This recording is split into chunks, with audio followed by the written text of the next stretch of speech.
The Icelanders are the most intelligent race on Earth, because they discovered America and never told anyone. Oscar Wilde. Prologue. Italy, 1979. So, John, do you still think the Vinland map is for real? Emilio's dark blue eyes glinted with amusement as he laid the trap for Nancy's husband to lumber into. They were only on their third bottle of wine. Dinner was still bubbling in the kitchen, and the sun had not yet set behind the village perched on its hill just above the house. It was still a little early in the evening for Emilio to bait John.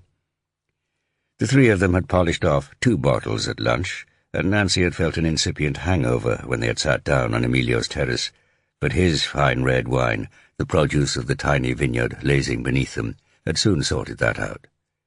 John and she never drank that much back home. She was rather enjoying it.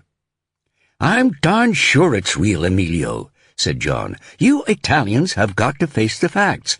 The Norsemen discovered America, not Columbus. All the evidence points that way.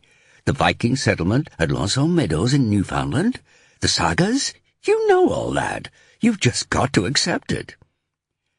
Vinland was the name the Norse explorers had given to the land they found to the southwest of Greenland, Vinber being the Norse word for the grapes they had found there. The Vinland map had turned up in Geneva in 1957 and had been bought by an American book dealer called Larry, an old friend of John's. It showed the island of Greenland, and next to it a similar-sized island labelled Vinland. What had shocked the world, especially the historians of Columbus's discovery of America, was that the map was supposed to have been drawn by an Italian cartographer in 1440, a full 50 years before Columbus's journey across the Atlantic. The map had been bought by the millionaire Paul Mellon, who had donated it to the library at Yale. Since then the argument had raged, both in the academic world and among the fraternity of rare book dealers, such as Emilio, and collectors, such as John. "I know a few Vikings got lost 1,000 years ago and washed up in Canada," said Emilio. "I'm not prejudiced against the map. I just know a fake when I see it." "But you haven't seen it," said John. "I have, and I can tell you it's genuine. And we both know Larry. He's a stand-up guy. I know he believes it's real." John was leaning forward, his voice rising an octave, his hands chopping the air with frustration. But Nancy knew he was enjoying himself. He liked a good argument with Emilio. Emilio sat back, his broad mouth twitching up in a half-smile. Everything about Emilio was broad. His brow, his cheekbones, his chin, his chest. He was short, compact, powerful. Nothing like Nancy's tall, stooped husband with his narrow shoulders and domed skull. John was beginning to act a little old, a little weak. Despite his greying hair, Emilio looked younger than his 49 years. Nancy sipped her wine. She loved her husband very much. She always would. But she was desperately attracted to Emilio. She had known him for 20 years, ever since she had met him on the first of at least a dozen trips to Europe with John to seek out new items for John's collection of 16th and 17th century books. Emilio had taken them both out to dinner in Geneva, and a business relationship had soon turned into genuine friendship. During the following 2 decades, Emilio's wife, never much present, had disappeared from the scene. She had retreated to Turin, where her parents lived, leaving Emilio to his books, his fabulous manor house in the hills of Tuscany, and his women. A son and a daughter shuttled between the two of them during university vacations. Visiting Emilio had become the high point of the European trip for Nancy, and also for John. John liked Emilio too. "What about the ink?" said Emilio. "I don't think the map is a fake because I'm Italian. I think it's a fake because it was drawn with modern ink." John shook his head, gulping his wine in frustration. It was true. Science appeared to be on Emilio's side.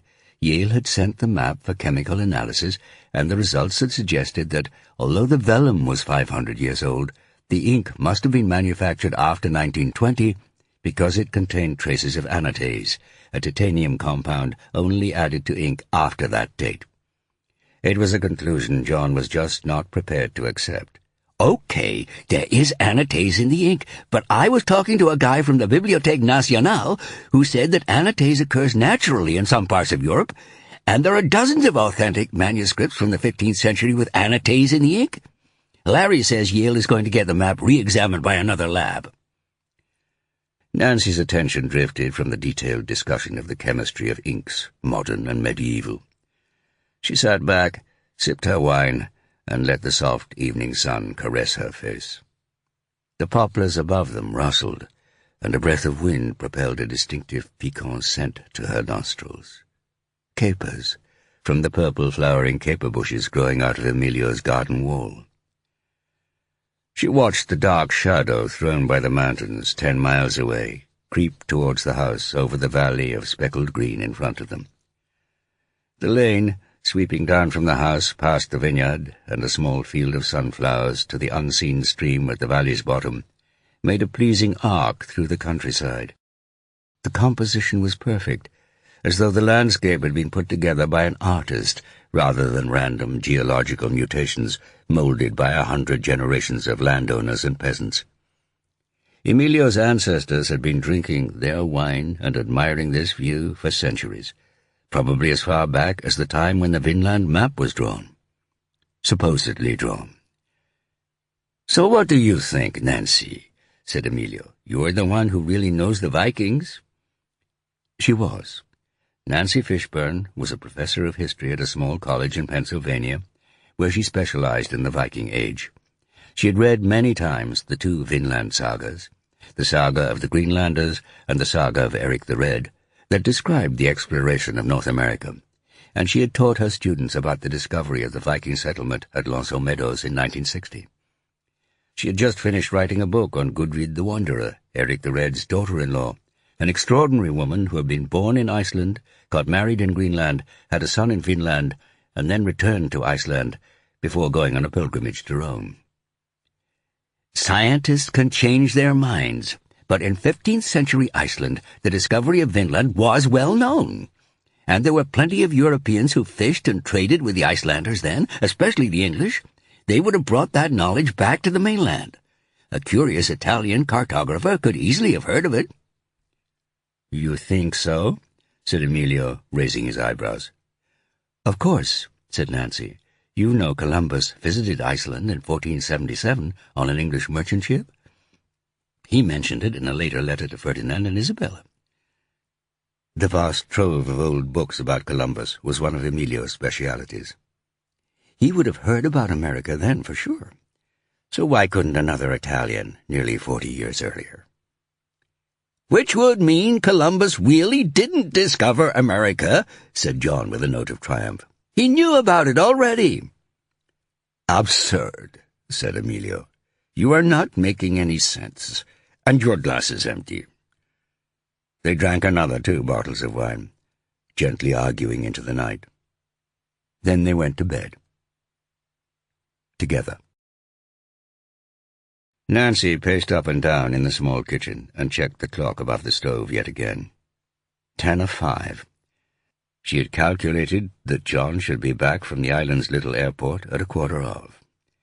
She smiled to herself. The excitement was pathetic for someone who was nearly 50. The smile widened. But it was fun. She hadn't felt like this since she was dating John. A car slowed outside on the little street. She looked out of the kitchen window and saw the neighbor's Oldsmobile pull into the driveway of the cottage opposite. She spotted a wilting rose in her front yard. She grabbed the pruning shears, grateful for the opportunity to do something and to watch the road. The front yard was looking good. A riot of peonies, zinnias, larkspur, and hollyhocks, penned in by the white picket fence, and the wonderful yellow rose that draped itself over their grey shingle cottage. They had owned the little house in Scarce, or Scarcet, as it was known locally, for 15 years now, and they both loved it. The garden was Nancy's particular joy, and she planned the blooms for July and August, the only time they could reliably spend on Nantucket. They would be shutting up the house on Saturday and heading back to Pennsylvania just in time for the fall semester. The kids were already gone. Katie was staying with her cousins on the Cape, and they had just dropped Johnny off at Amherst a few days early for his sophomore year, which meant it was just the two of them in the house. And Emilio. Nancy grinned again as she reached over to snip off the head of a browning blossom, because that time, 2 months before in Tuscany, had been the most mind-blowing night of sex Nancy could remember, and she was pretty sure that John felt the same way. They hadn't talked about it since, not even that morning. They didn't need to. It was a wicked secret, shared, more exciting because unspoken. Emilio said he was bringing something very special for them, something he had found in Rome. Nancy had no idea what it was, but she was intrigued, as was John. She looked up at the sound of a car approaching down the street. It was their station wagon, with John at the wheel and Emilio next to him. She straightened and pushed a lock of her fair hair out of her eye. Emilio bounded out of the car, grinning as he held out his arms. They hugged. He was a couple of inches shorter than her, but his arms felt powerful behind her back. There followed a bustle of chatter and carrying things into the house. John fixed some daiquiris, and soon they were outside in the backyard around the wooden table under the maple. "Your garden is as beautiful as ever, Nancy," said Emilio. Nancy could feel herself blushing at the compliment. "Round here it has to be," she said. "Sconset's cottage gardens were famous, and you couldn't let the neighbors down." "Well," said John, "can we see it?" "All right." Emilio went back inside and emerged with a battered briefcase, which he put on the table. He reached into the case and extracted a pair of white cotton gloves, which he slipped on his hands. Then he pulled out a folder, inside which, wrapped in tissue, were 3 sheets of paper. Old brown paper, covered in tiny writing. "What does it say?" said John. "Let me take a look. Is it in Italian?" "Not quite." John bent over the manuscript. He had taught himself Italian and had become familiar with its linguistic development over the centuries. "Ah," he said, "it's addressed to Bertami. I can guess who it's from. Let me see." Emilio smiled and showed him the 3rd page. "I knew it," said John. "Christopher! It's from Christopher Columbus to his younger brother Bartholomew." "That's right," said Emilio. John peered at the text. "I can't really understand it. It's not Italian, is it?"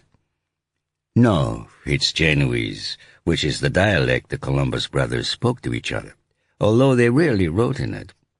Here, I've translated it into English. That way Nancy can understand it, too." Emilio whipped out some crisp, white typewritten sheets of paper and laid them on the table. Nancy picked them up and began to read, with John looking over her shoulder. "That's amazing," John said. Nancy read the 3 pages, fascinated. She wasn't a Columbine scholar, but it all sounded plausible to her. "Wait," she said. "Those navigational instructions. That island. It's Nantucket." Emilio grinned. "I thought you'd like that." Part 1. Iceland, 2017. Chapter 1. Igloo gazed over the valley to the rank of mountains on the other side, a wall of bulging, hard grey rock, flexing its muscles in scraps of August sunshine. The valley was broad, flattened by a series of volcanic floods caused by eruptions under the glacier 100 kilometers to the south.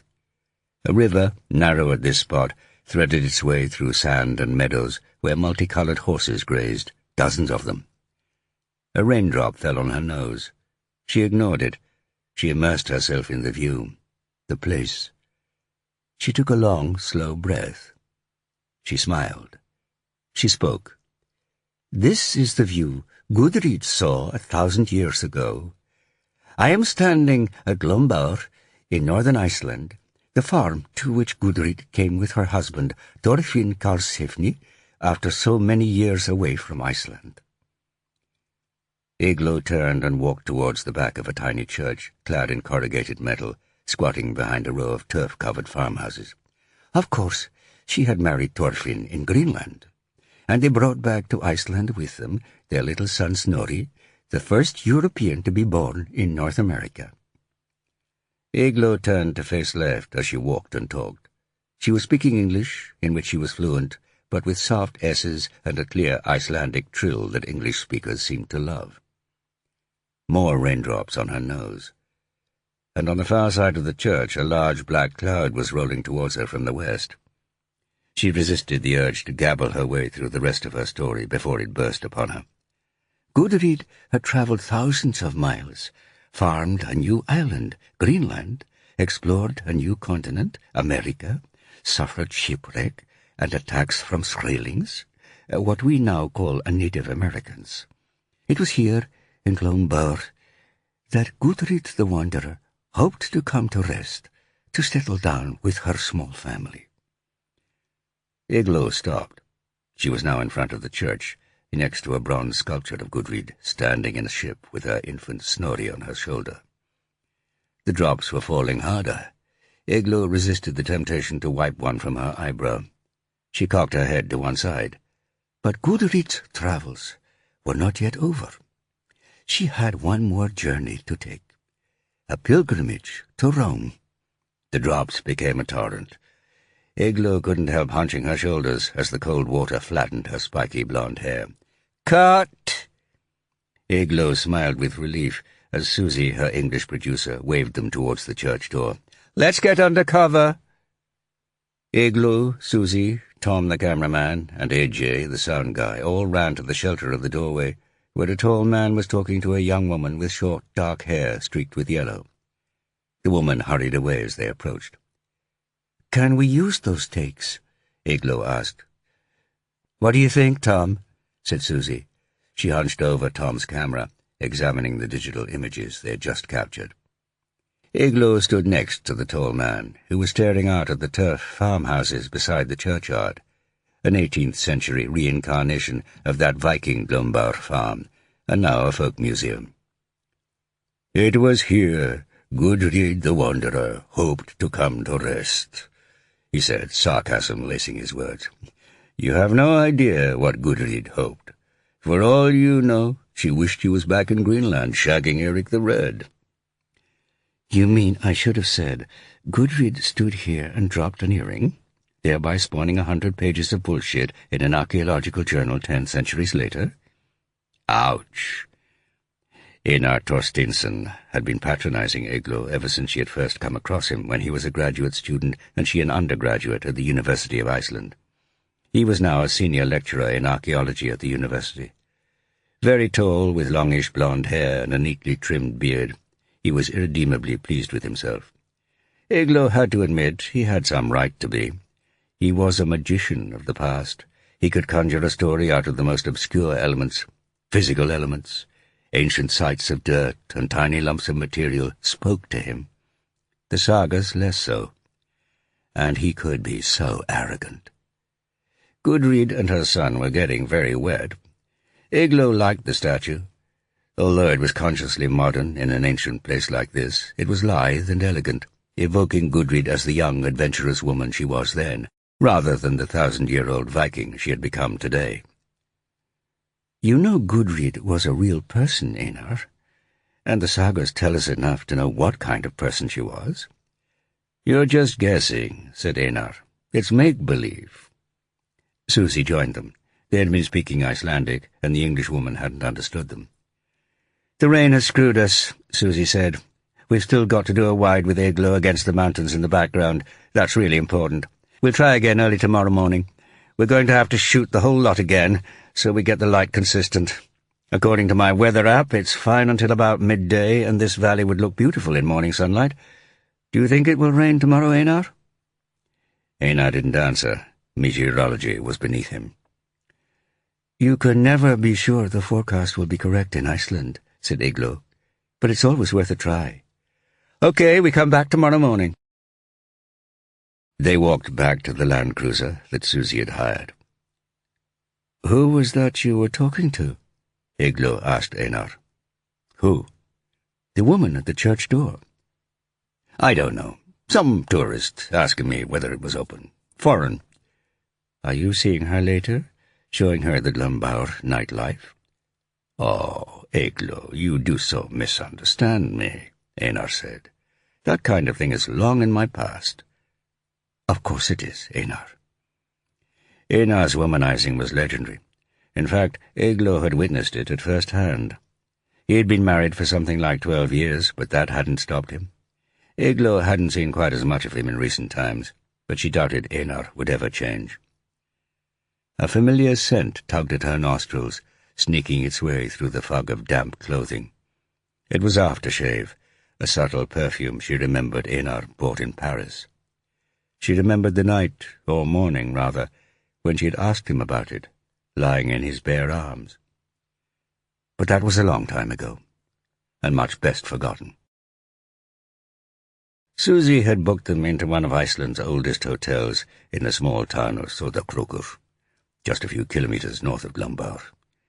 Eglo smiled when she saw she had been given the Gudridur Torbjarnadottir room, Gudrid's room, and she took a quick picture of the wooden door with her phone to tweet. It was the best room in the hotel. She gazed out of the window towards the harbour, crowded with small fishing boats and a couple of trawlers, out to the fjord behind. She could just see the big rectangular block of rock that was the island of Drangey, moored a few kilometres offshore, like a massive supertanker from a bygone age. She flopped on the bed, pulled out her phone and called her son, who was excited by Liverpool's rumoured purchase of a new attacking midfielder from Arsenal and wanted to tell her all about it.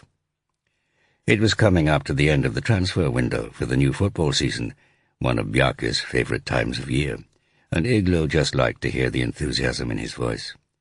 He was staying with his cousins for a few days, yet another few days. Eglo thanked God she had a patient and helpful sister. After they had finished, Eglo checked out the Arsenal player on her phone. It was important to be properly prepared for future conversations with her son, and then caught up on Twitter and Facebook.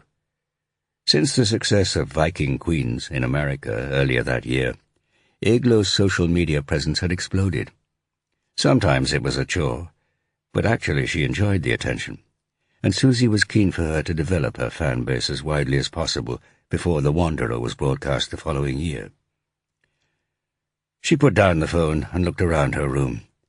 Old wooden furniture, old wooden beams, elegant, cosy, expensive. She grinned. This was her life now. She didn't know how long it was going to last, but she was going to enjoy it. Because, mostly, her life had been crap. Eglo was an optimistic person, famous among her friends for her ability to put a sunny spin on the numerous bad things that seemed to happen to her. There had been a succession of bad men, including Hermann, her husband for 2 years.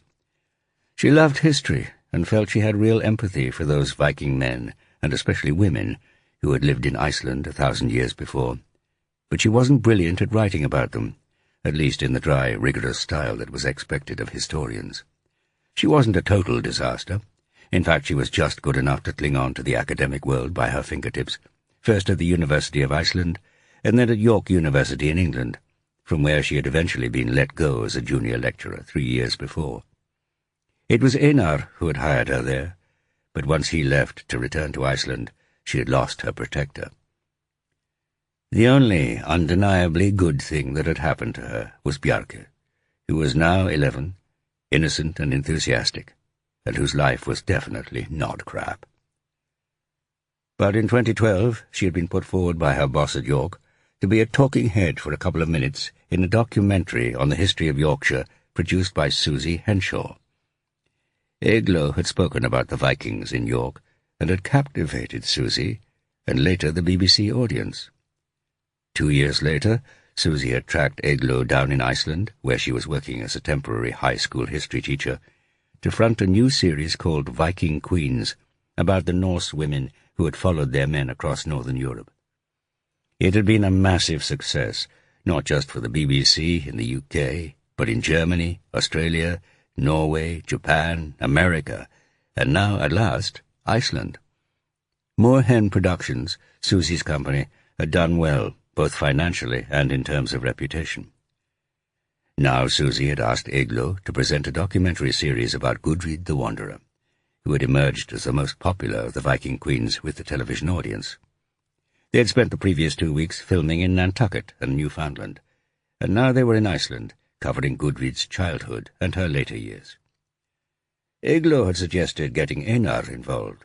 Eygló did the presenting, and Einar added the archaeological expertise. Einar looked good on camera, but his delivery was a little aloof, a cool expert, rather than a passionate enthusiast. Whereas Eygló brought Gudrid to life. Eygló, Susie, and Einar had agreed to meet for dinner at 8:30 in a restaurant in a blue building on Adalgata, the old main street lined with brightly coloured houses and shops, some dating back to the late 19th century. A pair of ravens swooped around the restaurant, croaking what sounded like an aggressive warning before perching on the roof of the old store opposite. They unsettled Eygló. It was highly unusual for ravens to be seen in town in the summer.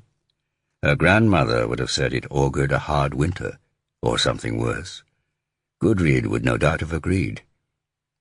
Einar noticed Eygló's disquiet and guessed the reason for it. "Oh, Eygló," he said, "they are only birds. Everyone pays far too much attention to ravens." Eygló considered arguing with him, but actually she found his cynicism comforting. Einar believed he was in total control of his world. Maybe she could learn something from him. As usual, Tom, the cameraman, didn't join them. He had gone off to find himself a more comfortable dive, where the food would be cheaper and the beer more in evidence. He and Susie had worked together for years, and Susie had told Eygló and Einar not to take it personally. Tom was a loner, a former nature cameraman, who just liked to be by himself. Or perhaps with a puffin. Tom's surliness was difficult for AJ, the shy young sound man. He was only 21, a film school student at a university in London, doing a summer internship with Moorhen Productions. Tom was good at teaching AJ his trade, but left the poor guy to fend for himself when not working. Eygló felt sorry for him and had invited him to join her and the others, but AJ had refused. Eygló hadn't pushed it. "I looked through today's rushes with Tom," said Susie.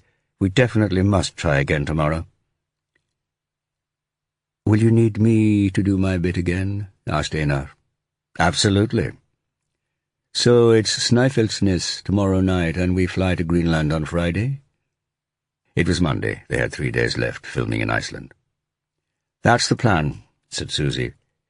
Gudrid had been brought up on the Snæfellsnes Peninsula in West Iceland, and then had sailed to Greenland, following the outlawed Eric the Red. They would be filming at Brattahlid, Eric the Red's farm on the southwest corner of the island, and a couple of other places in Greenland in which Gudrid had spent some time. Eygló had only visited Greenland once before, and she was eager to return.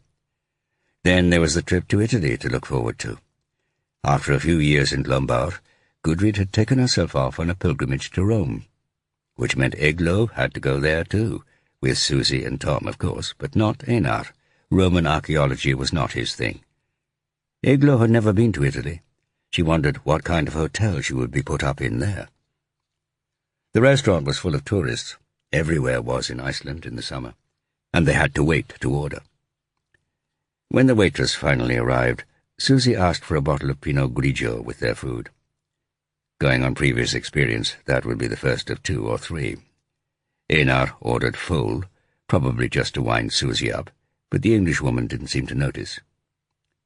"Oh, I just got an email," she said. "Good news. Marco Beccari is going to join us on Snæfellsnes."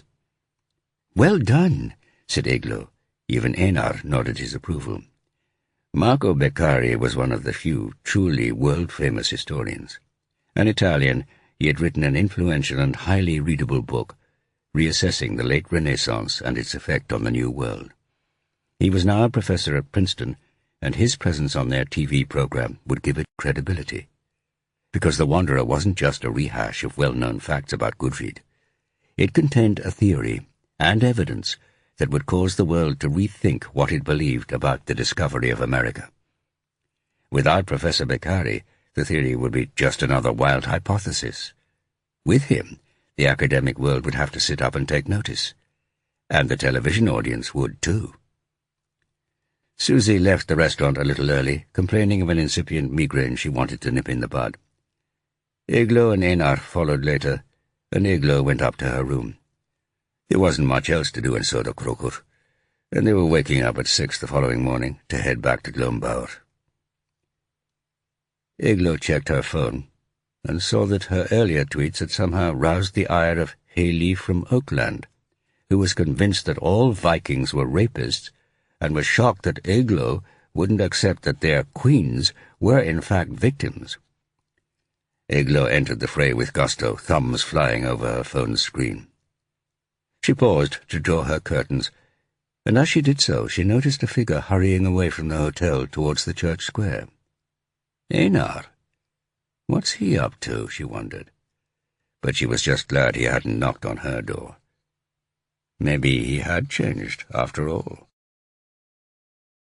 Susie's app proved correct. The weather was beautiful the next day. They arrived at Lombard at 7, a couple of hours before the museum opened. The sun was well above the horizon, having set for only a few hours at this time of year. The air was crisp after the previous night's rain, and there was a smell of cow manure coming from the 21st century farm over the road. Susie decided to start where they had finished the day before, and Eglo repeated her words as she trod through the damp grass of the churchyard, following her own shadow in the sunshine. All around her birds sang and squabbled. She tried not to think of Einar's cynicism as she spoke. Gudrid was real to her, so real Eglo felt she knew her. She turned to face Tom, and as she did so, she thought she caught something in her peripheral vision by the back of the church.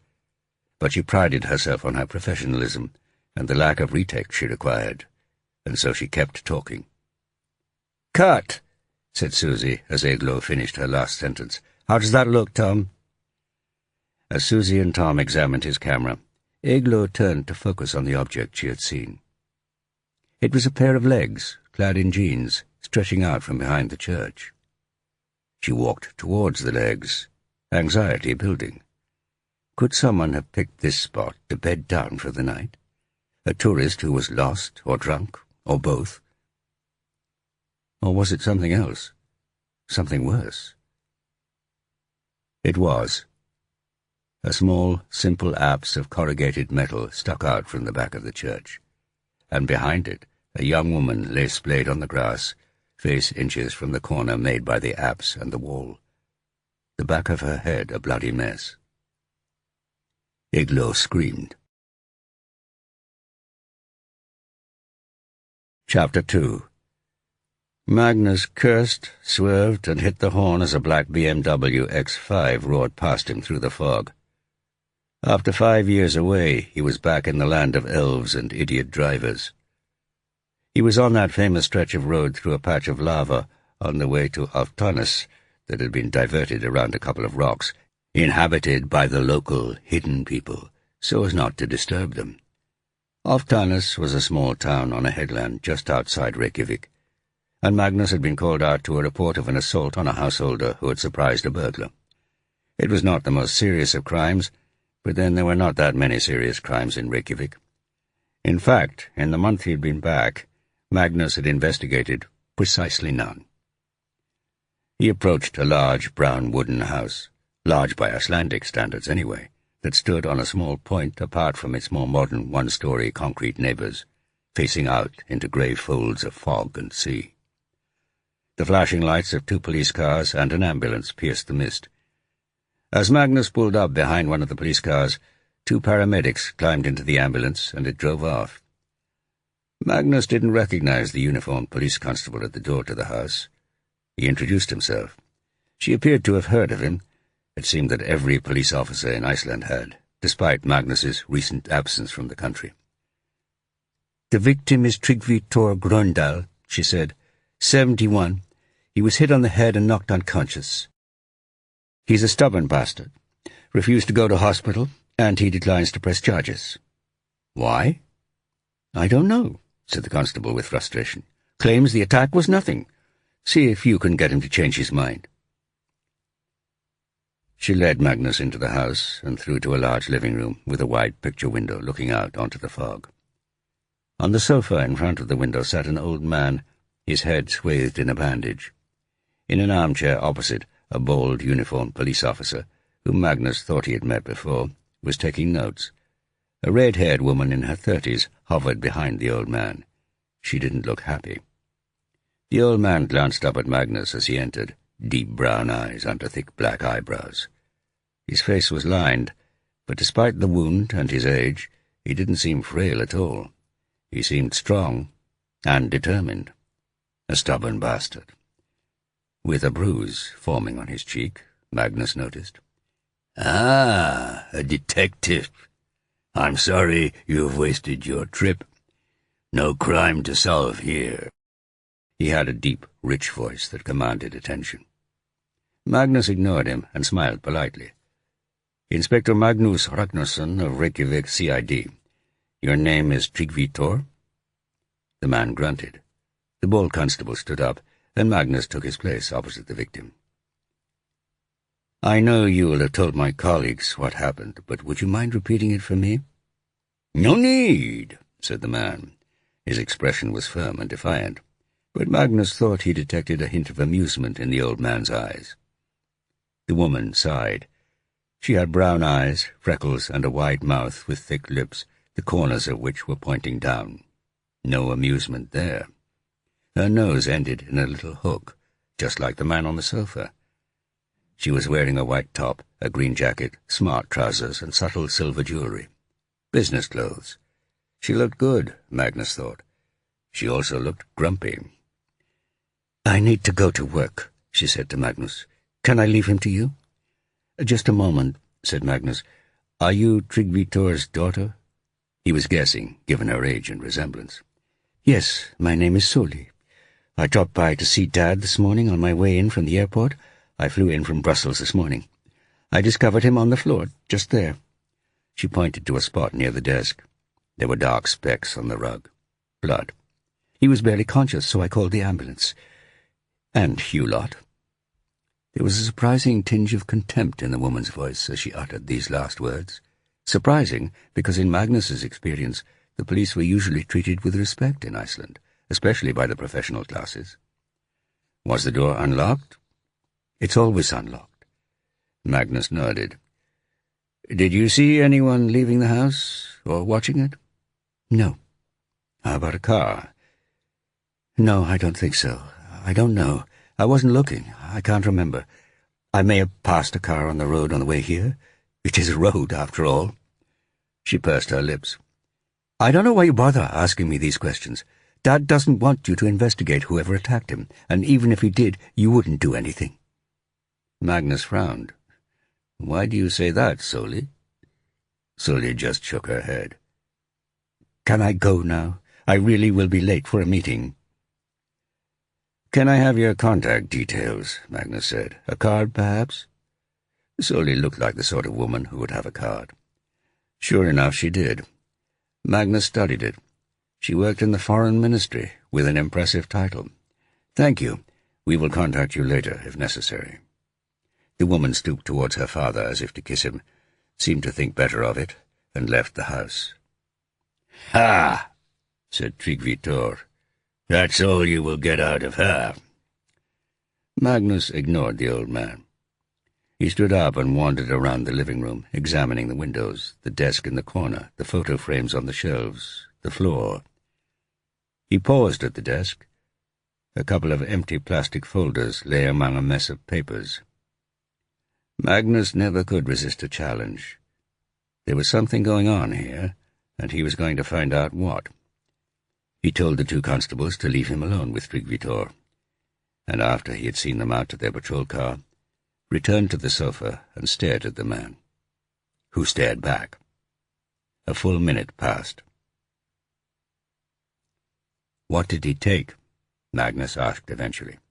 "He didn't take anything." "How do you know? Have you checked?" The old man didn't answer. "Can you check now?" "Maybe later." "You should check your desk. He took something from your desk. It's a mess. The rest of the house is very tidy. You're a tidy person. The question is, did the intruder take valuables or papers? Something he could sell or information?" Magnus held those deep brown eyes, intelligent eyes. He could feel that the old man was restraining the urge to speak to him. Magnus waited.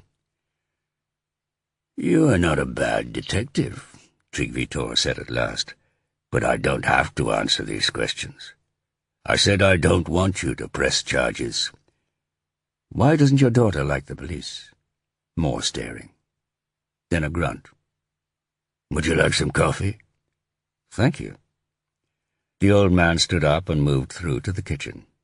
He gasped and touched his head. Magnus ignored the urge to offer to help. If the old man was that stubborn, he could make the coffee on his own. Magnus waited on the living-room sofa. Outside, the fog was lifting to reveal a calm sea of slate grey and the gritty black Reykjanes Peninsula stretching away to the west. The perfect cone of the small Kyllir mountain thrust upwards through the remnants of the mist. A lovely view. A lovely house, in fact. Treacherous returned with 2 mugs of coffee and some cakes. The perfect host. "You must be the Kani cop." Magnus nodded. It was a nickname he had picked up amongst his colleagues on his last stint in Iceland. Kani was slang for American. "How have you heard of me?" "I have friends in the police. I thought you had left Iceland." "I did. I went back to my old job as a homicide detective in the States." "Where was that?" Magnus hesitated before answering. Wasn't he supposed to be the one asking the questions? But strangely he was enjoying talking to this man. And maybe he would get something in return. "Boston. I was born in Reykjavik, but was brought up in America from the age of 12. I came back to Iceland in 2009. Left 3 years later." "But you couldn't stay away?" "It's not that simple." "It never is," said the old man. "How long have you been back?" 5 weeks. I get thrown out of my hotel room tomorrow." "Have you got anywhere to go?" "I think so. It's been a nightmare trying to find somewhere. Things have changed since I was last here. The whole city seems to have been taken over by Airbnb, and there is nothing left for anyone else. I think I found a room in Breidholt. I'm waiting to hear." They sipped their coffee in silence for a moment. "You know, I can insist that we investigate this attack," said Magnus. "Whoever did this is a threat to other people. Your neighbors. I can get in a forensic team to examine your house, make sure everything is covered in a nice layer of fingerprint dust." "No, you couldn't," said Treacherous. "Why not?" "Because without my cooperation you would never make the case. The prosecutor wouldn't take it on. Your boss wouldn't allow you to waste the time. And the money." There was something in that. Magnus's boss, Detective Superintendent Thelma, prided herself on her efficient use of the department's limited budget. Magnus examined the man opposite him. He knew a lot about the internal workings of the Metropolitan Police. "So when did you retire from the police department, Treacherous?" The old man grunted. 1996. Over 20 years ago. Like you, I left Iceland." "Africa?" All living rooms in Iceland were heavily populated with family photographs, and Treacherous was no exception. Magnus had spotted several pictures of Treacherous in a much hotter climate, in many of which he was accompanied by a black woman with a mischievous smile, maybe 20 years younger than him. "Uganda. I only came back last year." "With your wife?" "No. Charity died. Cancer. She was 52. That's why I returned. We had run a school together, but when she died, I gave it up. My mother also died last year and left this house empty. It was where I grew up. I decided I'd rather live in it than sell it." "I'm sorry about your wife," said Magnus. "And your mother, too." He drained his coffee. "Are you sure you won't cooperate? I wasn't kidding. This guy, whoever he was, might try again with one of your neighbors." "I think the neighbors are safe," said Treacherous. "Why do you say that?" Treacherous said nothing. "This wasn't a random attack, was it?" Magnus said. "Someone came here who you knew. You let them in, they beat you up, and then they took something. And you know why. But you're not telling me. Perhaps you're scared? I'd be surprised. Perhaps you're hiding something that you don't want coming to light. More likely. Something illegal? The old man was looking at him steadily. Something illegal? Magnus repeated the question. He was looking for a tiny nod, or a shake of the head. The old man didn't move a muscle. "All right," Magnus said. "I can't waste any more of my time here." He got to his feet and fished out a card. "But if you change your mind, or—" He hesitated. "If you think you are about to get another visit, give me a call." Treacherous took the card and hauled himself out of his chair, wincing as he did so. He saw Magnus to the front door. "You know," he said as Magnus stepped outside, "you can always stay here if you like. There's just me in the house, and there's plenty of room." Magnus turned in surprise. Treacherous raised his eyebrows. He meant it. Odd. "No, that's okay, thanks," Magnus said. "As I told you, I think I've lined up somewhere in Braidholt." "Well, if you prefer that here, that's your choice." And the old man shut the door. Chapter 3. The fog had lifted as Magnus drove along the narrow isthmus between Alftanes and Reykjavik.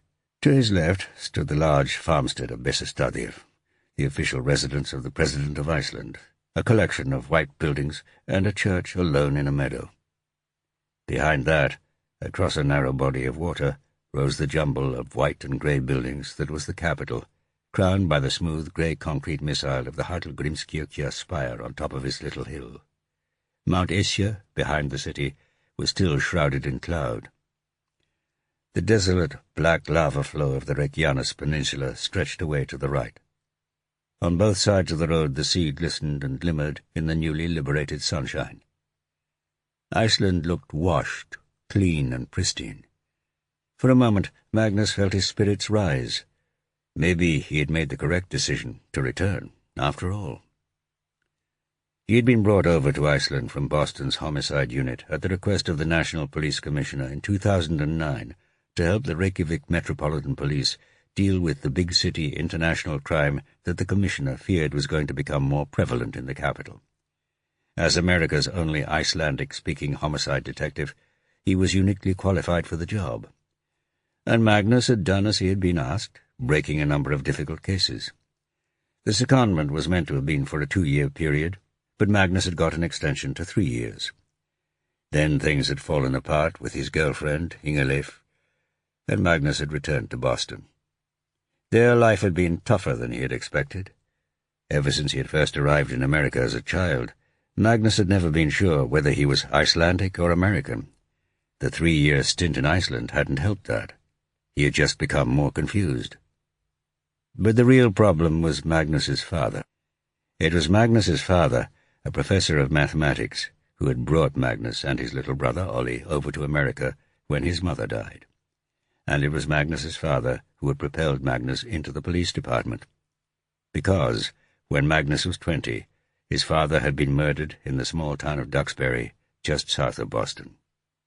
The police had failed to find the killer, and after years of trying, so had Magnus, which was why he had joined the Boston Police Department and become a homicide detective. He was very good at his job. It was as if every murder was his father's murder. Then, in Iceland, he had finally figured out how his father had died, and the people who had been responsible. One way or another, they had been brought to justice.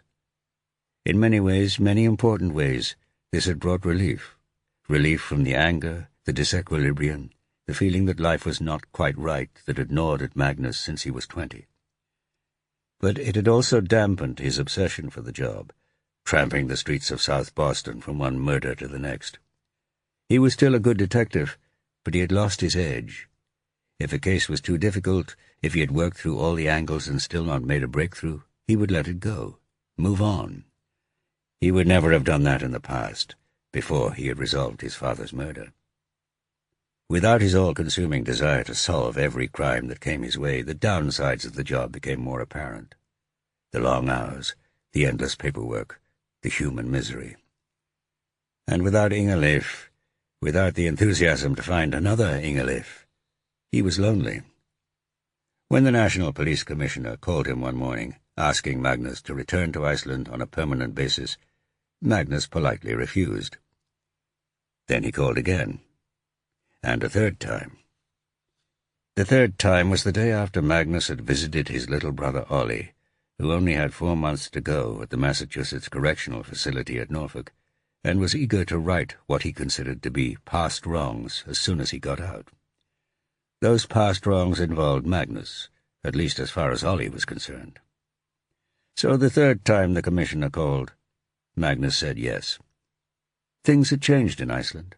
When he had left, the country was still struggling with the damage caused by the financial crash of 2008 that had almost bankrupted it. Now the economy was booming, fueled by an unprecedented influx of tourists and Icelanders' ability to look to the future with optimism.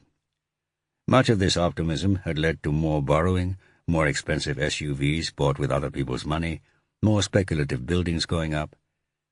So maybe things hadn't changed after all. Magnus returned to his old department within CID with the rank of detective inspector. Baldur, the previous head of the violent crimes unit, had been promoted to head up traffic, and had been replaced by Detective Superintendent Thelma Reynisdottir. Magnus's old colleague Vigdis was still there, still a detective constable, but Arne had got married, been promoted to detective sergeant, and moved north to Akureyri. Magnus didn't know whether Vigdis's failure to be promoted was because she was black or because she was a woman. He did know it was not because she wasn't good enough. He wondered what she would make of Tryggvi Thor. Magnus was sure he was hiding something. He knew who had attacked him, and he knew why. Normally, when someone didn't want to press charges after they were assaulted, it was because there was some kind of criminal activity lurking in the background which they didn't want to be uncovered. Drugs, usually, possibly people trafficking, something involving organized crime or gangs. A turf war, an unpaid debt, a contractual dispute. Magnus would be very surprised if Tryggvi Thor was involved in organized crime. But that was the most logical explanation. Although Magnus knew that it was traditional Icelandic hospitality to give wandering strangers a bed, he still thought it odd that Tryggvi Thor had offered him a room in his house. Despite Tryggvi Thor's refusal to cooperate, there had certainly been a connection between them, a mutual respect, but they had only met each other once. On the other hand, Magnus had only met the shopkeeper in Breidholt who was offering to rent out his room once. Breidholt was a dreary suburb to the southeast of the centre.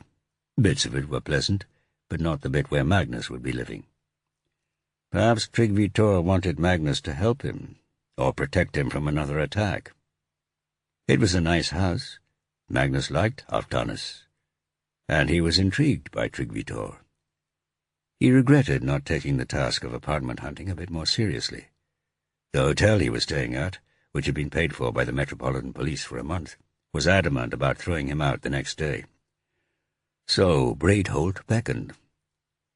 His phone rang. He checked the caller. Thelma, his boss. He answered. Magnus? Where are you? Kópavogur. On my way back to headquarters.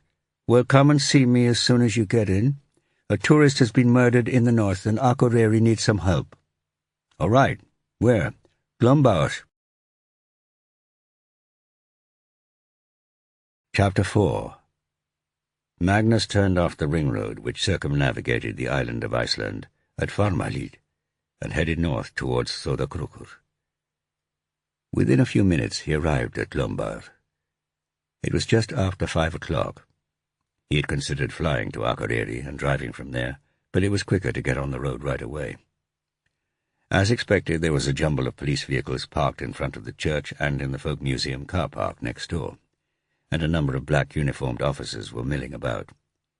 He recognized the forensics unit's van from Reykjavik, and an ambulance was waiting, doors open, ready to cart the body off to the morgue in the capital. Standing by itself, surrounded by police tape, was a small blue Hyundai. A familiar figure strode towards him. Arne, Magnus smiled. Arne hadn't changed much. He was still tall and drippy, with a puppy-dog grin, but his black floppy hair had now been cut short. Magnus embraced him. "Or should I say, Sergeant Arne? I'm pleased you are on the case.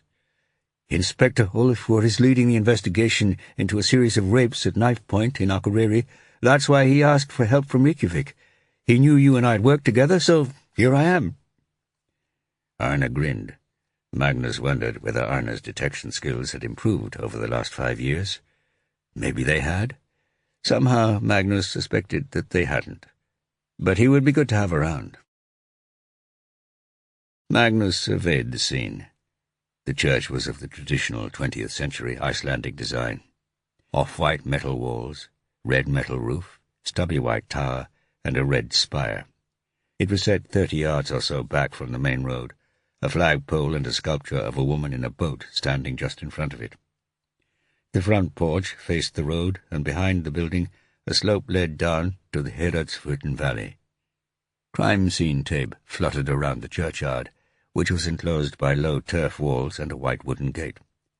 A line of old farmhouses backed onto one of these walls, each with a steeply sloping turf-covered roof coming down almost to the ground. The Folk Museum. Magnus remembered visiting the museum with his father on one of the occasional trips to Iceland they made together from America when he was a boy. Glombyr wasn't really a village as such, but there were a number of farms and houses scattered around within sight of the church and the museum. It was a magnificent setting, looking out over the meadows of the glacial river valley to the mountains on the eastern side. "You haven't moved the body yet?" Magnus asked. "No, we were waiting for the forensics unit to arrive. And you, of course. It's back there, behind the church." "Good. Before I see it, tell me about the victim." "Carlotta Mondini, Italian. Occupation listed on her passport as student, although she is 26. Almost certainly a tourist. Arrived in Iceland last Thursday, stayed in Reykjavik for 3 days, and then hired that car from the city airport and drove up here." Arne nodded towards the blue Hyundai, festooned with crime scene tape. "She checked into a hotel in Blönduós yesterday afternoon, dumped her stuff and drove on to Glombyr." Blönduós was a small town about 60 kilometers to the west. Magnus had passed through it on his way from Reykjavik. Was she travelling alone? Looks like it. At least that's what the hotels in Reykjavik and Blönduós said. Anything about her background in Italy? Not yet. We have been in touch with the police in Milan, who will contact her family. We haven't heard back from them. Who discovered the body? "You'll like this," said Arne with a grin. "A TV crew. They were filming here early this morning, and they stumbled across it." "And why would I like that?" said Magnus. "They're filming a documentary about Gudrid. You know, the Viking woman who went to Greenland." "It's not the people who did Viking Queens, is it? Eglo, isn't that her name?" "It is indeed. In fact, it was Eglo herself who discovered the body." Arne was right. Magnus was intrigued. He had made sure to watch every episode of the series, which had been broadcast on PBS in America. He had fallen for the presenter, Eglo. There was something bewitching about her evocation of the Norse world 1,000 years ago, and her programs had made him homesick for Iceland. "That's right. Gudrid lived here, didn't she?" Magnus said, remembering the saga of Eric the Red, one of his favourites. Gudrid the Wanderer, after she came back from Greenland. "That's what they tell me." "An amazing woman," Magnus went on. "That sculpture must be her and her son Snorri. He was the first European to be born in America." "She may well be amazing, Magnus," said Arne, "but she is pretty low on our list of suspects right now." Magnus laughed. Okay, back to the present. Who is on your list of suspects?" "No one concrete, as yet," said Arne, looking sheepish. "A local child says she saw a man getting into a car parked a couple of 100 meters away, but no detailed description. Apart from that, nothing suspicious." "Time of death?" "The police doctor who examined the body this morning placed the time of death at somewhere between 7:30 p.m. and 1 a.m. last night. There was some rigor mortis in the jaw. The body was cool, and post-mortem lividity was fixed, suggesting the body had been dead at least 8 hours. The TV crew were filming here until 7:30 last night, so that's the window." "Okay, show me the body." They donned forensics overalls and signed a crime scene log. and then Arna led Magnus around the side of the church. Carlotta Mondini was lying face down a couple of feet from the back wall of the building. The back of her head was smashed into a tangle of blood, brain matter, and dark, blonde-streaked hair.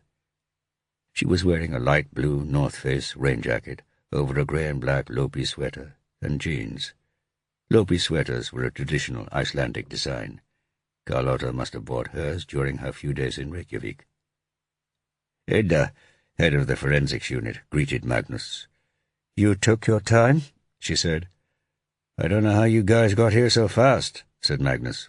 The forensics unit prided themselves on their speed to a crime scene, with some justification. 3 of them were busying themselves around the body, taking photographs and sketching the surrounding ground. "You can't have been here long." 15 minutes, said Edda. "Any sign of sexual activity?" "Doesn't look like it at first sight," said Edda. "Her clothing hasn't been disturbed, except by us and the district medical officer. No immediate sign of a struggle, but we will check for skin under the fingernails." "Had the body been moved after death?" "From the lividity, I'd say it hasn't been moved far. But it could have been dragged here straight after death, of course. We're checking the whole churchyard, but the overnight rain won't have helped." "Cause of death the obvious? Blunt instrument wielded with some force." "It's interesting it's a blunt instrument," Arna said. "The local farmer who looks after the churchyard told us that a pickaxe is missing. He was digging a grave here yesterday, and he thinks he left it out overnight, probably next to the spade." Arna pointed to a spade lying on the ground next to the back wall of the church. Magnus scanned the churchyard. There was a pile of freshly dug earth in one corner. "It definitely wasn't a pickaxe," said Edda, "or at least not the pick itself. I suppose it could have been the pickaxe head." "Or the handle," said Magnus. "But why not use the pick?" said Arna. "It would be more effective." Magnus considered the question. "And messier. Maybe our murderer was squeamish. He didn't want to split the skull completely." "Or maybe it wasn't the pickaxe after all," said Edda. "Any other evidence?" Magnus asked her. "Too early to say. We're just getting started," said Edda, waving towards her colleagues. "I'll let you get on with it," said Magnus. He turned to Arna. "No one saw Carlotta here last night?" Carlotta. The victim now had a name, and he was using it. She was already more than just a body. Over the coming hours and days she would develop into an ever more complete personality. And Magnus would find who had killed her. He was pleased to feel that familiar desire for justice stirring within him, a feeling that had been in abeyance in recent years on the streets of Boston. "Yes, someone did. Einar Torsteinsson, an archaeologist working with the TV crew. He was standing at the door to the church when she approached him, asking him if the church was open. He didn't see where she went. His attention was taken up with the other crew members." "And that was at 7:30 last night?" "About then, yes." "And what time did the child see the man getting into the car?" "Much later, just before 10. She was cycling back from a friend's house just down the road. She had to be home by 10. "A bit late," said Magnus. "It's summer," said Arna. He was right. In late August it still didn't get dark until after 9, and kids played outside late into the evening. "Carlotta can't have hung around here for all that time," said Magnus. "Someone else would have seen her. She must have gone away and returned for some reason." "Or she was killed earlier, and the man the kids saw at 10 o'clock had nothing to do with it," said Arna. "Any chance this could be linked to the rapes you guys are investigating in Akureyri?" Magnus asked. "Unlikely. That guy carries a knife. And you heard Edda say there was no sign of sexual assault." "Still, it's possible," said Magnus. "Okay, let's talk to some people." Chapter 5. It was 7 o'clock by the time Magnus followed Arna's vehicle from Glumbaur to the nearest police station at Sodakrokur. The 9-year-old girl lived in a farm opposite the museum. She had said the man she saw was wearing a coat and a baseball cap. She couldn't remember what color the cap was, or the coat. The man was really old, like her dad, who was 32. His car was silver and not a 4x4. She couldn't remember seeing Carlotta's little blue rental car. Her parents hadn't noticed anything at all that evening. They had been watching TV. The curator of the Folk Museum, a woman of about 40 who lived in Sodakrokur, remembered Carlotta hanging around the museum after it had closed. Carlotta was watching the filming from a distance, and her car was parked alone in the museum car park, not outside the church, where it had been left overnight. That suggested that Carlotta had indeed left Lombaur after talking to Einar, and returned later. The curator left the museum soon after the TV crew, at about 7:30, but at that point she hadn't noticed whether the car was still in the car park.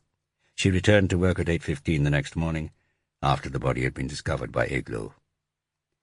A couple of neighbouring farms lay within a few hundred metres of the Folk Museum, but none of their inhabitants had seen anything. Once again, by 10 o'clock, it was almost dark. At 7:30, Carlotta and her killer would have been in plain daylight and much more noticeable. There was no sign of a murder weapon, either the pickaxe or any other likely blunt instrument. Or Carlotta's phone. That last was a problem. These days, phones, especially smartphones, provided a wealth of information for investigators, not just records of phone calls made, but emails, internet browsing history, Facebook pages, everything. It was highly unlikely that a 26-year-old student had travelled to Iceland without her phone. So the murderer had taken it, which was a clever thing to do. The drive to Sodakrokur took about 20 minutes. It was still daylight, but the sun was slinking slowly down towards the mountains to the west, casting the broad valley of the Heradsfjorden River in a soft yellow glow. The drive gave Magnus some time to consider what they knew so far, which was very little. Their chief suspect was a man with a hat, driving a silver car. Unless he was the Akureyri rapist. Akureyri was about an hour away from Glombaur. Arnie was right, it was unlikely, but it was an avenue they should pursue. The first 48 hours of any murder investigation were key. They had not got very far in the first 24. They needed to find out more about Carlotta Mandini. Sodakrokur appeared before him at the head of a fjord, a string of buildings hugging the shore and leading to a harbour. Out to sea, near the mouth of the fjord, the island of Drangey lurked, a platform raised several hundred feet above the water, its cliffs shimmering yellow in the sun. The police station was in the church square, in the centre of town. Magnus parked next to Arne's car and followed him into the building, which was buzzing with policemen in and out of uniform. Arne introduced Magnus to a detective from Akureyri named Björn, whom Magnus remembered working with many years before on an earlier case, and a couple of local constables. "And this is Chief Superintendent Jon Kari." Magnus turned to see a tall man with thick fair hair and ruddy cheeks approaching him, hand outstretched. "Welcome to Sodakrokur," he said with a reserved smile. Although his uniform bore the insignia of Chief Superintendent, Jon Kari was younger than Magnus, probably not more than 35. Iceland was a sparsely populated country outside Reykjavik, and the rural regional chief superintendents could be in charge of a large geographical area that contained a population of only a few thousand and a dozen policemen. In Magnus's experience, they could be defensive towards officers from the capital, especially Magnus, the Kani cop. But Jon Kari was friendly and helpful, even offering Magnus the use of his own office, which Magnus declined, preferring to be out in the squad room with the officers working on the case. "Any news from Italy?" Magnus asked him. "Björn has something." "I have," the detective said, consulting his notes. "Sergeant Massimo Tacchini called about an hour ago. He has contacted Carlotta's parents. They are planning to come to Iceland as soon as they can, tomorrow if possible." "What did he say about Carlotta?" "She was studying for a PhD at a university in Italy, Padua. Sergeant Tacchini said you could call him tomorrow morning. He gave me Carlotta's phone number." "That's something. Get on to the phone companies. See if you can put together a call history while she was in Iceland. And locations." "I'll do that. Was there nothing else?" "It was difficult. I don't speak Italian." "Doesn't he speak English?" Björn reddened. "He does. Mine isn't so good." "Have you got his number? I'll call him now." "He said he was going home, but he will be in tomorrow morning. Here is the number." Björn handed Magnus a post-it. "Okay," said Magnus. "Jon Kari, we'll have a case meeting at 8 tomorrow morning. In the meantime, I'm going to talk to the TV documentary crew. They were the last people to see Carlotta alive." Chapter 6. They were staying in the Hotel Tinderstol, just a little way down the old main street. Magnus gathered the five of them in the cosy basement dining room, which was otherwise empty, since it was only used for breakfast or as a bar for residents. He recognized Eglo, with her spiky blonde hair and big blue eyes, from the television, although she was shorter than he expected. Next to her, at one of the tables, lounged a tall man with longish fair hair and a nice growth of stubble. Einar, the archaeologist. Susie Henshaw was the English producer. Her dark eyes stared at Magnus with something close to hostility from a thin, lined face under black curls. Next to her sat a young, thin British Asian guy with big, startled eyes, A.J. Jasso, the sound man, trying to make himself look as small as possible. Lastly, the cameraman, a tough-looking man of about the same age as Susie, brooded at his own table, a little away from the others, nursing a beer. He, too, was English, and his name was Tom Loudon. He was the only one who was drinking. The atmosphere was tense, a mixture of anxiety, shock, and gloom, except for Susie, who looked irritated. A.J. seemed on the verge of tears, the typical response from a group of ordinary people who had been confronted by a murder. "Thank you for seeing me," said Magnus in English, taking a seat next to them. "I know you spoke with my colleagues this morning and have given written statements, but I'd like to go over what you said again." "All right," said Susie Henshaw, in a tone that suggested that she thought it was only just all right. "Einar, you were the one who spoke to Carlotta, right?" "That's right," said Einar. "What exactly did she say?" "I'm not sure. Something like, 'Do you know if this church is open?'" "I see. And what did you say?" "Yes, it is. I mean, it obviously was. We were standing right there in the open doorway." "And what did she say?" "I don't know. Thanks, I guess." "Then what happened?" "She looked into the church." "Did she actually go in?" "No." "Then what did she do?" Einar visibly fought to control his impatience. "I don't know. She left. I was watching Eglo and the others, trying to hear what Eglo was saying." "I saw her leave," said Eglo. "Which way did she go?" "To the churchyard gate, and then back towards the museum." "I see." This was mighty thin, Magnus thought. "Einar, did she seem agitated to you?" Einar thought a moment. "No? Are you sure?" Einar took a breath, as if biting back a comment. "No, I'm not sure. The truth is, I was ignoring her. I was concentrating on the filming, as I told you." Einar's disdain for a tourist asking stupid questions was entirely believable.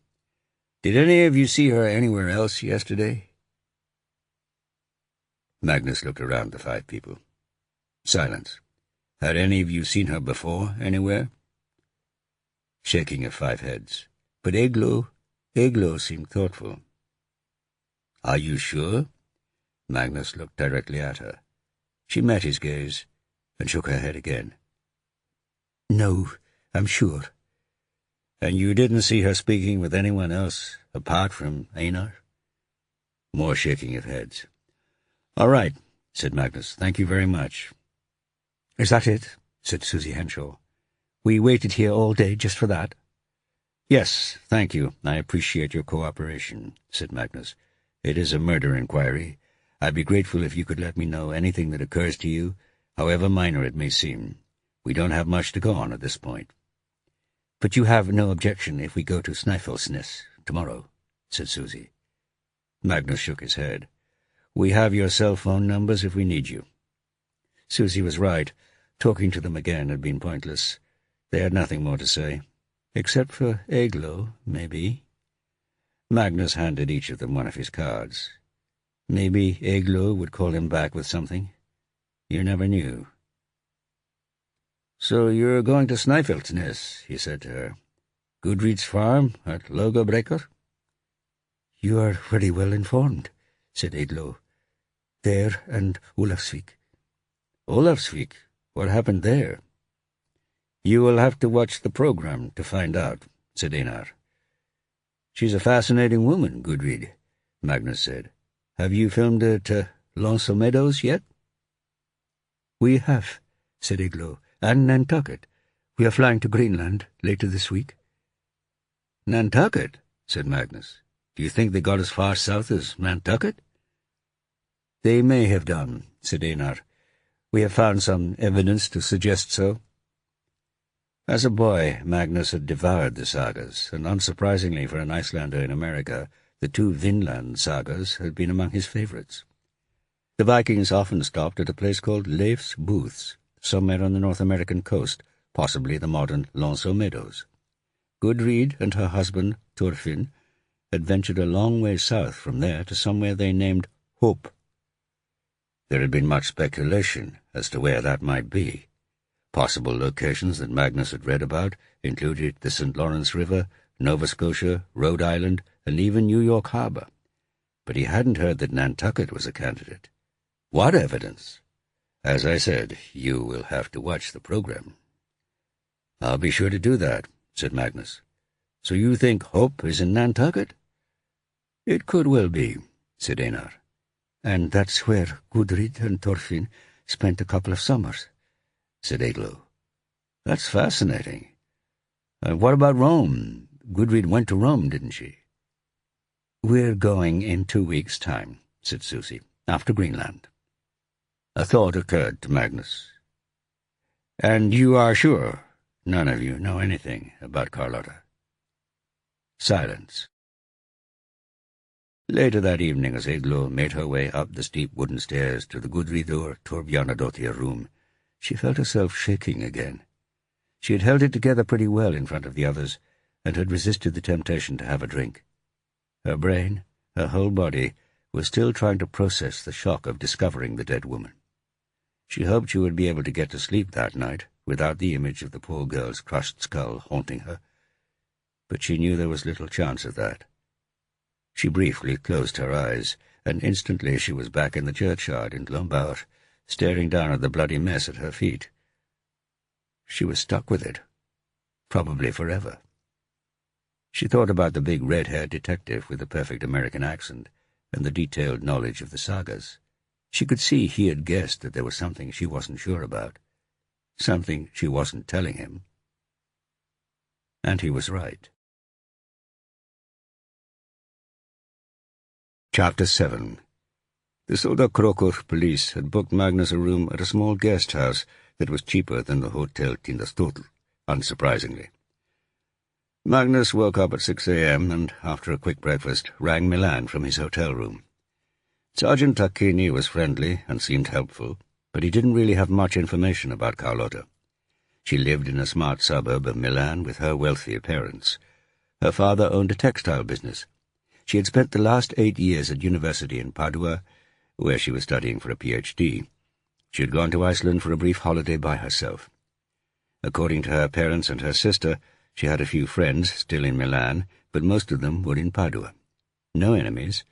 2 casual boyfriends in the last couple of years, neither one serious, neither break-up acrimonious. No criminal record, no debts. Her family was well off, and Tacchini had the impression her father would look after Carlotta if she got into financial trouble, or any other kind of trouble for that matter. Her parents insisted that Carlotta had never done drugs, but her sister said she had gone through a phase of smoking marijuana when she was younger.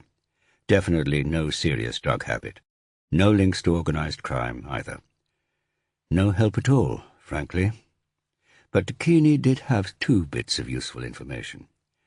The first was that Carlotta's parents were catching a flight to Reykjavik via London early that morning, and the other was the subject that Carlotta was studying at the University of Padua. Archaeology.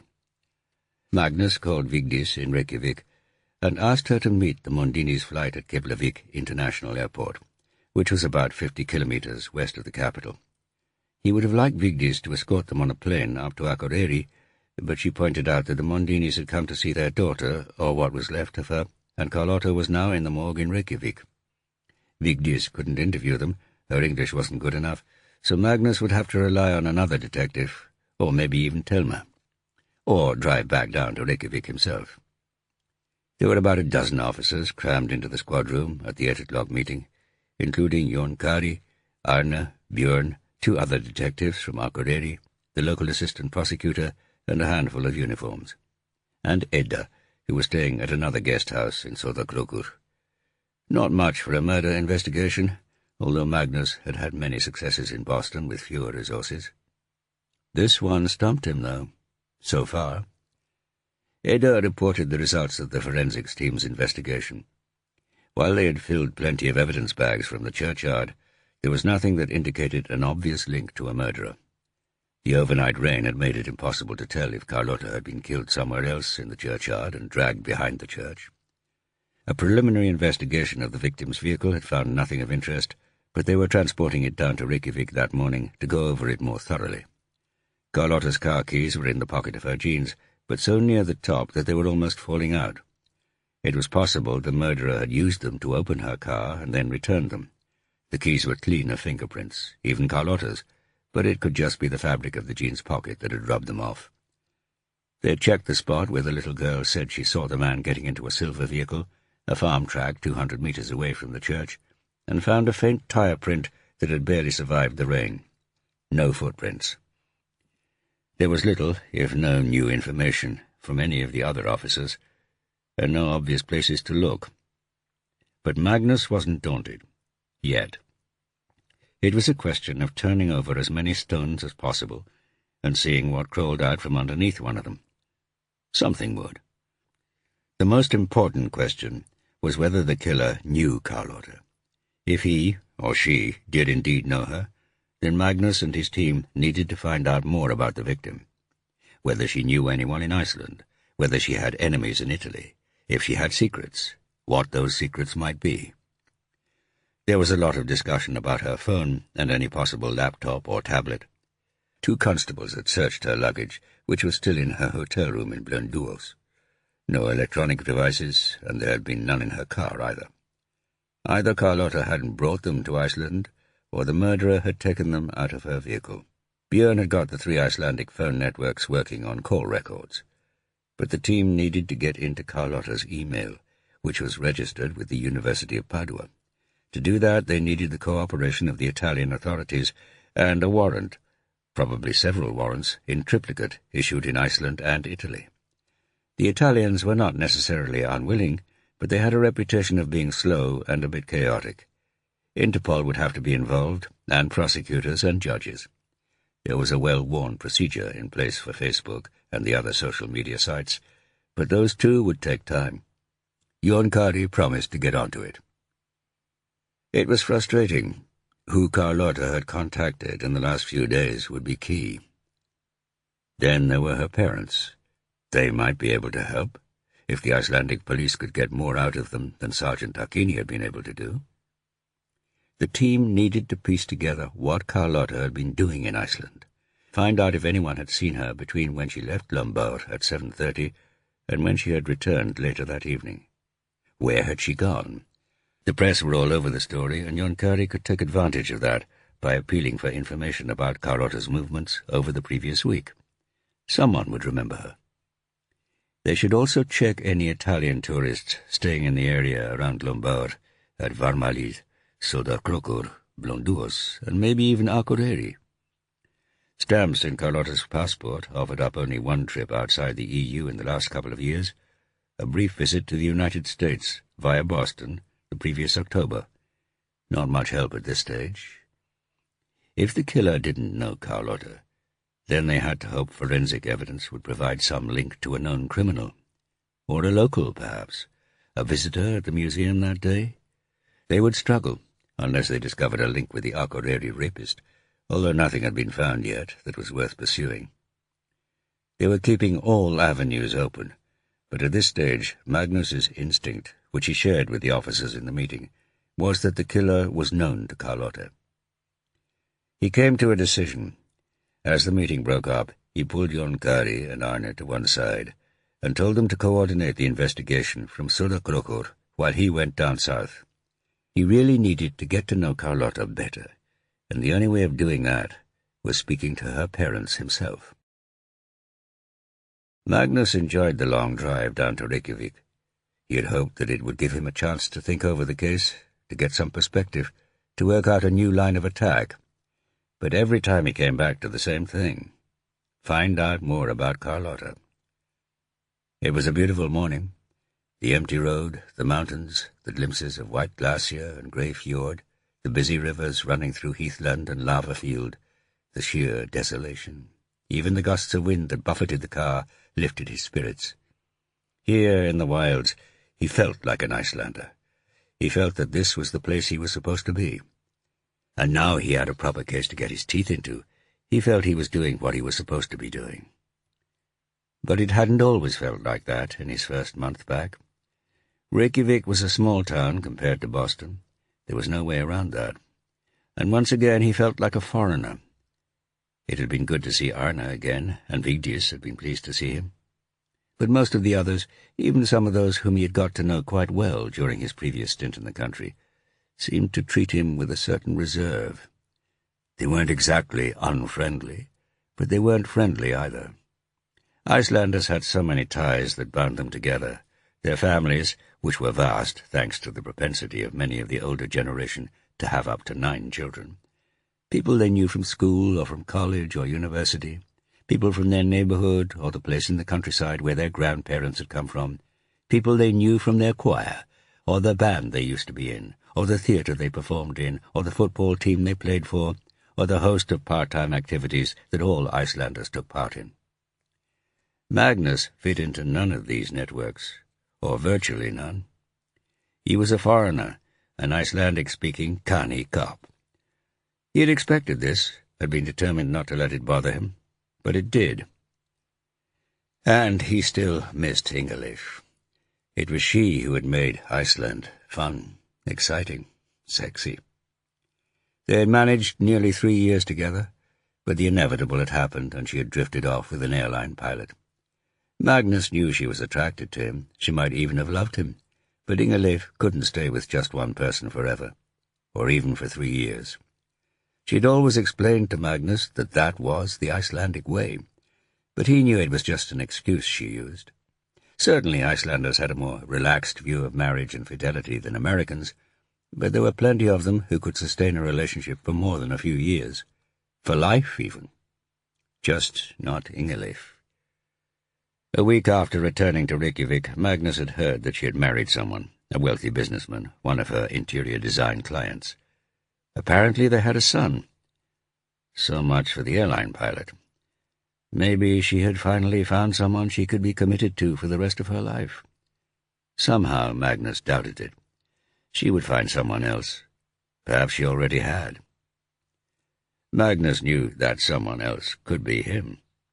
He hadn't forgotten her, and he was sure that she hadn't forgotten him. If and when they did meet, the spark would be rekindled. The fact she was now married would only make it more exciting for her, as would his return to Reykjavik. It would be hard for either of them to resist. The poor bastard who was her husband would suffer, as would her son, and, inevitably, Magnus. So he was keeping well clear of her. His phone rang. It was the hotel in Reykjavik he had been staying at for the last month. He hadn't given up his room for his quick jaunt up to the north.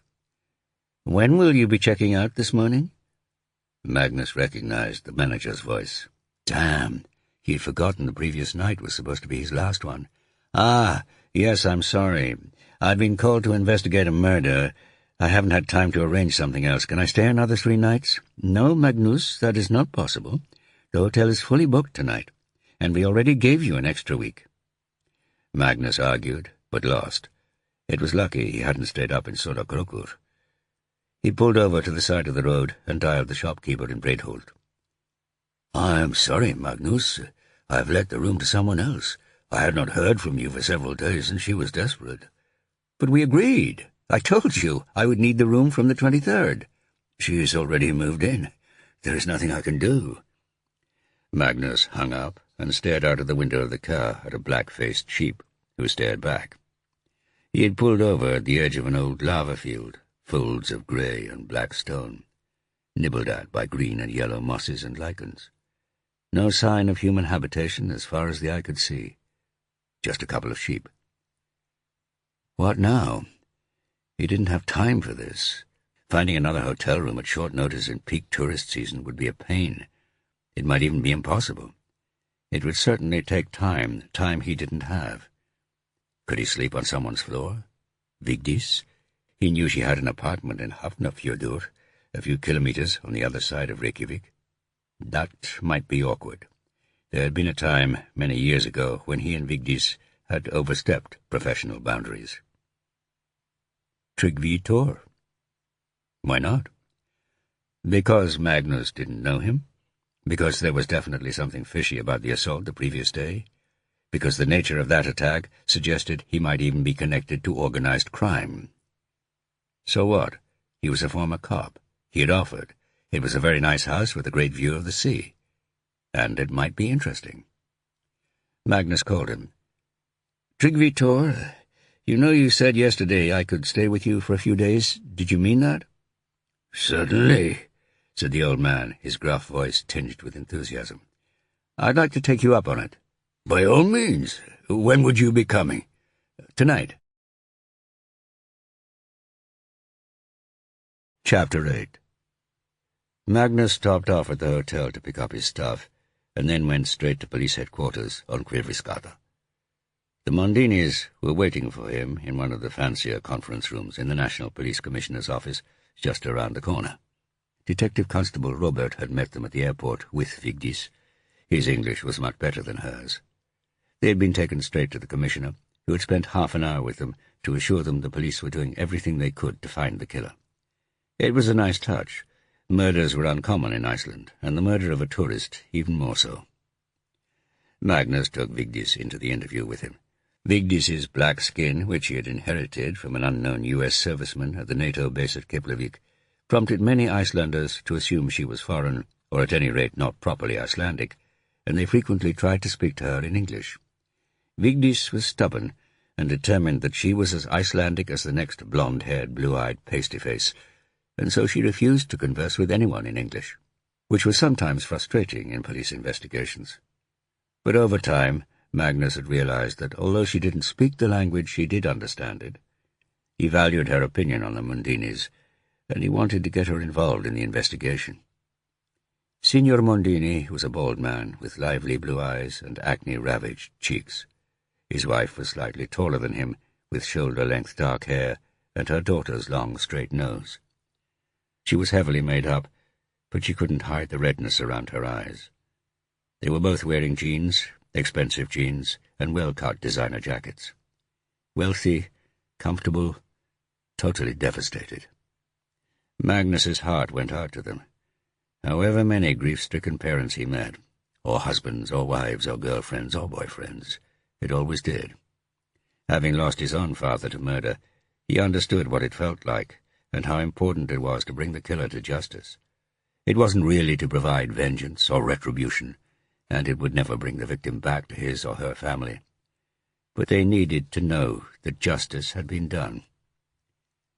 When he had finally solved his own father's murder, and justice had been done, some of his determination to find other victims' murderers had diminished. But now, watching these two people who had lost a daughter, he felt it come back. It was strange how the empathy which seemed to have left him in Boston was returning. He wasn't sure why. Magnus introduced himself in English. "I've just come from Glombarth, where your daughter was killed," he said. "First off, do you have any questions about what happened to Carlotta?" They did, and Magnus answered them carefully, very aware as he did so how little progress the investigation had achieved to date. Signor Mondini took the dominant role in asking the questions, but his wife's English was better. Magnus explained that the Mondinis couldn't see Carlotta until the autopsy had been performed, but that should happen later that afternoon. "Now I have some questions for you," he said. "Tell me about your daughter." "She was beautiful," said Signor Mondini, "and I don't just mean physically. She had a beautiful soul, and she was very intelligent." "She had so many friends," said her mother. "Everybody loved her, all her friends. They all knew they could turn to her when they were in trouble." Magnus let them talk, talk through the generalities of what a wonderful daughter Carlotta had been, and then talk about her childhood, her school, her teachers, her school friends, her university career, her love of history and archaeology. Naturally, she had had boyfriends, decent men. What man would not be interested in Carlotta? She had had a glittering career in academia ahead of her, if she wanted it, although really there were many fields in which she could have excelled. Through all this, tears fell from both the mother and the father. They loved to talk about her, and Magnus was finally building up a picture of a kind, clever girl who could be stubborn and liked to get her own way. "Presumably Carlotta had a computer?" Magnus asked. "Of course," said her father. "An HP laptop." "Do you know if she took it with her to Iceland?" "She was certain to have. She took it with her everywhere. Why?" "We haven't found it," Magnus said, "nor her phone. The murderer must have taken her laptop too, presumably from her car. The detailed forensic analysis of the car hadn't come back yet. Maybe it would show something." "Why do you think Carlotta picked Iceland for a vacation?" he asked. "Oh, she loved Iceland," said Signora Mondini. "She was always talking about it." "Had she been before?" "No, never," said her mother. "But she had always wanted to go. She had been to Sweden, Norway with us, even Greenland." "So she liked Nordic countries?" "Oh, yes. And of course that was her specialty. The Vikings, Viking archaeology. She loved all that ever since we took her to the Viking ship museum in Oslo when she was 12. "She much preferred the Vikings to the Romans," said her father. He smiled. "She was like that. She liked to take the opposite point of view to everyone else, including me." He took a deep breath, fighting back the tears. Stupidly, Magnus had assumed that an Italian archaeology student would be interested in Italian archaeology. Had she ever been on a dig in Iceland? "No, I don't think so." "No," said Signora Mondini with more conviction. "Not Iceland." "Where, then?" said Magnus.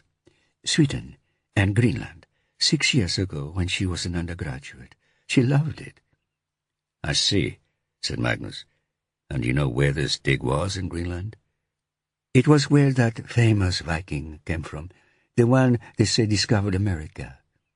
"Leif Erikson?" said Magnus. "Gudrid's brother-in-law and Eric the Red's son." "Yes, that's the name." Magnus felt excitement building. Here was the lead he had been waiting for. Could it be a coincidence that a TV crew at the murder scene were planning to travel to a place where the murder victim had worked several years before? Actually, it could. Maybe the same thing that had brought Eglo and her colleagues to Lombard had brought Carlotta an interest in Gudrid. "Did Carlotta have any friends in Iceland?" "Not that we know of," said Signor Mondini. "What about that man she met in Greenland?" said Signora Mondini to her husband. "The director of the site. Do you remember him? He was from York University in England, but I'm sure he was an Icelander." Her husband shook his head. "Yes, you do. She used to talk about him sometimes. She thought he was a very clever man. Inspiring." "What was his name?" said Magnus. "I can't remember," said Signora Mondini. "Wait a moment. Enrique." Magnus waited. He would prefer it if she could come up with the name herself. In the end, he helped her. "Was it Einar? Dr. Einar Torstensson?" Chapter 9. "Not much progress on the Italian tourist case, I see." Detective Superintendent Delma was examining her computer screen, which was no doubt filled with reports from Soda Krokur. Magnus had been called into her office as soon as he had finished with the Mondinis. "I need hardly tell you that this is a high-profile case and will remain so until it's solved. Tourists don't come to Iceland to be murdered. There are plenty of places they can go in the United States for that." Delma had recently started wearing reading glasses, and she was working on her stare over the rims. She was doing a good job. She had a reputation for being tough. Any woman rising as high as she had in the ranks of the Metropolitan Police would have to be. But she was also smart. She had taken over from Magnus's old boss, Baldur, following a reorganization while Magnus was in Boston, and had been in the job for 3 years. She was in her early 40s, not much older than Magnus, with short blonde hair and a square jaw. She walked with a barely perceptible limp on the false leg she had acquired when she was a junior police officer after a car chase on Sybraut that went wrong. Unlike her predecessor, Thelma appreciated Magnus's experience and didn't seem threatened by him. Magnus wasn't sure whether this was because she was impressed with his talent or because she thought it wise to support the commissioner's pet ideas. Probably the latter. Magnus ignored the crack about the States. It was more accurate than many he had received over the years. Actually, we might have had a breakthrough. I've just been speaking to the victim's parents, and it turns out there is a connection between Carlotta and one of the TV crew who were filming at Lombard. Einar Torstensson. Connection? The mother says they were friends, after Carlotta went on an archaeological dig in Greenland, supervised by Einar in 2011. Just friends? We'll see, said Magnus. I'm going up to Olavsvik to interview him this afternoon. I'm taking Vigdis. Thelma raised her eyebrows. Who have you left in charge of the investigation in Sodaklukur? Arne Holm. More raised eyebrows, this time with some justification. Magnus knew that the senior investigating officer was supposed to stay at the physical heart of the investigation. Jon Kari will help him. He knows what he is doing. I feel it's more likely that Carlotta was killed by someone known to her. If that's the case, then we need to track down everyone Carlotta knew who is in Iceland. And she knew Einar. You feel? Fair question. I'm not ruling out that she was killed by a stranger. In fact, that's what most of the team are working on now. Magnus waited as Thelma examined him. Then she nodded. Keep me informed. I'll need answers when the commissioner asks me about progress. I will. Magnus got up to leave the office. He hesitated at the door. Thelma. Yes? Did you ever know a cop called Tryggvi Tor Gröndal? Thelma looked up at Magnus, thought for a moment, and shook her head. Must have been before my time. Why? Nothing, said Magnus. On his way back to his desk, he wondered at Thelma's answer. She must have been in the police department for almost 20 years. So it was odd that she had immediately assumed that Tryggvi Tor was before her time, unless she knew something about him already, like his age, or the fact that he was retired. Was it odd, or was it a natural assumption? Magnus wasn't sure. An email from Sergeant Tacchini in Milan was waiting for him. A friend of Carlotta's, Federico Trapanese, had been in touch.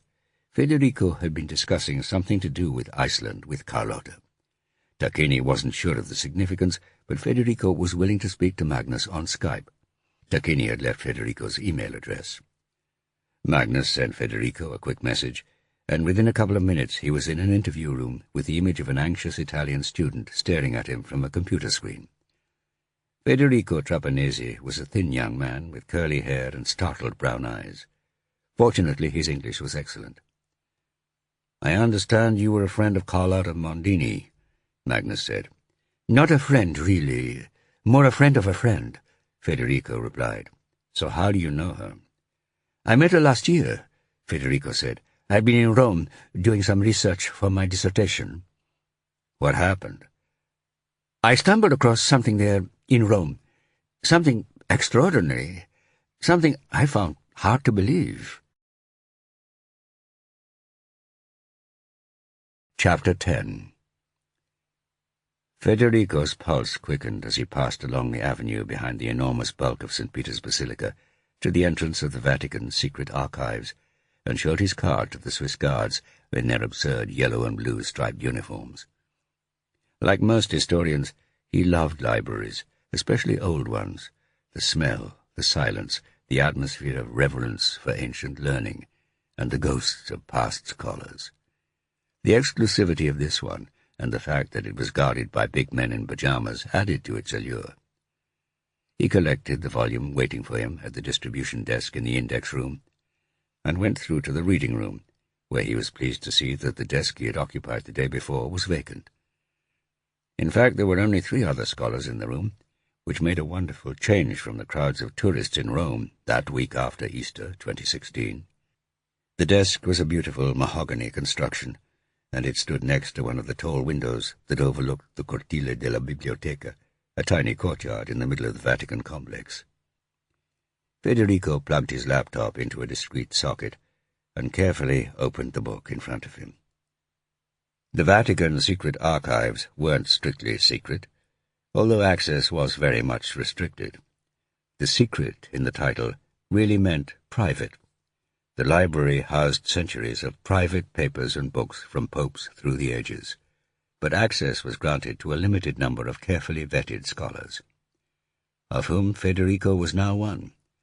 He was spending a week in Rome researching Italian missionaries to China in the 17th century, and his supervisor back at the University of Bologna had secured him access to the library to seek out reports sent by these priests back to the Pope in Rome. They were all in the form of handwritten letters, but the volume in front of him was the printed memoir of a 17th-century Italian ship's captain who had sailed to China and the New World. On one of his voyages, the captain had transported 2 of the missionaries Federico was studying. The book had been printed in 1658, and it looked as if scarcely anyone had read it since then. Wearing white cotton gloves, Federico leafed through and found the relevant voyage. He spent a couple of hours or so deciphering the narrative and typing up notes. Then he gave himself a break and grabbed a shot of coffee from the little kiosk in the courtyard below his window. When he returned to his desk, he idly leafed through the rest of the book. 4 pages from the back, pressed so flat that it was easy to miss, he came across 3 sheets of paper covered in brown writing. Old paper. Ancient paper. Curious, he carefully extracted the sheets and laid them out on his desk. He glanced around him. The reading room was almost empty. He examined the letter, for that was clearly what it was. What he read startled him. The text was written in a Genoese dialect with which he was only slightly familiar. He rushed back to the index room, and the librarians directed him upstairs to the Sisto, the 5th room, where he found a Genoese dictionary. He spent the rest of the afternoon painstakingly translating the letter into modern Italian. Then he transcribed the original onto his laptop. And then, when he was sure no one was looking, he took surreptitious photographs of it with his phone. Finally, when he had done all of that, he took the book and the letter to the distribution desk to tell them what he had found. A week later, back in Bologna, Federico was having a quick cup of coffee with an old friend of his, Guido, a fellow graduate student in history. They were sitting outside a little cafe in an alley just off the Piazza Scaravigli, which was perfectly placed to give its customers a choice of morning spring sunshine or shade. They had chosen the sun. "So how was Rome, Federico? Were the secret archives all they're cracked up to be?" "Yeah, I'd say so. And I found something pretty incredible. In the library, stuffed in the back of the memoirs of a ship's captain. It was a letter from Christopher Columbus to his younger brother Bartholomew in Lisbon, written in Galway in 1477. Can you believe it?" "Jesus." Guido, usually unflappable, sat upright. "What the hell was that doing there?" It contained notes made by Christopher Columbus about his visit to Iceland on an English ship from Bristol. It describes a failed attempt they made to get to Greenland. And then, while Columbus was in Iceland, a priest told him about the sagas which described the Viking exploration of North America.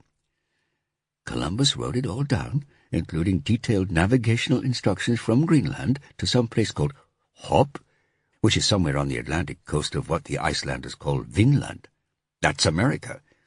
I suppose someone way in the past must have thought it was relevant to my 17th-century ship captain's travels and stuffed the letter in his memoirs. You're right. That is incredible. Where is Galway? Scotland? Ireland? It seems Columbus stopped there on his way back from Iceland. So what did you do with the letter? I handed it in to the library staff. But I made a copy and took some pictures. Here." Federico fiddled with his phone and showed a picture to his friend. Guido whistled. "Cool. Is it real, do you think?" Federico smiled ruefully. "The Vatican don't think so, but they said they would get it analyzed and let me know. I spoke to my supervisor here about it, and he said that there is no chance it's authentic. Apparently there is a reference to a visit to Iceland in 1477 in Columbus's letters, but it's all vague. And by that time, the Icelanders would have forgotten all about America, if in fact the Vikings ever did get there.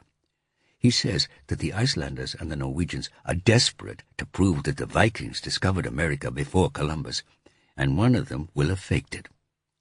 There are a lot of Columbus forgeries." "But the Vikings did discover America, didn't they?" Guido said. "It all depends what you call discover," said Federico. Guido frowned. "But if that letter is real, it would mean that Columbus knew all about America before he went there." Yes," said Federico. "That would be awkward." "It certainly would." "Is that why the Vatican say it's a forgery?" Federico shrugged. Guido raised his eyebrows. "So what are you going to do?" "There's not much I can do. It's up to others to decide if the letter is authentic. I'm sure if it is, they will let me know. And I know nothing about the Vikings myself. My supervisor was pretty firm that I should ignore it." "That's a shame," said Guido. "That's right. I mean, it's not every day you discover something like this, is it? If they can prove it's a fake, fair enough. But until then, someone should do some checking." Guido finished his coffee and glanced at his watch. "Look, I've got to go, but there's a girl I know from home in Milan who is studying archaeology at Padua. She's a real expert on the Vikings, and she's nice. I'm sure she'd be helpful. Why don't you get in touch with her?" "Okay. Thanks, Guido. I might just do that. Look her up on Facebook and tell her I said to contact her. Her full name is Carlotta Mondini." Carlotta responded enthusiastically to Federico's approach, and 3 days later she took the train from Padua to Bologna, and met him at the same cafe. Federico was immediately taken with her. Slender body, long dark hair, quick, intelligent eyes. It was hard not to be flattered by her eagerness to meet him. He had printed off the images he had taken of the letter, and had polished up his translation of the Genoese with the help of a friend. She took the copy of the letter from him eagerly, and then scanned the translation. "This is amazing," she said. "If this is true, and Columbus knew about America all along—" "I know," said Federico. "If it's true. Have they analyzed the paper?" "The Vatican are working on it." "But you said they have determined it's a forgery." "That's their initial opinion, and my supervisor agrees with them." "And why is that?" "They just think it's implausible that the Icelanders could have known about America at that time. Even if some of them did travel there 400 years before, they were just a peasant society, very poor and illiterate, and they would have forgotten it by then. That's assuming Columbus was even able to communicate with them about it." Carlotta burst out laughing. Federico couldn't help smiling in response, but he also colored with embarrassment. "What is it?" "That's so typical. Nobody in this country takes the Vikings seriously." "What do you mean?" "There are 2 sagas which describe the discovery of Vinland, as the Norse called America. Some of the most beautiful copies of those sagas come from the 15th century, which is when Columbus visited Iceland. Literacy was as high in Iceland as anywhere else in Europe at the time.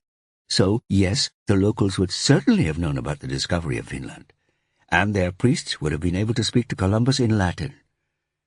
"So you think Columbus did hear about Vinland?"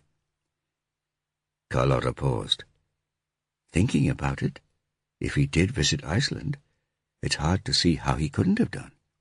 What's fascinating is the navigational descriptions in this letter about where the Vikings went in Vinland. I reread the 2 sagas yesterday, and this is more detailed." "So you think the letter could be real?" "It could," said Carlotta. "Obviously, if they find the paper is modern, then that would rule it out. But to discount it just because they think the Icelanders would have forgotten about Vinland in 1477 is plain wrong. "Oh," said Federico. "Aren't you excited?" Carlotta asked. "Oh, yes. Yes, of course." "Let me guess," said Carlotta. "Your supervisor doesn't want you to get involved." Federico nodded. "Well, thank you for showing it to me anyway," Carlotta said. She pointed to the images of the letter. "Can I take these with me?" "Sure," said Federico. "I'd like you to. I think someone should take this seriously. Just keep my name out of it, if you can." "Did you see Carlotta again after that?" Magnus asked. "No, that was the only time.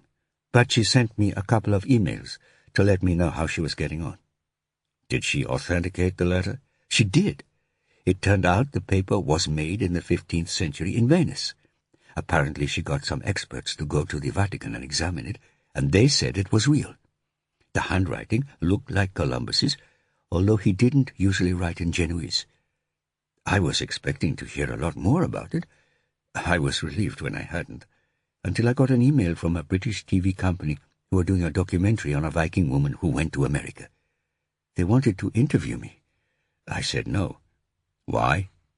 It's clear my supervisor doesn't want to know. The whole faculty doesn't want to know. It's a sensitive subject, and I have my career to think about." "Why is it so sensitive?" Magnus asked. Federico shifted in his chair. "For us Italians, Columbus discovering America is a big deal. He might have been working for the Spanish government, but we view him as one of ours. He's one of the greatest Italians. I mean, we know he was actually looking for a route to China, and he probably didn't realize he discovered a new continent, but it was a great achievement. We are all proud of him from the time when we are little kids, and we first hear about him at school." Federico was becoming animated. His body was moving, as were his hands. "If it turns out he actually knew about America all along, from the Icelanders, it would be—" He grimaced. "It would be a betrayal of all we knew. It would be a disaster." "But aren't professional historians supposed to be seeking out the truth?"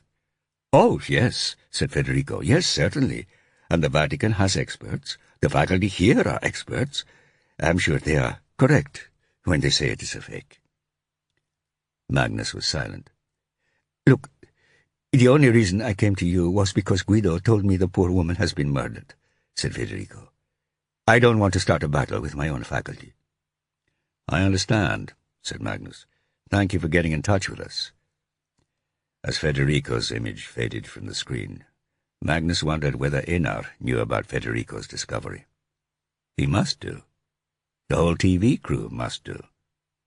Magnus needed to get to Ólafsvík. Chapter 11. It was 2.5 hours from Reykjavik to Ólafsvík, and Magnus was glad that Vigdis was willing to do the driving. They retraced Magnus's route of that morning north to Borgarnes, and then they took the dramatic road along the west coast, through lava fields and beneath glowering mountains, towards Snæfellsnes. On a clear day, Magnus could see the snow-topped peak of Snæfellsjökull floating above Faxaflói Bay from his window in police headquarters in Reykjavik. But that afternoon, the mountains that formed the spine of the peninsula were covered in thick grey cloud. Magnus filled Vigdis in on the details of the case as they drove, and spoke to Arno on his phone for updates from Sodakrokur. The only information of any note was that a couple of French tourists had seen a lone young woman with short, streaked blonde hair standing next to a small blue car parked in a lay-by a few kilometers east of town, looking out at the island of Drangey. They had pulled up next to her to share the view. They reckoned the time was between 8 and 8:30 on Monday evening. If that was Carlotta, it suggested she had driven north from Glumbar after her visit there. It sounded as if she was killing time, rather than rushing to meet someone, or to do something. "What did Thelma say when you told her you were bringing me with you?" asked Vigdis. "Nothing," said Magnus. "Nothing? Are you sure? She didn't suggest taking Robert instead?" "Well," she raised her eyebrows. "I thought so." Vigdis's lips pursed in frustration. "That's all she did, Vigdis. It doesn't mean anything. Of course it does. She's undermining your confidence in me. Magnus snorted. That's dumb, Vigdis, and you know it. What is your problem with her, anyway? She's got to be an improvement on Baldur. Baldur hadn't liked either of them, basically for who they were. Magnus was a smart-assed American, and Baldur had no idea how anyone could think a black woman could possibly be a detective in Iceland. As far as he was concerned, both of them had been foisted on him by a commissioner who had been swayed by the glamour of foreign ideas. But Baldur was gone now, to sap the spirits of the traffic department. Thelma was much more modern in her outlook. She had even spent 2 years doing a master's in criminology somewhere in the States. At least with Baldur, you knew who you were dealing with. I can handle reactionary Icelandic males, but Thelma is different. What do you mean? Do you think she has a problem with your color? No. They drove on in silence for a couple of kilometers. The lonely crater of Elborg emerged from the moisture-filled gloom ahead of them, a ring of rock rising 100 meters above the rough field of mossy lava. Is she the reason why you haven't been promoted? Yes, Vigdis said. No doubt about it. Why? Asked Magnus. Did you screw up somehow? Oh, thanks for the vote of confidence, Magnus. Hey, Vigdis, I've seen you break the rules many times. I would never doubt your competence, but I would doubt your ability to do what you are told. Just like I doubt myself. Fair enough, said Vigdis. But actually, without you around these last few years, I have been remarkably obedient. No. She just doesn't like me. Why not? It took me a while to figure it out. She is one of the 2 or 3 successful women in the police, and she had to fight hard to get there, especially when she lost her leg. She was 26 then. She could have been invalided out, but she insisted on staying on. And, to their credit, they let her. She's ambitious, she's tough as nails, and she's successful. She used to be my role model. Used to be. What's wrong with her? Most women get intimidated or angry when they are the only female in the room, but Thelma likes it. She can handle the men, but she's scared of the women. Since she became head of the department, we haven't taken on a single woman. They've all been men, and it makes me sick. Are you sure? Oh, I am quite sure. She knows I know, and she knows I don't like it. You're just imagining it, Vigdis. She really doesn't seem like the jealous type to me. You watch her, said Vigdis. Next time you're in a meeting with her and some other men and a woman, me for instance, you watch her. You'll see what I mean. Magnus shook his head. Vigdis smiled wryly. But you'll be okay. At least if I never get promoted, you'll still have me to drive you around. They headed west, and the clouds lifted, shredding on the spine of the mountain range, letting columns of yellow sunshine streak through. They climbed the pass between the south side of the Snæfellsnes Peninsula and the north. As they crested the ridge, a familiar view spread out before them. The southern shore of Breiðafjörður, or Broad Fjord, with its multitude of islands, and the west fjords in the distance. 2 farms clung to the shoreline, separated by a mile of tumbling frozen lava. The Berserkjaron, or Berserker's lava field, named after the 2 Swedish warriors who had lain buried there for 1,000 years. It was at the farm on the left, Bjarnahöfn, that Magnus and his little brother Ollie had spent 4 miserable years of their childhood being looked after by their grandparents. It was at this farm that the key to the murder of Magnus's father in Massachusetts had lain, and it was at Bjarnahöfn, 7 years before, that Magnus had found the body of his own grandfather, who had caused him and his whole family so much pain over the years. Vigdis glanced at him as she guided the car down towards the plain by the shore. "Have you been back here?" "No. Or at least not since I left Iceland last time. The place is now farmed by my uncle and his wife. I suppose I should go and see them. It's difficult." Bjarnahöfn was the location where Magnus's whole family had been blown apart, collateral damage everywhere. He had done his bit to pick up the pieces immediately afterwards, but he hadn't even told them he was back in Iceland. "I remember them," said Vigdis. "Do you want to stop there now for half an hour?" "No, we had better get on to Ólafsvík." They both knew they could spare half an hour, but Vigdis didn't argue. They reached the main road running along the coast and turned left, west towards Olafsvik. Bjarnehopen was only a couple of kilometers away, over the heaving and swirling lava field that Magnus remembered so well. "Is Ollie out of jail?" Vigdis asked. "Soon. October. He made parole. Good behavior, amazingly enough." "Have you seen him?" "Yeah." "Sounds like it didn't go well." "No. He blames me for putting him inside." "What does he expect? You had to testify. You couldn't lie." "I think he thinks I should have done." Ollie had been in Iceland when their grandfather had been murdered, but he had been imprisoned in the States for the peripheral role he had played in that other murder, nearly 20 years earlier, of their father. The district attorney had called Magnus as a witness. As a police officer, he couldn't very well refuse to testify, nor could he not tell the truth. And actually, Ollie deserved to face trial for what he had done.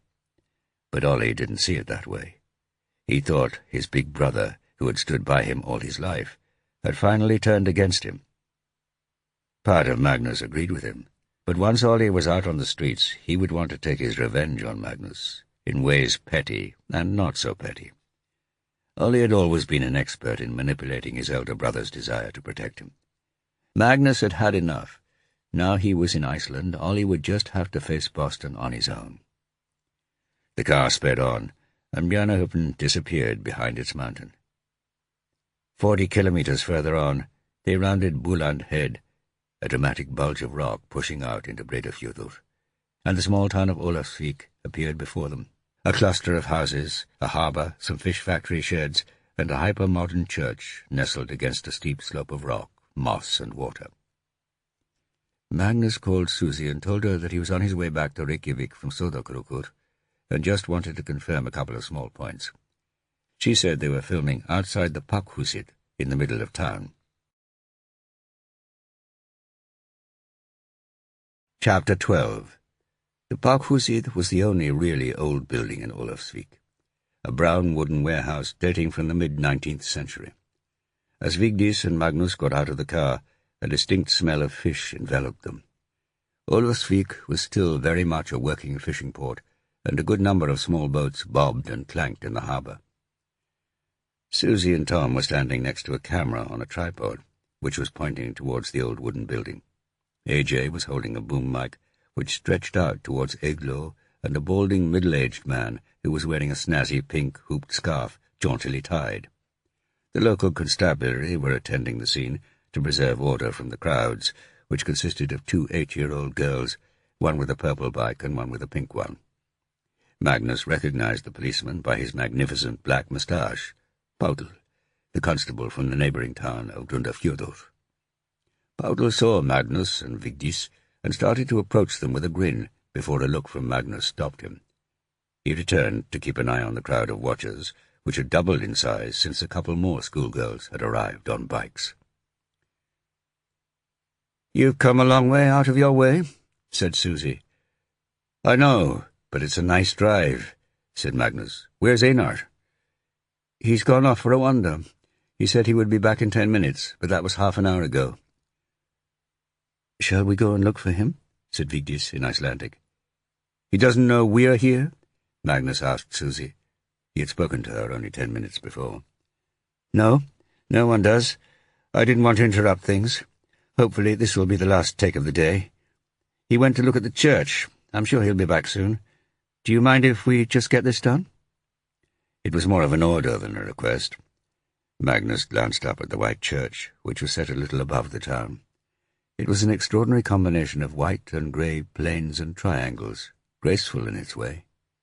He couldn't see Einar. "We'll wait," said Magnus. "Do you mind if we watch?" He sauntered over to Constable Paudel and his little group of schoolgirls and greeted him. "I'm going to be questioning a man named Einar Thorsteinsson in a few minutes. Tall guy, late 30s, scrappy beard. We will probably take him to the police station." "All right," said Paudel. "I'll come with you." "Thanks. And watch the guy we question. It would be a stupid thing to do, but he might try to make a run for it." Magnus returned to Susie. "Roll, Tom," she said. "Whenever you're ready, Eglo." In front of the old warehouse, Eglo took some deep breaths. She spotted Magnus and Vigdis, and a look of alarm passed over her face, but only for a second. A few more deep breaths, until she was composed again. She smiled. "This is the old warehouse in Olafsvik, where merchants came from Denmark and elsewhere to store their goods and to pay their customs duty. The warehouse is only 150 years old, but merchants have been coming to Olafsvik for much longer than that. In fact, Olafsvik was the first town in Iceland to be chartered as a port by the Danish crown. Until 1944, Iceland was a colony of Denmark." Magnus wasn't wearing headphones, and so he could only just hear what Eglo was saying 50 feet away. But there was something about her voice that thrilled him. Vigdis was listening too. "Back in the 15th century, traders came here from all over Europe, but especially from England. And for centuries before that, Olafsvik had been one of the main ports for the Greenland trade." Eglo paused. "Greenland was an important source of ivory from walrus tusks, and, even more lucratively and more secretly, of a product which was prized all over Europe." Another pause for effect. Eglo cocked her head, tightened her lips, raised the corners of her mouth slightly, preparing her viewers for a surprise. "Unicorn horn. The long, straight, single tusk of the narwhal was imported to Iceland from Greenland, whereupon it became magically transformed into the horn of the unicorn and was sold on to the courts of Europe for a fortune. So the people of Olafsvik knew Greenland and its Norse settlers well." Eglo turned to the middle-aged man. "This is Professor Marco Beccari of Princeton University, the author of Thought, Light, and New Worlds, which has revolutionized historians' views on the exploration and conquest of the Americas. So, Professor Beccari, did Columbus discover Iceland?" The professor grinned and raised his eyebrows, as if surprised by the question. He paused for thought. "I suppose you could say in a way he did. At least for the Italians, and perhaps the Spanish and Portuguese. He visited here in 1477 on an English ship from Bristol, and in a later letter to King Ferdinand and Queen Isabella of Spain, he is at pains to describe the country as if he was introducing it to people who had never heard of it. He didn't call it Iceland, but Tila, after the magical land of Tula. He seems to have spent several months here. In fact, there is a legend that an Italian nobleman stayed at Ingjald's Hole for the winter, not far from Olafsvik. The Italians did not know very much about the far north. Neither Italian nor Portuguese ships were permitted to make port in Iceland, which could have been the reason for Columbus's voyage on an English vessel. He writes about exploring the seas to the north of Iceland."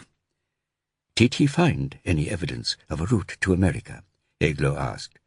She was looking deeply at the professor, hanging on to his every word. He had a powerful physique and a powerful voice. He spoke clearly and with authority, an authority which seemed to grow under Eglo's gaze. His accent betrayed only a trace of Italian, mixed with British and American tones. "He may well have done. In his letter he says little about what he learned in Iceland. But he does mention a man and a woman from China, of extraordinary appearance, washing ashore in Galway in Ireland, on 2 tree trunks. These were presumably 2 Inuit from Greenland or northern Canada in a kayak." "But we have no evidence that Columbus learned anything of the sagas of Eric the Red and the Greenlanders while he was in Olafsvik." "We didn't, until very recently," said Beccari.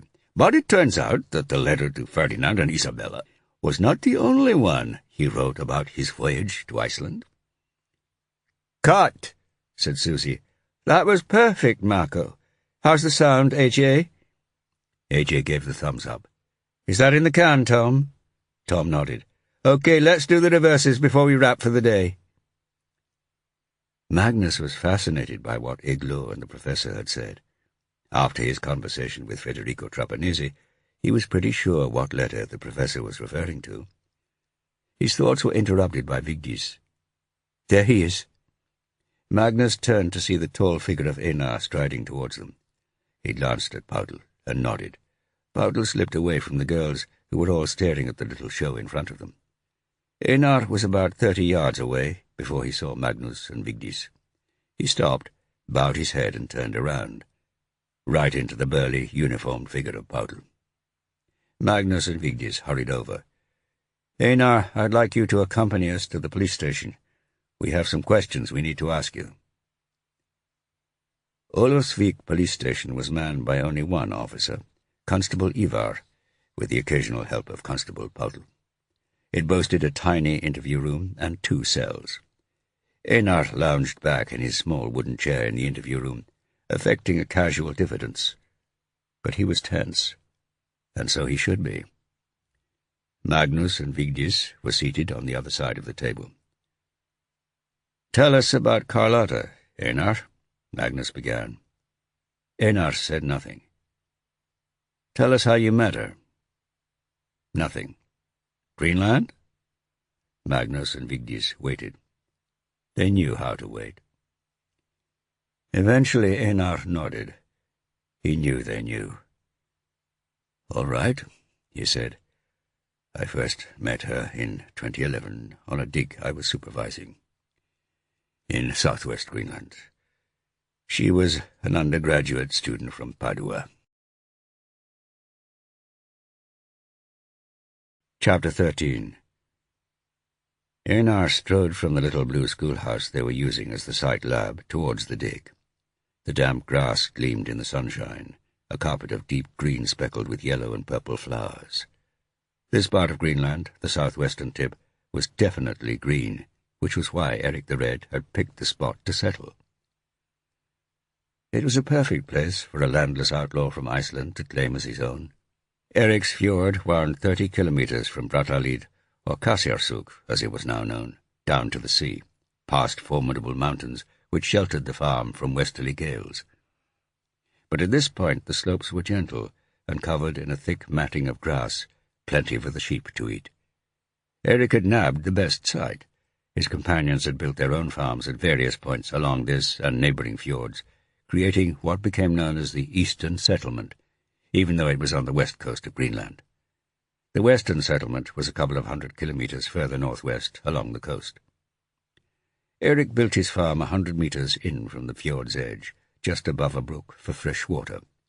The scene could have been Iceland or even Scotland, except for a dozen or so serene icebergs drifting up towards the fjord's head from the foot of a glacier just around the corner, twisted sculptures of white and blue. Maybe they were formed from Viking snow that had fallen on Greenland 1,000 years before, in Eric's time. Possible, although more likely the ice was much older. Brattahlid had been a substantial farm, consisting of a long house, various barns and byres, and a tiny little church that had been built by Eric's Christian wife, according to his saga. The site had been excavated in 1932, and again partially in 2005.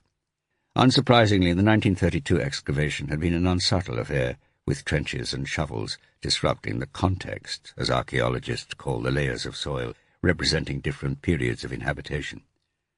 Brattahlid had been inhabited from the first settlement of Greenland in about AD 985 until the 14th century.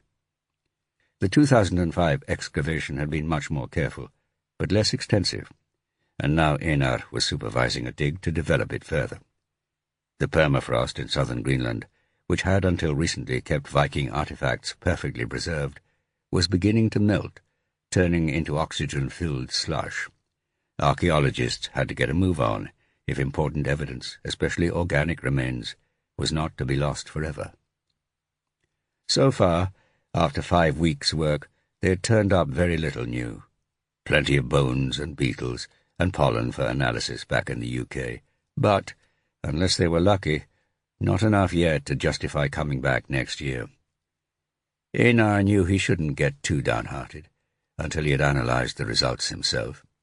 He was building a reputation as an expert on the effects of climate change in the Middle Ages on diet, based on studies of what remained of the crops, animals, and food, and of medieval excrement.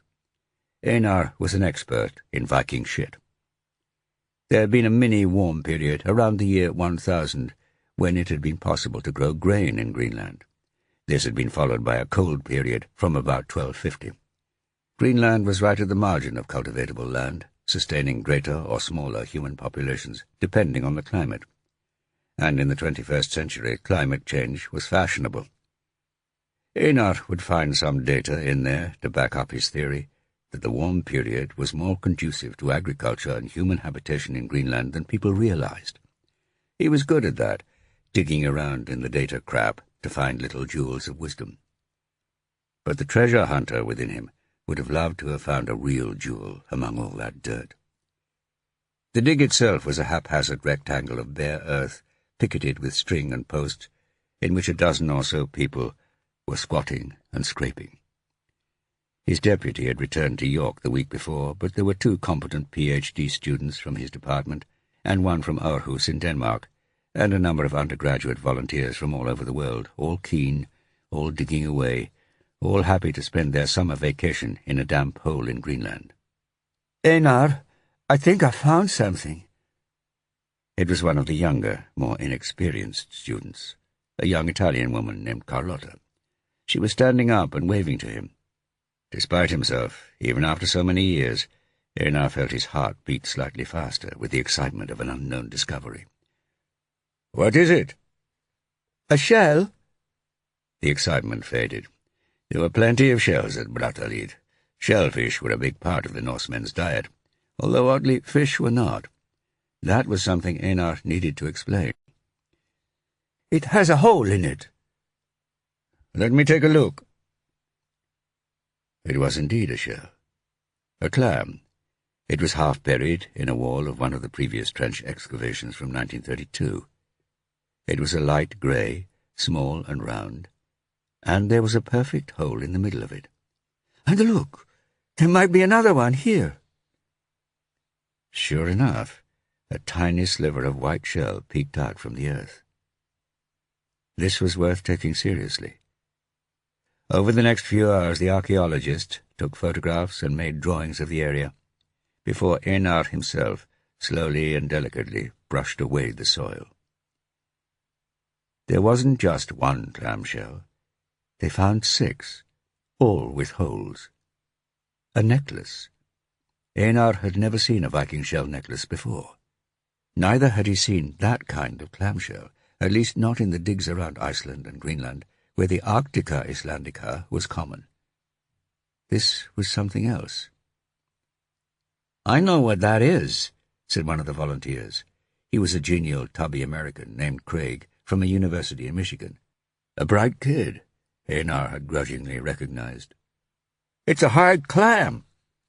"Are you sure?" "Sure, I'm sure. I go clamming every summer with my aunt on Cape Cod."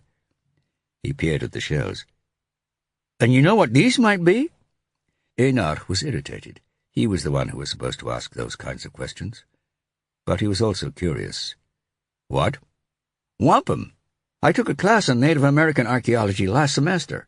It's totally wampum." The student who had made the find, Carlotta, wasn't classically beautiful. In fact, her face was uneven, angles rather than curves, and her nose was too long. But she had eyes that flashed intelligence and enthusiasm for life, and a lithe body, slim, constantly moving. She was easily the most attractive student on the dig, and Einar could tell that he had had her under his spell from the moment he had introduced them all to the site. Out in the field, he could make a site come to life, and that was exactly what any aspiring archaeologist wanted, to live in the past, to feel that they were physically immersed in a world that was centuries old, rather than simply squatting in a ditch in the rain without Wi-Fi. He had known right away that he would sleep with Carlotta. The only question was, when?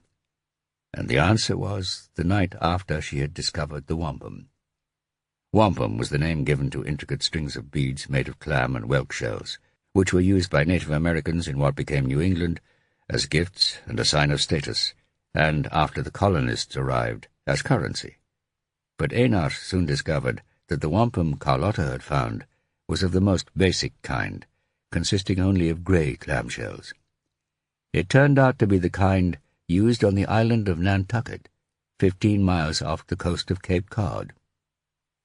Such a find, in the house of Erik the Red, the father of two of the chief explorers of Vinland, Leif and Torvald Eriksson, and father-in-law of another one, Gudrid, was hugely exciting and worth celebrating. Chapter 14. "What about later?" asked Magnus. "Did you sleep with Carlotta after Greenland?" The question of why Einar hadn't told them all this before could wait. First he wanted to get as much out of him as possible. Einar nodded. "I suppose you could call it an affair, but it was more like an occasional relationship. Every now and then we would meet up. I was at York University in England then, and she was in Padua. Sometimes we would meet in York, sometimes France. We went to Amsterdam once, and Zurich, Venice. Never Iceland." "I see," said Magnus. "And how long did this affair continue, or was it still going on when she died?" Einar's cool crumbled. He closed his eyes and breathed in. When he opened them again, they were moist. He stopped, took a breath, opened his mouth, closed it again, swallowed. "I can't believe she's dead," he said. Magnus and Vigdis waited for Einar to regain his composure. "No, it only lasted a year. My wife was diagnosed with breast cancer. It turned out she knew about Carlotta. She told me to stop, and I stopped." "Completely? You didn't sleep with her at all after that?" "No, I mean—" Einar winced and closed his eyes again, as if ashamed to admit the truth. "Yes, once, in Paris last year, but just the once." "Was Carlotta happy with that? With just the once?" "Not really," Einar said, "but I had promised my wife." "Yeah, right," said Vigdis. Vigdis had a negative view of men's honesty when it came to women, born of harsh experience. "I'm telling the truth," Einar said, "but please don't tell Rosa about the Paris thing. She doesn't know, and I don't want her to find out." "You should have thought about that before you slept with Carlotta again," said Vigdis. Magnus was happy to let her needle Einar. "I know I should," said Einar, slamming his palm on the table. The sudden outburst took the two detectives by surprise. "Look, I'm sorry. I know I should have told you all this before. I know I made a mistake, but I am going to rectify that now." "You certainly should have told us straight away," said Magnus. "Why didn't you?" "I panicked," Einar said. "I didn't want Rosa to find out I've been seeing Carlotta, and I thought you might suspect me of killing her." "Indeed we might," said Vigdis. "Indeed we do," said Magnus. "What was Carlotta doing in Iceland?" "She came to see me," said Einar. "So she could sleep with you?" said Vigdis. "No!" Einar glared at Vigdis. The needling was working. He fought to control himself. "No. She came across something in Italy last year, a letter about Columbus and his visit to Iceland. She approached me about it in Paris when I was presenting a paper at the Sorbonne. That was the one and only night we slept together again. We've been corresponding about it since then, but a couple of weeks ago she said she wanted to talk to me about a new development, face to face." "Did you meet in Reykjavik?" "No. I was determined to avoid seeing her in the flesh." Einar winced at his own choice of words. "I said we should discuss it over the phone, but she insisted on meeting up. In the end, I relented, but I said definitely not Reykjavik. She could come up to Sodakrokur, where we were filming." "But she saw you in Glombayr." "Yes, that wasn't part of the plan. She just wanted to—" "To what?" said Magnus. "Tease me, tempt me, I don't know." "So then what happened?" "I told her to go away so that the others wouldn't suspect anything. We were supposed to meet in Sodakrokur at 9:30 that evening. She said she would have to make it 10:30. Did she say why? No. And you didn't ask? Not at that point. I wanted her to leave me alone. We were standing in front of the church, and I knew the others would see us and ask about her, and in fact Iglo did. So none of them knew who she was? No. Einar shook his head. Carlotta and I had agreed to keep her name out of it. The others knew about the Columbus letter, of course, but they didn't know about Carlotta's involvement, or that she'd been a member of the dig in Greenland. I spoke to the guy who found the Columbus letter this morning. Federico Trapanese? Is he here in Iceland? No, he's in Italy. I spoke to him on Skype. Is that the new evidence Professor Beccari was talking about? Yes. It proves that Columbus was told about the Vinland sagas, and it includes sailing directions to a Viking settlement in America. Which one? Said Magnus. We think it's Nantucket. Nantucket? Isn't that where you said the wampum you found came from? Precisely. No wonder Carlotta was excited by the letter. Yes, not only did it show that Columbus knew about America before he discovered it, but also that Gudrid made it as far as Nantucket. So that's why you think Hope is in Nantucket. That's right, said Einar. Magnus remembered the U.S. immigration entry stamp the police had found in Carlotta's passport. Boston. Boston was the nearest international airport to Nantucket. Did you go there yourself, last October? Yes, said Einar, clearly puzzled at how Magnus knew. With Carlotta? Einar nodded. Yes, with Carlotta, but we didn't sleep together that time. I promise. What did you do? It was Carlotta's suggestion. We wanted to see where the Vikings might have settled on Nantucket. We found an old woman there, a historian, who happened to have written a book about Gudrid the Wanderer. She knew the lagoon mentioned in the Columbus letter. We are featuring it, and her, in the documentary. Einar's anxiety deepened. I never told Rosa Carlotta came with me, or Iglo, or the others. You wanted to keep it a secret, said Vigdis. Yes, in case my wife got the wrong idea. Vigdis looked at him pityingly. Back to Monday night, said Magnus. What happened at 10:30? We were supposed to meet outside the church, in the church square in Sólakrókur. I got there a little early, maybe 10:25. Carlotta didn't show. I waited until after 11, and then went back to the hotel. I texted her to ask where she was, but there was no reply. Einar swallowed. And then, the next morning, I saw her dead behind the church at Lombard. I panicked. I'm ashamed to say my first thought was I didn't want my wife to find out that I'd been seeing her. Why not? Said Vigdis. In case she thought we were sleeping together, which would have been a reasonable assumption. Einar shrugged. Yeah, that's my point. That's really not a good reason for not telling us about your relationship with her, said Magnus. In fact, it's a really bad reason, said Vigdis. Yes, I know that. I've been kicking myself all day. I can't believe she's really dead, even though I saw her body lying there.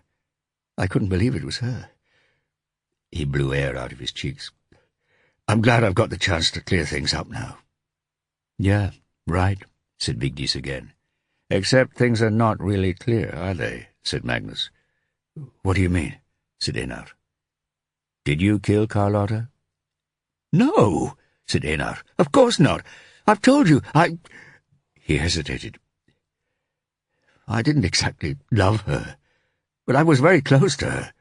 Why would I want to kill her? Magnus raised his eyebrows. It was a good question, and one perhaps Einar could answer. Einar was having none of it. Tell me, why? Take me through what you did the night Carlotta died. You left Lombard at 7:30? That's right, said Einar.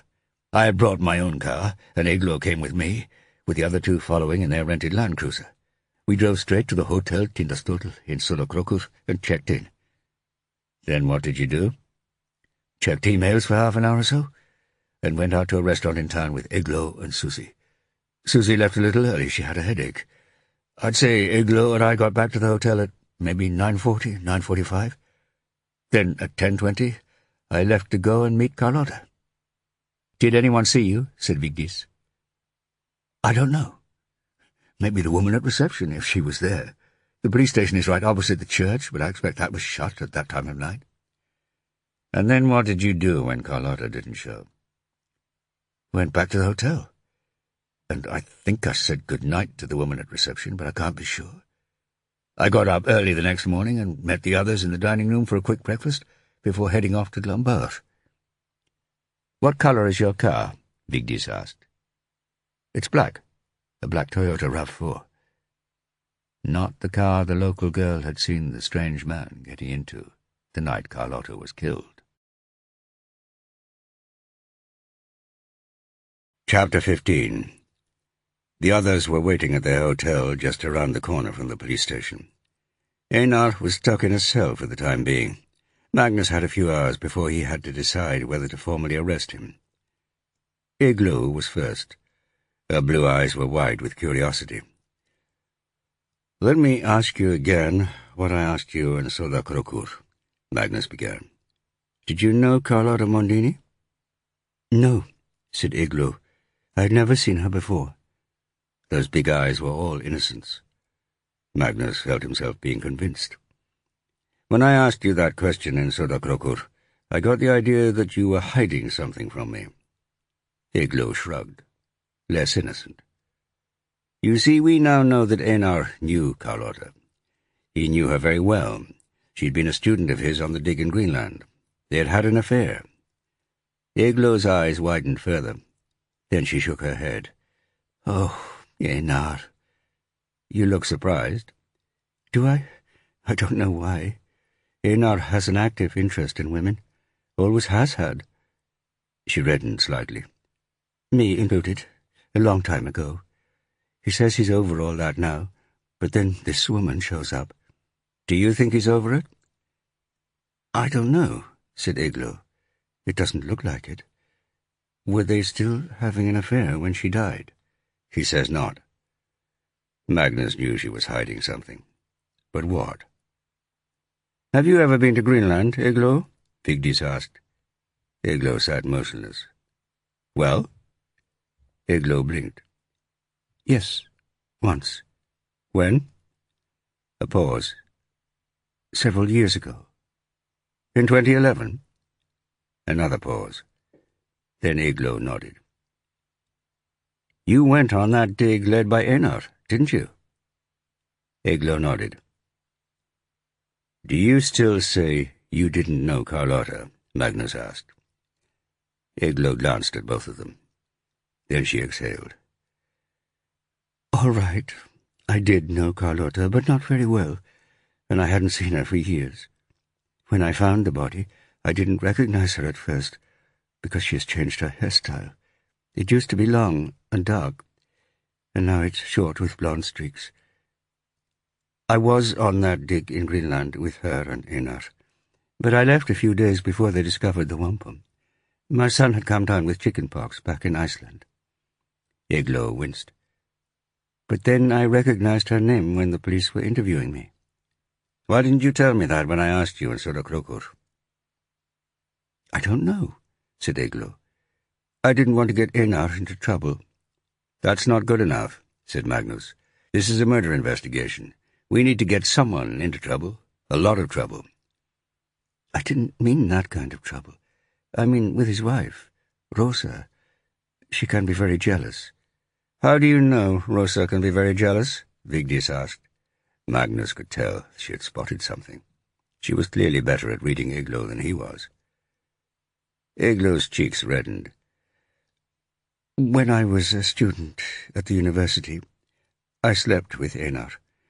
And then again when we were both at York University in England. Einar had got me the job there. Einar thought Rosa didn't care, but she did. She told me." "Told you what?" said Vigdis. "To stay away from him." Igloo shook her head.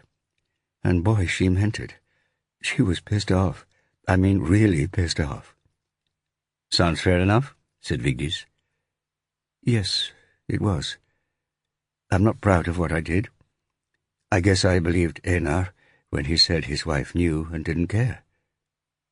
Did you tell him she had warned you? She asked me not to.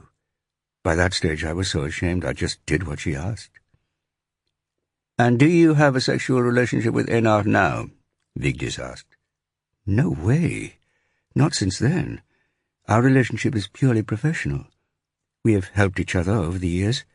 He introduced me to Susie when she was doing a documentary about York, and I suggested him as an expert for the Wanderer documentary series. I knew the wampum find would fit in nicely. He plays it cool, but he loves being on TV. Magnus examined Eglo. She looked uncomfortable, as she should. She had been caught lying to the police. Magnus couldn't be sure whether she was telling the truth now. People were always lying to Magnus, but oddly, in Eglo's case, he felt disappointed. He checked Einar's account of his whereabouts with Eglo.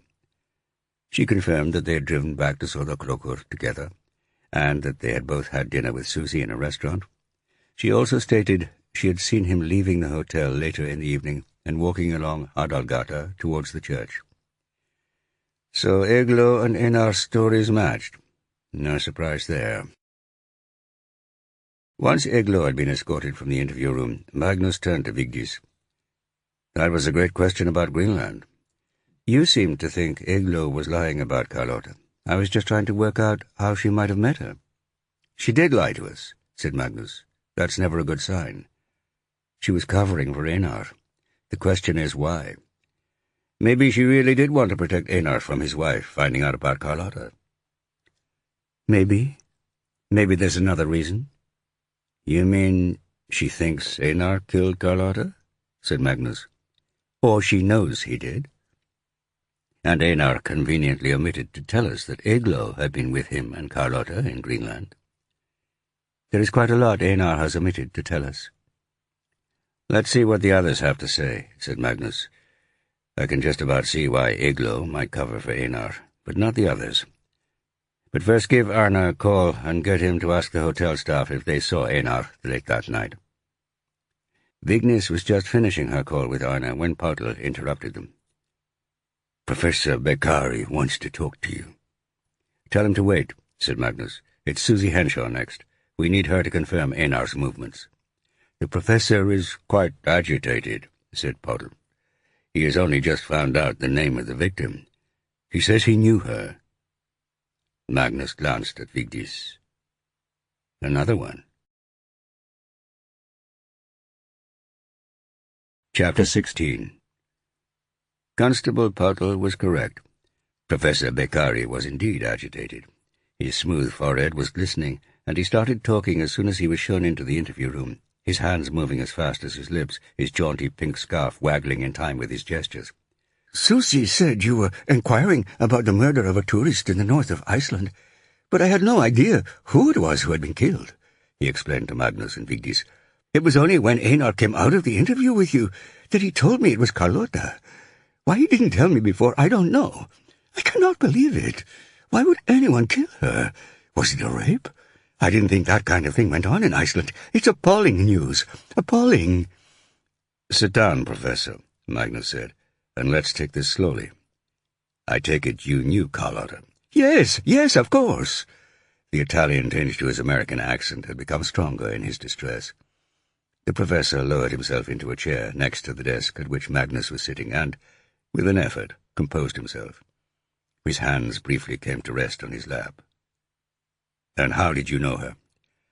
She contacted me at Princeton a few months ago. Just sent me an email.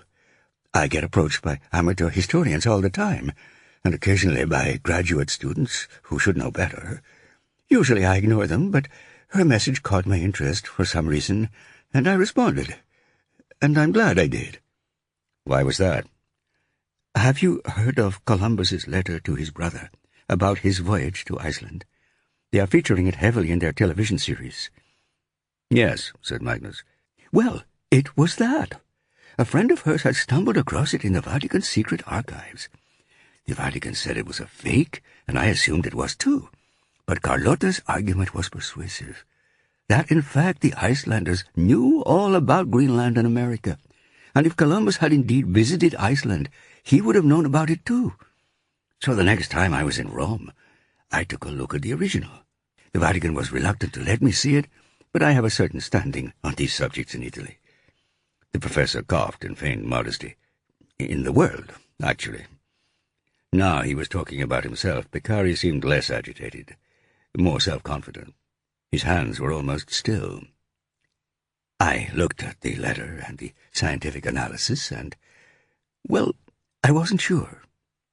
You thought it was genuine? I thought it might be. You have to be careful when you have a reputation such as mine. It is easy to make a fool of yourself. You remember the Hitler diaries? Magnus shook his head. In the 1980s, Stern, the German magazine, claimed that they had discovered Hitler's war diaries. Professor Trevor Roper of Oxford University said they were genuine. He was wrong, and his reputation never recovered. It destroyed his life. I have just taken over as Hildreth Professor of History at Princeton. I don't want to follow in poor old Trevor Roper's footsteps. That would be a catastrophe. The professor's eyes were wide with horror at the prospect of the demolition of his reputation. Did you ever meet Carlotta? Yes. The day after I examined the letter in the secret archives, she met me in Rome. She said that the BBC was doing a documentary on a Viking woman who had been to America and was planning to use the Columbus letter. Would I vouch for its authenticity? When exactly was this? Magnus asked. Sometime in April this year. Beccari pulled out his phone to check his diary. The 25th of April. Magnus jotted the date down. And how did you reply to Carlotta? I said no, of course. I have my reputation to protect. How did Carlotta take that? She was unhappy. She didn't give up. She asked me to think about it. She understood about my reputation, but she was very persuasive. She said most of the truly groundbreaking discoveries in history were initially rejected by the academic establishment. Beccari cleared his throat. I'm not sure she is entirely right about that, but I did see her point. She also hinted that I was scared of the other academics. I knew she was trying to provoke me, but once again she had a point. I don't follow. This letter is going to be a big deal once it becomes public. A very big deal.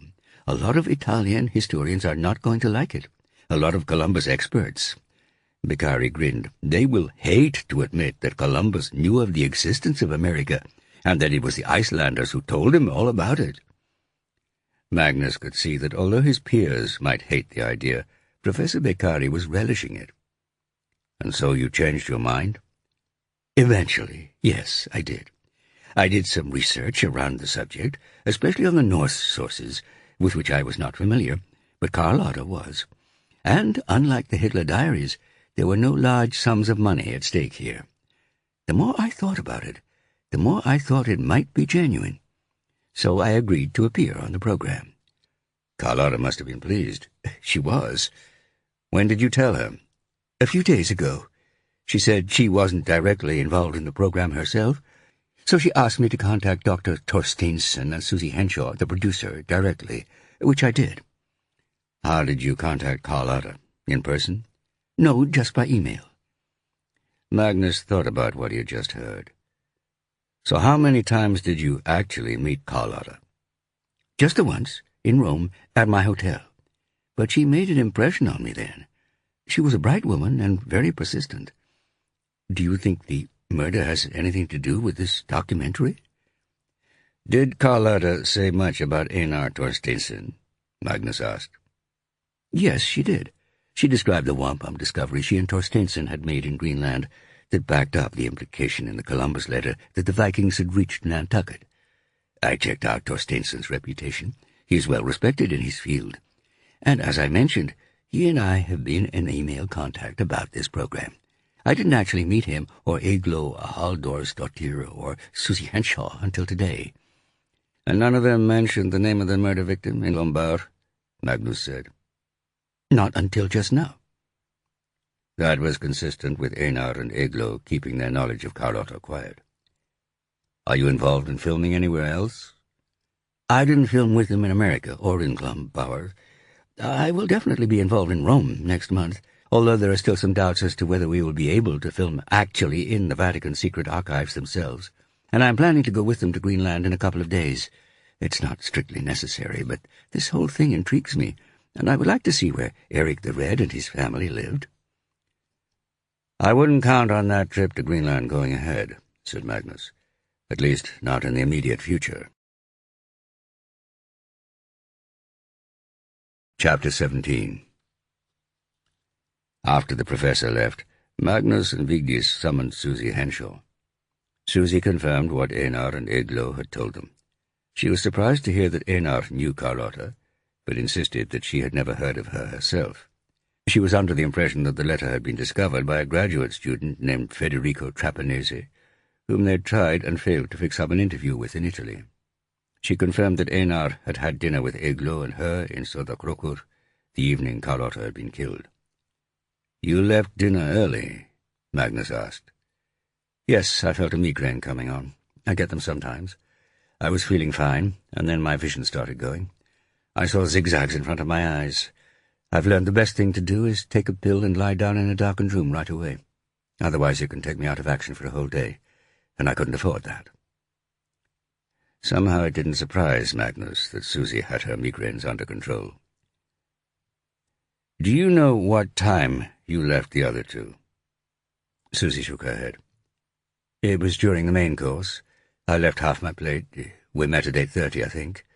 Maybe 9:15? I don't know." Magnus glanced at Vigdis.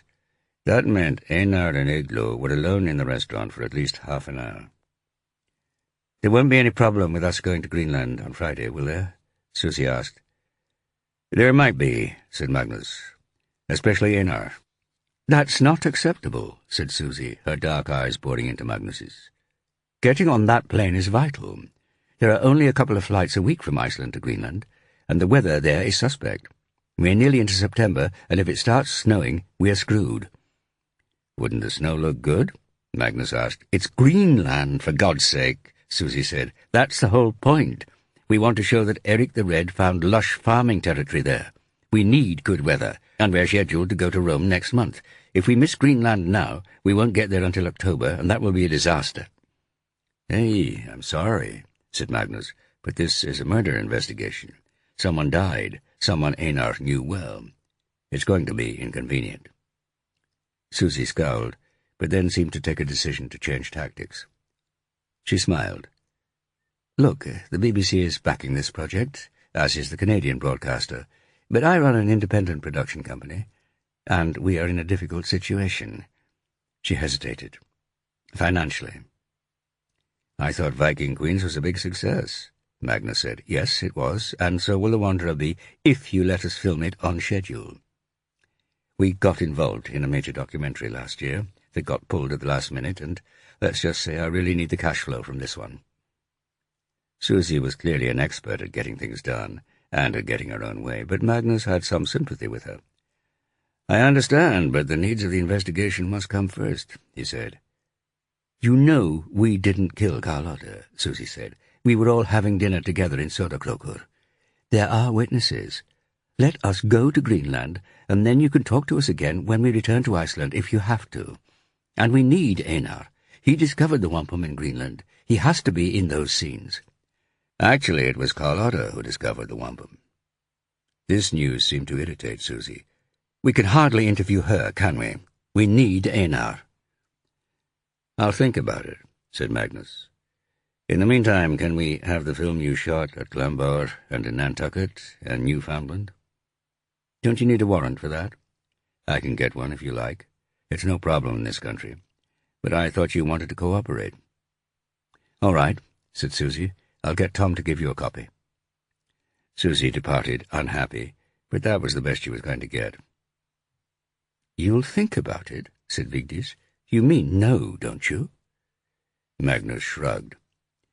"I'm not convinced they all have an alibi," Vigdis went on. She consulted her notebook. "Susie left Eglo and Einar alone from 9:15. Maybe Einar left the restaurant then and drove down to Glambauer, and Eglo is just covering for him. Again. He says he was waiting in the church square at 10:30 to meet Carlotta. He wouldn't have had time to drive to Glenbar, kill Carlotta, and return to Sodakrokur. He had an hour at least. Magnus shook his head. It would take almost that long just to drive there and back. Okay, but who saw him leaving the hotel at 10:30? Eglo? Again? Vigdis was right. They needed independent verification, more than just Eglo's word. Let's have a chat with the cameraman. Tom Loudon had little to say, but he had noticed Einar hanging around in the church square when he was on his way back from a bar. He wasn't sure what time that was, just late. Having been assured by Susie that it was okay, he downloaded the film footage onto a memory stick for Magnus in a format that Magnus could view on a computer. So, now we have Tom's word that Einar was in the church square as well as Eglo's, said Magnus. He wasn't certain of the time, though, said Vigdis. Let's see what the sound man says. AJ had no alibi for that evening, or not much of one. He had gone out to get a slice of pizza, which he had brought back to the hotel, and he had gone up to his room to eat it. He spent the evening reading a book, and then gone to sleep at about 11. He hadn't seen Einar or any of the others all evening. He said he hadn't known any of the crew before being interviewed in London a month before. He had got the job through his tutor at university, who knew Susie was looking for a good intern. He had found Tom an excellent teacher, but difficult to talk to. He enjoyed the work. It was great experience. He claimed he had no idea who Carlotta was. He had never visited Italy. He did have a driving license, however, so in theory he could have driven the rented Land Cruiser back to Sodakrokur that evening. Magnus and Vigdis stayed on at the police station. Vigdis wrote up the interviews, and Magnus studied the unedited rushes from Glumbar. He went over them 3 times, but he couldn't spot anything of interest. No sign of Carlotta, or of her car, or of Einar looking furtive or worried. On the screen, Eglo told a good story. Magnus watched the Newfoundland footage, as much out of curiosity as anything else. Much of it was filmed at Lonso Meadows, a remote site on the northeastern coast of the island, which wasn't even connected to the outside world by road until the 1960s. Eglo was once again fascinating, supported by Einar and a Canadian archaeologist. There was much speculation about whether Lonso Meadows was actually the Leif's booths mentioned in the sagas. They visited the possible locations of other places mentioned in the sagas, such as Stromsfjord, Stream Bay, Stromsey, Stream Island, and Kjalarnes, Keel Point. No mention of Hope, Lagoon. Perhaps they were saving that for the Nantucket episode. They were. Eglo was perched on the gunwale of a heeling sailing boat, a taut tan sail straining behind her. She read from a sheet of paper, fluttering in the breeze. From Stromsfjord, head south along the coast for 6 days, past a cape with strong currents to an island just out of sight of land. On the eastern side of the island, there is a lagoon with sandbars next to the sea, which it is only possible to sail into at high tide. There are fields of self-sown wheat and grapevines growing on the hills. The lagoon is teeming with fish. She looked up. So those are the navigational instructions Christopher Columbus wrote to his brother, the instructions he had been given in Iceland. They are similar to the directions found in the saga of Eric the Red, but more detailed, suggesting they might have come from another version of that saga, now lost. We are in Nantucket Sound, she pointed out to starboard. Over there, just out of sight beyond the horizon, is Cape Cod. You can see from the chop just here that there are strong currents. This stretch of water has been notorious with sailors since the first fishermen came here from Europe 500 years ago. Maybe even earlier. And over there, she turned towards a stretch of low-lying land over her left shoulder. Over there is the island of Nantucket. According to the sagas, Gudrid and her husband, Thorfinn, sailed south from their base in Finland to somewhere called Hope. For decades, historians have speculated where this was, but now we know. She paused, cocked her head in that way she had, smiled conspiratorially at the camera, and imparted her secret. Nantucket. Now she was walking up the short garden path of a grey-shingled cottage, smothered in a riot of purple, red, and yellow flowers. She paused at the door. "This is the house of Professor Nancy Fishburne, a long-term resident of Nantucket and the author of a book on Gudrid the Wanderer. Let's see if she can help us identify where Gudrid, her husband, and their band of adventurers landed 1,000 years ago." She rapped on the door knocker. Next, Igloo was perched on the edge of a sofa in a cozy sitting room, facing an old woman sitting erect in an armchair, her face crisscrossed with tiny wrinkles, her eyes twinkling with a lively intelligence and wry amusement. The camera lingered on a glass-fronted bookcase of ancient volumes secure behind a metal grille. A scholar's living room, given the bookcase, a wealthy scholar. Magnus was taken by the old lady immediately, as was Igloo, who displayed her customary fascination with her interview subjects. "Professor Fishburne, did you ever think that Gudrid could have ventured as far as Nantucket?" "Scholars have always known that the Vikings may have strayed at least as far south as Cape Cod," Nancy Fishburne said, "but there was no evidence until very recently that they ever landed on Nantucket. A few years ago, archaeologists discovered wampum from Nantucket at Eric the Red's farmhouse in Greenland, and now there is this letter." "It's pretty clear that Columbus is referring to Nantucket," said Igloo. "There are no other islands that match this description, that are out of sight of land. Given that, where, on Nantucket, do you think the Lagoon of Hope might be?" "There are a couple of lagoons on Nantucket," said Nancy. "But from this description, the most likely place is Sacajah Pond. It's just a few miles north of here." Then Igloo and Nancy were outside, this time with Einar, standing by some reeds in front of a round expanse of water about half a mile wide. Although she was leaning on an elegant walking stick, Nancy looked sprightly. "This would be an ideal spot for the Vikings to settle," Nancy said. The camera panned to a low hill covered with scrub. "Up there, the ground rises to give them a view of any approaching attackers. There is also fresh water. There is no self-sown wheat, which was probably wild rice, nor grapevines here today, but there may well have been 1,000 years ago, when the climate was warmer. And over there, behind that sand dune, is the sea."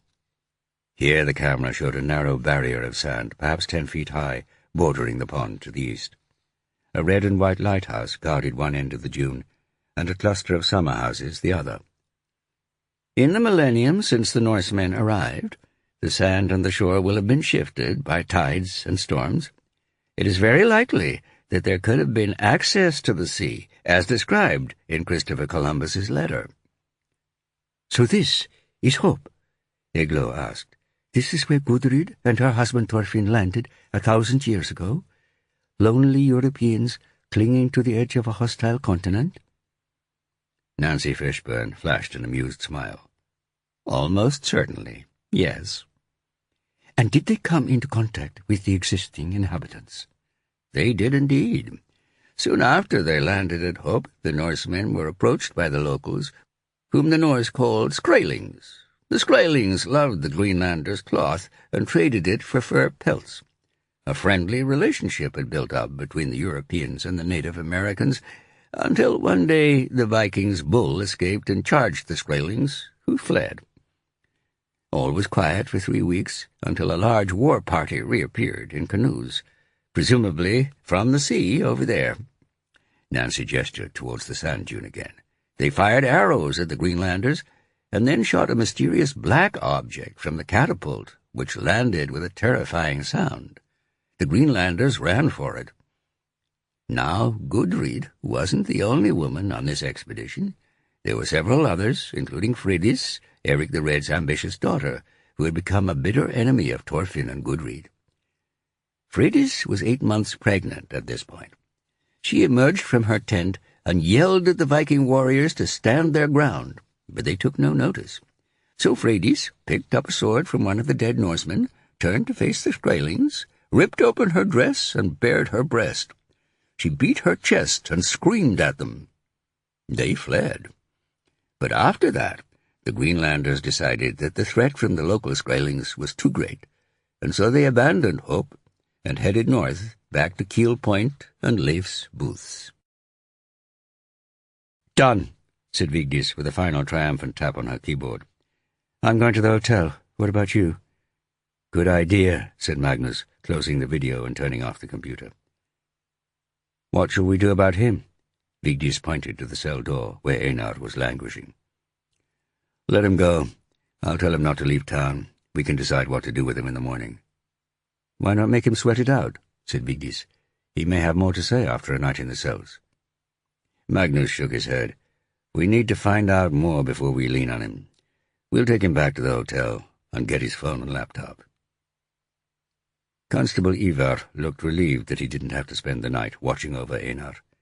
He had secured a couple of rooms for Vigdis and Magnus at the only hotel in Olafsvik, which was just a few meters from the police station. It was where the TV crew was staying. They unlocked Einar.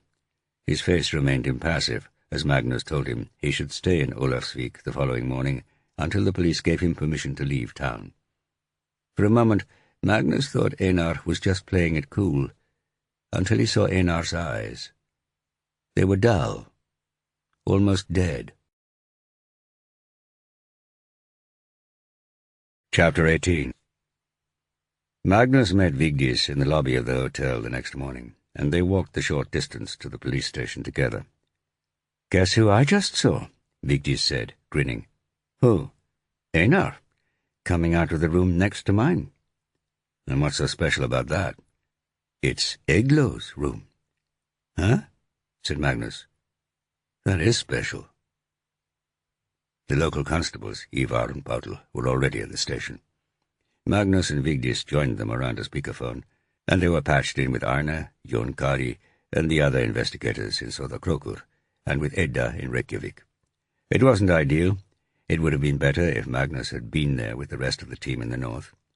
He probably should have delegated the interview in Olafsvik with Einar to another detective. Who was he kidding? If there was a key interview to be done, then he was going to do it, no matter what the procedure said. He started off by summarizing his interviews with Einar, Eglo, and Professor Beccari the day before. Arne had checked with the receptionist in the Hotel Tindastóttir, who confirmed that she had seen Einar leave the hotel sometime around 10 and return about an hour later. She had gone off duty at midnight, so it was in theory possible that Einar had left the hotel after then, but his alibi up until at least 11 p.m. was solid. She had seen Tom leave the hotel, but she hadn't seen any sign of Eglo or Susie after they returned from dinner, and she couldn't remember seeing AJ go out for his pizza, nor could she remember Tom's return. She wasn't at the desk the whole time, and even when she was, she had taken a number of phone calls. She couldn't be certain of noticing and remembering every movement in and out of the hotel. The barman and a drinker at the bar in Söderkrokur remembered Tom's visit that evening, although the pizza place was unsure about AJ. The autopsy had been performed on Carlotta the afternoon before. There was nothing surprising about the results. She was in good health. There were no signs of a struggle. Her only injury was a single hard blow to the head with a blunt object. Time of death was probably between 7:30 p.m. and midnight, although it was just possible that she'd been killed after that. Rigor and body temperature were inaccurate indicators. The body definitely had not been moved far after death, although it could have been dragged behind the church immediately. So in theory it was just about possible that Einar could have left the hotel in Söderkrokur after midnight, driven to Glumbar, met Carlotta there and killed her. But it was extremely unlikely. Why would Carlotta meet him there in the middle of the night? And there had been that other sighting of the unidentified man at 10 o'clock. That tallied with Carlotta rearranging her rendezvous with Einar from 9:30 to 10:30. Perhaps she had another meeting with someone else at Glumbar earlier that evening. The man with the silver car. On the earlier side of the window, they now knew that Carlotta had been seen on the shore of the fjord, looking at Drangey at 8:30, meaning she couldn't have got back to Glumbar until at least 9. Edda made her report. Forensic evidence had turned up nothing. Or rather, it had turned up a lot, but nothing that yet had any significance. There were multiple faint fingerprints on Carlotta's car, which is what you would expect from a rental vehicle. Eliminating them would be a nightmare, involving the staff at the rental company and the previous renters, most of whom would be foreign tourists who would probably return to their own countries. A number of items had been recovered from Lombard and the churchyard, once again not surprising for one of the tourist attractions in the area. No signs of blood on the ground in the vicinity. They had been able to deduce from the faint tire prints that the tires on the silver car the girl had seen were Michelin cross-climate, which could be fitted to a wide range of vehicles. The impressions were good enough to confirm a match with whatever vehicle had been parked there, if they could find it. Magnus would check Einar's Toyota, but he was not hopeful. They had not heard anything new from Italy, either from Sergeant Tacchini or from the University of Padua about Carlotta's email account. This was frustrating. There was no doubt that Carlotta's emails would be illuminating. They would have alerted the police to her relationship with Einar, and although the Icelandic phone companies were cooperative, they hadn't yet been able to put together a schedule of calls to and from Carlotta's phone, with locations. "So, do we arrest Einar?" said Jonkari. "I don't think so," said Magnus. "We don't have the evidence, and his alibi is good." "He did lie to us about Carlotta," said Vigdis. "He said he was worried we would suspect him," Magnus replied, "and he didn't want his wife to find out he'd been seeing her. That doesn't sound good enough to me. A murder inquiry is serious. Most innocent people would have admitted they knew the victim right away." "I'm not so sure," said Magnus. "His wife sounds the jealous type. If it was going to get him in trouble with her, he might have kept quiet. It would have been the wrong thing to do, but people make bad choices. Plus, we know he was in Sodakrokur when Carlotta was killed." "He could have gone to Lombard later on," said Arne. "Highly unlikely," said Magnus. "Okay, I admit he probably didn't do it," said Vigdis. "But he's holding something back from us, and if we lock him up and let him stew for a few days, thinking he's on a murder rap, he may decide to tell us." This was the classic difference between the way the police in Iceland and the United States worked. The U.S. had much stricter laws about eliciting confessions and their admissibility, and most suspects were told by lawyers to say nothing. Even when you got a confession, the defense lawyers would concentrate on undermining it. A case relying solely on a confession was a weak case indeed.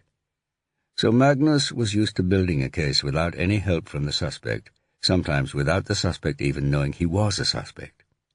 Magnus knew detectives who would even avoid asking the suspect whether he was guilty during the investigation. Things in Iceland were different.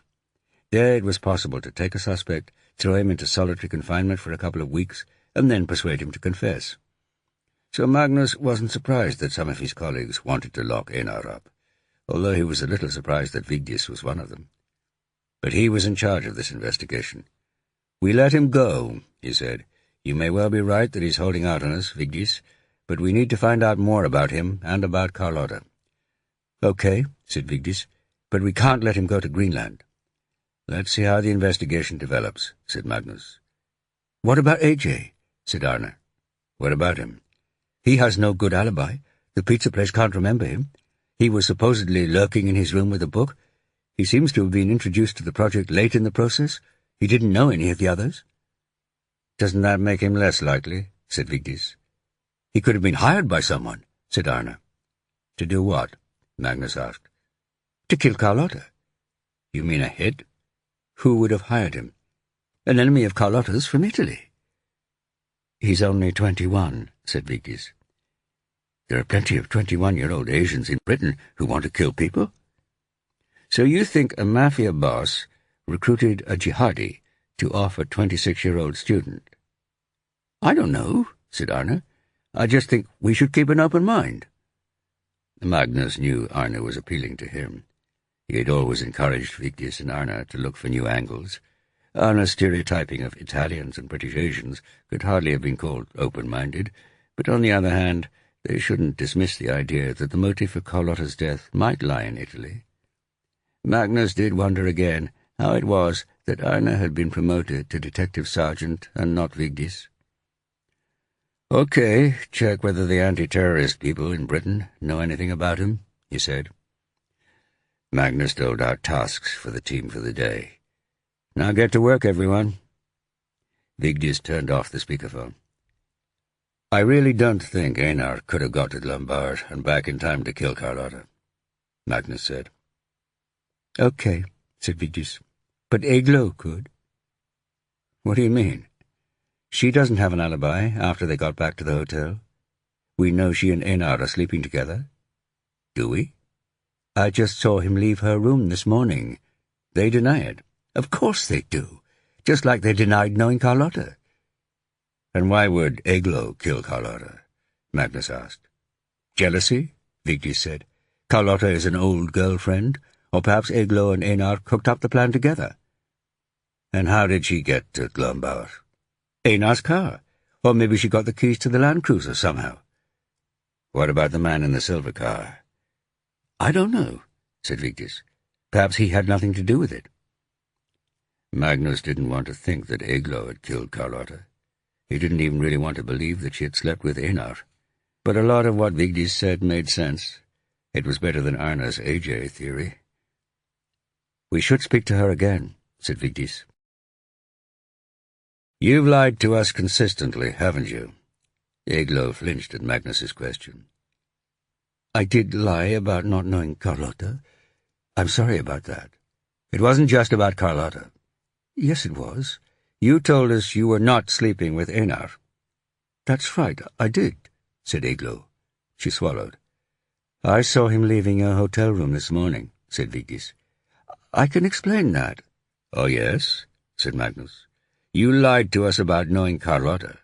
You lied to us about your relationship with Einar. Now I have another question for you, and you had better not lie this time. Did you kill Carlotta? What? Eglo raised her eyebrows in surprise. Whether feigned or not, Magnus couldn't tell. You heard me. Did you kill Carlotta? No, said Eglo. No, absolutely not. That's ridiculous. Why would I kill her? Jealousy, said Vigdis. She was a rival. I've told you I do not have a sexual relationship with Einar. Yes, he came to my room last night. Yes, I know I shouldn't have done it, but I let him stay overnight. He was upset about Carlotta and about his interview with you, and I comforted him. He needed me, he said, but we didn't have sex. We didn't even kiss. No? Look, I know I can't necessarily convince you about what happened in my room last night, but I didn't kill Carlotta. As far as I'm concerned, she was welcome to Einar. Did you two discuss it? Vigdis asked. Did Einar suggest you kill her for him? No, no, no. Eglo gritted her teeth and bunched her fists in frustration. I know you have to ask questions like that, but that is completely stupid.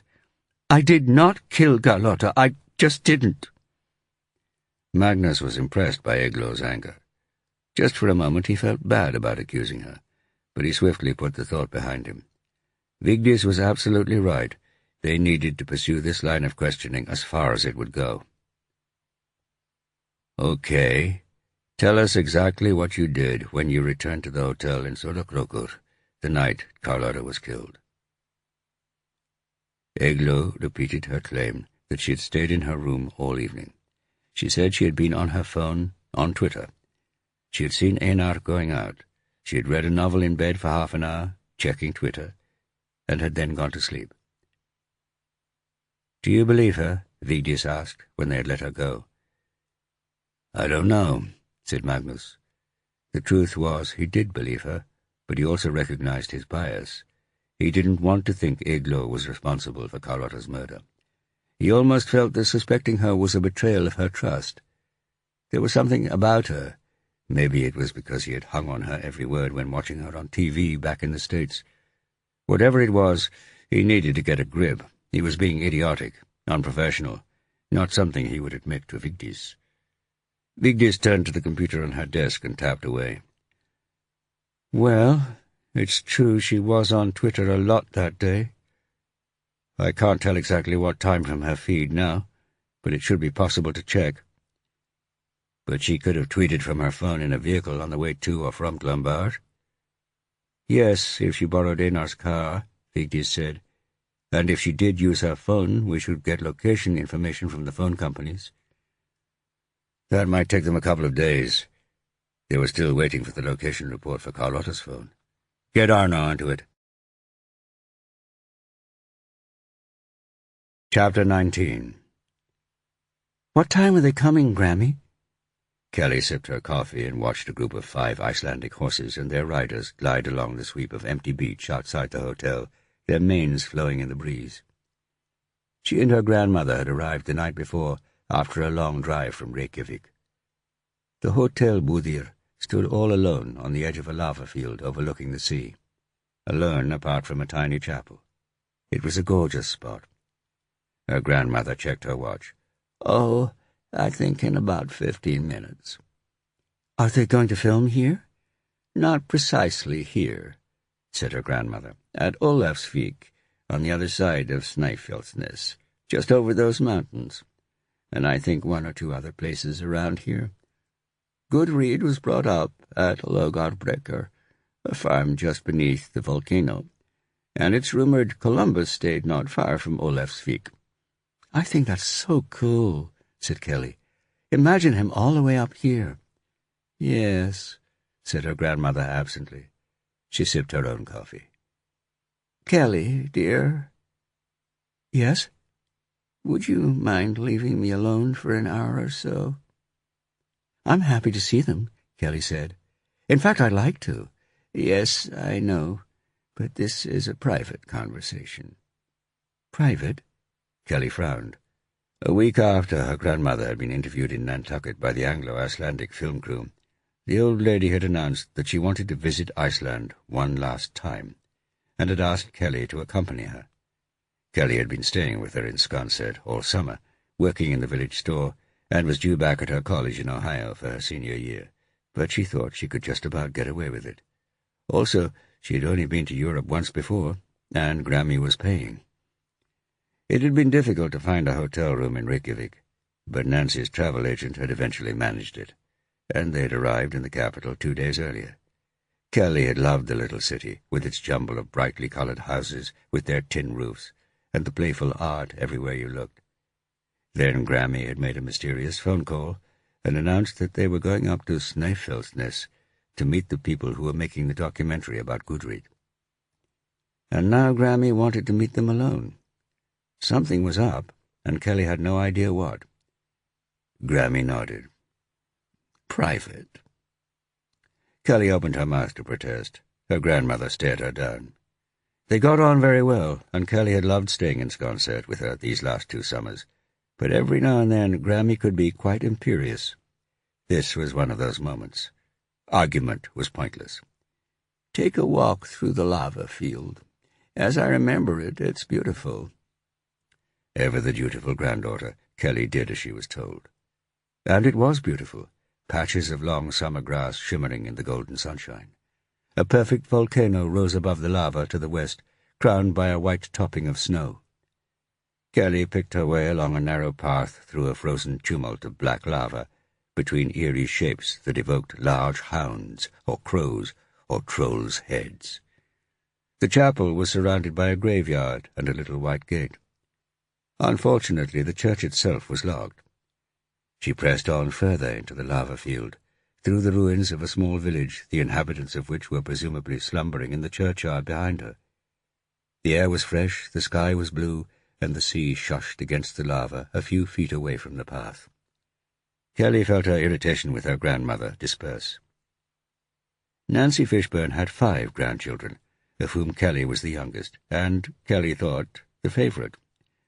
Kelly had lapped up her grandmother's stories about medieval Europe and the Vikings, and she had read Nancy's book about Gudrid the Wanderer when she was 15. Inspired by her grandmother, she was now majoring in history, taking every medieval course she could.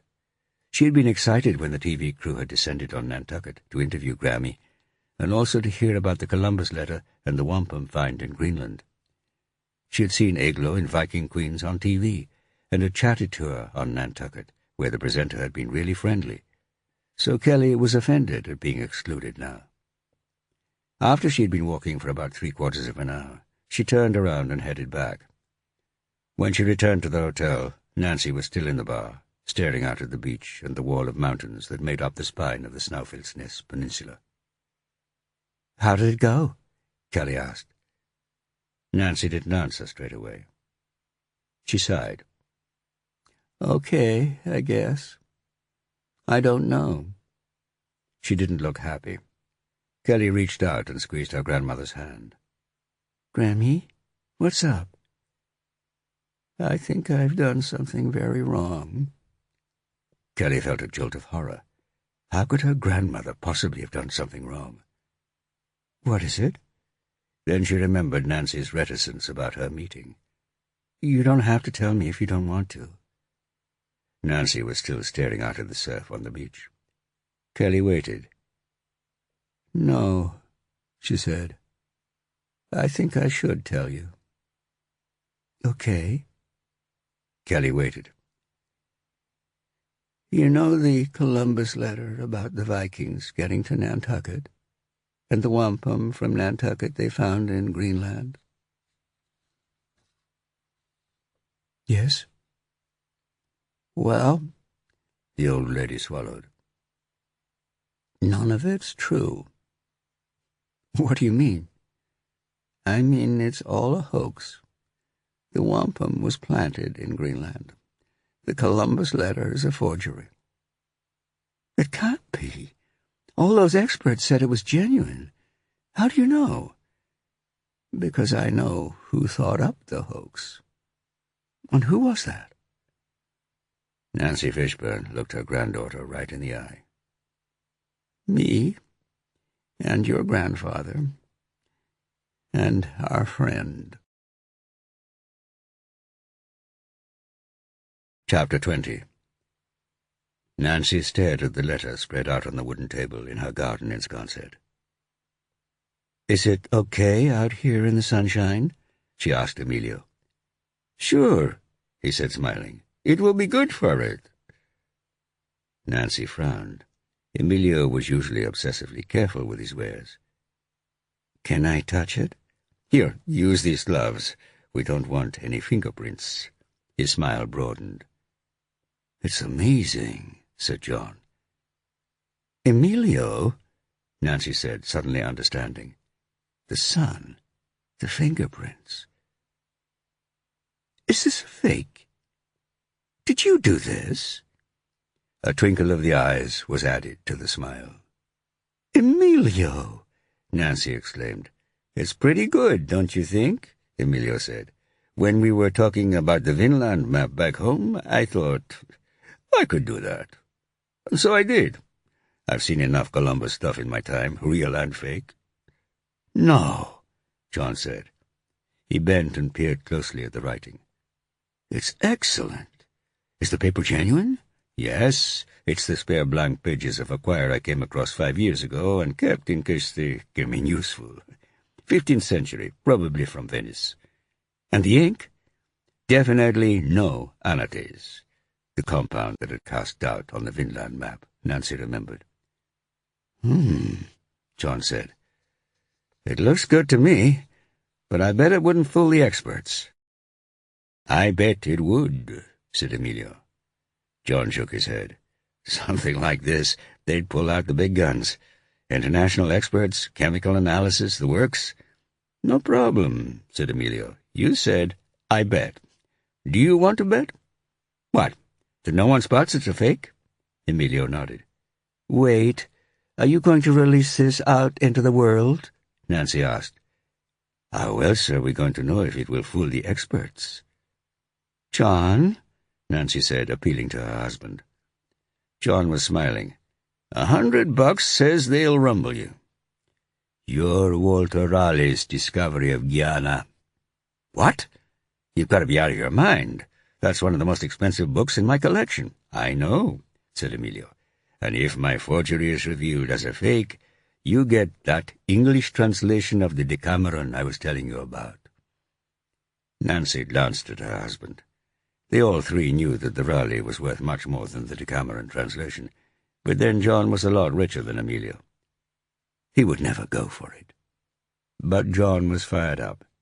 Nancy had seen Emilio seduce John so many times in the past, persuading him to buy treasures for significantly more than they were really worth. Emilio caught her eye, and she felt a thrill of complicity. Emilio knew John would go for it, and he knew she knew he would too. John sipped from his glass thoughtfully. He turned to his wife. "What do you think, honey?" Nancy knew she should tell him not to do it. In fact, it was a really bad idea on so many levels.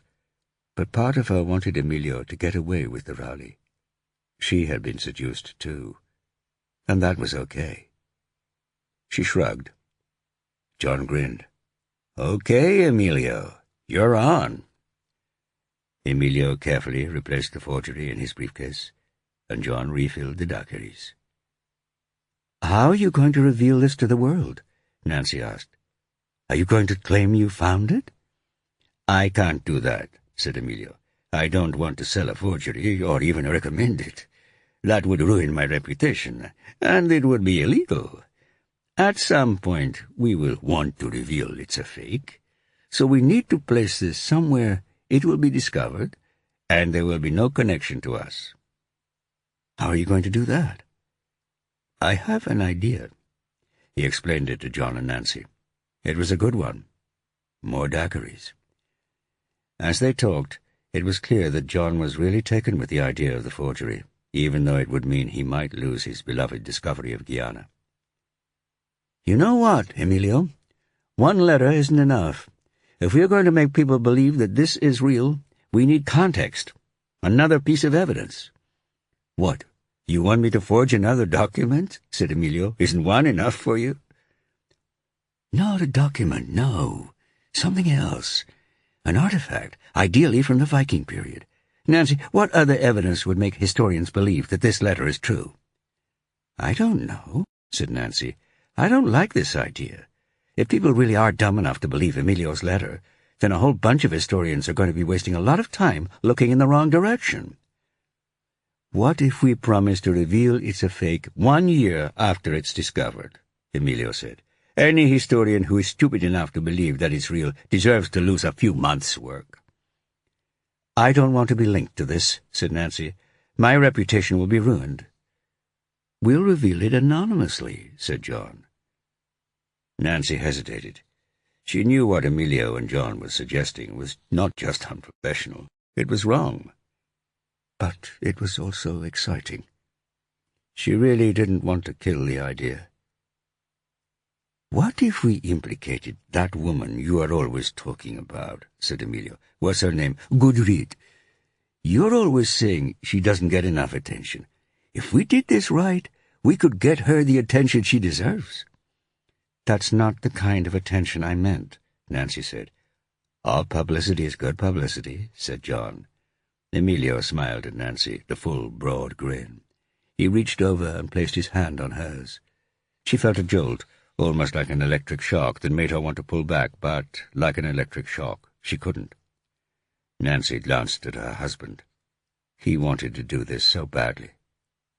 And so did she. "Okay," she said. "I'll help you." They stayed in the backyard late into the night, drinking, eating, talking, planning. And then they went to bed. Emilio arranged for the letter to be inserted in the Vatican secret archives. The following summer, Nancy and John travelled to Greenland, the remains of an old string of hard-shelled clam wampum that they had dug up over by Eel Point in their luggage. After Gudrid returned from Vinland, she had stayed with her father-in-law Erik the Red at Brattahlid. Gudrid had been married to Erik's son, Thorstein, before Thorfinn Karlsefni. The site had been excavated in the 1930s, and Nancy knew that the trenches they had dug then were still open. The difficulty with planting new archaeological material was placing it in the correct context, the layer of soil that represented the appropriate era. Finds from Gudrid's time would be in the deepest layer. It would be tricky to insert the wampum shells that deep without disturbing the context above, and impossible to ensure that the shells were all placed in the correct context. But during the 1930s excavation, the context would have become jumbled up. So, one evening, when there was no one else around, they were able to insert the wampum shells laterally in the side of the trench, so that anyone finding them would think they had been disturbed but not discovered by a previous generation of archaeologists. Then they waited. And waited. They had assumed that the letter and the wampum would be found within a few months.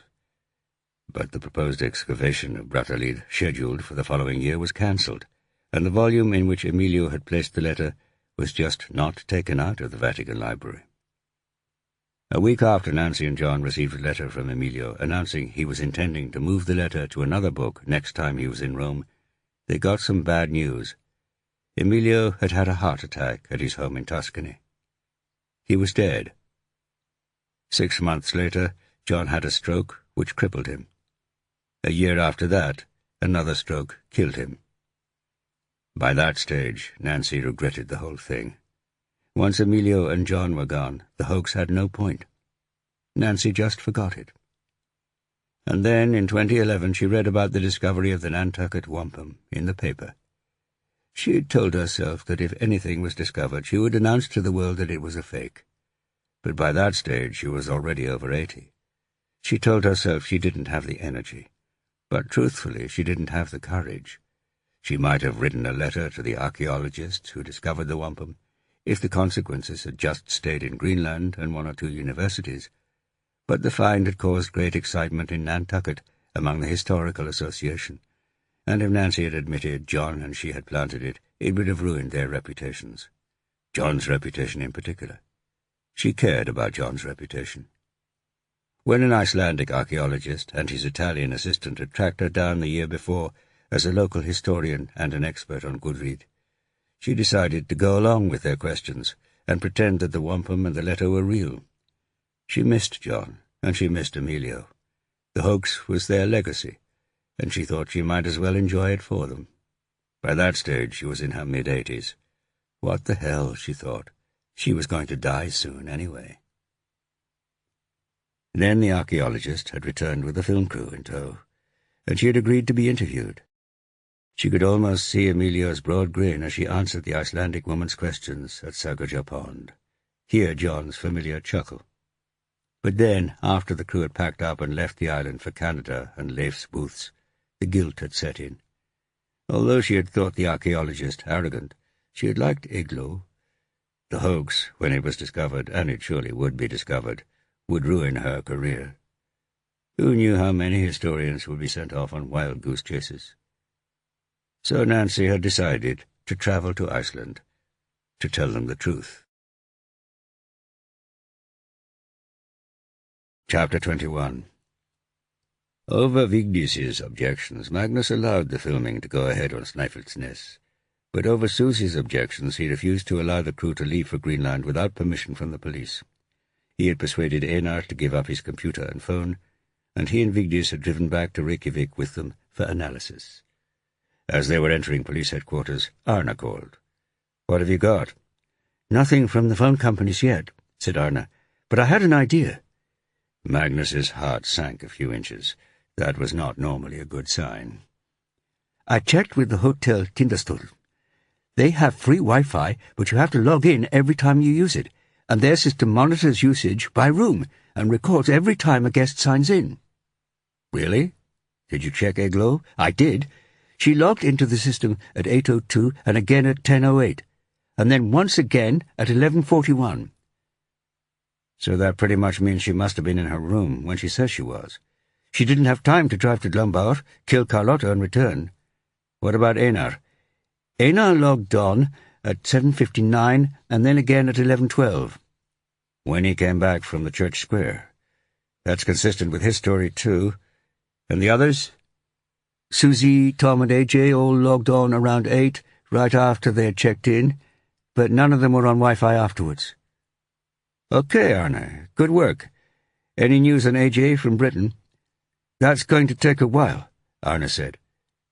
There was something in Arne's voice that Magnus recognized of old. It was the sound of Arne screwing up. "Arne?" Arne sighed.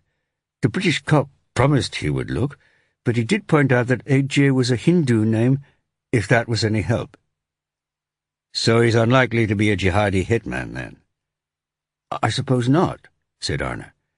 "But there is no reason why there shouldn't be a Hindu hitman, is there?" Magnus decided to put Arne out of his misery, something he should have done earlier. Call the guy back and tell him we are withdrawing the inquiry. There is no point in wasting his time.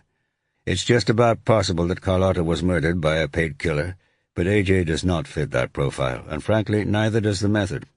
Professional killers don't rely on finding pickaxes lying about. Yes, sorry, Arne sounded chastened. Good work on the hotel Wi-Fi, though, Arne. Magnus had reached his desk as he hung up. Did you get that? He said to Vigdis, who had been listening to his half of the conversation. I think so. Igloo was logged onto the hotel's Wi-Fi when Carlotta was killed. Looks like it. Vigdis made no attempt to hide her disappointment. There was a note prominently displayed on Magnus's desk, telling him to report to Thelma as soon as he arrived. He grabbed a cup of coffee and headed for her office. She was deep in conversation with Snorri, the National Police Commissioner. The conversation stopped abruptly as Magnus appeared. "I'll come back," Magnus said. The Commissioner got up from his chair and gave Magnus a friendly grin. No, I was just leaving. Go ahead, Magnus." Magnus couldn't help wondering what they had been discussing. He hoped it had nothing to do with him. "Any progress?" Thelma asked, when the senior officer had left the room. "Some," said Magnus. "We've established that Einar Torstensson and Carlotta Mondini carried on a relationship several years ago, and she was unofficially helping him research the television documentary they were filming at Glombar. Is there a connection between the documentary and her death? Not sure yet. There are still some leads to chase up. Is Einar a suspect? He has a strong alibi for when Carlotta was killed, but he keeps on hiding things from us. I'm not convinced that he is telling us the whole truth. What about Eglo, the presenter? She has been lying to us too, probably covering for him. But she also has an alibi for the time of death. She was logged onto the hotel Wi-Fi." Thelma nodded. "Because I've had Ingolfur Svensson on the phone." Ingolfur was the Minister of Justice, Magnus knew. "Margaret, the Minister of Culture, has told him how important this documentary will be for Iceland. They expect it to be shown all over the world. She says it is vital that Einar and Eglo go to Greenland to film it before the weather turns bad." Magnus was impressed at how quickly someone had been working. He thought it unlikely it was Einar. He had seemed too distracted. Probably Susie Henshaw, or Eglo, or both of them together. That might have explained the Commissioner's presence in Thelma's office. But surely if they are suspects in a murder investigation, that must take precedence. That's what I told the Minister, and that's what he says he told Margaret Svensdottir. And if you need to keep them in the country, I'll make sure you can. I'll get the Commissioner involved if necessary. But if it turns out that neither of them is a real suspect, it will be harder to defend the decision not to let him go. I see. Svensdottir? Thelma smiled. Yes, the Minister of Justice is the Minister of Culture's younger brother. That figures. And Magnus had thought Boston city politics was incestuous. Have you ever been to Greenland, Magnus? No. Well, the only direct flights from there are to Reykjavik and Copenhagen, so it will be difficult for Einar to skip town. Maybe you can work something out informally with the Greenlandic and Danish police to keep an eye out for him. We have good contacts. Maybe. So? Magnus thought a moment. Einar was always the more likely suspect than Eglo, and he was pretty sure now that Einar hadn't killed Carlotta. Although he wouldn't be surprised if Einar still hadn't told him everything, the man wasn't about to say anything more now. The police would have to search elsewhere for answers. "All right," he said. "We'll let them go to Greenland." But as he left Thelma's office, he was not looking forward to telling Vigdis. Chapter 22. "What exactly is that?" said Professor Beccari, eyeing Eglo's dessert. "Skyr. It's made from milk. It looks and tastes a bit like yogurt. Try it. It's good, especially with berries."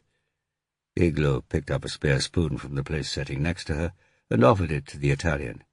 He recoiled. "I've been warned about your Icelandic delicacies. Rotten shark, ram's testicles." "Don't worry. The testicles taste much better when they are mashed up like this and added to the skyr."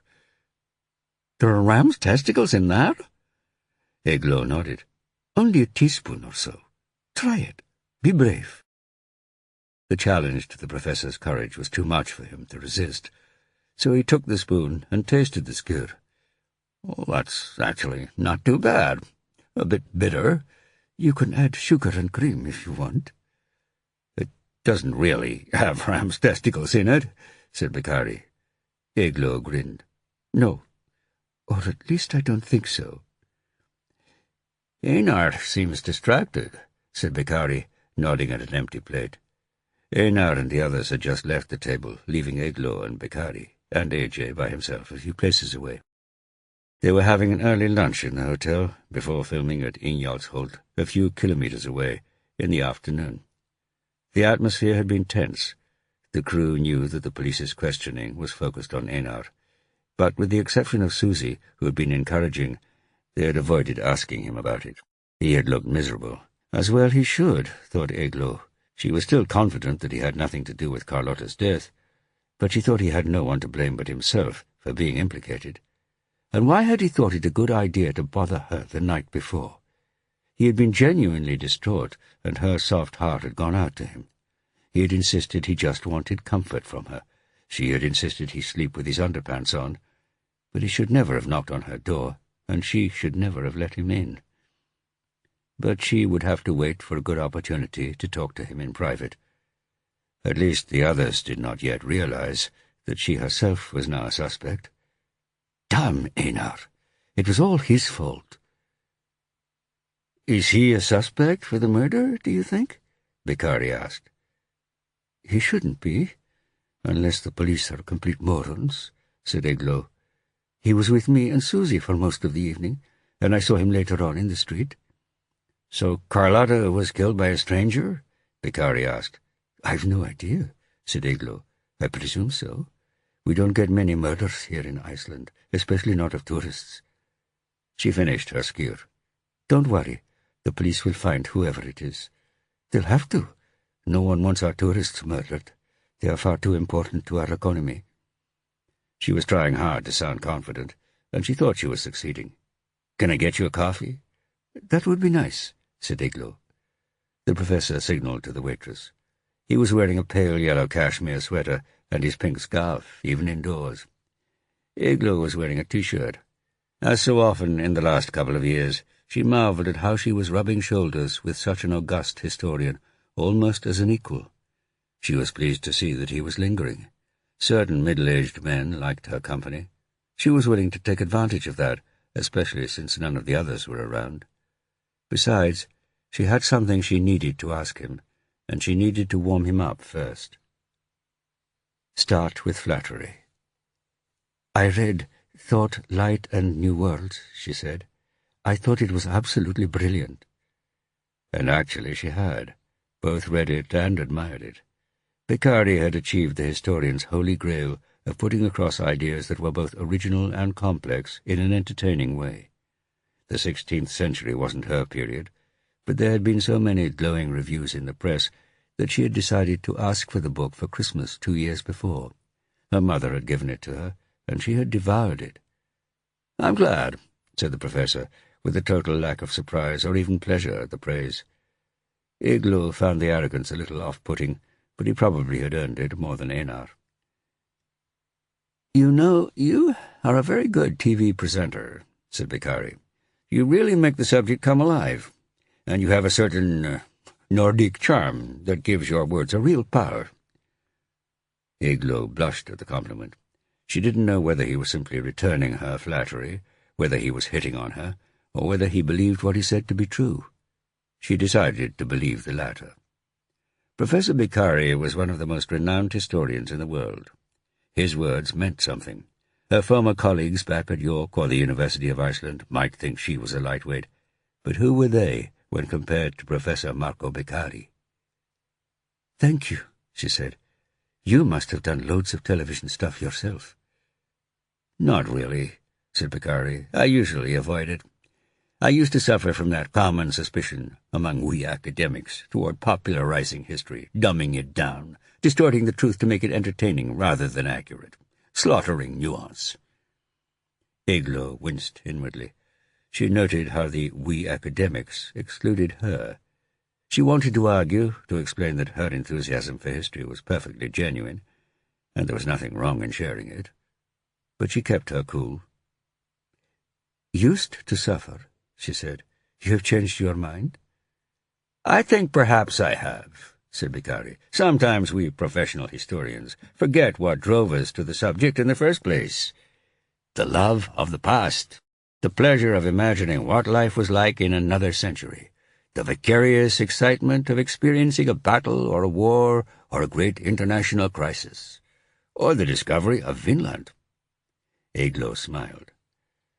"So I should play my part in encouraging future historians," Beccari went on, "as long as I am not misrepresenting the truth or oversimplifying."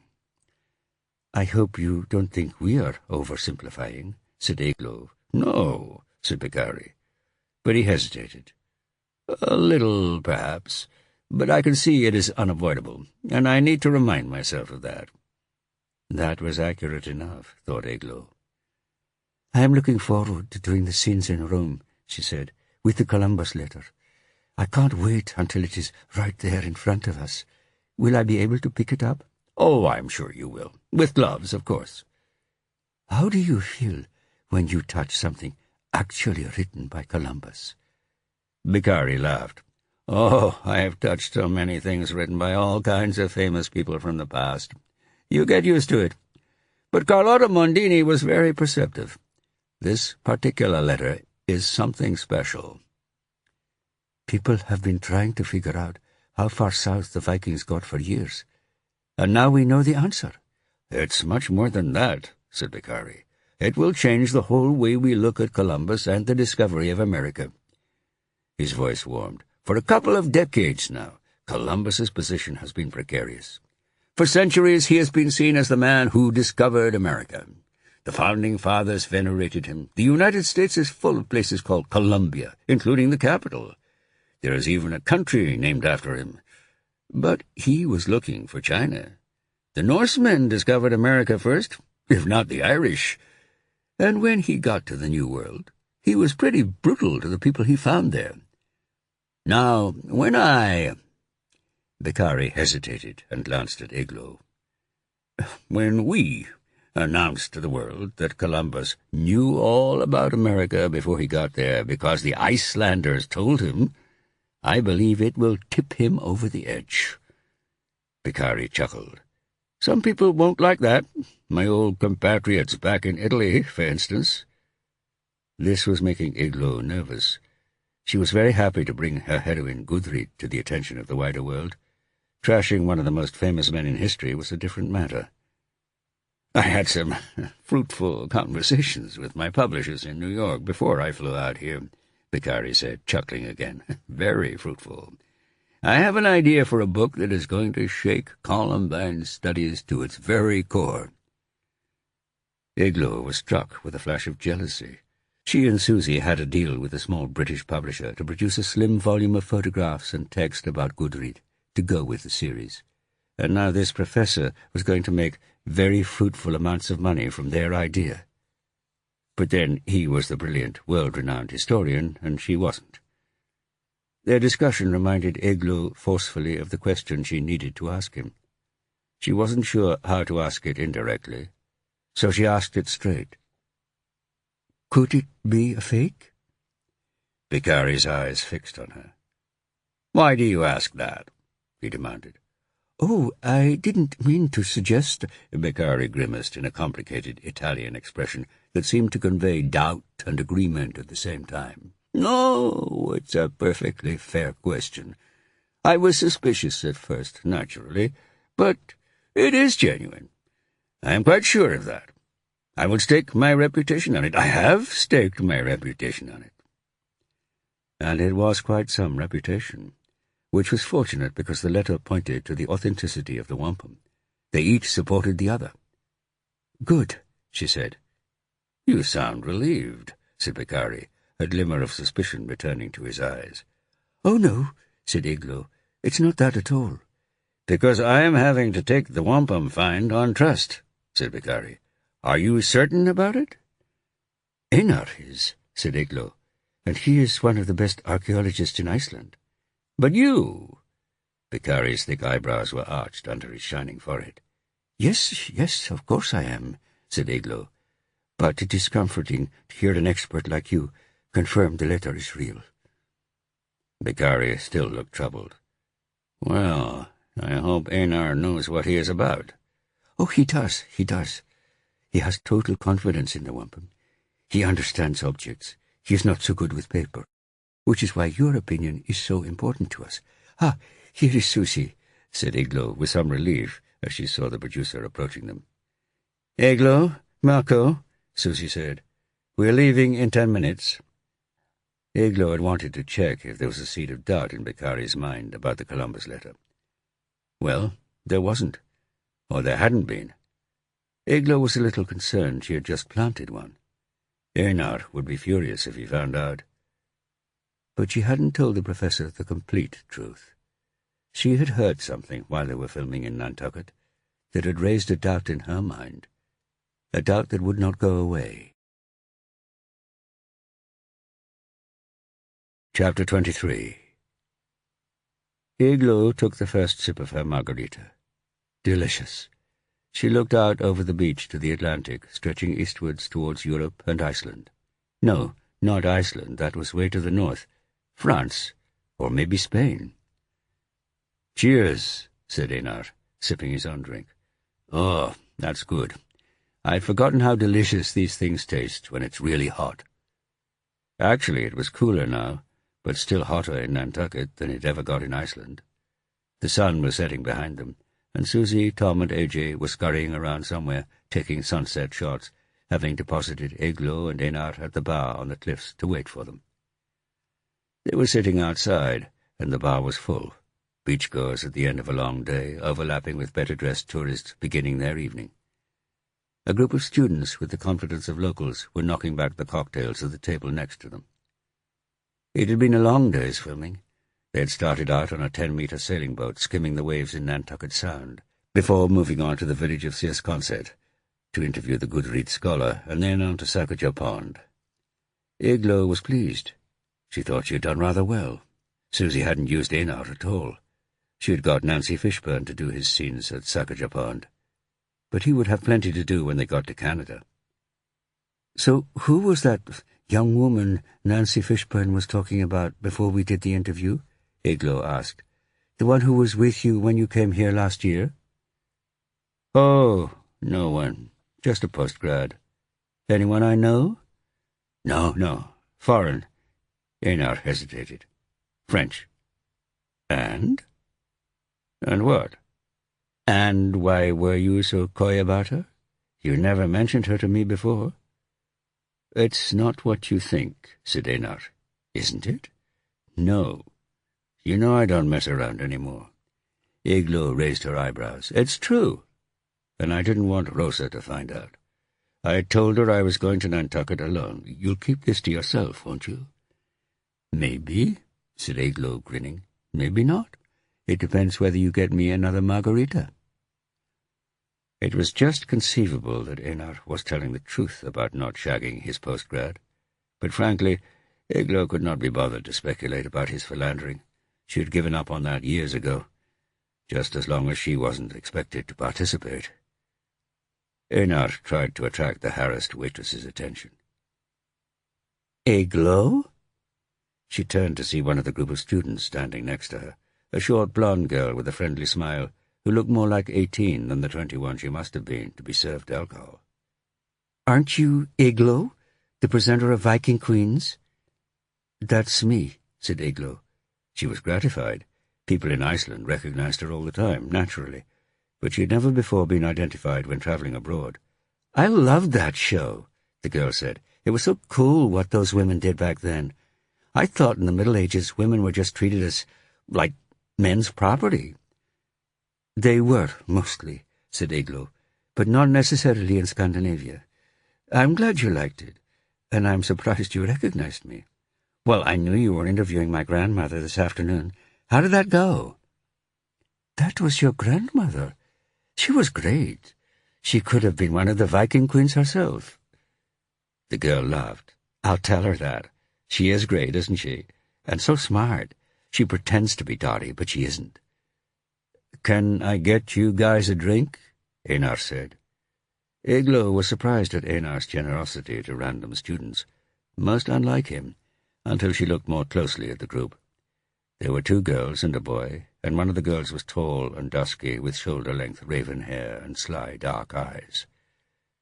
They were a friendly bunch. They all had parents, or, in the case of the girl who had recognized Eglo, grandparents who lived or summered on the island, and they were working there for the season in bars and stores. Eglo particularly liked Nancy Fishburne's granddaughter, whose name was Kelly. She was majoring in history at a college in Ohio, and was pleasingly knowledgeable about the Vikings, an enthusiasm she said she had absorbed from her grandmother. "So do you really think there were Vikings in Nantucket 1,000 years ago?" Kelly asked Eglo. "Sure," said Eglo. "We have evidence now, pretty strong evidence, that they were here." "The wampum," said Kelly, "that was found in Greenland." "That's part of it," said Eglo. Kelly was a little drunk at this stage, but Eglo thought she detected a skeptical edge to her question. She wasn't sure. She knew the English better than the Americans, but she was an Icelander, after all. Some nuances passed her by. "You heard about that?" "Yeah, I remember when it was reported in the Globe. The whole family was here then. Grammy was really interested."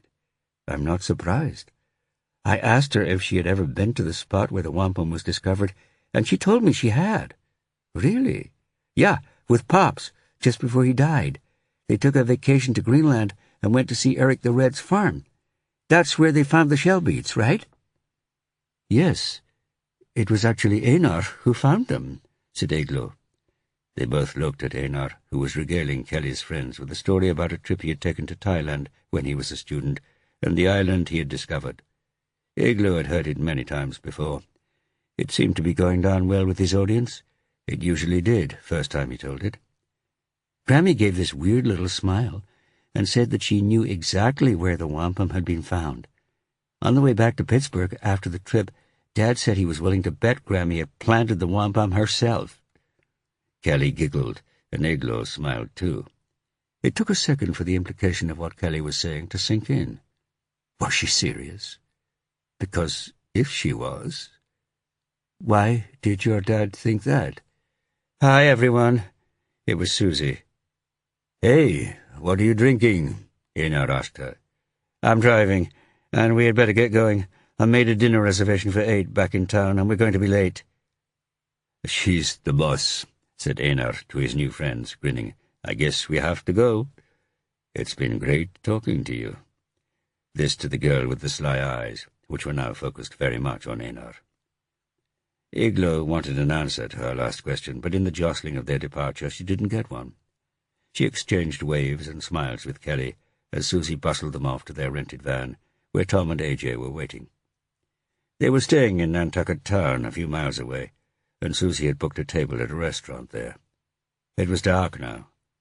Buoyed by the margaritas and the attention, Einar was very chatty. Eglo was listening to him with half an ear and less than half her brain. She was thinking about what Kelly had said. Was she joking? Could the sweet old lady Eglo had interviewed that afternoon really have planted the wampum in Greenland? Was she really that sweet? Shrewd might be a better description. The immediate problem was, should Eglo tell the others? And if so, which others? It would be a disaster all round if the wampum had been planted. Perhaps she should discuss it with Einar before mentioning it to Susie. But Einar, she knew, would tell her to stay quiet. Should she wait? Think about what to do. But once she did that, then she would have created a secret, an awkward secret. Do the honest, straightforward thing. Tell everyone right away and let them decide what to do. Because if Nancy Fishburne had planted the wampum, the sooner they knew it, the better. She waited for Einar to pause for breath and interrupted. "That girl Kelly told me something very interesting in the bar." They took the ferry off the island the following afternoon to Hyannis on the mainland. The plan was to drive from there north to Canada to film other locations that Gudrid had probably visited. Eglo leaned over the railing at the stern, watching the ship's wake thread its way through the harbour, crowded with fishing boats and sleek motor cruisers.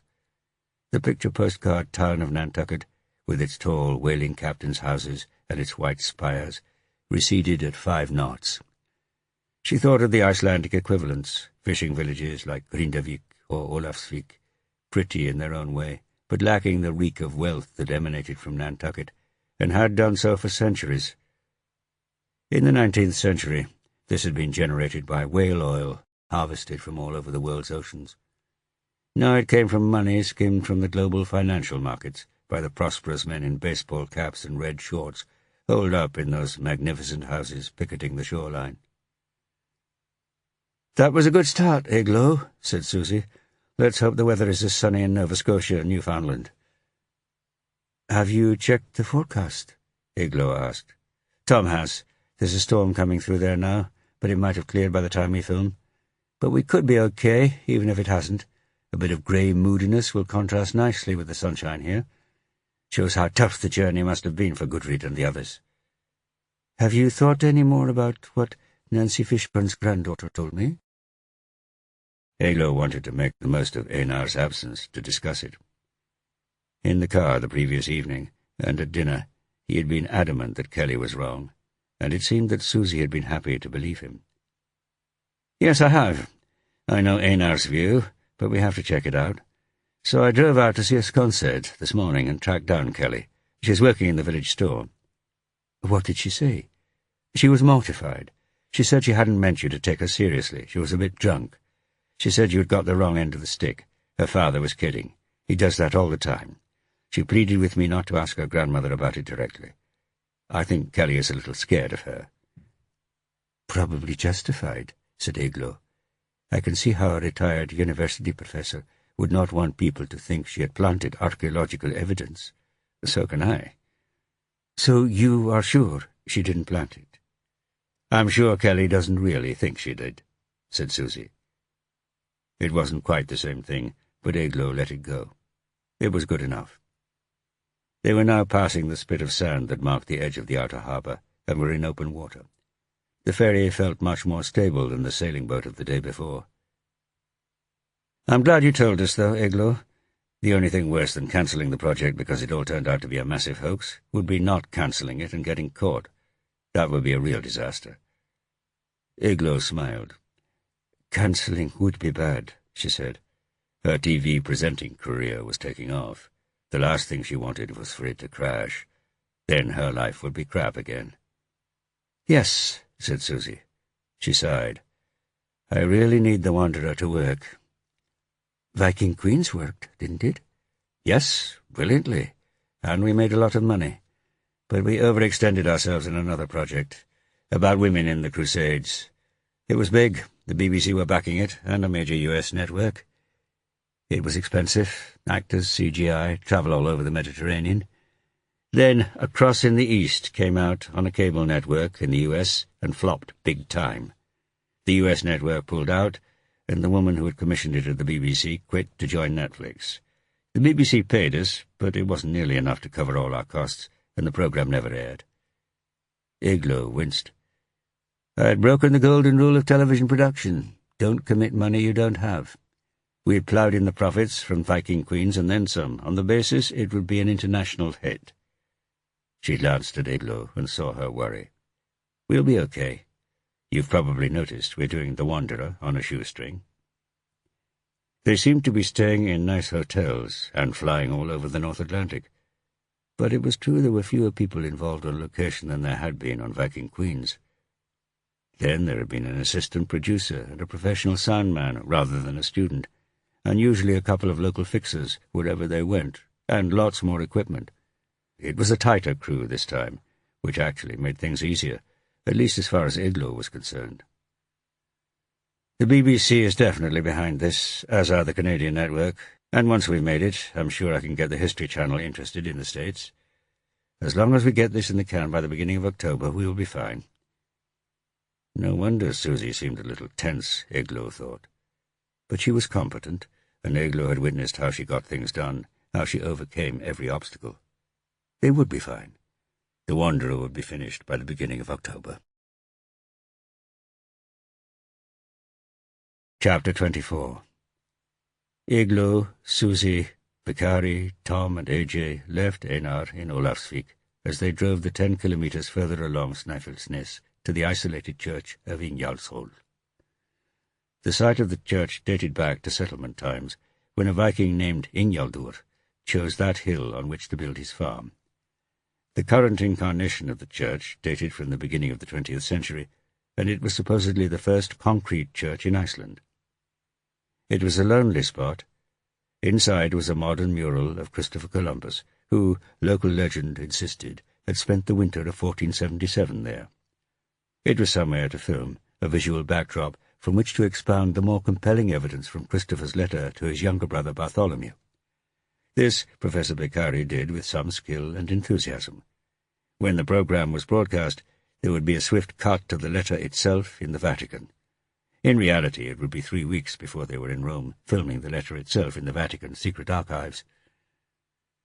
Igloo had come to accept that there was a certain amount of hanging around whenever filming was involved, and she killed 10 minutes by walking down the little road from the church. She was still badly shaken by her interview that morning. On the one hand, what should she expect if she withheld information from the police? They were only doing their jobs, and it was hardly surprising if they were not impressed with her lies about knowing Carlotta. Similarly, she couldn't really expect them to believe the truth, which was that nothing had happened between her and Einar the night before. How could he have been so stupid as to let the black detective see him leaving her room? How could she be so stupid as to let him stay the night? But while she had been prepared for the possibility that there might be consequences for covering for Einar, it had never occurred to her that they would suspect her of killing Carlotta. That really was ridiculous. She would have expected more from Magnus. She had thought he had an air of calm competence about him that was obviously incorrect. Another man misjudged. A spasm of panic touched at her chest. Common sense told her that the police would soon recognize their error. But they did make mistakes. There were miscarriages of justice, innocent people sent to jail. Get a grip. Focus on the documentary. Trust the police to find who really had killed poor Carlotta. Pray it wasn't Einar. She turned and climbed back up the hill. Tom and AJ were packing up their equipment. She wandered over to them. The weather wasn't bad for filming.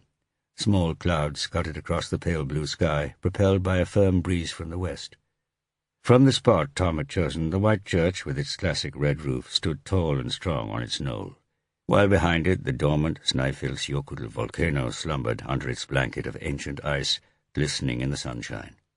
The perfect backdrop, a classic Icelandic landscape, at its most beautiful. "Hi, Tom," said Igloo. "Aye," said Tom. Igloo wasn't expecting more. Tom never said very much of anything, but he was an expert in the companionable silence. Once you knew that it wasn't just you he avoided conversation with, then you didn't take his silence personally. He was small, with a full light brown beard and thick hairy legs. He habitually wore baggy shorts, no matter what the weather. He was in his mid-40s, Igloo guessed, and she thought he came from the north of England. His accent sounded familiar from her time in York. He was tough and resourceful, and seemed more comfortable outdoors than in. More than once she was surprised to hear him speaking English rather than Icelandic. He could easily have been an Icelander. "Can I carry anything?" she asked. "That's okay," he said, slinging a heavy camera bag over one shoulder and the tripod over the other. It was incredible how much Tom could carry while still walking rapidly. AJ struggled along behind with his smaller load. They set off together towards Susie's rented Land Cruiser in the church car park. "Greenland tomorrow, with any luck," Igloo said, "if the police let us go. Susie has tried pulling strings at the Ministry of Culture." "Susie will fix it," said Tom. "She always does." "Have you ever been to Greenland?" "Only to the north. I used to do mostly nature stuff. I did a documentary on walruses once, about 10 years ago. No green in sight, unlike where we are going." Igloo was surprised by Tom's relative chattiness and thought she would make the most of it. "Did you see any polar bears?" "Just one, in the distance. I got a reasonable shot of it." "Why did you switch from nature?" I was between jobs, had been for some time, and I needed the money. So I did some work for Susie, a short documentary about monks in Ireland. I enjoyed it. I've always liked history, and Susie and me work well together. You certainly do. For half a minute it seemed as if Tom had run out of things to say, but then he spoke. AJ heard you talking to that professor at lunch. Oh, really? AJ must have pretty good hearing, Eglo thought. He had been sitting a few meters away, but then the room had been empty, and he was a sound guy after all. You need to be careful, Tom said. What do you mean? About talking down this project, about scaring the professor. We are committed now, all of us. Even if the wampum is a fake, or the Columbus letter, it's too late to do anything about it now. But if they are fakes, we have to be honest about it. Oh, no, we don't, said Tom. His voice was firm. But we have our reputations to think about, our integrity. Tom stopped and looked straight at Eglo. You are not listening to me. We don't think about that. We make this film, and then we broadcast it. Suddenly his voice had an undertone of threat to it, which took Eglo aback. She'd been expecting problems from Professor Beccari or Susie, but not from Tom. Are you worried about losing your job? She said. Can't you just get something else? Go back to nature programs? It's not me. It's Susie. She watches my back. I watch hers. She told me that she had overextended herself, said Eglo, that she had to make this program by the end of October. She might not have said that her house is in danger of being repossessed, and that her little jerk of a husband is threatening to leave her if that happens, and take the kids with him. No, she didn't say that. In fact, Eglo hadn't appreciated what Susie was telling her, that the failure of the Wanderer would be more than just a professional setback. It would be disaster. Under the circumstances, Susie was behaving with admirable calmness. For a moment, Eglo wondered whether a husband who ran off with the kids when the going got tough was a husband worth keeping, but she knew lots of women who did their best to hang on to bad men. Eglo, at least, had been able to cut them loose whenever she lumbered herself with one. "I'll be careful," she said. "But if I discover that the wampum was planted by that old lady, I will have to say something." "No, you won't." Tom's blue eyes were staring hard at Eglo. "That's my point. You won't." Eglo felt the anger rise up inside her. "Or what?" "Look what happened to Carlotta." "What?" The anger mixed with a sudden dash of fear. "Did I hear you right?" "I think so," said Tom. "Are you saying Carlotta was killed because she was about to expose the Columbus letter?" "Or the wampum." "How did you know that?" Eglo asked. "It's obvious, isn't it?" Was it? Eglo thought. Not necessarily. How could Tom be so sure? "Was it you? Was it you who killed Carlotta?" Tom turned on his heel and strode off rapidly towards Susie and Beccari, who were standing beside the car. "Tom!" Eglo called after him. But Tom didn't answer. Chapter 25. Magnus was quite correct. Vigdis was not happy about letting Einar and Eglo go to Greenland.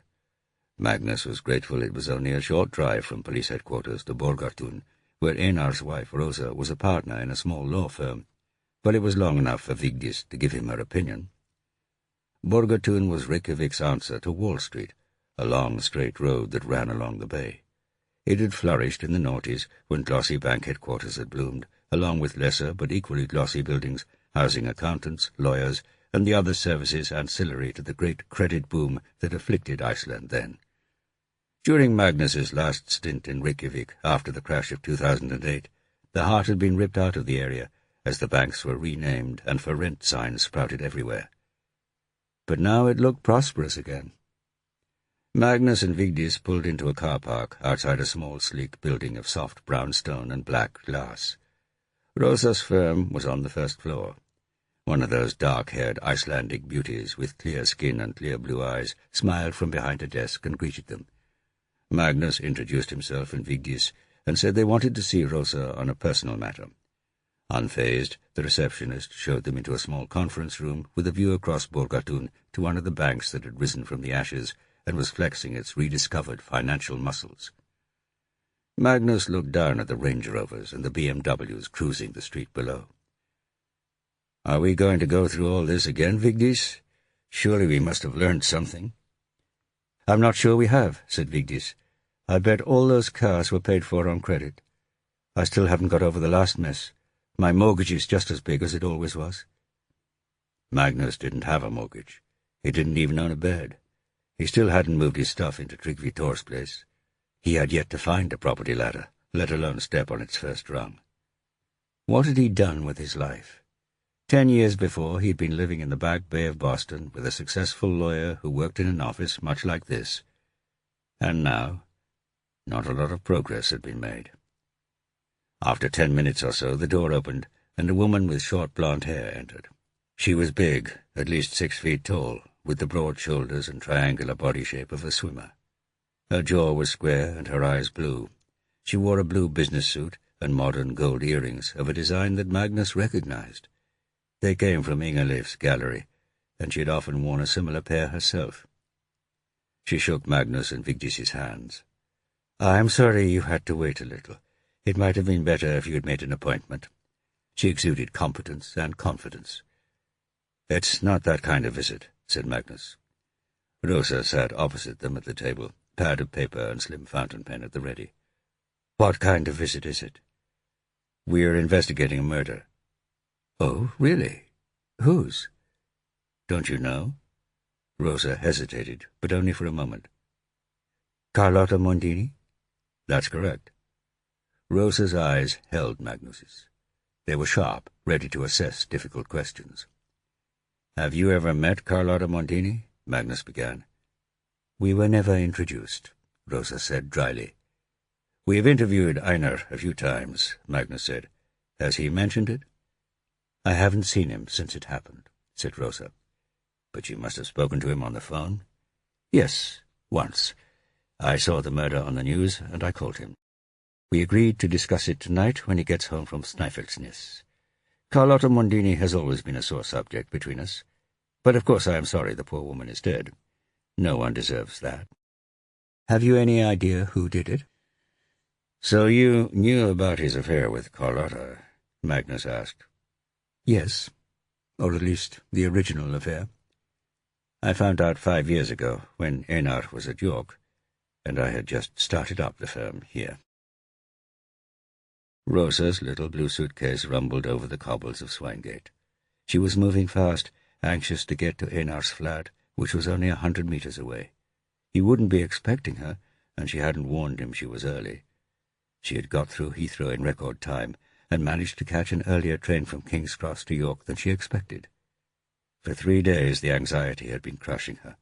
Fortunately, there was plenty of work to keep her occupied back in Reykjavik, but once she was on the plane to London, her impatience had risen.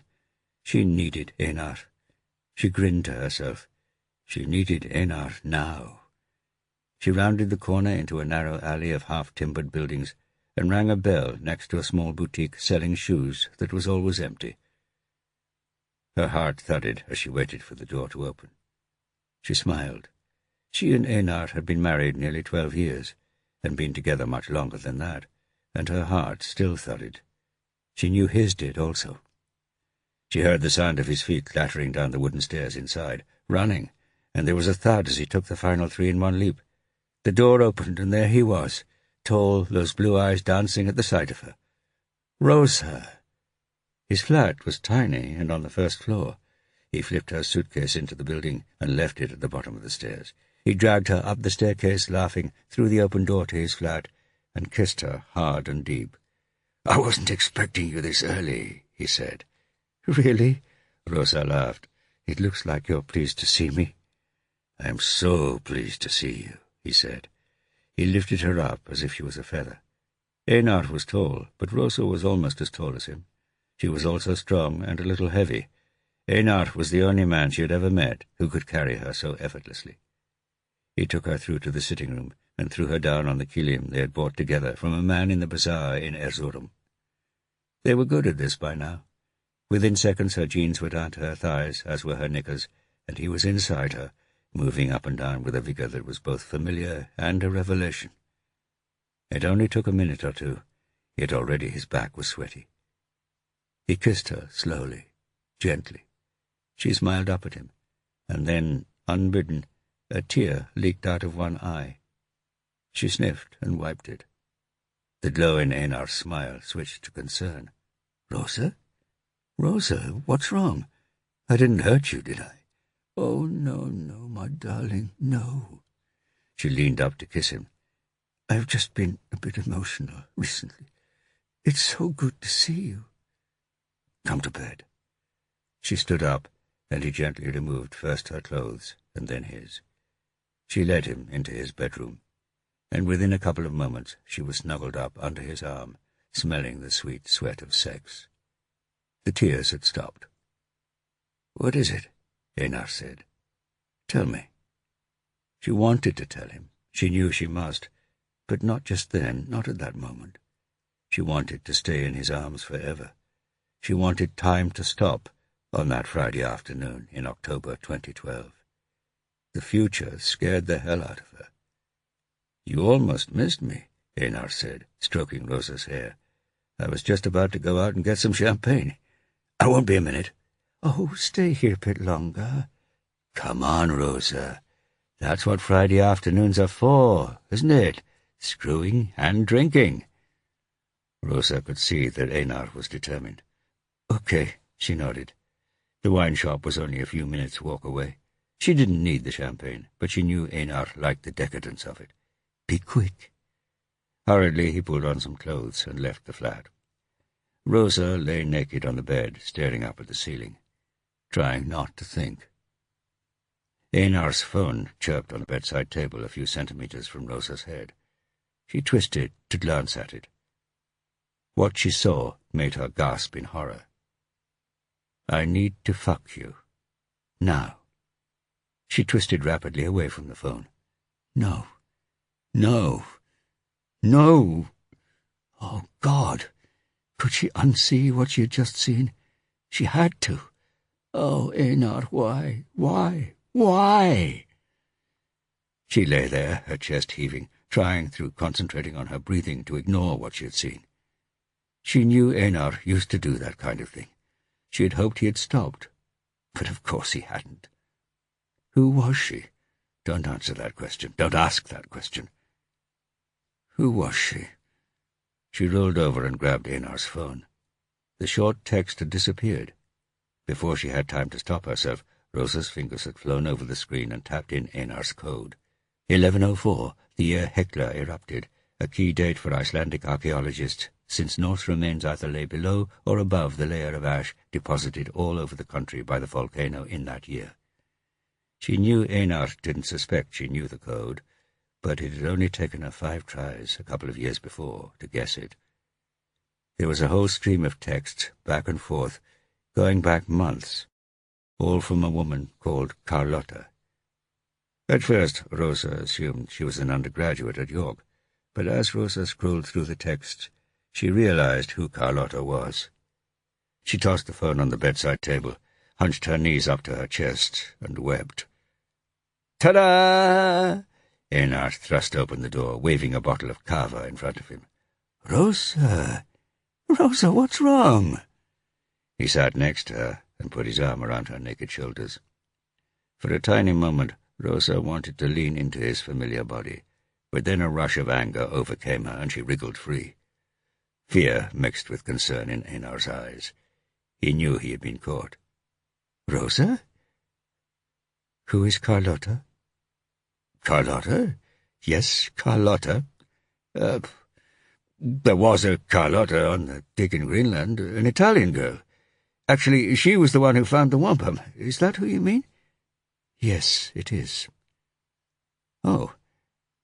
How long have you been sleeping with her?" "I haven't been sleeping with her. Don't lie to me, Einar. Not now." She and I did have a night together, maybe just after she found the wampum. But that was over a year ago, and I'm really sorry." Rosa didn't say anything. She couldn't say anything. "It was a mistake. You know I've done that every now and then, but I've stopped now. I promise." The anger dried up Rosa's tears. Einar put his hand on Rosa's shoulder. This time she didn't brush it off. "Rosa, have some champagne." "How was Venice?" "Venice?" "Yes, you went to Venice last weekend. With Carlotta." When I called you last weekend, and you said you were marking essays, you were in Venice with another woman. A woman who you had been seeing for over a year." "Actually, I was marking essays." "Einar!" Rosa screamed. She shook off his hand and walked over to the window, staring out at the couple of pedestrians in the street below. She knew Einar slept with other women. He always had. At first she had hoped that he would stop once they were going out, and then once they were married. But he hadn't. She pretended not to notice. She knew he loved her more than any of the others. She never doubted it for a minute. There had been one who had been serious, Igloo, and although Rosa hadn't confronted Einar, she had confronted the other woman who had backed off in shame. But with that exception, she was pretty certain none had ever lasted for more than a night or two. Maybe she was wrong. Maybe Einar had a whole string of steady girlfriends all over the world. Maybe she was just one of many. "Damn you, Einar! Not now! Why now?" "Hey, look, Rosa, I'm so sorry. I want you to get rid of her," Rosa said. "Yes, of course," Einar said in his conciliatory voice. "Of course I will. No, I mean it. And I mean it," Einar said. But he didn't. She knew that. He knew that. She turned to face him. "Einar, the reason I was crying earlier, before I found out about Carlotta." "Yes?" "I have breast cancer." Einar's jaw loosened. He looked at Rosa with a mixture of horror and compassion. And love. Deep love. She could see it. "When did you find out? Why didn't you tell me?" 3 days ago. And I'm telling you now." Einar sat, his eyes never leaving Rosa, his face a battlefield of emotions. "Einar, I'm going to ask you again. I want you to stop sleeping with Carlotta, and any other woman after her. Will you promise me that?" He closed his eyes. He looked up to the ceiling, then back at Rosa. His lower jaw wobbled. Rosa realized he was on the verge of tears himself. Rosa had never seen Einar cry. "Yes," he said, his voice so quiet she could barely hear it. "Yes, I promise you, Rosa. I will not sleep with Carlotta again, nor with any other woman." He swallowed. "Never." Rosa looked at Magnus and Vigdis. "And I thought he kept that promise. Did he?" Magnus didn't answer. "Carlotta was here in Iceland, wasn't she? She was found dead at Lombard, where Einar had been filming that day. It was on the TV news. I'm no fool." "That was for sure." "So you think he had restarted the affair?" Magnus asked. "Had he?" "You know. I don't." She was still cool, but her blue eyes were piercing. There was anger there. "We don't know for sure," said Magnus.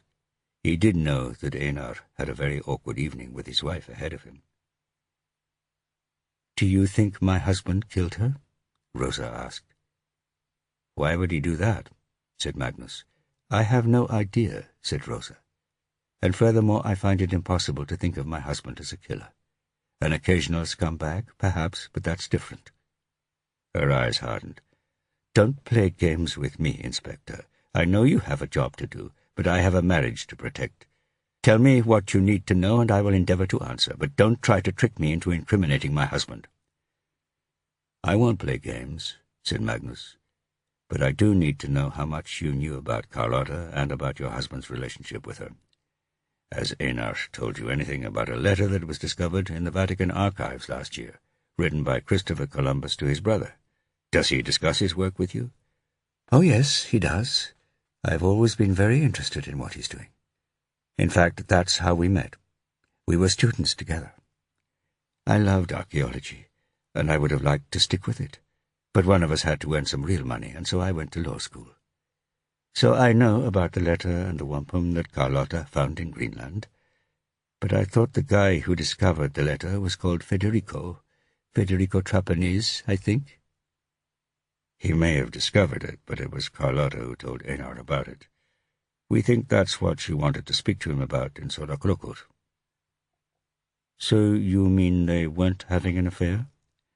Magnus shrugged. He really didn't want to mess with this woman's marriage any more than he had to. There was no need to mention Einar's trip to Nantucket with Carlotta. "As I said, we don't know. Einar denies it." "Of course he does." Magnus had one more question to ask. "As a lawyer, I'm sure you will understand the reason for my next question. Where were you, precisely, last Monday night?" "I was in London, seeing a client. I left on Sunday and came back late on Monday night." "Can you give us details of your flights and hotel?" "By all means," said Rosa. She pulled out her phone, tapped it, scribbled flight numbers and a London hotel name down on her pad, and tore off the sheet to give to Magnus. Rosa hadn't returned to Keflavik Airport until 10:30 p.m. on Monday night.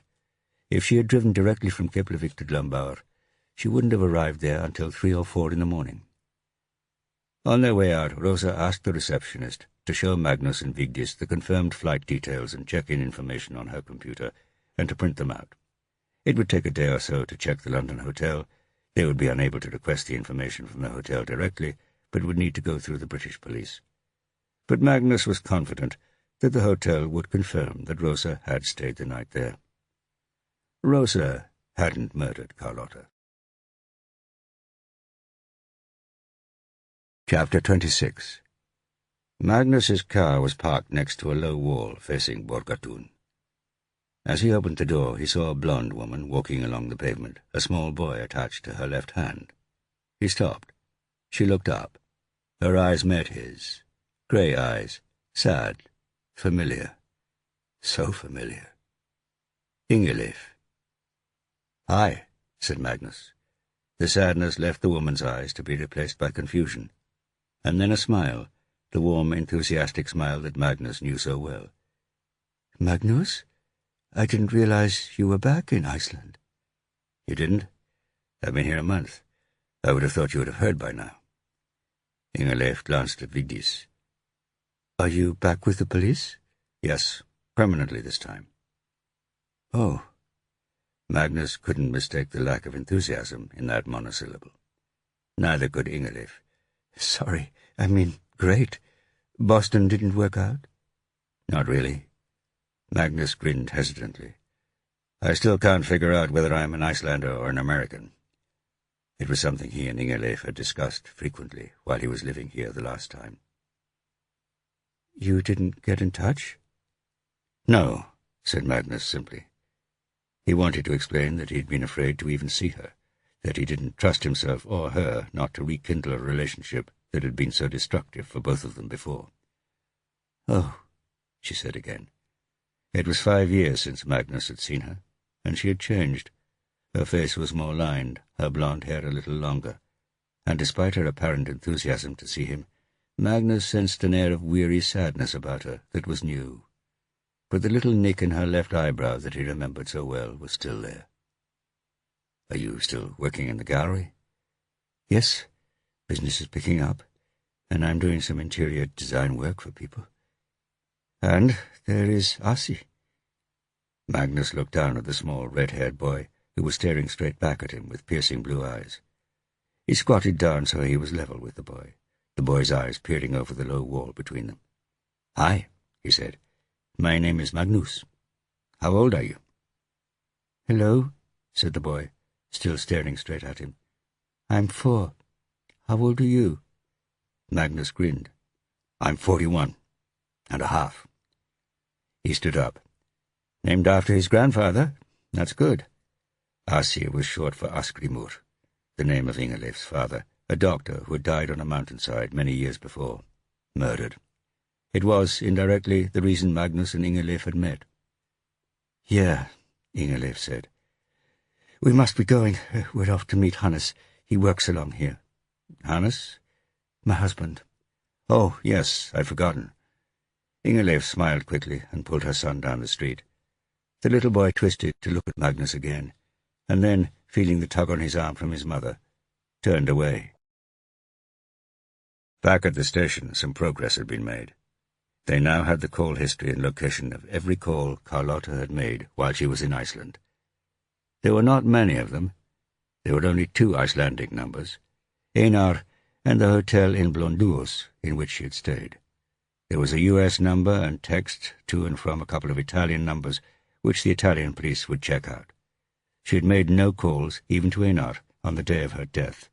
They had all been made from Reykjavik in the few days before. They also had a more limited analysis of where Eglo's phone had been on the night of Carlotta's murder. It had never left Sodakrokur after 8 o'clock. Magnus handed over Einar's laptop and phone to computer forensics, who would mirror it and return it to him before analyzing it. Forensics had checked the tire prints of Einar's RAV4, and they didn't correspond with those found on the farm track where the girl on the bike had seen the man get into his car. Sergeant Tacchini had reported back. He had driven to Padua himself and spoken to a number of Carlotta's friends there, including a former boyfriend. Naturally, they were devastated to hear about her death. A couple of close girlfriends had heard of Einar, but knew little about him except that he was an Icelandic archaeology professor and that Carlotta was very keen on him. They knew about the discovery of the wampum in Greenland, but Carlotta didn't seem to have told anyone about the Columbus letter. Her friends said she had been excited about the trip to Iceland. They put it down to seeing Einar again. Her supervisor spoke highly of Carlotta. She had always been enthusiastic about the Vikings. She had been the only undergraduate from Padua to go on the dig to Greenland, and the only graduate to go to Sweden. The supervisor had never heard Carlotta speak about Einar Thorsteinsson, and indeed had never heard of him herself. There was no sign of any enemies in Padua or of any involvement in drugs or any other criminal activity. No one could think why anyone would want to kill their friend.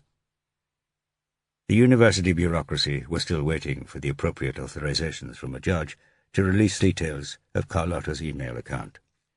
But through her friends, Tacchini was able to forward screenshots of Carlotta's posts on her Facebook page going back several years. Vigdis started working through them. Magnus gave Tacchini the 2 Italian numbers Carlotta had texted, and Tacchini promised to check them out. Arna called to say that the Akureyri police had had a breakthrough in the rape case and had just made an arrest. A 31-year-old hospital porter named Gudni Fridriksson. They would ask the suspect about Carlotta and his whereabouts on the night Carlotta was murdered. Vigdis followed up with the British police and the London hotel, who promised to get back to her within 24 hours. Icelandair confirmed that Rosa had indeed flown from Keflavik out to Heathrow on Sunday evening. A man from the Italian embassy showed up, demanding on behalf of Carlotta's parents to know how the investigation was going. Magnus told him there were still plenty of leads to follow, trying to project a calm confidence he didn't quite feel, but it seemed to satisfy the diplomat. Arna and his team were busy interviewing tourists, in particular Italian tourists, in the area of Sodakrokur, but without any success. There were no more leads from locals at Lombard either. They weren't yet stuck, but they were heading that way. Chapter 27. Eglo got back to her tiny apartment in Kópavogur just before 6, in time to make Bjarke his dinner. Bjarke was playing Football Manager. He had ditched FIFA, which had been his favorite computer game for years. He said Football Manager was more of a challenge, but it seemed less sociable than the other game. Eglo had given up trying to ration gaming time years ago. Bjarke always seemed to get his homework done one way or another. He was actually doing quite well at school. "Hi!" she shouted. "Hi," he replied, his gaze never leaving the screen. He was a little small for his age, slim and quick, and pretty good at football, which was still what seemed to matter at his age. "So I hear that Arsenal guy is going to Chelsea?" "He'll never do that," Bjarke said. "He wants to play for Liverpool. At least he'll get a place in the team with us. I just hope we don't overpay like we did for that Egyptian guy from Roma. What we need now is a really good defender." Eglo didn't argue. On matters to do with the valuation of soccer players, Bjarke was the undisputed king. It was comforting to know that if he ever screwed up his exams and failed to get to university, at least he could still become the manager of an English Premier League football club. She thought of asking him how school had been, or his stay with her sister Andrea while she had been away, but there was no point. And she knew from her sister that he had been fine. He would be staying with her other sister, Sophia, for the next 10 days while Eglo was in Greenland. That would be fine also. There were 2 younger cousins who idolized Bjarke, and Sophia thought he was a good influence on them. Eglo owed her sisters big time. She grabbed some sausages out of the fridge and started to make a salad.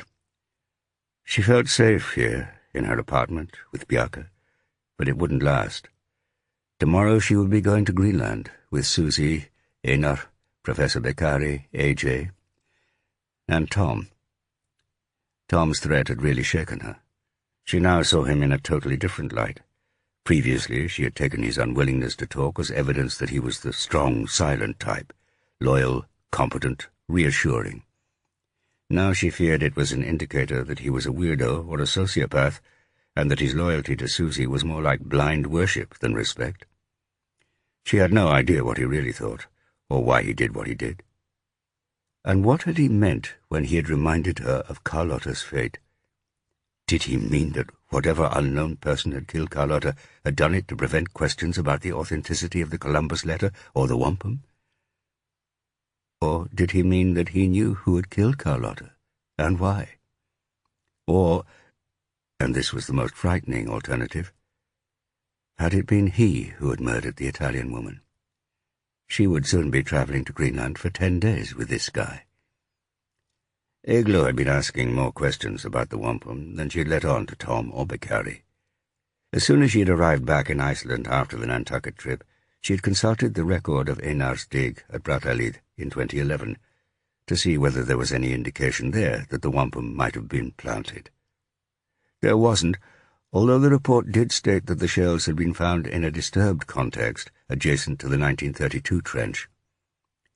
As Eglo thought more about it, she realized that in normal circumstances it would be extremely difficult to plant the wampum clamshells convincingly. But if the context had become jumbled at the edge of the old excavation trench, then the wampum shells could have been planted at any depth without raising suspicions.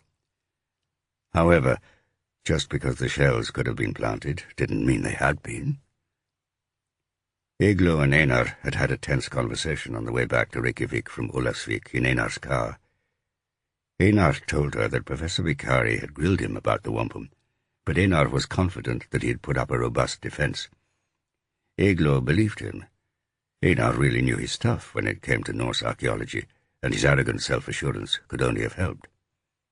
But when Einar had wondered aloud why Beccari had suddenly become suspicious, Eglo had foolishly repeated her lunchtime conversation with the professor. As she had expected at the time, Einar was furious.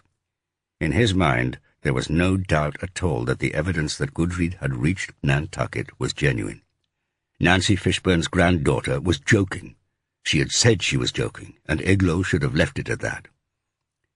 The only thing that worried him was the fear that Eglo would undermine other people's confidence in that fact, in particular Beccari's.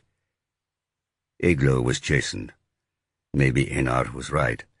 Eglo had done the correct thing in passing on Kelly's comment about Nancy Fishburne, but Susie had checked it out, as had Eglo herself, and no evidence had come to light that the Nantucket theory was false. Perhaps she should just keep her mouth shut. But what about Carlotta's death? Tom's threat had had its effect. Although she was unsure how seriously to take it, it scared her. She had no intention of dying for the sake of archaeological truth. From the stove she could see the back of Bjarke's blonde head on the sofa in the living area. She was his only parent. Sure, her two sisters would look after him somehow, if anything happened to her. But the thought of what her death would do to him, and of how she would miss him growing up, filled her with dread. She knew she should go to the police, tell them about Tom's threat, and about Kelly's suspicions of the wampum in Greenland. Then Inspector Magnus could figure out what to do with the information. But her initial trust in the big policeman had been blown. Okay, she could see why he had been upset that she had lied to him about knowing Carlotta, and she could certainly see why he was suspicious of Einar. But to accuse her of killing Carlotta was just absurd. If he had any brains, he should realize that she couldn't possibly have done that. She wasn't going to go to the police. It would blow up the Wanderer project, destroy all their reputations and Susie's house and marriage, and she would be calling Tom's bluff. If it was a bluff, she really didn't want to find out whether it was or not. "Dinner's ready." She watched Bjarke as he squeezed ketchup onto his sausages, and marveled again at how much love she felt for a normal boy doing normal things, especially that evening with everything else that was going on. She hoped that somehow his life would be less complicated than hers. Fewer mistakes, no drugs, no destructive relationships, no psycho Englishmen threatening to kill him. What would he become, she wondered. Whom would he marry? Would he marry? What about his own kids? She had no idea, and she rather liked it that way. It was still possible to feel optimistic about a future that had not yet been set in stone. "Mum." "Yes?" "Did you see that murder in the north on telly?" "Yes, I did. It was at Lombard. Wasn't that where you were filming?" "Yes, it was." Eglo had not been intending to tell Bjarke about the murder, but at that moment she desperately wanted to be honest with him. "In fact, it was me that discovered the body, in the churchyard." "Really?" Bjarke looked up at her, his eyes widened with excitement. Then they clouded. "Was there blood and everything?" "Yes," Eglo said. "It was quite unpleasant." "Oh." She watched as her son processed the information. "Did the police come? Detectives and people?" "Yes, there were lots of police, and I spent a long time talking to them, answering their questions." "Have they found who did it?" "No, they haven't found the murderer yet." She wanted to reassure him, to tell him that the murderer couldn't possibly have anything to do with her, that she was safe, that he was safe. But she couldn't do it. She couldn't bring herself to lie to him, even if it was obviously in his best interests. She had lied enough. She wasn't going to lie any more to the person she loved most in the world. "Oh." Bjarke stuck his head down and worked on his sausages and chips. As Eglo munched her salad, she could tell he was thinking, but she had no idea what he was thinking. Was he intrigued? Was he scared? She regretted telling him, but she knew she would have regretted keeping the whole thing from him, even more. They finished their dinner in silence. She was still sitting at the table as he got up and put his plate in the dishwasher. As he passed her on his way back to his computer game, Bjarke hesitated and let his hand rest on hers, just for a moment. Eglo blinked, and a single tear ran down her cheek.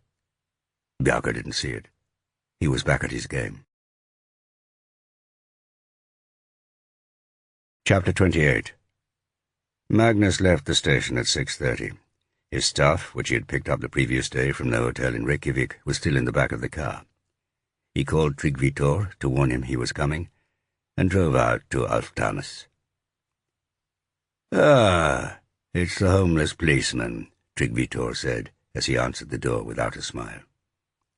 The only sign of his injury was a crease a couple of inches long, creeping through his thick steel-grey hair. "That's sadly true," said Magnus. "Thank you for helping me out.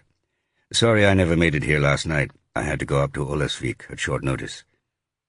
Tryggvi grunted. "For me."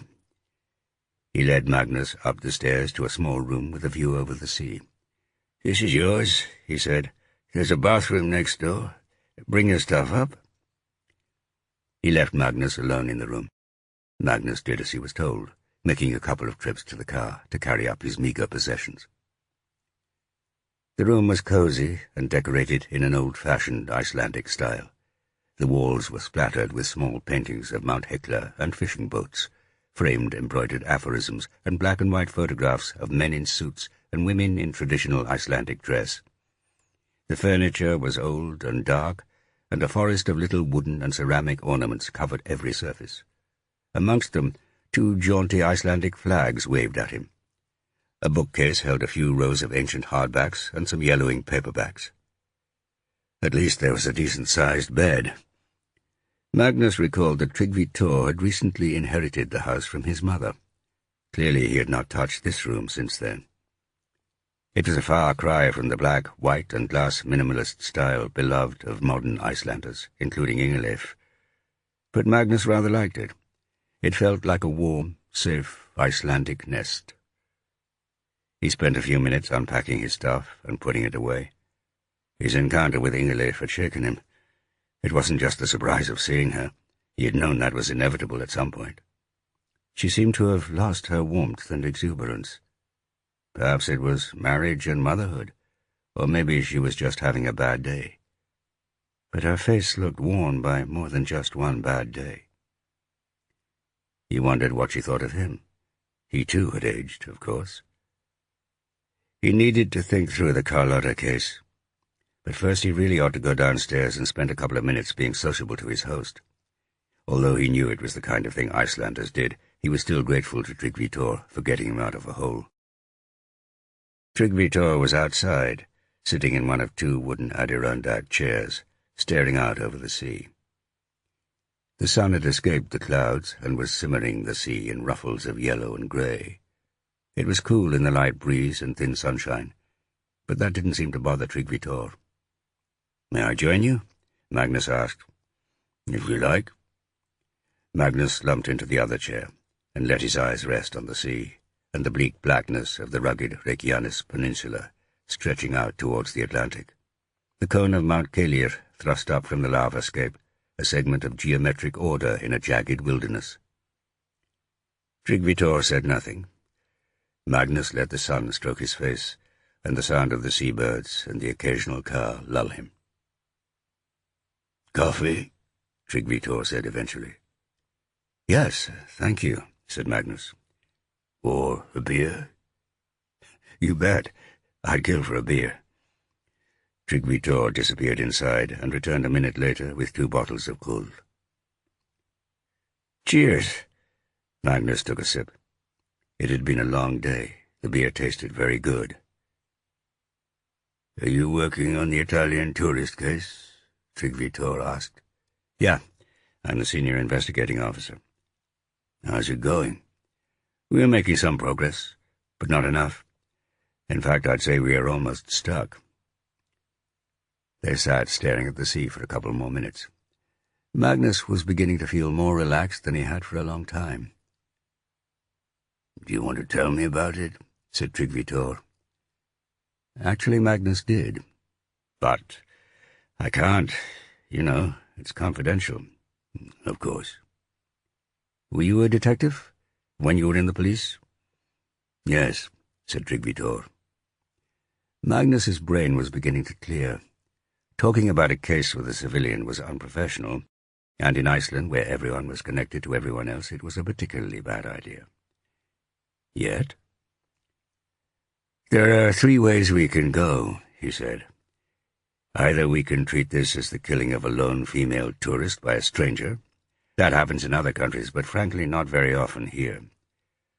Or she was murdered by someone she knew in Iceland. It turns out she was having an affair with an Icelandic archaeologist who supervised the dig she was working on in Greenland. The man was a womanizer, and his wife was unhappy about the affair and got him to finish it." "Those both sound plausible. What's the third?" "Carlotta and this archaeologist, his name is Einar, were caught up in a couple of discoveries related to Gudrid the Wanderer and the Vikings' exploration of America." "Okay." "Now, from what I understand, when they make these finds public, there is likely to be a big fuss. One of them suggests Columbus knew about America and how to get there all along, and that will be a big deal. I don't have evidence that there is anything fishy about these finds, but I can't help wondering if there might be.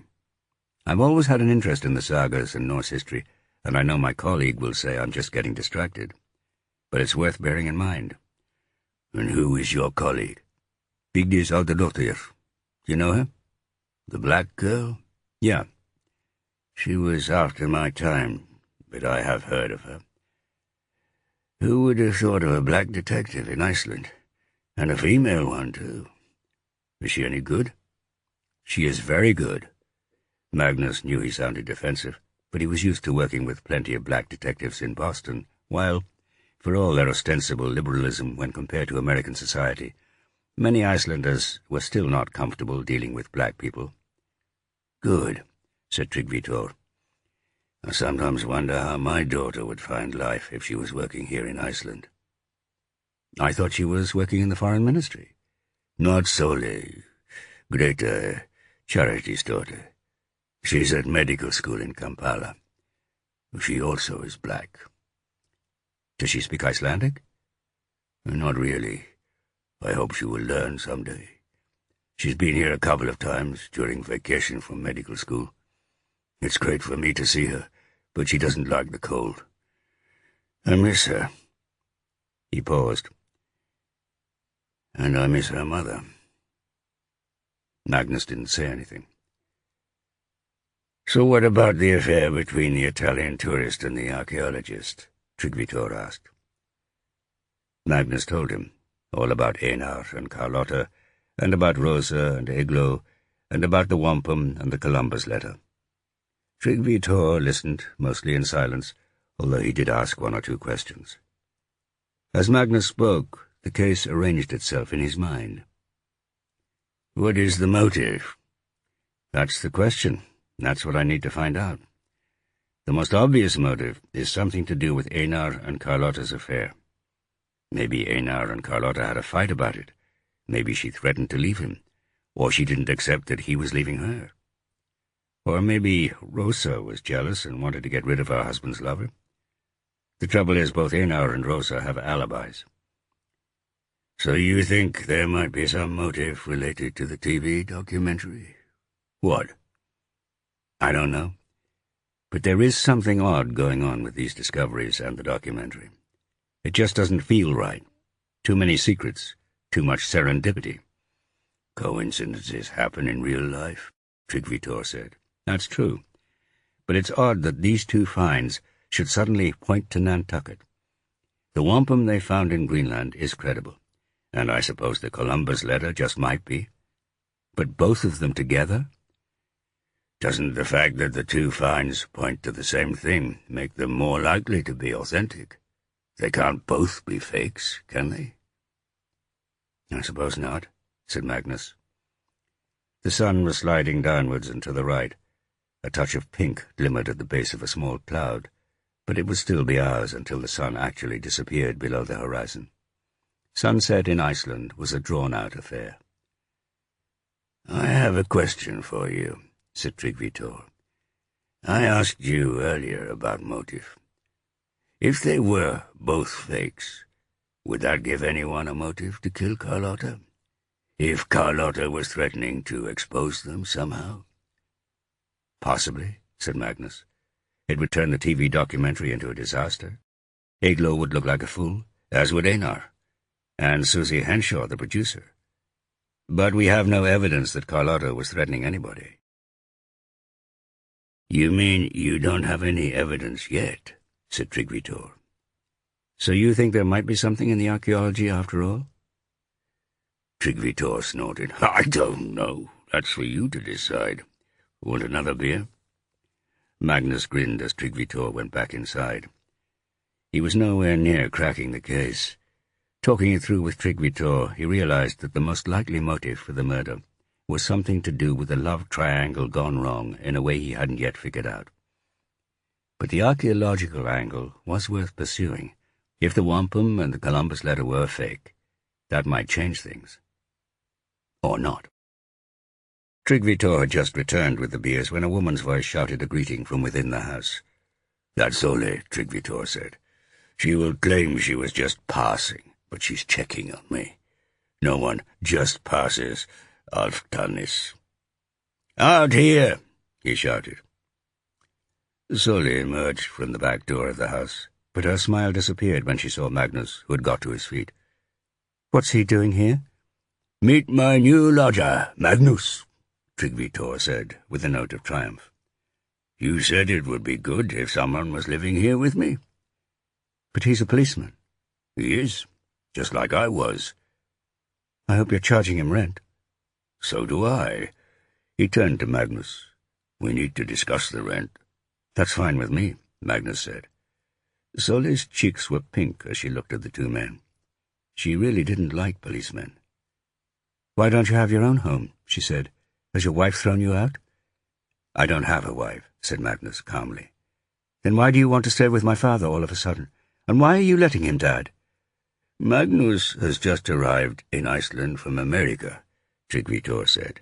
"It's true he worked here before for a few years, but only since, 2007? 2009, said Magnus.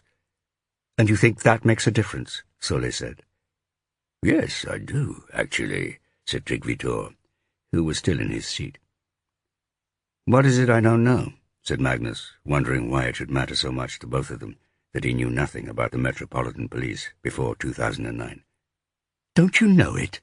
Solly spat back. There was silence as they both looked at him. He didn't know what the hell they were talking about. "No. Will you tell me?" "If you're such an ace detective, you should be able to work it out for yourself," said Solly. "I could use a little help," said Magnus.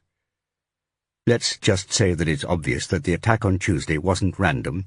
It was a warning." "Solly!" Treacherous barked. "Dad, how can you keep it quiet from the police when the police are obviously involved?" "She's letting her imagination run away with her," said Treacherous. "Oh, Dad!" Solly's face was still flushed, and the anger still suffused her words, but her eyes were moist with tears. "Why couldn't you just stay in Africa?" "This is my home, Solly." "Yes, but can't you be more careful, for God's sake?" "I'll be all right." "No, you won't." The tears were flowing now. "I'm going, and you—" She faced Magnus. "Mr. Policeman, just make sure my father doesn't get hurt." With that, she was gone. Treacherous blew air through his cheeks. "Before you ask, Magnus, I'm not going to tell you anything. Nothing. Do you understand?" "Wait a moment," said Magnus. "There's something going on here, and I need to know what it is." "No, you don't. You really don't. And if you want to stay here, then no questions. It's really that simple." Magnus shrugged. "Okay, but I'm holding out for just one more. Do you have another beer?" Chapter 29. Magnus got into work early the next morning to find an email from Computer Forensics with early extracts from Einar's laptop, in particular email traffic with Carlotta. The amount of data on personal devices had increased exponentially in recent years to a point where it would take humans months to read it all, so extracting relevant information had become an art involving keywords and algorithms. Email correspondence with Carlotta was an obvious place to start. Magnus skimmed it. The tone on Einar's part was businesslike, whereas Carlotta's was much lighter, with flashes of wit and hints of flirtation. The subject matter was almost entirely the Columbus letter, and the efforts of Carlotta and Einar to authenticate it. Carlotta repeated her discussions with Federico Trapanese and the Vatican, and her successful attempt to get Professor Beccari involved. Carlotta had twice suggested meeting up to discuss things in Reykjavik, or London, or Paris, both times being gently rebuffed by Einar, who said it wasn't necessary. The second suggestion had been made only a month before, and after Einar's rejection of the idea, Carlotta had said she would come to Iceland anyway and would call him. Magnus cross-referenced Einar's call records and saw that Carlotta had indeed done so on the same day that she had sent the email, speaking to him for 13 minutes. Einar addressed Carlotta, "Hi, Carlotta," and signed off, "Cheers." Carlotta greeted Einar with "Hey," and signed off, "Love." Although they were both fluent in English, it was a second language for both of them, so Magnus was wary of reading too much into that. It was clear that there was no steamy relationship being conducted between the two of them, although there were hints that Carlotta might have wanted one, all of which corroborated what Einar had said. Although Einar used text repeatedly with lots of his contacts, there was no texting between him and Carlotta, probably because that was how Rosa had discovered their relationship back in 2012. The computer guys were unlikely to be in yet. They had clearly been working late, so Magnus sent them an email thanking them for what they had got so far, and asking them to search for correspondence between Einar and his wife, especially any messages mentioning Carlotta. Those could be interesting. "How was your night on Afghanis, Magnus?" Magnus looked up to see Vigdis dropping her bag behind her desk. "Good. It's a nice place. Great view of the sea. Has the old guy kicked you out yet?" "Actually, he seems to like me. Unlike his daughter. Coffee?" "Yes, please." Vigdis returned a couple of minutes later with 2 steaming cups and handed one to Magnus. "So? So what? So what did you think of your son? That was the first time you met him, right?" Magnus stared at Vigdis. "Oh, Magnus, don't tell me you didn't realize." "What? You mean Ingeleif's kid? Asi? Why do you think he's my son?" "Because he looks just like you, dummy. Same red hair, same blue eyes, same bruiser's jaw.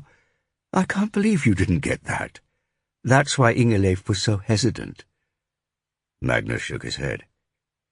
"He can't be my son. She would have told me. Would she?"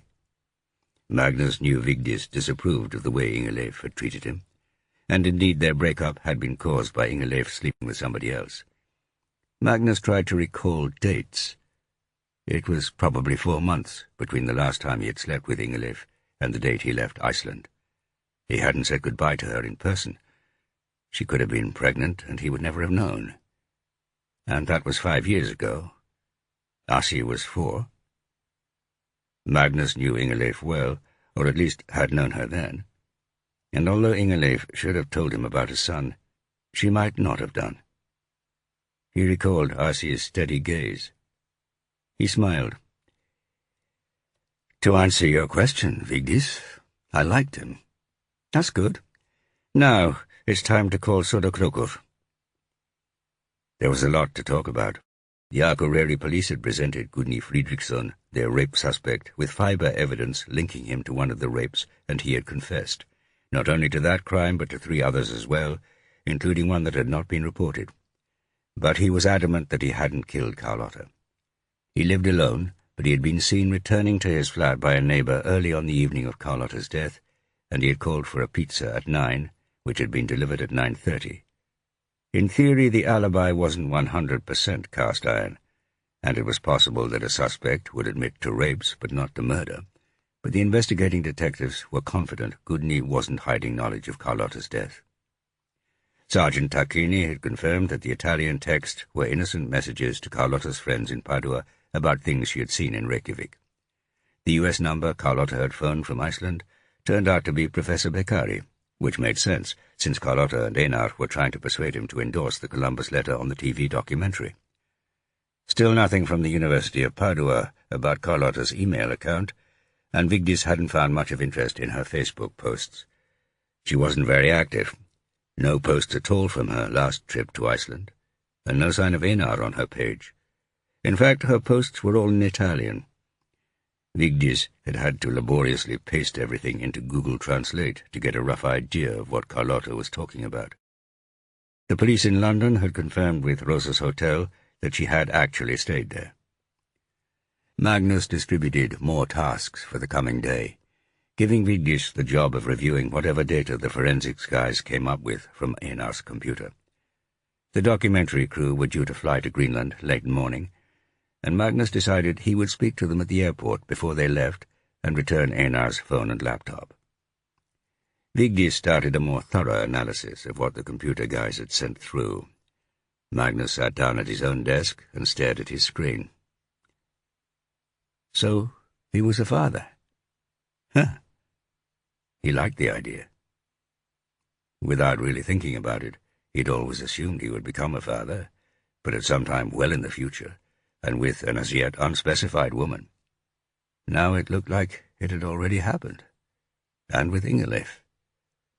For all her faults, she would be a good mother, and if you were going to bring up a child alone, Iceland was the place to do it. There were many questions to be answered. Would Ingeleif allow him access to Asi? The boy had his own family, his own stepfather in the shape of Hannes. Or perhaps this Hannes guy acted as Asi's dad. Presumably Asi had no idea who his real father was. There would be problems, but Magnus would find a way to see his son again. There were a lot of things Magnus could, or should be doing. There were the previous day's interview reports from Sodokrokur to go through, and he wanted to do some of his own research on the Columbus letter. How likely was it to be real? Were there a lot of Columbus forgeries out there? But instead he typed Tryggvi Gröndal into the criminal records database. There was just a brief mention that Detective Sergeant Tryggvi had been charged with corruption in 1996, but that the charges had been dropped. No explanation. 1996 was before the digitization of all criminal records, so with a glance at Vigdis scrolling through her own computer screen, Magnus called records and asked them for the file from their archives. Half an hour later, one of the clerks brought it up and dropped it on his desk. It was extremely thin. "Is this it?" "That's all we've got," said the clerk. She didn't hang around to chat. Magnus opened the file. Just one sheet of paper from the court, recording that charges had been dropped. That wasn't right. Even if Tryggvi had only been under arrest for a few days, a few hours, there should be much more paperwork than that, especially if a policeman was the suspect.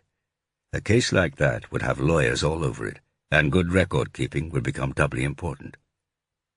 The file had been emptied. By whom? And when? Chapter 30. Kelly emerged from her hotel and consulted the map she had grabbed from the front desk. The hotel was situated halfway up the hill in the middle of Reykjavik, and she decided to begin with the big concrete church at its top.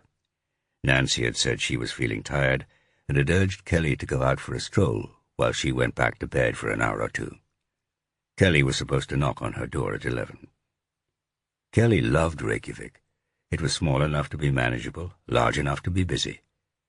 The view from the top of the hill was amazing. Mountains and sea on all sides, and those cute little red, white, and blue houses. She liked just looking in the stores, with the exception of the odd tacky tourist joint. They were original and imaginative. And expensive. Kelly had quickly realized the whole of Iceland was expensive, and had decided to let Grammy pay for everything.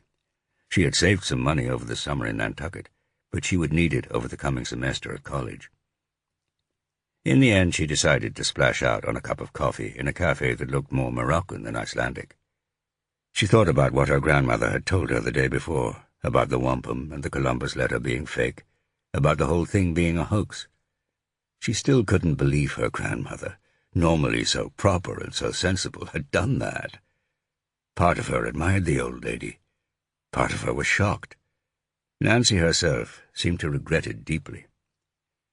Kelly believed her father really had been joking when he had said that Nancy had planted the wampum in Greenland, but it was his intuition about his mother that had sprung the idea into his mind. Kelly had been mortified back in Sconset when she thought she had misled Eglo. Turned out she hadn't misled her after all. And now Kelly was the bearer of the secret. Nancy said that she had done her duty now she had told the TV people. It was up to them what they did with the information. It sounded as if they were going to go ahead with the documentary anyway and bury the whole thing. Nancy had said she was happy to go along with what they decided. Part of Kelly fervently agreed. Part of her knew it was deeply wrong. Now she wished her grandmother hadn't told her anything about it. She would just have to place her trust in the old lady and her decision. She got back to the hotel and knocked on Nancy's door. No reply. She knocked a couple more times and listened. Nothing. Kelly was worried as she made her way back to her own room down the corridor. She knew she had no reason to be. Nancy was very tired and must be sleeping soundly. She tried to read a book, all the while wondering how long to leave it until she tried again. She gave it 30 minutes. Still no reply. She was becoming more worried. She knew she shouldn't be, but she was. She considered asking the hotel to open the door, then rejected the idea. But the worst that could happen was that Nancy would be a little upset with her. Nancy had looked pale. Maybe she was ill, rather than just exhausted. So she went downstairs. The manager was totally understanding, and a minute later he had opened the door to Nancy's room. Nancy was lying on her back, fully clothed, her eyes shut. "Thank you," said Kelly to the manager, and she gently touched her grandmother's arm. "Grammy? Grammy, wake up." Nothing. "Grammy?" The old lady looked very still. No sign of her chest moving at all. "Grammy?" "Let me have a look." The manager hurried over to the bed and felt Nancy's brow. Then he put his ear to her chest. Then he felt for a pulse. He turned to Kelly, his face grave. "I'm sorry." Chapter 31. Flights from Iceland to Greenland departed from the small city airport in the heart of Reykjavik, rather than the international airport at Keflavik. Magnus decided to take the direct route over the hill at Tingholt, rather than the faster route around it. He made for the Hallgrímskirkja on the summit, and parked outside, right underneath the statue of Leif Erikson, staring westwards over the city towards Vinland, his battle-axe by his side. He strolled down Skólafjörðustígur, the short, straight street that ran down from the church towards the centre of the city. There were galleries on either side, and Magnus paused outside one of them to look in the window. Behind the displays of intricate silver jewellery and stained glass, he could see Inga-Leif. She was speaking to a well-dressed middle-aged woman, possibly a Danish or German tourist, and showing her some fish-skin bags, subtly patterned in silver, yellow, and blue. His heart lurched. Any man would think Inga-Leif was attractive, but to Magnus she was beautiful, absolutely beautiful. And she was the mother of his son. He wasn't sure what to say to her about that, how to acknowledge it, whether to acknowledge it, and the careful policeman in him recognized that Vigdis might be wrong. Asi might be someone else's child. Asgrimur. Magnus grinned at the name. It would hardly be the coolest name in an American elementary schoolyard, and its diminutive would be even worse. But it wasn't just Inga-Leif's father's name. He in turn had been named after a Viking ancestor mentioned in the sagas, who had lived on a farm near Mount Hekla and killed a neighbour, his foster brother, Gaukur of Stone. It was the kind of bloodthirsty detail Magnus would have loved as a boy. Would Asi? Inga-Leif would have known how much Magnus would appreciate the name. Maybe that was one of the reasons she had chosen it. The doorbell rang as the tourist left the shop, her purchase in a shopping bag. Magnus looked through the window into the gallery, to see Inga-Leif staring right back at him. Their eyes met. It was difficult to read Inga-Leif's expression. Questioning. If she was asking a question, Magnus didn't know the answer. He turned on his heel and walked rapidly back up the hill to where he had parked his car, feeling like a bit of a weirdo. Police officers were not supposed to stalk their former girlfriends. He drove straight to the airport. Iglo, Einar, Susie, Tom, AJ, and Professor Beccari were all gathered there, having checked in. Magnus pulled all but the professor into a police interview room at the terminal. Susie was not happy. "I hope you're not going to make us miss the flight." "Don't worry," said Magnus. "I'll be quick. I need to return Einar his phone and his laptop." He took them out of his bag and handed them to Einar. "Our forensics team has just taken copies. Nothing has been interfered with, although both devices have been charged." Einar took them without a word. He looked just as drawn as he had in Ólafsvík. Magnus guessed his conversation with Rosa the night before must have been difficult, and it would take him more than a few days to recover from Carlotta's death. "Once you have finished in Greenland, we expect you to return here. That applies to all of you." "That's what our tickets say," said Susie. "Return flights." "I know, but no changes to destination. I have contacted the authorities in Greenland to keep an eye on you. That's especially true of you, Einar. I'm sure we will have more to talk about when you return." "Okay," said Einar. But won't you have found the murderer by then? I hope so, said Magnus, trying to give his words a confidence he didn't feel. One last question for you all. Do any of you have any doubts about your documentary? I mean the evidence that Gudrid actually went to Nantucket. What do you think, Susie? What has this got to do with the poor girl's murder? Please answer the question. All right, said Susie. I did have some doubts when Eglo first told me about Einar's discoveries. But the wampum and the Columbus letter back each other up. We might have had our doubts about each one individually, but the combination is convincing. I'm prepared to go with it. I see. Eglo? I think it stacks up. The sagas tell us that Gudrid and Thorfinn went somewhere on the east coast of America. There is now more evidence for Nantucket than anywhere else. Einar? The dullness left Einar's eyes as he looked straight at Magnus. Like Susie, I am persuaded by the two pieces of independent evidence. We have checked them out as thoroughly as we can. I wouldn't risk my academic reputation unless I was sure. What about Carlotta? What did she think? She was the most enthusiastic of all of us, Einar replied. It was she who believed in the Columbus letter when the Vatican wanted to ignore it. He smiled sadly. No, Carlotta was certain that hope was in Nantucket. All right, you can go now, said Magnus. But if you think of anything that might cast doubt on any of this, let me know, will you? They mumbled their assent, and Magnus let them return to departures. He was about to follow them when he noticed a phone lying on the table. He picked it up to take it out to whoever had left it, and then he stopped himself. He sat down and waited. After a minute or so, there was a knock at the door. It was Eglo. I left my phone, she said. On purpose? Eglo nodded. What have you got to tell me? I'll tell you as long as you promise not to hold me here. I don't want the others to find out. I can't promise that, if what you tell me is directly related to who killed Carlotta. It isn't. You asked if we had any doubts about the reliability of the evidence that Gudrid went to Nantucket. But as I said, I'll only tell you if you don't keep me, and you let me go back to the others. Are you scared of something? Eglo certainly looked anxious. Look, do you want me to talk, or do you just want to ask me questions? Okay, said Magnus. All right, said Eglo. I'll be quick. It was when we were filming in Nantucket 2 weeks ago.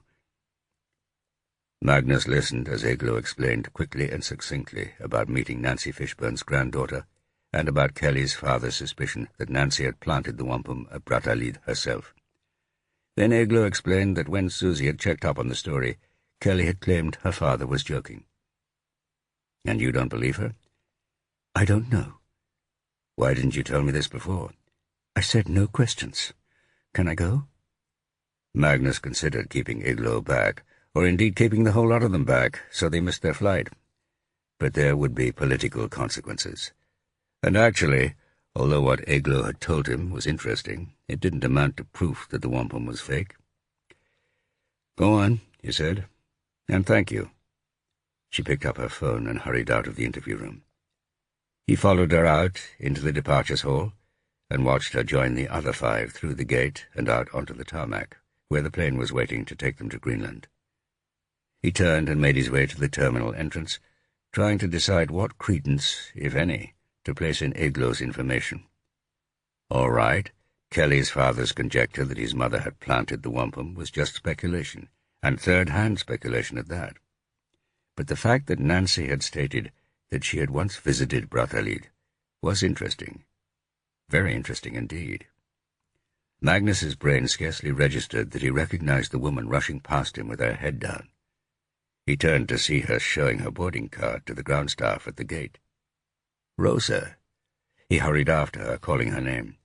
At first she took no notice, but Magnus shouted louder, and she was forced to stop and turn to meet him. Rosa, where are you going? Greenland, with my husband. I've taken a few days off work to join him. Why? A holiday, and the last few days have been tough for him. Tough for both of us, actually. But if you'll excuse me, I'm late. No, you'll have to get the next flight. Sir? The woman at the gate was preparing to intervene, but Magnus flashed his warrant card. You have no right to stop me unless you're arresting me. Are you arresting me? No, I merely want to ask you a few questions. You have let my husband onto the plane. He was in Soda Krokur at the time of the poor woman's murder. I was in London, as you know. Now, I'm a lawyer. Either you arrest me, or you let me get on that plane." Magnus stared at Rosa. She was calm but firm. She knew her ground. He let her go. "You were a while," said Einar to Eglo in English as she joined them airside. "Did the cop ask you more questions?" "He tried to, but I wouldn't let him," said Eglo. Out of her peripheral vision she saw Tom and AJ a couple of meters away, fiddling with some sound equipment, but she could tell from Tom's bearing that he was concentrating on her reply. That was good. She had thought of a little story to explain her absence, and she wanted him to hear it. "It took me a while to find him. He'd taken the phone, and he was going to hand it in to the airport, lost properly. He could have come after us with it. I think he was just being difficult. It's lucky I caught up with him, or I would have had to go to Greenland without it." "He seems suspicious about the Nantucket theory," said Einar. Bekkari was safely out of earshot. "It's his job," said Eglo. "He's suspicious about everything. It would have helped if you had told him you knew Carlotta at the start." She knew she was being hypocritical. She too had kept things from the police that she shouldn't have, but her comment had the desired effect of shutting Einar up until they were on the plane. Susie, Einar, and Eglo were seated next to each other. Susie had given Eglo the window seat, which was good of her, since the approach into Narsarsuaq airport was supposed to be spectacular. Bekkari had booked his ticket later and seemed happy enough to be seated alone with his tablet. Tom and AJ sat together several rows back, also by the window, from where Tom planned to get some shots of the approach. It was unlikely they would be able to use the footage in the final documentary, but Susie was considering chartering a helicopter for aerial shots, and Tom's filming would be useful to decide where to go. Despite Tom, Eglo felt good to be on the aeroplane, away from Magnus's prying questions. She hadn't slept well the night before. In the early part of the night, she had determined that she would tell the police everything. She had fallen asleep for a couple of hours, and had then woken up terrified that she would be killed and that Bjarke would lose his mother. So don't tell the police a thing. At 5:30 she had got up and made herself some coffee. With wakefulness and the morning her fears had subsided, but only a little. She still didn't know what to do. It was only when she was listening to Inspector Magnus trying to make sense of the case that she had decided to talk to him. If someone, anyone, including Einar, had killed Carlotta, they deserved to be in jail, and she shouldn't get in the way of Magnus putting them there. She felt that she had explained things well enough to Einar to keep Tom happy, and he should be less concerned about her making difficulties once they were all in Greenland. She intended to ask Einar some detailed questions about context and the precise location where they had found the wampum shells when they were filming at Brattahlid, but she would do that in Icelandic with Tom out of earshot. A flight attendant made an announcement that they were just waiting for one more passenger to board before pushing off the stand. The weather in Greenland was clear and warm for the country, 15 degrees. That was good. "How did it go last night?" Eglo asked Einar in Icelandic. "With Rosa?" Einar winced. "Not very well. I slept in the guest room." "Oh." "I told her about you and me 2 nights ago." "You what? What an incredibly stupid thing to do." "I had to. I had promised her that I wouldn't hide anything from her. I mean, to keep my promises." "Yes, but—" Eglo sighed in frustration. "You did tell her that nothing happened between us." "Of course I did." "Did she believe you?" Einar winced again and shook his head. "I don't think so." Jesus. Eglo definitely didn't want Rosa as an enemy. She was almost as scared of her as she was of Tom. At least Tom would now assume that Eglo had kept quiet, as he had asked. Whereas Rosa would be as jealous as hell. "Well, I'm glad we are putting 1,000 miles between her and me," Eglo said. Einar seemed to stiffen. "Hello, Eglo?" It was a woman's voice, a voice Eglo recognized. She looked up to see the tall figure of Rosa standing in the aisle, bending down towards her with a tight smile on her face. Do you mind if I sit next to my husband? Chapter 32. Back at police headquarters, there had been a breakthrough in the north. An Italian tourist, a 25-year-old man named Dario Anzalone, was travelling around Iceland by himself and had been staying in a hostel in Dalvik the night of Carlotta's murder. Dalvik was about 120 miles from Glumbaur. Anzalone had returned to the hostel a little after midnight. He had seemed agitated and jumpy. Two of the other guests, a young Dutch couple, had noticed him and wondered what was wrong. They were now in Reykjavik and had just seen an item on the internet about the murder and the hunt for suspicious Italian tourists, so they had called the police. Anzalone was now staying in a hostel in Igilstadir, in the east of the country. He was out of the hostel at that moment, but local police were waiting for him to return there. "Do you think you should go back to Söderkrokur?" Vigdis asked. "It's good news," said Magnus, "but I think Arne and Jon Kari can handle it. Can you check with Tacchini whether any of Carlotta's friends in Italy have heard of Anzalone, and see if they are Facebook friends?" "Okay, I'll do that. Did you see our suspects get on the plane to Greenland?" "Yes, I did," said Magnus. "Plus one other. Rosa." "Rosa? Couldn't you stop her?" "I couldn't, not without arresting her. She is a lawyer. She knows the rules." "What the hell was she doing?" "She says she needs to spend time with her husband. It's been a difficult few days for them." "It's just about plausible." "Huh," said Vigdis. "Oh, by the way, Thelma wants to see you." Magnus met Thelma in the corridor, walking rapidly towards her office with that unique gait of hers. It wasn't exactly a limp, more a flick, as she propelled her artificial left leg in front of her right, giving her a slight roll, as if she was on the deck of a ship. She could do it at an impressive speed, and indeed she didn't usually waste much time going from A to B. She took her place behind her desk. "How is the Carlotta case going?" Magnus repeated what Arne had told him about the Italian tourist in Dalvik. Thelma seemed pleased. "Are you going back to Söderkrokur, then?" "Maybe," said Magnus. "I'll see how Arne gets on." "And you let Einar and Eglo get on the plane to Greenland?"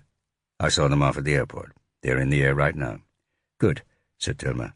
"If the Akureyri suspect firms up, we would have looked bad keeping them here." "I still think Einar is involved somehow," said Magnus. "I'm just not sure how. Keep me informed, and I want a word with you about that guy you mentioned yesterday, Tryggvi Thor."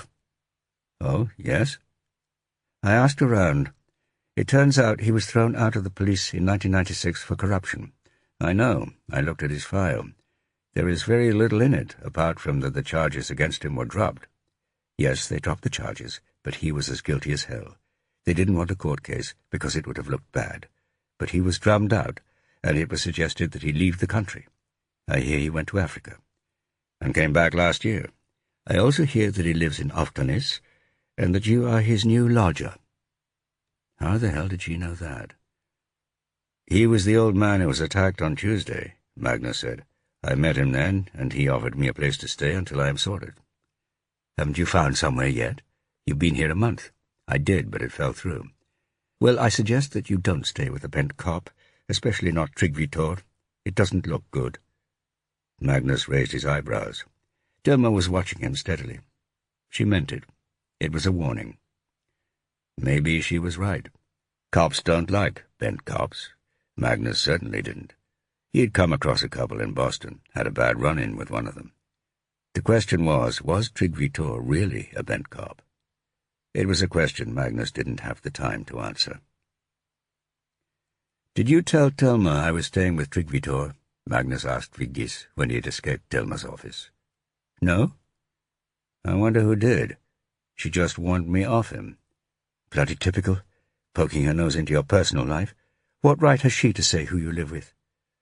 Magnus had forgotten how much Vigdis didn't like Thelma. "I've been thinking," said Magnus. "Novel approach? There is definitely something wrong with the Nantucket theory." "Oh, Magnus, don't tell me.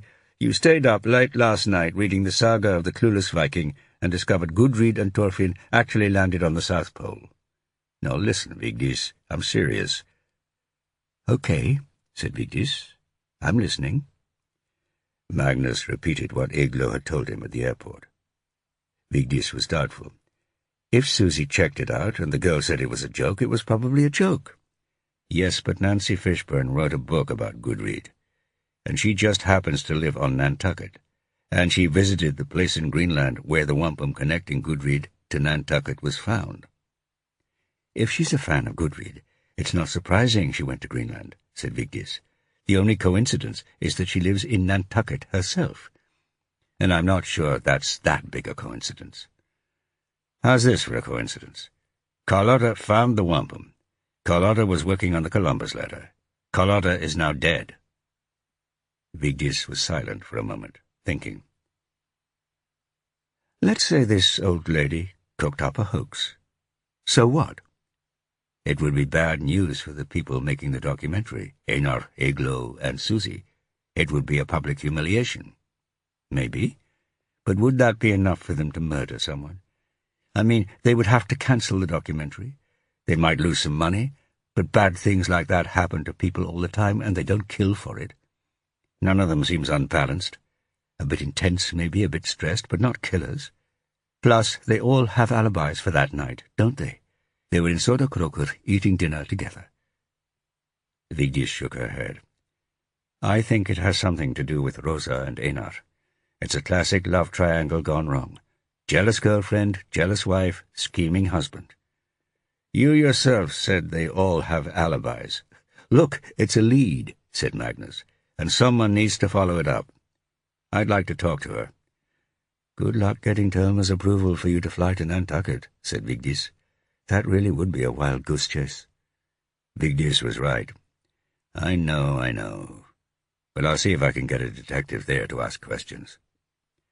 Magnus didn't know any police officers in Nantucket himself, but he made some calls to his former colleagues in Boston, and was soon speaking to a detective in the Nantucket PD who agreed to go out to Sconset and interview Nancy Fishburne.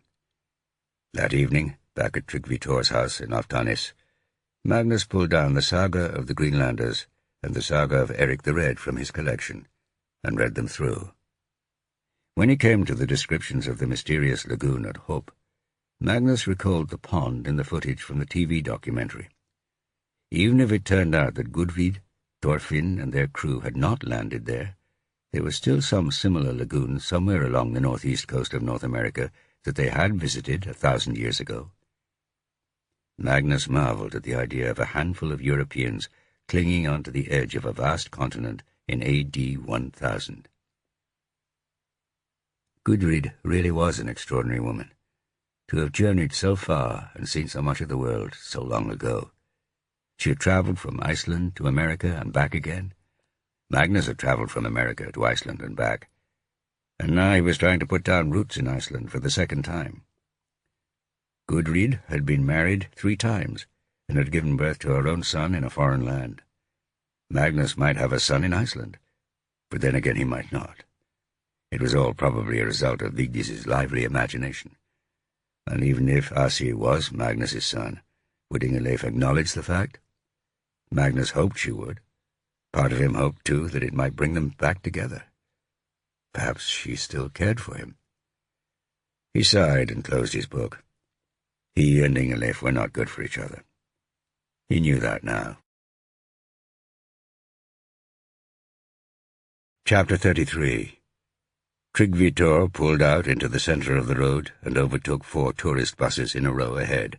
4! All heading to the Blue Lagoon, and it was still only 9 o'clock in the morning. He was on the road to Grindavik from Reykjavik, seeking isolation. On either side stretched the barren black lavascape of the Reykjanes Peninsula, scored with treacherous gullies and crevasses where baked stone had cooled and cracked. Ahead, a pillar of steam rose from the power station that fed the artificial lagoon.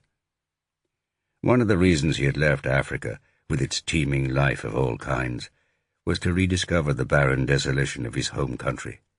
With the tourist boom, this was harder to find, especially in high summer, when the more intrepid foreigners, in their hired cars, spread out all over the country in search of lonely corners. Tryggvi Thor knew a corner that he hoped they had not yet found.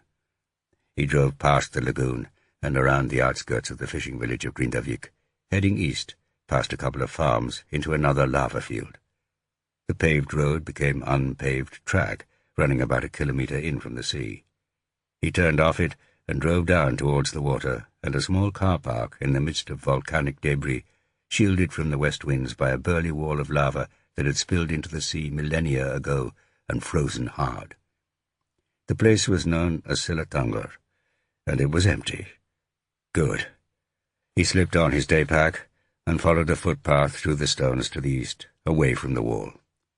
It was noticeably cooler than it had been that morning, and a sea mist lurked just 100 meters offshore. As he walked, he saw it creep and slide towards him. It reached out and grabbed a pair of eider ducks splashing in the swell, smothering them in its milky clasp. The black beach was cluttered with driftwood, bleached almost white from its long journey through the Atlantic. In the higgledy-piggledy jumble of rocks, stones and pebbles, it was difficult to spot the first sign of human habitation, a circular pile in which fishermen had lived 150 years before. The place had been a seasonal fishing settlement from the Middle Ages until sometime in the 19th century, a warren of dry stone hovels linked by paths cut through the lava. Rows of boulders stretched out into the sea, primitive breakwaters to protect the open fishing boats as they landed their catch, which would then be hung out to dry for months on wooden racks erected along the shore. Tryggvi halted and listened to the silence. Except it wasn't quite silent. The wavelets lapped against the beach. A breath of wind rustled through the rocks, and his own blood thudded gently in his ears. The moist sea air massaged his face in a delicate tingle. It wasn't absolute silence, but it was the loneliness he had sought. A cormorant appeared as if by magic from beneath the grey water slopping against the pebbles. The mist had ventured ashore now, slinking along the narrow paths between the dwellings. He wondered what it would have been like inhabiting those harsh stone buildings, cramped, damp, cold, with nothing green in sight. And he marvelled again at the toughness and dogged determination of Icelanders in centuries gone by. Not that they had much of a choice. Tryggvi's parents had occasionally brought him and his brother here when they were kids, back in the 50s, and they would happily spend all afternoon running through this abandoned settlement, playing all kinds of games. A ripple of movement in the mist attracted his attention. He stared at the swirling moisture.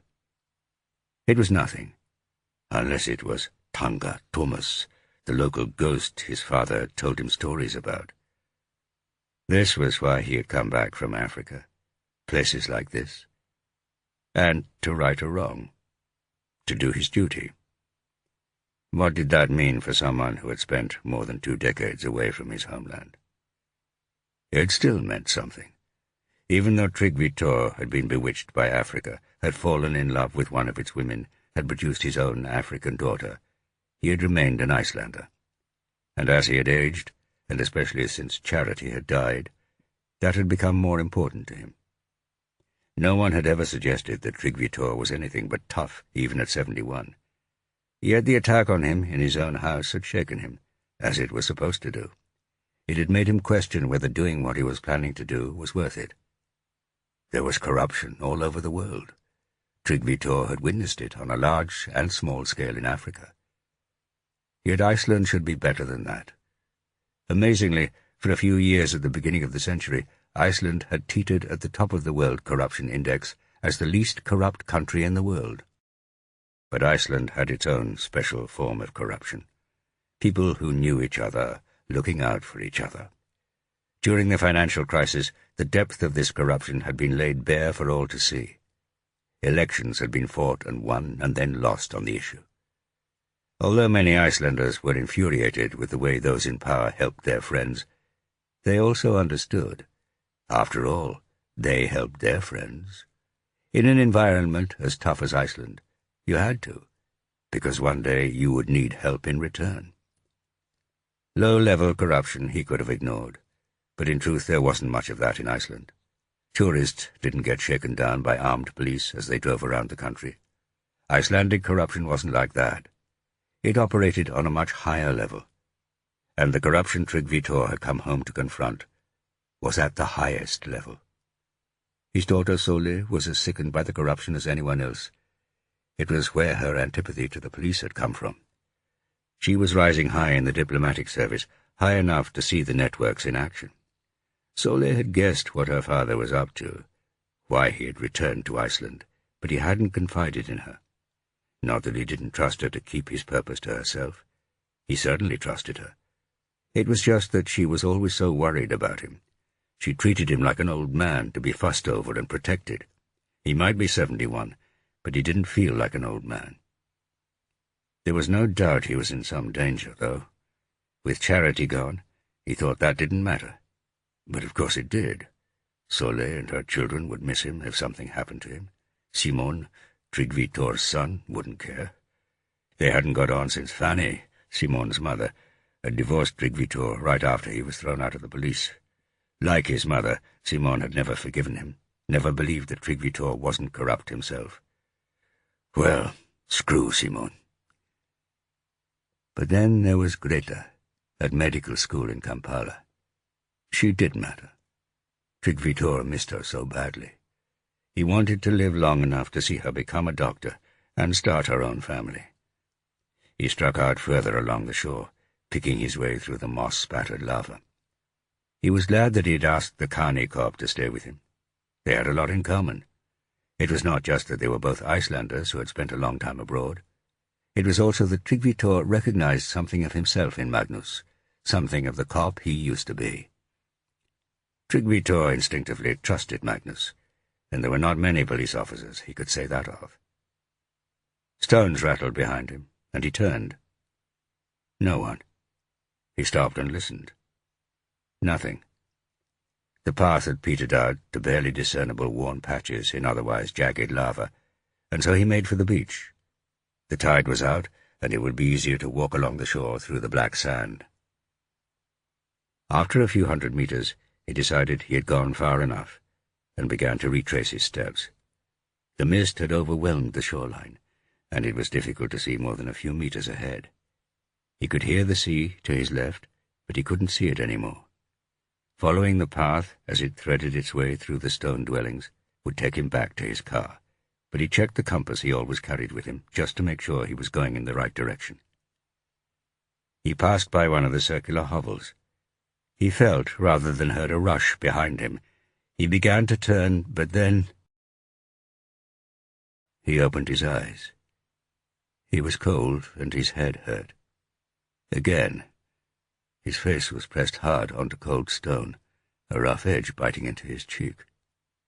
With an enormous effort, he commanded his neck muscles to lift his head a centimeter, and his brain exploded in pain. He let his head fall again on the stone.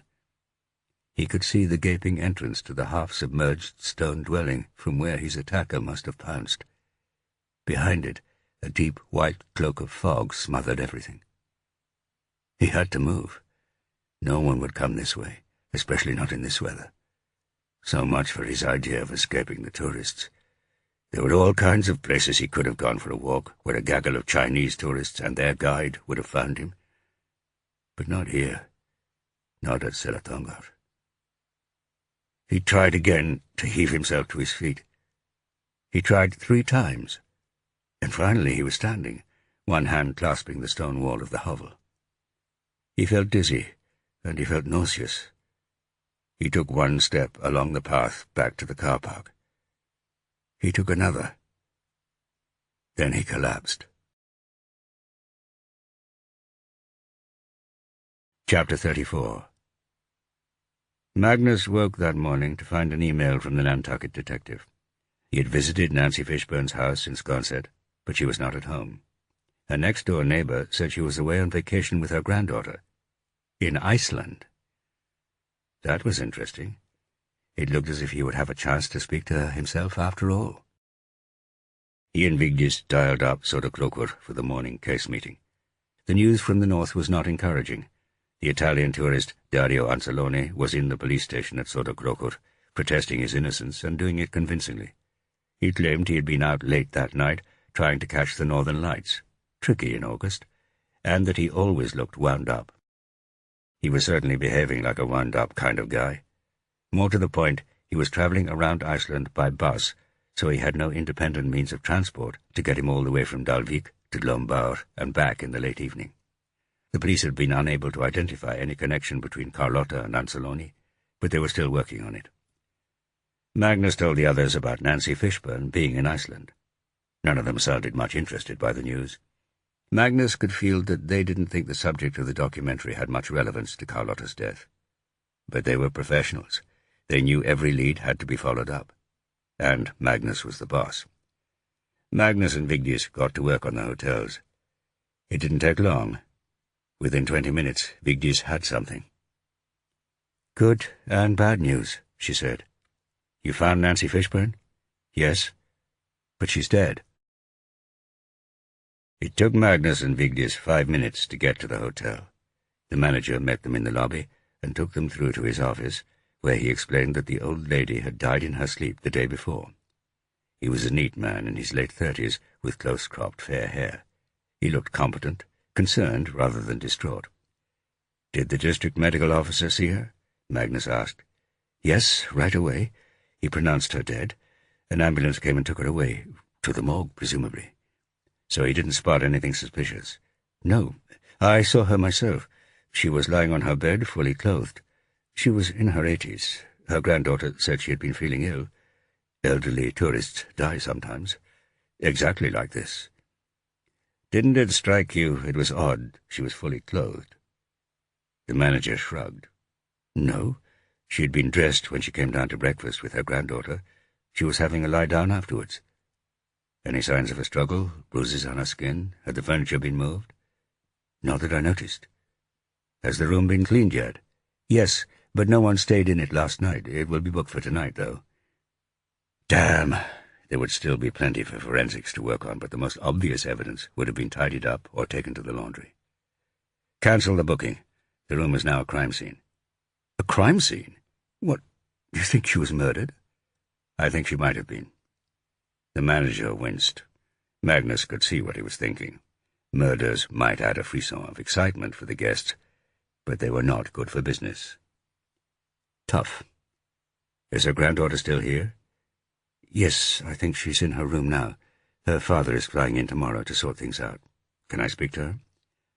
As the manager went to fetch the girl, Magnus instructed Vigdis to get on to headquarters for reinforcements to establish a crime scene, and to the morgue to get the autopsy done as soon as possible. She should warn the forensic pathologist to look for any sign of homicide when he did the autopsy. "It could be a natural death," said Vigdis tentatively. "I know," said Magnus, "but we need to work on the assumption that it isn't." Magnus met Nancy's granddaughter in the manager's office. Kelly Fishburne looked younger than her 21 years. Short, blonde, with chubby pale cheeks and red eyes. She seemed briefly comforted by Magnus's familiar American accent, but that only lasted a few moments, once she heard why he wanted to see her. "You really think Grammy was murdered?" "We're not certain, but we think so, yes." "But why? Like, who would do something like that? Nothing was stolen, was it?" "We think it may have something to do with the TV documentary being made about Gudrid the Wanderer. Do you know anything about that?" Magnus could see from Kelly's expression she did know something. "Kelly?" "Oh, I know Grammy wouldn't want me to tell anyone." "You have to, Kelly. She's dead. We need to find out why." "And you really think it might have something to do with her death?" "An Italian tourist was murdered a few days ago in the north of the country, on the same day and at the same place as the TV crew were filming." "Oh, my God. I saw that on the Reykjavik Grapevine." The Reykjavik Grapevine was an English-language website and newspaper. "We believe she met your grandmother in Nantucket last year with an Icelandic archaeologist. So, yes, I do think they might be connected." "Okay." Kelly took a deep breath. "Yes, I do know about that documentary. That's why we came to Iceland, so Grammy could meet with the TV crew." She told Magnus what Nancy had said about the wampum in Greenland and the Columbus letter being a hoax, and how Nancy had brought Kelly to Iceland with her to try to straighten things out, although she had told Kelly at the time they were just going for a vacation. "Do you know who specifically your grandmother was meeting on Thursday morning in Snæfellsnes?" "No, she didn't say. I did speak with Iglo, the presenter, myself in Nantucket after she had interviewed Grammy a couple of weeks ago. I told her my dad had thought that maybe Grammy had planted the wampum herself. But I was like, it's a joke. I thought it was a joke. Do you know what whoever your grandmother met was planning to do with the information? It sounded like they were going to ignore it. Really? Magnus's eyebrows shot up. And your grandmother was going to let them? Kelly squirmed in shame, presumably on the old lady's behalf. Yes. She said it was their call. I guess she was relieved it wasn't going to come out. And you? What did you think? Kelly hesitated. Well, she was wrong, wasn't she? They were all wrong. But it wasn't up to me. She swore me to secrecy. What did she tell you? She said someone needed to know. Someone young. She didn't actually say it, but I know she didn't want to die without passing the secret on. She was very old. 87, I think. In some ways I was flattered, she told me. But actually I wish I'd never known. And now I've told you. You had to, said Magnus gently. You didn't have any choice. Kelly nodded unhappily. Did Nancy ever mention Carlotta Mondini? She was the tourist who was murdered? Magnus nodded. No. I told her what I'd seen on the news site at dinner the night we got back here. She said that Glombar was where Gudrid ended up in Iceland, but I didn't really make any connection with the documentary. Did she? I don't know. Kelly thought for a moment. Maybe. She went quiet, come to think of it.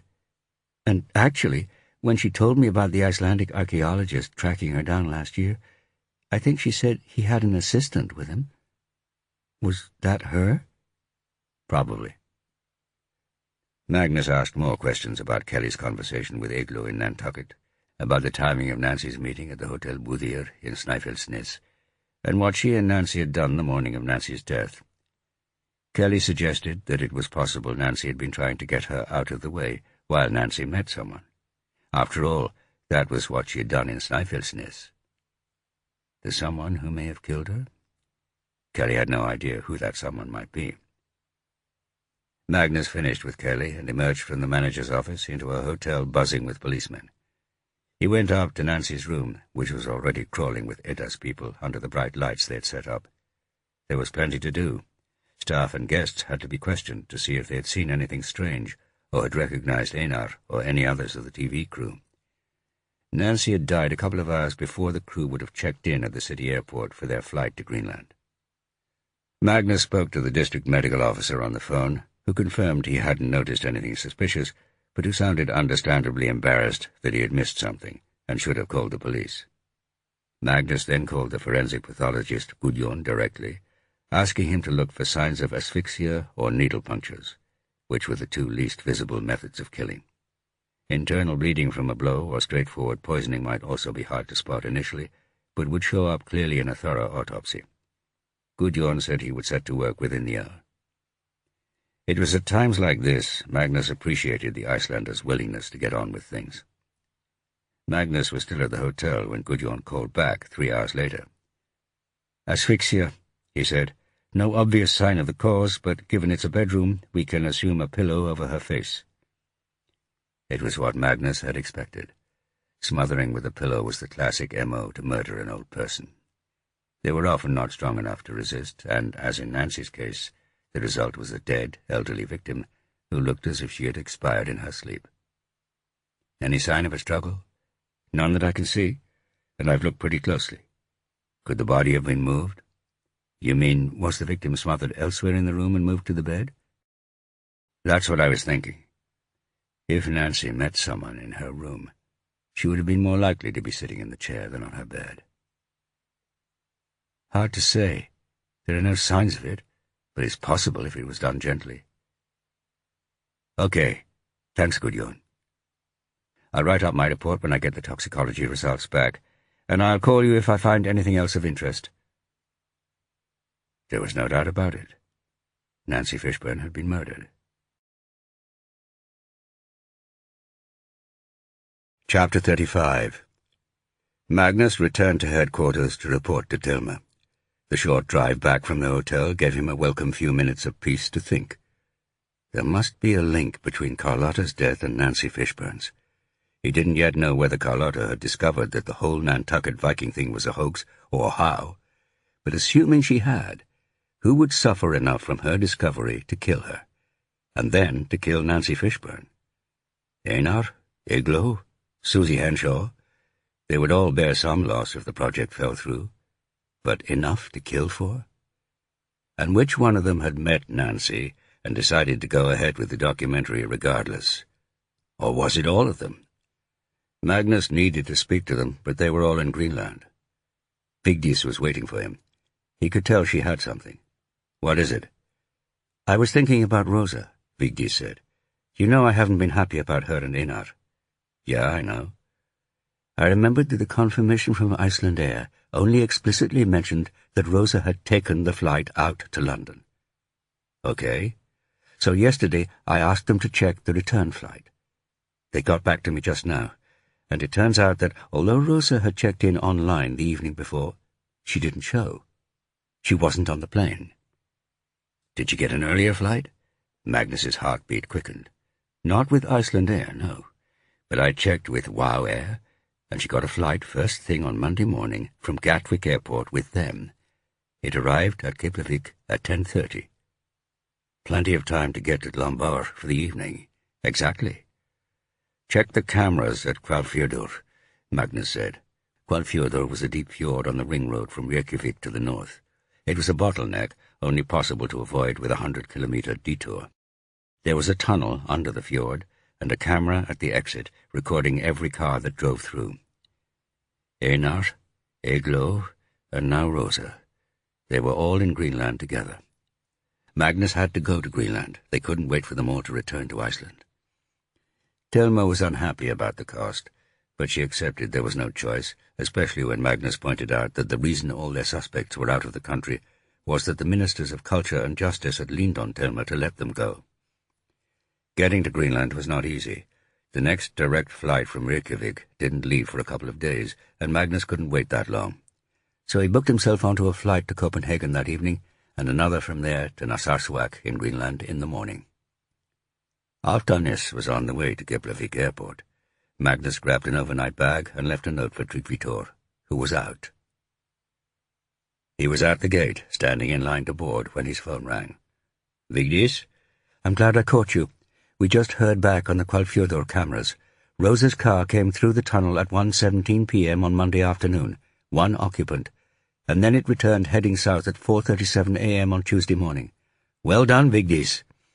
That put Rosa very much in the frame. And there is something else. Yes? Tryggvi was found unconscious again, at Selatongar, along the coast from Grindavik.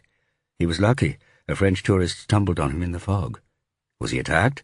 We don't know yet. He might well have fallen. It looks as if he had gone for a hike there. Robert is at the hospital checking it out. The queue for boarding was shuffling forward, and Magnus was getting very close to the gate. Vigdis, can you do me a favor? Check up on Tryggvi yourself. And if he tries to tell you it was an accident, don't believe him. Magnus, I'm in the middle of a murder investigation. Thanks, Vigdis. Got to go. Magnus was worried about the old man. Something was going on there. Something bad. He hung up and showed the woman at the gate his boarding pass and passport. There was not much he could do about it now. Part 2. Greenland. Chapter 36. Cut! Iglo stopped talking. She was standing ankle-deep in lush green grass a couple of meters from the neat outline of the walls of a tiny square chapel built by Gudrid's mother-in-law 1,000 years before. Erik the Red's longhouse stood just a short distance down the hill. Iglo was talking to Tom, who was pointing his camera towards her, AJ's boom mic hovering above him, and Susie standing just behind the two of them. It was their first day's filming in Greenland, and it was not going well, or at least her scenes weren't. It had been a long, frustrating afternoon for everyone. Einar was standing a few meters away, next to his wife, Rosa, both glaring at her. Professor Beccari, too, was watching, his face set in a frown of concerned sympathy. Akaluk, the Greenlandic fixer Susie had hired, was off to one side, murmuring on his mobile. "Take 10," said Susie to her assembled crew, which only really numbered Tom and AJ. She approached Eglo, smiling. "Here, walk with me." They waded through the grass, scattered with wildflowers of yellow, blue, and delicate pink. At each step, a cloud of tiny moths rose a meter into the air and subsided. They were only 100 meters from the edge of what had been known as Eric's Fjord, on the other side of which spread the airfield at Narsarsuaq, where they had landed the day before.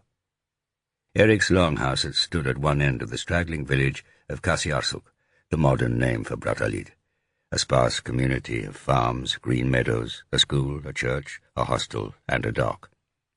This was where Eric the Red had built his farm, where Gudrid had lived, and from where Eric's sons, Leif, Torvald, and Thorstein, his daughter Fridis, and Gudrid and Thorfinn Karlsefni had all set out on their various voyages to Vinland. It was a key focus of the whole documentary. And Eglo was screwing it up. Susie led Eglo a few meters down the little gully of the stream that ran down to the fjord, so that they were out of sight of the others. "What's wrong, Eglo?" "Wasn't that last take good enough?" Eglo said. She tried really hard to make it better. "It was okay," said Susie, "but you can do so much better than okay. Where is the excitement that you do so well? Imagine what it would be like for Eric, an outlaw who had been kicked out of Norway and then Iceland, to arrive at this beautiful, green, empty place where he could finally settle down without interference. All this free land. And imagine his family setting off on those voyages to Vinland. You can do that, Eglo. You can imagine that. You can imagine that better than anyone else I know, better than Einar, better than Mr. Grand Professor Beccari. You know you can do that, don't you?" Eglo nodded. "What's the problem? Is it Einar? Is it Rosa?" No, she's fine." "It is Rosa, isn't it?" said Susie. "Ever since she joined us, you and Einar have looked miserable. I don't need to know what's going on between the three of you." "There's nothing going on between the three of us," Eglo interrupted sharply. "All right," said Susie, "but you just stay here for a couple of minutes, and I'll go back and tell Rosa to take herself away. Einar, too. What about Beccari?" No, he's fine," said Eglo, who had a feeling that the professor was on her side. "Okay, he stays. And then you'll come back, and we will try again. And this time, you will do it as well as I know you can." Susie took Eglo's shoulders and looked into her eyes. "Okay?" Down here by the stream, out of sight of the others, Eglo could feel Susie's confidence in her, give her strength. She nodded. Susie turned and climbed up the small slope over the lip of the gully. Eglo stood by the stream and took some deep breaths. The brook babbled loudly, and half a dozen wagtails bobbed and darted around her. Somewhere in the distance, some 21st century farm machinery rumbled. A gentle scent rose up from the wildflowers, mixing with a touch of 21st century cow manure. It was a rare, cloudless day, another reason Susie was keen to get as many scenes in the can as she could. Gudrid would have come down to this very stream to fetch water, to wash clothes. Eglo grinned, perhaps to escape her in-laws. Eglo could do this. She was ready. But when she climbed up the slope, Susie was speaking to a small group of people gathered around an old Land Rover and a pickup truck down by the road. "Eglo?" Susie called. "Over here!" As Eglo approached the group, she could tell they were archaeologists. The clothes, the facial hair, the spectacles, the doughty muddiness of them. The smallest of the group, an Asian-looking woman with long, shiny dark hair, smiled when she saw Eglo. "Hi, Eglo. I don't know if you remember me. Anya Kleeman." "Yes, I do remember you," said Eglo with a smile. "You were on the dig with us here, back in 2011. She was a Greenlander of about Eglo's age, doing a Ph.D. at Aarhus University in Denmark, as far as Eglo could remember. "That's right. I heard you were going to be filming here. You look like you've come from your own excavation somewhere."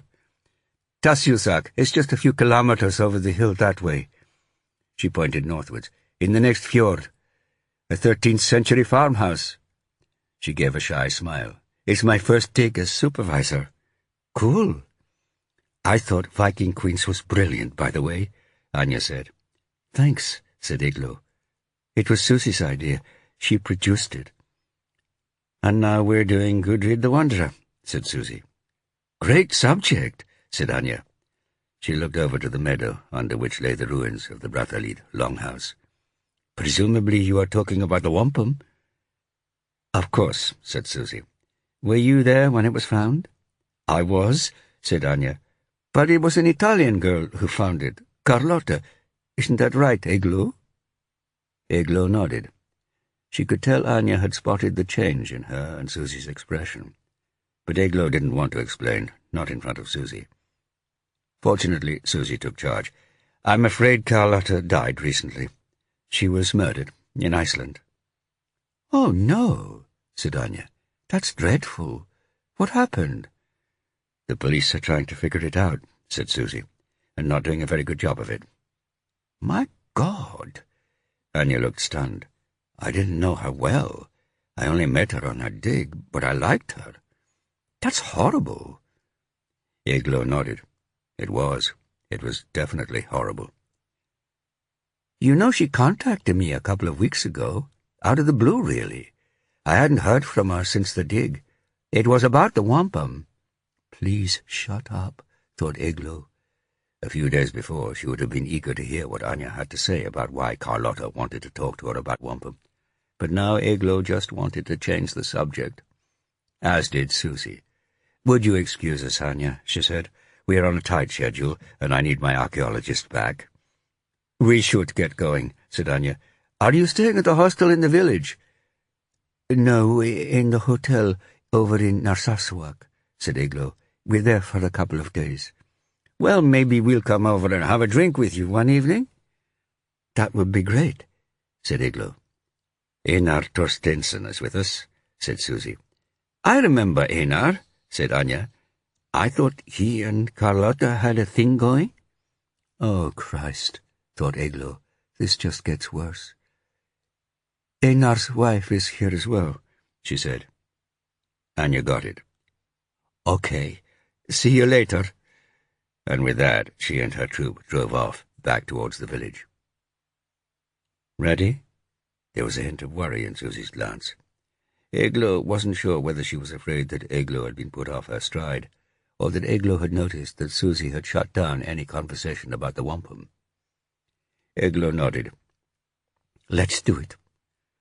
But as she waded through the grass back to the ruins of the chapel, she couldn't help thinking about what Anya had said. Carlotta had wanted to speak to her about the wampum. Igloo assumed that Carlotta had doubts and had communicated them to Anya. The police back in Iceland should be told. But Igloo sure as hell wasn't going to tell them, and she wasn't going to follow her original plan of quizzing Einar about the find either. She took up her position by the outline of the tiny chapel. She stared down at the grass and the yellow flowers. Buttercups, she thought, and took a couple more deep breaths, trying to force herself back to Gudrid and Eric and Hjodhild, Eric's wife who had built the church. She flinched as Tom approached, waving a light meter near her face. "You've been a good girl, haven't you?" he said softly. "No more questions about the wampum being planted?" "No," said Igloo. "No, I promise you." She was glad Tom hadn't been there to listen to what Anya had told them, but he would no doubt hear it from Susie, one way or another. "Excellent," Tom said. "Then you've got nothing to worry about." He winked. "Just get this take right, eh?" He returned to his camera. But his words, which he had meant to be comforting, wrenched Igloo crashing back to the 21st century. She thought of Carlotta, who had spent several months at this very spot, and whom she had seen lying lifeless behind the church at Lombaur, less than a week before. She thought of Rosa and her jealousy of Carlotta, and now of Igloo herself. And she thought of Tom, only a few meters away from her. She was destined to spend the next 10 days with Tom and Rosa. There was no escape in Greenland. You couldn't even drive from one settlement to the other. She was trapped. She was scared. She was so very scared. The fear, The awfulness of Carlotta's death overwhelmed her. She burst into tears. "Cut!" Susie said, her voice tense with frustration. "That's all for today. We'll try again tomorrow." Chapter 37. Akoluk said it would be an hour before the speedboat arrived to carry them back across the fjord to Narsarsuaq and their hotel, so Eglo wandered away from the others in search of solitude. There was an outcrop of red rocks just behind the village, on which perched a statue of Leif Erikson, and Eglo headed for it. As in Reykjavik, he was depicted staring towards America, halfway there.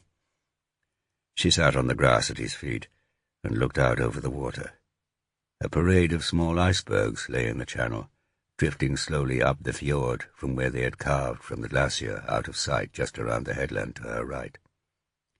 She had felt isolated in Iceland many times before, but this was a new kind of isolation.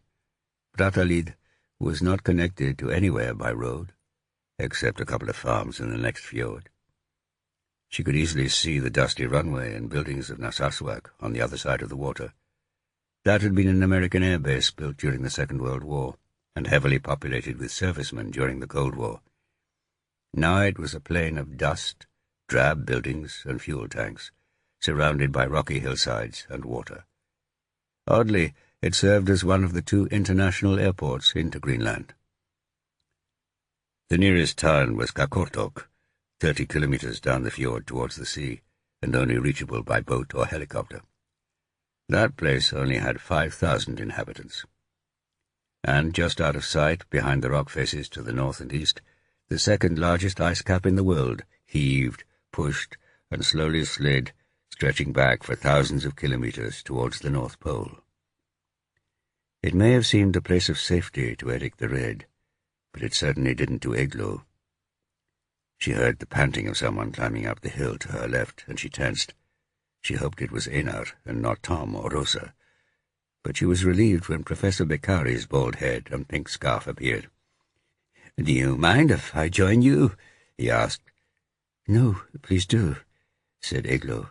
"It's quite of you." The professor squatted down beside him. He was wrapped up warmly, even though it was 14 degrees, hot for Greenland. His pink scarf peeked out of his wind cheater. "You'll be okay tomorrow," he said. "I hope so," said Eglo. "I feel so unprofessional." Beccari grinned. "It is your unprofessionalism that is your secret. Don't lose it." "Thank you," said Eglo. Although she had always wanted to be taken seriously as a proper academic, she knew Beccari was right. "It's probably the shock of the murder of that poor woman. You were the one who found the body, weren't you?" Eglo nodded. "It was a shock. It still is." "Is that why everyone is so miserable?" "What do you mean?" "I mean, it's not just you. It's Einar and his wife. What's she doing on this trip? It seemed like he wasn't expecting her to come, and he doesn't seem happy that she's here." "I don't think he is," said Eglo. It was true. Einar looked absolutely miserable. "I don't know how to put this," Beccari said, "and of course it's none of my business. But it seems as if there is the classic tension between a man, his wife, and, how shall I say, a beautiful female friend." "That's me, right?" said Eglo. Beccari shrugged and waggled his hand in what Eglo assumed was an assenting motion. Damn right it was none of his business, she thought. It was clear that, despite his august status, Professor Beccari was a natural gossip who had spotted sources of tension and wanted to find out more. But at least he was being honest in his curiosity. "It's not that straightforward," she said. "There is nothing going on between me and Einar. There might have been once, many years ago, but not now." "Does Rosa understand that?" Beccari asked. "Not sure," said Eglo. "I've seen you talking to her in the last couple of days. What do you think?" "I don't know. I feel she is sad and she is angry, but I haven't asked her why. She is an intelligent woman, well-read, and she knows her history. I enjoy talking to her. Rosa was very intelligent, and could be charming if she wanted to. She was also unlikely to be overawed, even by someone with Professor Beccari's ego. "I wish you would just go back to Iceland," Eglo said. Beccari didn't answer. "It's good to have seen where this wampum was found," Beccari said. "Einar was very convincing that it was real." "Einar is convincing." "But is he right?" Beccari asked. "You seem to have had your own doubts earlier." "No, not really doubts," said Eglo. Certainly, while she was in Greenland, she was not going to question the wampum or the letter. She was going to remain a true believer and get out of Greenland alive. Beccari looked at Eglo closely, and then smiled. "I'm glad to hear it." They sat in silence for a minute or two. "I think I will leave this evening," he said. "Don't go." Beccari raised his eyebrows in surprise. "It's good to have you here," Eglo said. Although it was hard to imagine Professor Beccari actually protecting her, the presence of someone unconnected with the madness of Carlotta and her death was reassuring. With him around, she just felt safer. "I've seen what I came for, Brattahlid, and I would like to see a couple of other places in Greenland before I go back to the States. I'll take the helicopter to Qaqortoq this evening and stay there. It sounds interesting." Eglo had visited the town once on her previous trip to Brattahlid. It was picturesque on the surface, a jumble of multicolored houses tumbling down 3 hillsides to the sea. But she had remembered sensing an undercurrent of bored desperation. "Yeah, it's pretty," she said. "But we are heading up to the western settlement once we are finished here. You would enjoy that." "I don't have time for that, and you must admit your colleagues are not very congenial travel companions at the moment. Good luck with the rest of the filming. I am sure you will be brilliant." He reached over to pat her hand, and then stood up to leave. Eglo let him go. There were still 20 minutes till the boat left, and she wanted solitude. "Eglo?" She turned in panic as she recognized the voice. It was Rosa. Where the hell had she come from? Rosa sat down next to her, right next to her, so they were almost touching. Rosa was a big woman. Eglo tensed. "Eglo, we need to talk." Chapter 38. Vigdis made her way to Ward 3 of the National Hospital in Reykjavik. She was very familiar with the layout. A police officer was a regular visitor to hospitals, one way or another. She asked at the nurse's station which bed was Tryggvi Thor's. She was busy with all the activity following Nancy Fishburne's murder, and she didn't have time for this. Fortunately, the hospital wasn't far from the hotel where Nancy had died, and so she could slip away for half an hour. The crime scene was being processed, witnesses were being interviewed, reports were being written. But Magnus was right. All the answers lay in Greenland. As she approached his bed, she saw a man she recognized standing next to it. He was in his 50s, tall with close-cropped brown hair turning to grey and a thin red beard. Jakob Ingebergsson, the famous businessman who had cut quite a dash before the financial crash and whose companies were still operating. Tryggvi Thor obviously had friends in high places. The businessman saw her hovering and said a swift goodbye to Tryggvi Thor before leaving, ignoring her as he brushed past her. Tryggvi Thor's head was bandaged, and a large rows of purple blood vessels blossomed on his cheek. Sharp brown eyes stared out at her from his ravaged face. "You're Vigdis, aren't you?" he said before she had a chance to introduce herself. "Magnus's pal?" "That's right," said Vigdis. "I don't know what you're doing here. I told your colleague it was just an accident." "Magnus asked me to check up on you. Can I sit down?" Vigdis indicated the grey plastic chair next to his bed. "No." Vigdis sat on it anyway. It was still warm from the millionaire businessman's ass. Magnus had warned her Tryggvi Thor would be difficult. She was sure she could handle him. "Robert told me that you slipped and fell," she said, taking out her notebook. "Can you tell me exactly what happened?" "I slipped and fell." Vigdis gave him one of her don't-bullshit-me looks. She had several. You expect me to believe that? Only a few days after you were attacked at home? Yes, I do. They stared at each other for a couple of moments. Okay. I don't remember exactly what happened.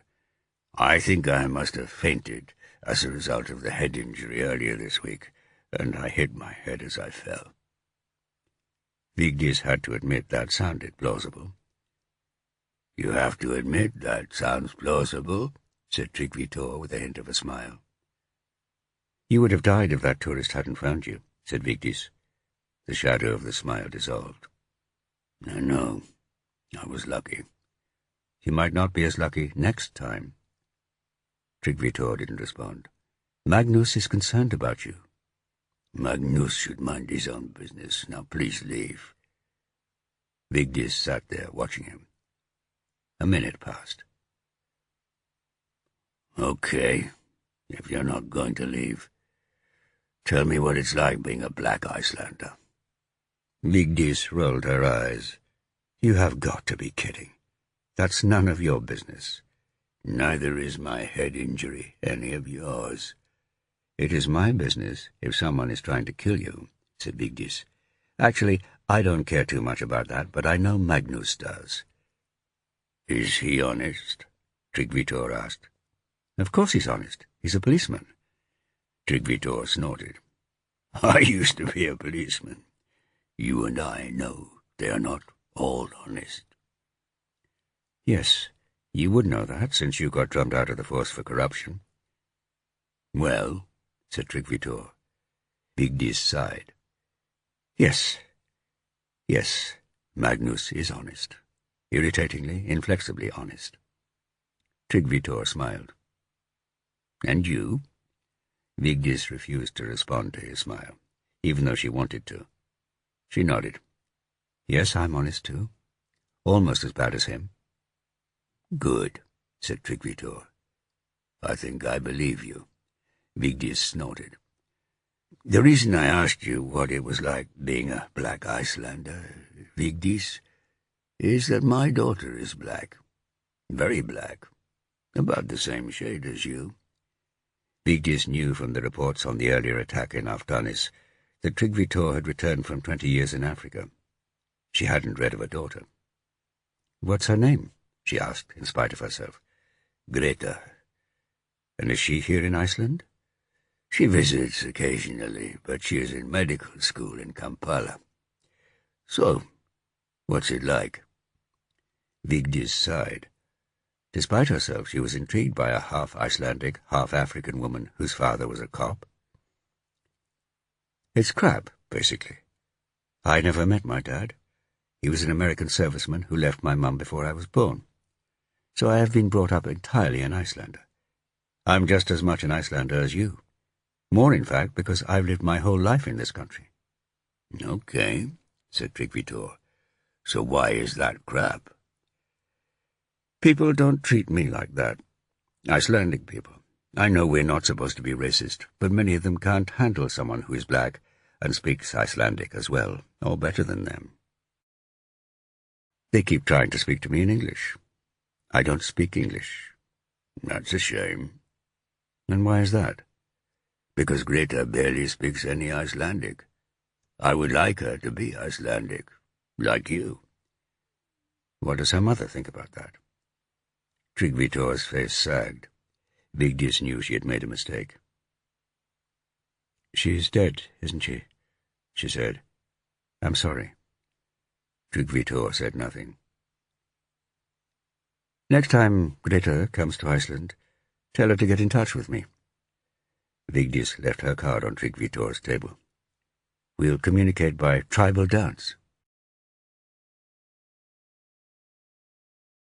Chapter 39.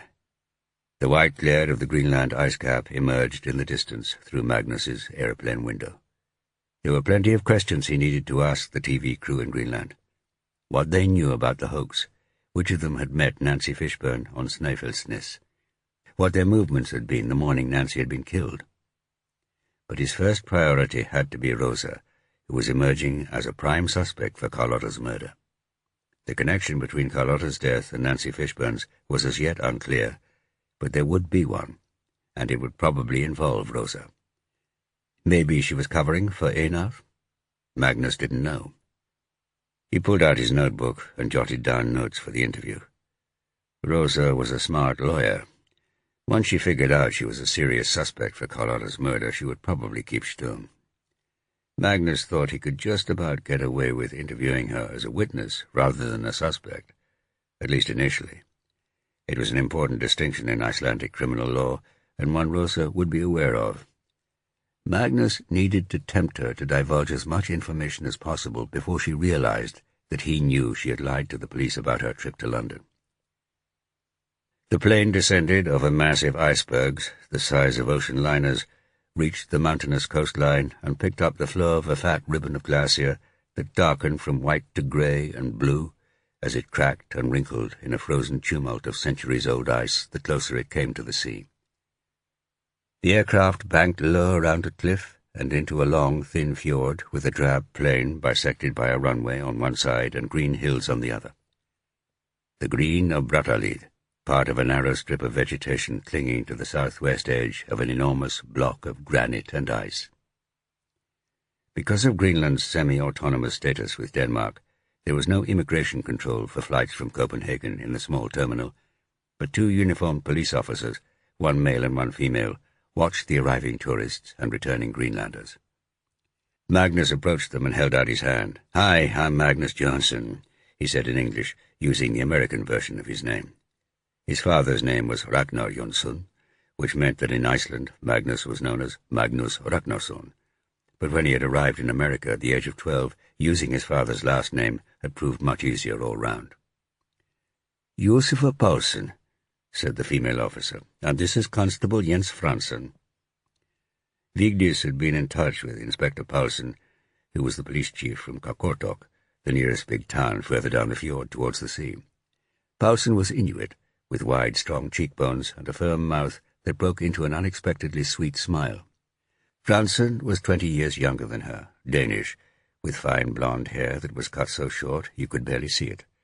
"Taler du dansk?" Paulsen asked. It was a fair question. Both Iceland and Greenland had been colonies of the Danish crown, and until recently Danish had been compulsory in Icelandic schools. But there was also a linguistic dance when Icelanders and Danes met, the Icelanders preferring to speak English rather than be at a disadvantage in the colonial language. Magnus had no choice.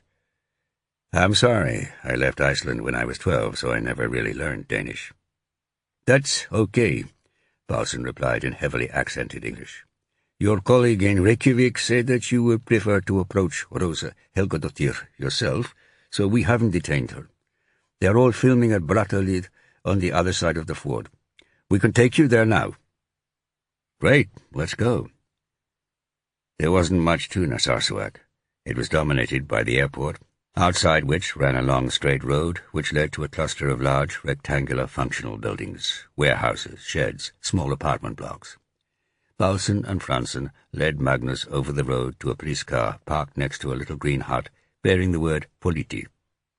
They sped down the straight road, scattering suitcase-dragging tourists from the Copenhagen flight to its end at a small harbour of 3 or 4 jetties. They dropped into a marked police speedboat, and soon they were zipping across the fjord, dodging sedate icebergs on their way. Fransson was driving. "Can you give me some background on Rosa Helgadottir?" Paulsen asked. Magnus described as succinctly as he could Carlotta's murder and the possible relationship of Einar, Rosa, and the Italian tourist, and also Vigdis's discovery that Rosa was in the north of Iceland at the time of the crime. He mentioned Nancy Fishburne's murder and the need to establish a connection with Carlotta's death. Paulsen seemed to pick it up quickly. Her English was good, and she was sharp. "It looks like you may want to make an arrest," she said. "It's possible," said Magnus. "I don't know about the paperwork." Although Denmark and Iceland had very good police links, international arrests were always problematic. The fact that the Icelandic criminal justice system was closely based on the Danish model would help. "We can hold her for 24 hours without charging her," Paulsen said. "We would take her to the station in Kakortok. Our prosecutor here is efficient. That should give you time to get a request from Reykjavik." "How do we get to Kakortok?" Magnus asked. "Helicopter," said Paulson. "Or boat, but that's slow." Magnus had seen a number of red helicopters bearing the Air Greenland livery on the tarmac at Narsarsuaq. The boat pulled up at the dock on the other side of the fjord, where an unoccupied police car was waiting for them. "We don't have a policeman in Brattahlid, but we do keep a vehicle here," Paulson explained, and she fetched the keys from a man in an unkempt red kiosk by the harbour. They drove along an undulating road, past half a dozen large farms and a church, before they reached a small group of people standing a few metres away from the road. As Magnus approached, he noticed that there were only 5 of them: Igloo, Susie, Tom the cameraman, AJ the young sound guy, and a Greenlander whom he didn't recognize. No Rosa, and no Einar for that matter. Susie made no attempt to hide her unhappiness at seeing him. "What on earth are you doing here?" she said. "Can't you give us a moment's peace?" Magnus glanced at the others. Tom looked inscrutable, AJ and the Greenlander curious, and Igloo scared. That was interesting. "I'm here to see Rosa to ask her some questions, and actually I will probably have more questions for all of you." "How many times is this?" Susie protested. "If you weren't so incompetent, you would know what questions to ask, and you would only need to ask us once." "That's not the way murder investigations work," said Magnus patiently. "By their nature, new evidence comes to light, which leads to new lines of inquiry. But to start with, it's Rosa I really need to see. Where is she?" "She is back at Narsarsuaq. I told her to stay away from our filming, at least today." "Why was that?" "She was distracting the others," said Susie, with a quick glance towards Igloo. Interesting, Magnus thought. Maybe it was Rosa who was scaring Igloo and not him. He saw Tom move a little closer to Igloo and mutter something to her. Just for a second there was real fear on her face, and then she regained her composure. More interesting. Clearly all was not sweetness and light in the documentary team. "What about Einar? Is he with her?" Magnus asked. "Probably.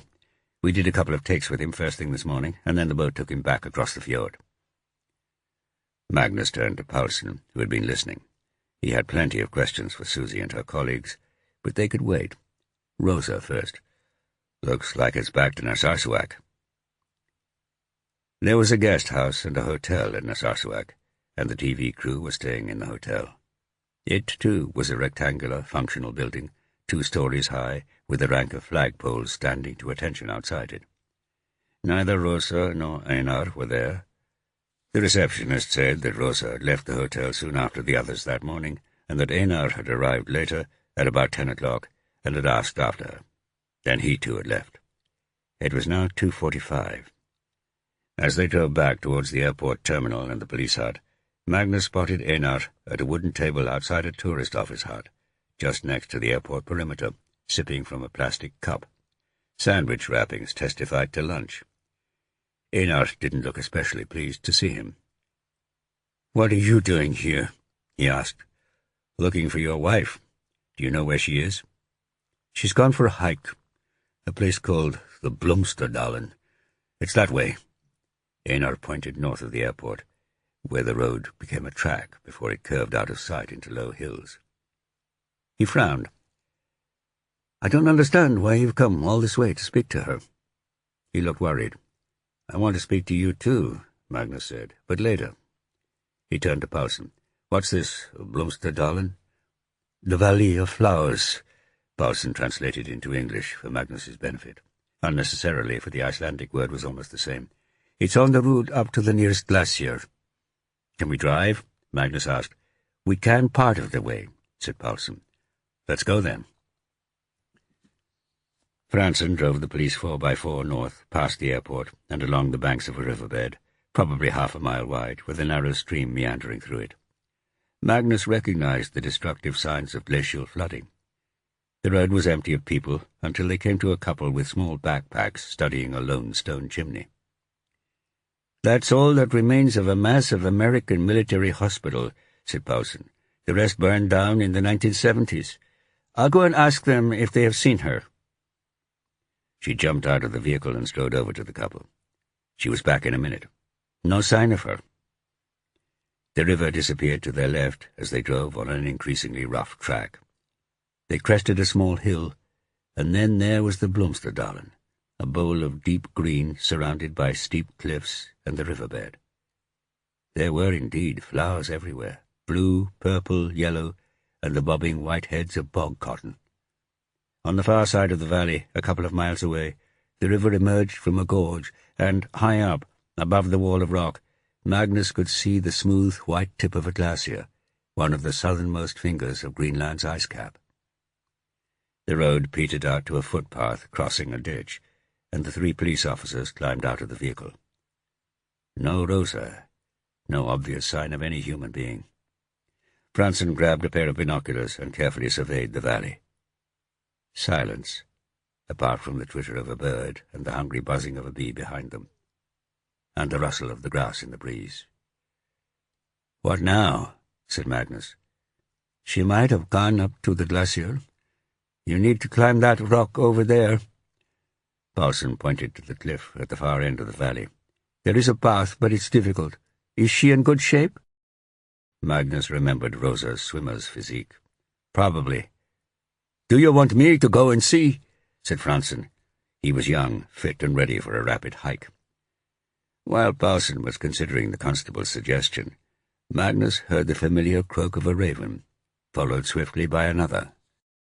Not far away, a couple of 100 yards into the valley, 5 of them were circling above a clump of dwarf willow trees next to a stream. One of them dived down. "Over there," Magnus pointed. "See anything? By those birds?" Franson swung his binoculars in the direction of the ravens. "What do you think they're circling over?" Magnus said. He had spent 4 years of his childhood at the farm in Bjarnehopen, long enough to know that ravens behaving like that meant a dead lamb, or sheep. Paulson threw him a worried glance. Greenlanders were hunters. She knew what the ravens meant. "There are no sheep here." Magnus set off at a trot through the grass and bushes, followed by the inspector. It could be any animal, a fox, a very lost sheep, another bird. Or it might be Rosa. He pushed his way through the low willow bushes, yelling and waving his arms to scare the ravens away. They were reluctant to leave their feast. It was Rosa, and the birds had got to her. Chapter 40. There were only 2 police officers to deal with the crime scene. Magnus was out of his jurisdiction. Paulson left Franson to guard the scene and keep the birds off, and she and Magnus sped back to Narsarsuaq in the car, with Paulson calling Kokortok on the radio in urgent Greenlandic for reinforcements. There was one obvious suspect, and Paulson named him. "From what you've told me, Einar had a motive to murder his wife, if he thought she had killed Carlotta. Revenge?" "That's true," said Magnus. "Okay, we'll pick him up now and ask him a few questions. Then I'll need to coordinate the other officers from Kokortok when they get here. There should be a police doctor on his way as well." "What about forensics?" "They'll come down from Nuuk." Nuuk was the capital of Greenland, a few 100 miles up the coast. Einar was no longer sitting outside the tourist office cafe. One of the staff said they had seen him go into the small U.S. Air Base museum next door. They found him there, staring at large wall-mounted photographs of Bluey West 1, as Narsarsuaq Airfield was called during the Second World War, teeming with aircraft and servicemen. He was the only visitor in the room. "Einar?" Paulson said. He turned, a spark of irritation disappearing rapidly when he saw the police officer's expressions. "I'm sorry to tell you we have found your wife. She is dead." Shock struck Einar hard in the face. Paulson and Magnus waited and watched. The surprise looked genuine, but Magnus had seen surprise faked just as well many times in the past. "Where?" Einar said. "In the Blomsterdalen." "How? Was it an accident? Or—" "She was stabbed," said Paulson. "At least, we think she was stabbed." It looked as if her chest had been slashed, but the ravens had made a mess of the area and of her face, so it was hard to be certain.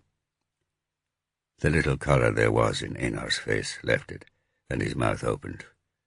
He seemed dazed. "Can you come with us, please, Einar? We have a few questions." The police hut was close by. Paulsen sat Einar down on one side of a crowded desk while she took the other, and Magnus took a seat on the side of the little room. For a moment Magnus was worried that she would do the interview in Danish, which Einar probably spoke, but she kept to English for his benefit. "Did you kill your wife, Einar?" That was direct, thought Magnus. "What? You think I killed her?" Einar looked in disbelief at Paulsen and Magnus. "Fair enough. You might think I killed Carlotta, but not Rosa. She's my wife, for God's sake. Why would I kill her?" "Answer the question, Einar," Paulsen said. "Did you kill Rosa?" "No," said Einar. "No, no, no!" The last word was shouted. "All right," said Paulsen calmly. "I want you to tell me your precise movements from when you left your colleagues at Bratalid this morning until when we saw you this afternoon." Einar closed his eyes, took a deep breath, and muttered, "I can't believe this," in Icelandic. "Please speak English, Einar," said Paulsen. She had a pen and notebook ready. "What time did you get the boat across the fjord?" Magnus could see what Paulsen was doing, getting down the details, which could be quickly checked by her colleagues when they arrived, before she started asking questions about motive and Einar's relationship with his wife. Einar's description of his movements that day was incoherent. It looked as if he was having difficulty thinking straight, but of course he might just have been trying to confuse Paulsen. It was impossible to say. He claimed he had started out to follow Rosa to the Blomsterdalen, but had got as far as the site of the old U.S. military hospital and given up and turned around. On his way back, he had climbed the steep hill above the airport and sat up there for a while. Then he had descended to the village and stopped in the cafe for lunch, and that was where Paulsen and Magnus had found him. During his whole period, he hadn't looked at his watch, or so he claimed. "What about your clothes? Have you changed them today?" Einar was wearing jeans, boots, a T-shirt, a cardigan, and a jacket. "No." "Are you quite sure?" "Of course I'm sure." "Let me look," said Paulsen. "Stand up." He did so, as did she, and she inspected his clothing and his hands, looking for blood or other evidence. Magnus couldn't see anything, and neither could she. No doubt the forensics people would examine everything much more thoroughly later. "Empty your pockets." Einar did as he was instructed. A wallet, Danish and Icelandic change, a phone, 2 scrunched receipts, and some keys. No knife. "Am I under arrest?" "Not yet," said Paulsen, "but I'm going to handcuff you and ask you to stay here." Paulsen slapped a pair of cuffs on Einar, and then beckoned Magnus to follow her out of the police hut. "Can you watch him for me? By all means ask him questions if you write his answers down, but probably best to leave off anything he did today until I get back. Is that okay?" Magnus nodded. "My police officers will be here soon, and I need to organize things. Oh, and Magnus?" Paulsen looked at Magnus's large frame. "Yes?" "If you need to restrain him, do." She grinned. "I will," said Magnus, and joined Einar back in the police hut.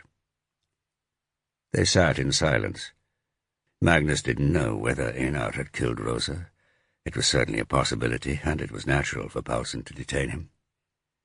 Einar glared at Magnus for a few seconds. Then his face cracked.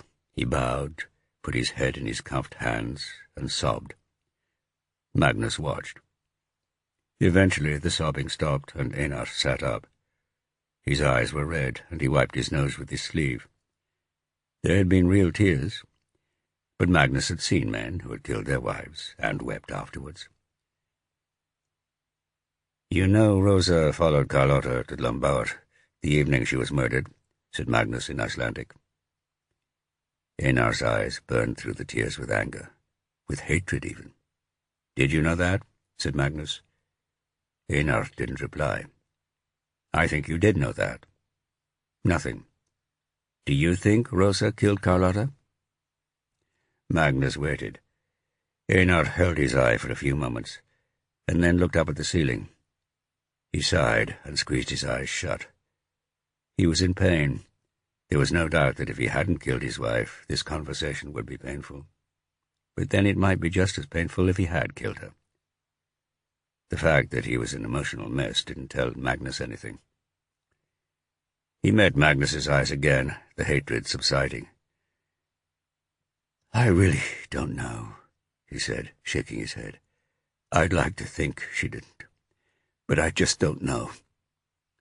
Magnus had only known Einar a week. At the start of that week, his lined face could have been described as rugged. Now it was ravaged. His eyes were red, the sockets blackened as if they had been bruised. The cocky self-assurance had gone. Einar was falling apart. "Tell me," Magnus said quietly. "Tell you what?" said Einar with an attempt at defiance. "Tell me about Rosa and Carlotta." Einar slumped back in his chair and nodded to himself. "All right. You know that Carlotta and I had an affair several years back, but then Rosa found out about it and told me to stop. And I did." Magnus nodded. "Okay. And as I told you in Olafsvik, I had arranged to see Carlotta in Sodakrokur last week, and Rosa knew nothing about it?" "Yes." "So, when I saw Carlotta behind that church, with her head cracked open, my very first thought was that Rosa had killed her.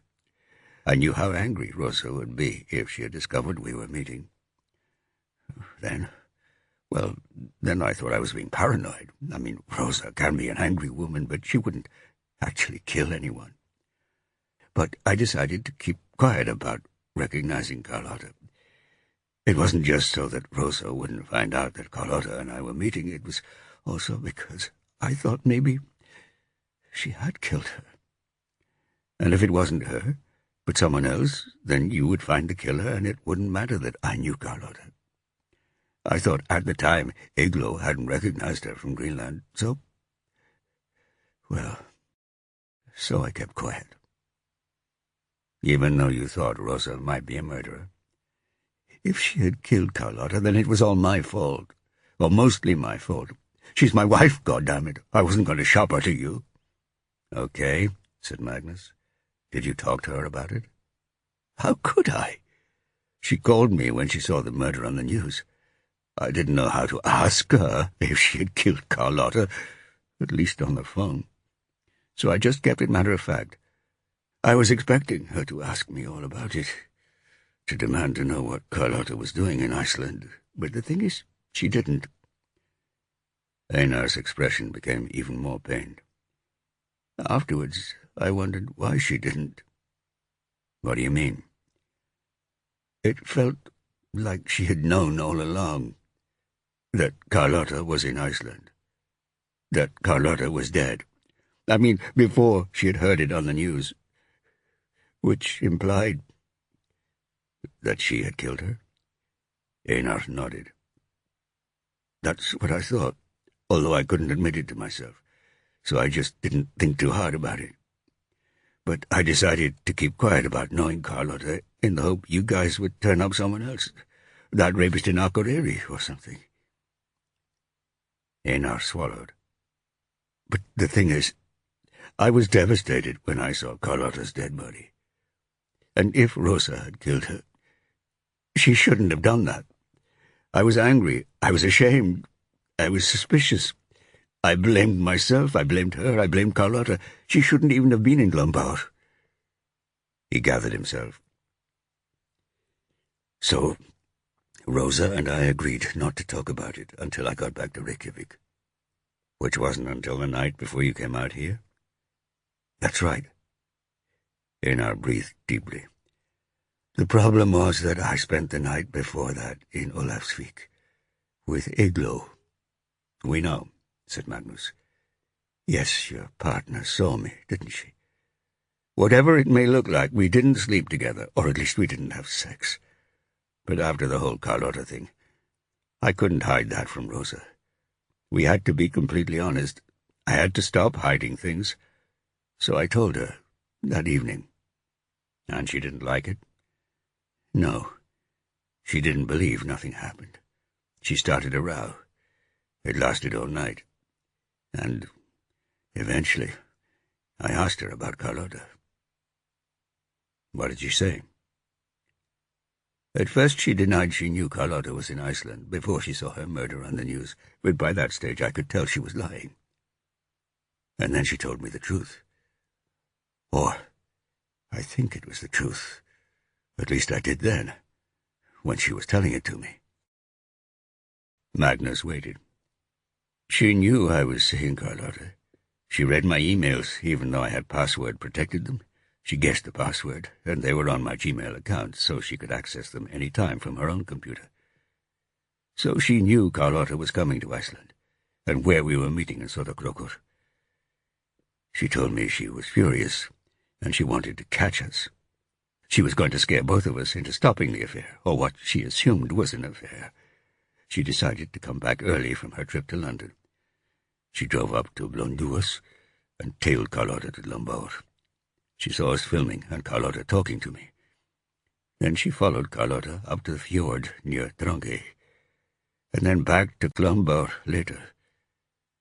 She assumed Carlotta had arranged to meet me there. She wanted to catch us red-handed. Magnus was making notes as he listened.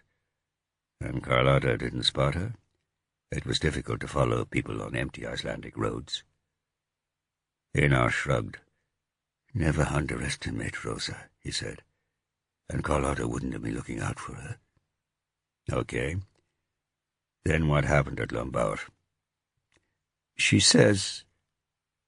Einar hesitated. She said that she saw Carlotta go into the churchyard. And then, after about 20 minutes, a man came out to Carlotta's car, took something out, and then returned to the churchyard. Rosa waited, but there was no sign of Carlotta, although she did see the man leave the folk museum car park on foot and walk along the road. Rosa waited 10 minutes, and then sneaked into the churchyard herself. There she saw Carlotta's body. Did she say why she didn't report it? Said Magnus. She was going to, and then she thought, just like I did the next morning, that she would be the obvious suspect. So she just left, drove straight back to Reykjavik. Magnus remembered it was possible to get from the churchyard at Lombaur to the folk museum, round the back of the church, away from the road. Who was this man? Did she recognize him? No. Was he young or old? Did he look like an Icelander? What did he take out of Carlotta's car? I don't know, protested Einar. I didn't ask anything about him, so she didn't tell me. I wasn't even sure there was a man. I can see that, Magnus acknowledged, but he was pretty sure he knew the answer to his last question. Carlotta's HP laptop. So, we kind of made peace, Einar said, or at any rate we fell asleep. But the next morning we started arguing again. Did we trust each other? I wasn't going to believe that she hadn't killed Carlotta if she wasn't going to accept that I hadn't had sex with Igloo. Einar sighed. It was stupid, but we were both tired, me especially. I wasn't making a lot of sense. So then she came after you, to Greenland. Yes, said Einar. Why was that? To try to straighten things out? Yes, but not just that. She had something else to tell me. Which was? Her cancer was back, and it was going to kill her. Soon. Chapter 41. Did you know that the wampum find and the Columbus letter are an elaborate hoax? Magnus looked steadily at Einar, whose eyes flicked briefly up towards him. They are not a hoax. They've been thoroughly checked out. They are a hoax, Einar. A hoax perpetrated by a woman named Nancy Fishburne and her husband and a friend of theirs who was a rare book dealer. You met her in Nantucket." Einar stared at Magnus. "You are not serious." "I am. Her granddaughter told me so." "Her granddaughter is lying, or confused. She was the one who confused Eglo back in Nantucket in a bar. She was drunk." "I don't think so.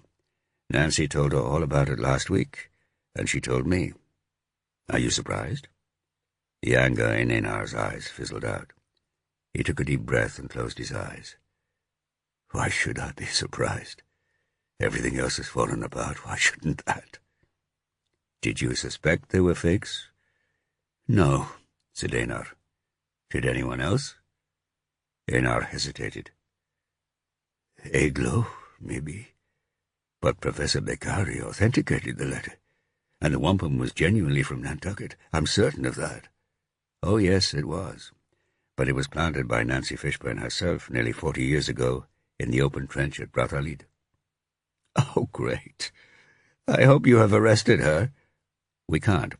She was murdered on Friday morning, before you all left for Greenland, in a hotel in Reykjavik." "Oh, God," said Einar. "I suppose you suspect me of that as well?" "When did you last see her?" "I don't know. 3 weeks ago in Nantucket, I suppose, when we were filming at the lagoon Gudrid and Thorfinn landed at." Einar winced. "The lagoon we thought they had landed at." "What did you do Friday morning? Take me through that day, up to the point I saw you at the city airport." "You do suspect me? I don't believe it." "What time did you wake up?" Magnus asked, notebook at the ready. Einar claimed he had stayed at home that morning. Susie had asked him to meet the rest of them for breakfast so they could discuss what they were going to do in Greenland. But after his tense night with Rosa, Einar hadn't bothered to show up. He had stayed at home until it was time to go to the airport. He doubted any of his neighbors would have seen him. Rosa had gone to work as usual that morning, or she had said she had. Einar had no idea then that Rosa was going to jump on the plane to Greenland with him, and although she hadn't told him this herself, Einar suspected she had booked her ticket at the last minute, probably that morning. As for the Thursday morning in Snæfellsnes, Einar insisted he hadn't gone to meet Nancy Fishburne. He didn't even know she was in Iceland. Einar reminded Magnus that he had handed over his computer and phone at the police station in Ólafsvík that morning, and after that he had gone straight back to his own hotel. The others had driven off later to film at Ingjaldsholt, but that was well after the meeting with Nancy. The door of the police hut opened, and Paulsen reappeared with a constable, who led Einar away in handcuffs. Magnus followed them outside, where other police officers, freshly arrived from Qaqortoq, were busying themselves. 2 of them jumped into an unmarked pickup truck and sped off up the road towards the Blomsterdalen. "We've set up an incident room in the school," Paulsen said. "There isn't enough room in the hut." Magnus watched as the constable inserted Einar into a police vehicle and drove him away. "Did you ask Einar whether Rosa killed Carlotta?" Paulsen asked. "He says he doesn't know," Magnus replied, "but he suspects she might have. He knew she followed Carlotta to Glombaur. That's where the murder took place. I'll write up the interview as soon as I can." "Thanks. I'll talk to him myself again soon. Our working assumption must be that he thought Rosa killed Carlotta, and that he killed Rosa in revenge." Magnus nodded. "So we'll need any evidence you have from Iceland that Rosa murdered Carlotta. Can you get onto your people there?" "Sure. Am I staying in Narsarsuaq tonight?" "Can we leave that open for now?" said Paulsen. "I might need you in Qaqortoq for the prosecutor."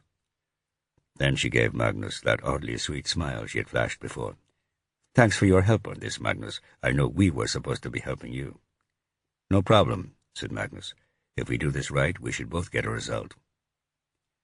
He retrieved his bag from the back of the police vehicle, where it was still stowed, walked the quarter-mile to the hotel, and found a quiet corner of the lobby to make some phone calls and write up his interview with Einar on his laptop for Paulsen. He called Vigdis and told her the news about Rosa. He also explained Paulsen's theory about Rosa killing Carlotta and Einar killing Rosa. Vigdis liked the part about who had murdered Carlotta. Magnus wasn't so sure, but he would keep an open mind. It was certainly the correct priority to pursue. He asked Vigdis to send summaries of the evidence in the Carlotta case to Paulsen in Greenland, and to coordinate with Arna and Jon Kari in Sodakrokur about building a case against Rosa. Vigdis reported back on the investigation into Nancy's murder. No forensic evidence of any note, and nothing from all the interviews the police had carried out. Now they would have to go back and ask the hotel staff if anyone had seen Rosa that morning. She could have gone to the hotel and murdered Nancy in her room before going on to the airport, but Magnus wasn't clear why Rosa would have done that. To protect her husband from the scandal that his discoveries were a hoax? That didn't sound right. Gather the evidence and then make sense of it. "Did you see Tryggvi Tor?" Magnus asked her. "I did, in hospital. He's a bit of a mess, and he's a miserable old bastard." "Do you think he was attacked?" "For sure. He didn't admit it. He claims he must have fainted and fallen, but he was pretty comprehensively beaten up. Again. His daughter seems to think so too. She is one angry woman. She claims he needs protection. Can we give it to him? Will Thelma sign off on it?" "This woman says he needs protection from the police. It's weird. I mean, she's in the diplomatic service. She should know better. She has clearly lost it." "What does Thelma say?" "Nothing. She hasn't taken any interest. If I were you, I'd find somewhere new to live when you get back here." Magnus grunted. He could feel his stubbornness kicking in. He wasn't going to be moved out of a perfectly nice house because its owner had been beaten up twice, even if the owner refused to admit to it. And in Tryggvi Tor he suspected his stubbornness had found a soulmate. "There's something going on there, Vigdis. Can you ask around? Maybe an old-timer who was in the force when Tryggvi Tor was there?" "I don't want to feed your paranoia," said Vigdis, "but if the police really are covering stuff up, we have to be careful who we ask." "Maybe a retired policeman?" Magnus paused to think. "What about Emil?" Emil was a detective from Akranes whom Vigdis and Magnus had worked with when Magnus was last in Iceland. He retired, didn't he? If he's still alive. Emil's health had not been good. "Yeah, I can go and see Emil," said Vigdis.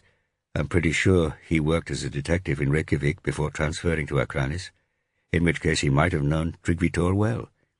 He probably is still around. I think I would have heard if he had died." Magnus called Arna and repeated what he had told Vigdis. Arna and Jon Kari had been working on sightings of Rosa and her car. But it was already a week, and people's memories were fading.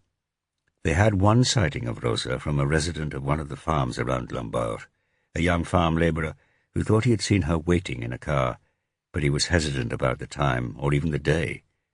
Arna promised he would step up the investigation of that angle. Magnus wrote up his interview with Einar, and then sent it by email to Paulsen. A muffled, thudding roar erupted outside as 2 red Air Greenland helicopters lined up to land. They seemed to be always buzzing in and out of the airport. Magnus could see the school the police were using as an incident room from the hotel, a shed distinguishable from the others by a swing and a seesaw outside it, and a mural of an elephant and a giraffe surrounded by sunshine and jungle on one of the walls. They looked cold. A police vehicle and a pickup pulled up outside the building and disgorged the TV crew. Iglo, Susie, Tom, AJ, and the Greenlander, who must have just returned from Brattahlid, over the water.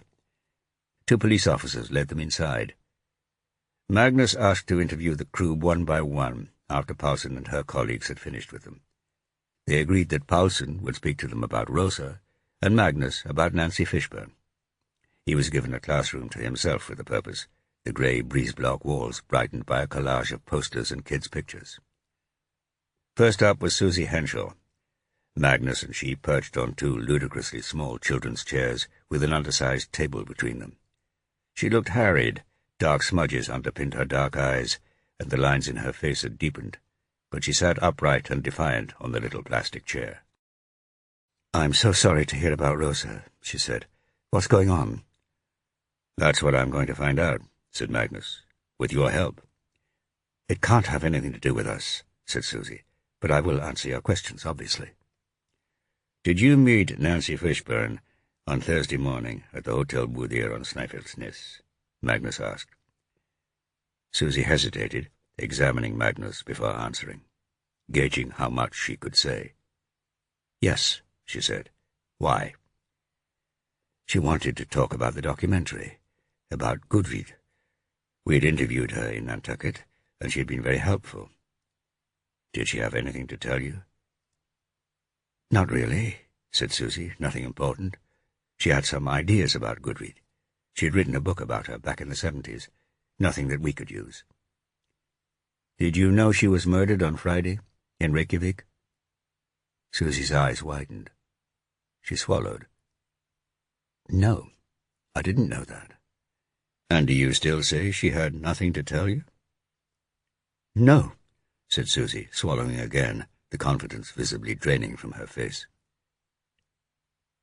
"So she didn't mention that she had placed the wampum at Brattahlid, or that her Italian book-dealer friend had forged the Columbus letter?" "No." Susie drew herself up, but Magnus could tell she was on the verge of cracking. "Susie, I know this whole thing is a hoax. The world will know very soon. It's over. It's all over." Susie blinked. "The secret is out. But this is a murder investigation. 3 people have died. I don't know why, and you have to help me. So I ask you again, what did Nancy tell you?" Susie's back bowed a little, but then she raised her chin in an attempt to hang on to her defiance. "You're right. Nancy told me it was all a hoax. That she and her husband and their Italian friend had cooked the whole thing up. I didn't believe it at first. I thought she was just a scatty old lady, but she was very convincing with the details." "What did you say to her?" "I was furious. I asked her why she hadn't said anything when the wampum was found, why she hadn't told Einar when he tracked her down in Nantucket last year, or why she hadn't admitted it to us when we had asked her about the Columbus letter on camera. I mean, she screwed us well and truly. My house is on the line. My marriage is on the line. I need this to work. I need the cash or it's bankruptcy. I told her all that." "And what did she say?" "To be fair to her, she was upset. She understood. I asked her what she was planning to do, and she said she would leave it up to me. She said she was very sorry. It was her duty to tell me what she had done, but it was up to me to decide what to do. She would keep quiet." "And you decided to ignore it all and carry on making the film?" Susie nodded. "Basically, yes. What choice did I have? Didn't you think it would come out eventually? It might have done, but as long as I had been paid, I would survive. And maybe I would seem like the innocent victim, as long as Nancy kept quiet. I am an innocent victim." "As long as Nancy kept quiet," Magnus said. "She's quiet now." "Oh, no," said Susie, her voice gaining strength. "I know what you are doing now. You are going to blame me for killing her." "Did you?" said Magnus. "No. No way." "Where were you between 9 a.m. and 11 on Friday morning?" Susie paused. "That was the morning we flew here, wasn't it? I met up with the others at our hotel, the Centrum in Reykjavik. We met at 8:30 for breakfast to discuss what we were going to do in Greenland. We talked for about 3 hours. Then we went back to our rooms and packed, and I got a taxi with Tom and AJ to the city airport.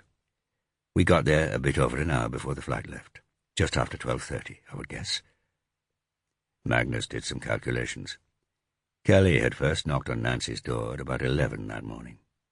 The Hotel Centrum was near the Parliament, downtown, about a kilometre away from Nancy's hotel in Thingholt. If the others confirmed Susie's story, then Susie hadn't killed Nancy, and it did agree with what Einar had told him. "The hotel staff at the Centrum would remember it," Susie said. "We kind of took over the dining room." "What about Einar?" "Einar wasn't there. I'd asked him to come along, but he didn't show up. He sent me a text saying he had things to do.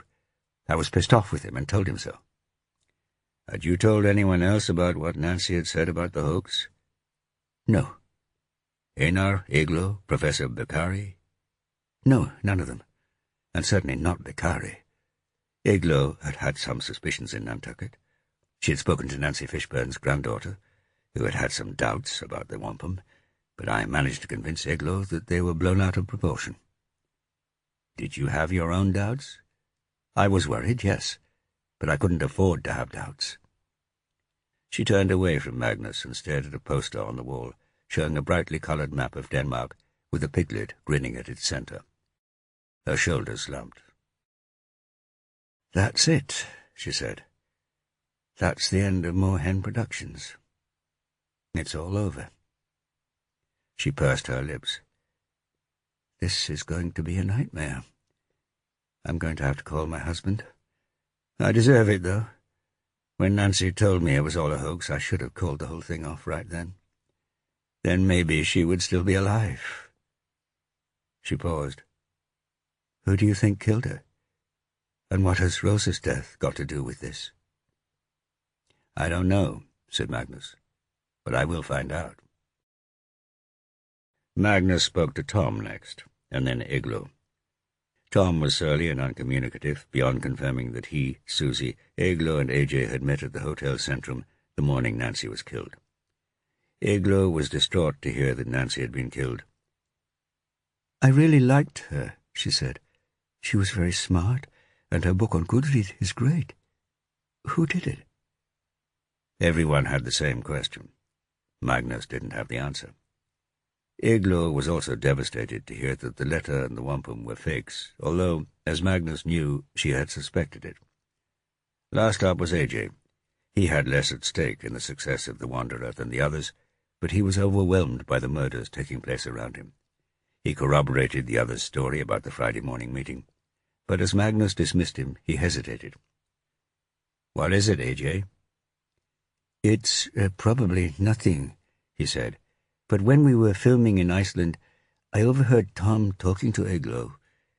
We were carrying our equipment back to the vehicle, and she joined us. It sounded to me like he was threatening her." "Threatening her?" said Magnus. "Threatening her how?" AJ repeated what he had heard. Tom warning Igloo that the filming of this documentary was vital to Susie, and that Igloo should keep her mouth shut, or else what had happened to Carlotta might happen to her. "Did Tom ever talk about Rosa?" "No, I don't think so. In fact, I never saw him speak to her. He isn't very talkative." "I've noticed," said Magnus. "You didn't think to tell us this before?" "No," said AJ, looking unhappy. "To tell you the truth, I'm a bit scared of Tom myself. Could he have killed Carlotta?" Chapter 42. Magnus returned to the hotel and found himself a nice bench on a little deck outside, ordered a beer, and watched the sunset. It was cool, but the sky was still clear, and he was wearing his coat. The brown, dusty runway stretched out in front of him, and behind that the fjord slunk southwards, a thoughtful, milky blue. Magnus was fascinated by the stately icebergs lined up in its central channel, drifting oh so slowly up towards the head of the fjord, which seemed to be the wrong direction. Maybe they were being pushed somehow by the glacier disgorging them into the neighbouring fjord, or maybe it was the wind or the tide. The bergs were a subtle mix of gleaming, slippery white and translucent blue. One looked like a sculpture of a motorboat, and another was in the shape of a fist, with its middle finger raised towards Erik the Red's farm at Brattahlid on the far shore. Or maybe it was raised at Magnus, the modern Icelandic interloper. Magnus didn't feel the euphoria of a case closed. Although Paulsen was doing all the right things, they weren't there yet. Einar looked a broken man. In the space of a week he had lost his lover, his wife, and, when the hoax was made public, his career. At this point, Magnus couldn't tell if it was grief or remorse that was crushing him, but he suspected that if Einar had killed Rosa, he would soon confess. Maybe Paulsen was coaxing a confession at that very moment. Magnus frowned. Maybe not. As for Nancy's murder, it looked as if Einar had no alibi, and it was quite possible Rosa didn't either. Vigdis was checking. It was most likely that one or other of them had killed Nancy, having found out somehow that she was going to blow the whistle on the hoax. If Einar confessed to Rosa's murder, he may well tell the police which of the two of them had killed Nancy. But there were a lot of loose ends. It didn't quite make sense. "Hi," Magnus turned to see Eglo holding a large glass of wine. "May I join you?" "Sure." She sat down. She looked out over the water towards Brattahlid. "Is that iceberg giving us the finger?" "I was wondering that myself." "I wouldn't be surprised. You know, I was really looking forward to coming to Greenland, but I think this will be my last time. This has been a shitty week." Eglo looked very small as she sat hunched up in her jacket opposite him, small and pale. And yet there was a toughness there that was absent from Einar. "Yeah," said Magnus. "Of course it was a worse week for Rosa. You know, she told me she was going to die." "What?" "Yes, yesterday. We had done some really bad takes, and Susie had called it off for the day. I was sitting on the hill overlooking Brattahlid, talking to Professor Beccari, and then Rosa showed up and sat herself down right next to me. She said she was going to die soon, and I could have Einar. She meant cancer. Apparently her breast cancer has come back with a vengeance. But maybe she knew someone would kill her." "Did she seem afraid?" "Of the cancer, or of someone else?" "Of either," Magnus said. "No," said Eglo. "No, she was a brave woman. She seemed determined, though. I told her I didn't want Einar, but I don't think she believed me." "You told Inspector Paulson all this, presumably?" "Oh, yes," said Eglo. "I'm getting pretty experienced at giving interviews to the police." She sipped her drink. "At least this time no one thinks I killed anybody." "Ah," said Magnus. His automatic response was to justify his and Vigdis's suspicions as being an inevitable part of a professional investigation. But he knew it was no fun being a suspect in a murder inquiry. "Sorry," he said. "We got that wrong." At least his interview with her in the classroom that afternoon had been short and straightforward. Eglo nodded, accepting his apology. "You know, I was afraid myself when Rosa showed up on the plane at Reykjavik." "What were you afraid of?" Magnus asked. Einar had told me that she knew about us spending the night together in Olafsvik. What an idiot. "You or him?" "Good question. Both of us. I shouldn't have let him stay. I'm too soft on Einar. I always have been. And he definitely shouldn't have told Rosa about it. For someone who is naturally so sneaky, he does have these random fits of honesty, especially where she is concerned." "And you thought she was jealous?" "I knew she was jealous. The question is what she would do about it. I didn't know whether she had somehow killed Carlotta or got her killed. Have you figured that one out yet?" Magnus hesitated before replying. "I'm not sure." "Well, I thought she might do the same to me. And then it was her that wound up being killed. Which makes me feel bad." "Why?" "You know, thinking bad thoughts about her. I suppose the Greenlandic police think Einar killed her." "He was wandering around somewhere in Narsarsuaq when she was murdered, and the rest of you were at Brattahlid." "Do you think Einar killed her?" "It's certainly a possibility worth exploring," said Magnus. "And he may well have killed Nancy Fishburne as well." "Oh, you're such a policeman." "I try," said Magnus with a smile. "Well, I know he didn't kill Rosa." "Oh, yes?" "He loved her too much." They had had a long and emotional argument. People sometimes lose their heads after those, especially with people they love. I've seen it many times, sadly. "Yes, but not the way Einar loved her. She loved him, too." "She seemed like a tough woman to me." "That's a big part of why he loved her. Einar manipulates women. He manipulated me. But she was different from the others. He could never control her. He would escape her for a bit, but then she would reel him back. Always. She was in charge.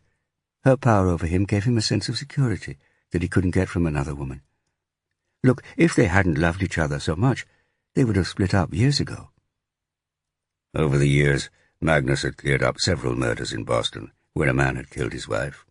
Marital tension, a loss of temper, drink. Mostly the husbands had had a violent past, but not always. Often they loved their wives. But it was true, they weren't really like Einar. He didn't answer. And if he knew she was going to die soon, why murder her anyway? I don't know, said Magnus, because he didn't. Eglo sipped her wine thoughtfully. I expect it doesn't matter much now, she said. But there is a Greenlandic archaeologist working at a site in the next fjord, west of here, Anja Kleeman. She was on the dig with me and Einar and Carlotta in 2011. She told me that Carlotta had been in touch with her recently, asking about the wampum. Very recently, like in the last couple of months or something. Really? Did she say what Carlotta was worried about? No, I changed the subject. Susie was there, and I didn't want to stir things up. But you might want to go talk to her? To Anja? I might, said Magnus. Then a thought struck him. Why were you so concerned about stirring things up? Eglo was silent for a while. The sun was setting over a mountain to the west, a golden streak glinting over the grey waters of the fjord. I was scared. I'm still scared. Why? Isn't it obvious? Carlotta, then Rosa. Why not me? But if Einar killed Rosa because she killed Carlotta, and we have Einar in custody, then there is nothing to be scared of. Yeah, but I don't believe Einar did kill Rosa, which means someone else did. The same person who killed Carlotta. Okay, I can see how you were scared of Rosa, but she's not a threat anymore. So who else is there? Eglo glanced at Magnus. She shrugged. Tom? Magnus suggested. Eglo's eyes widened. Tom? She said, with an attempt at innocence. Magnus felt a flash of anger. At this point he expected honesty from Eglo. Eglo seemed to understand. Sorry. Yes, Tom. I'm afraid of Tom. How did you know? AJ overheard him threatening you back in Iceland, hinting that you might suffer the same fate as Carlotta. And I saw the way you looked at him at Brattahlid earlier today. It was more than a hint. Do you think he was implying he killed Carlotta? I don't know. I assume so. Could he just have been taking advantage of Carlotta's death to scare you? Yes, I've thought of that. He could. But he's such a creep. I thought his strong, silent type act was almost cute, but now it weirds me out. I mean, it's all very well being a loyal employee, but that's loyalty bordering on obsession. So what exactly is Tom's relationship with Susie, do you think? I don't know. They're clearly a good team, and she respects him as a cameraman.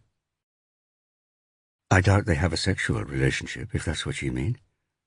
But he seems to idolize her, and there's something creepy about him. Who knows what's going on inside his head? Eglo shuddered. Ugh. Was he definitely at Brattahlid all day today? Eglo nodded.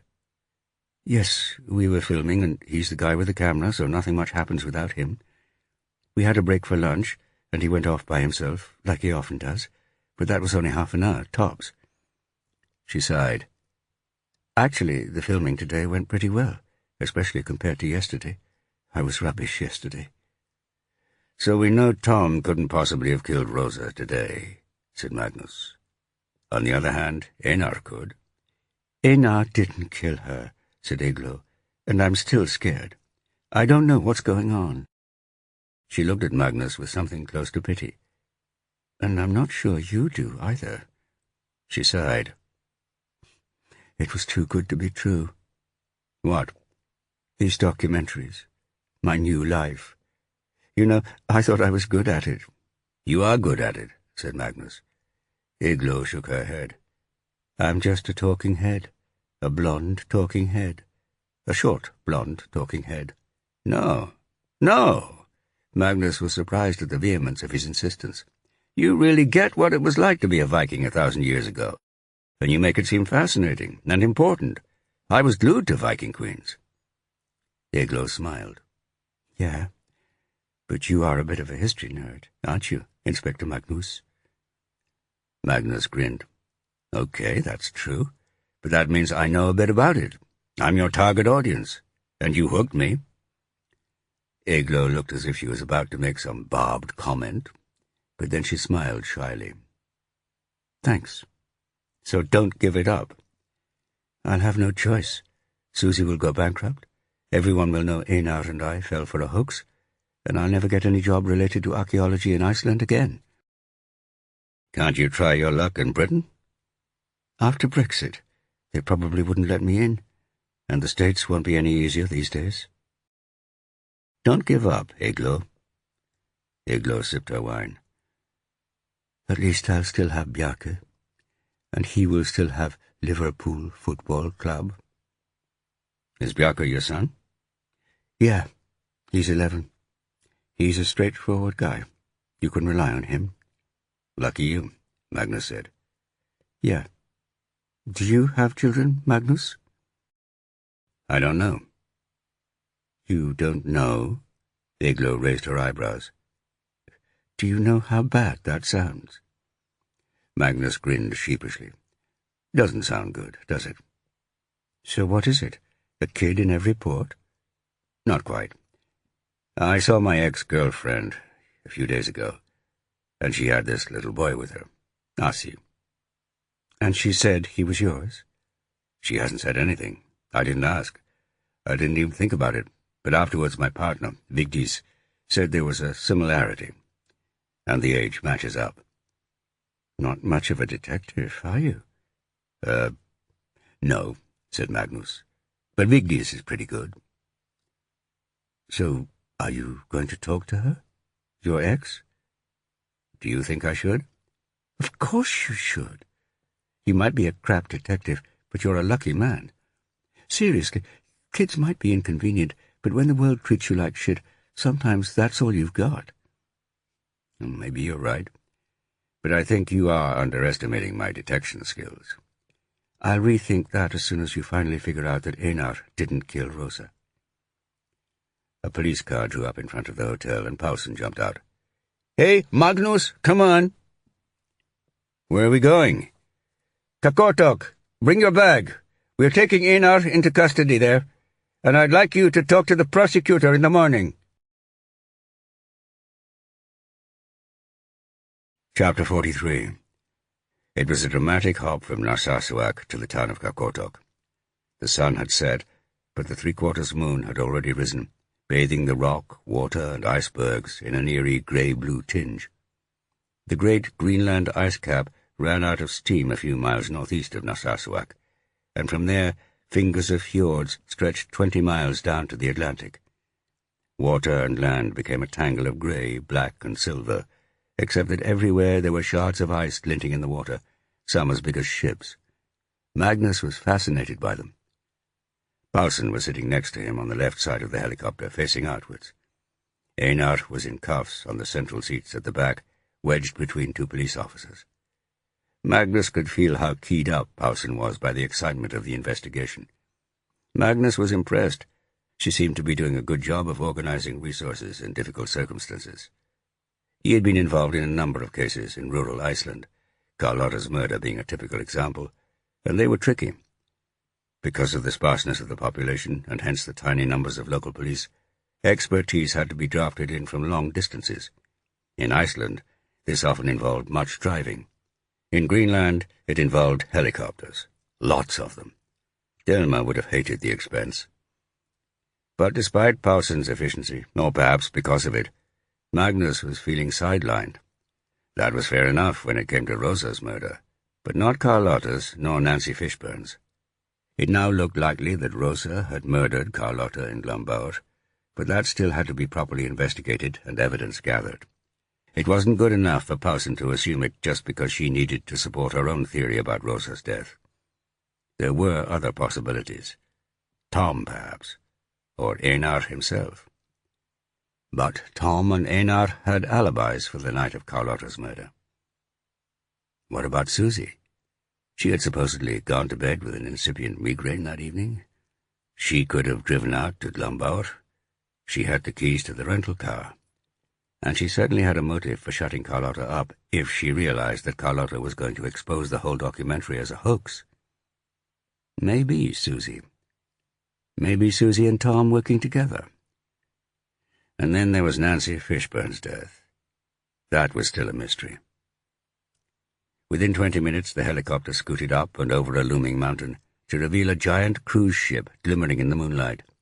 Right next to it, as if anchored, crouched an iceberg, almost as big, its center hollowed out by some celestial hand.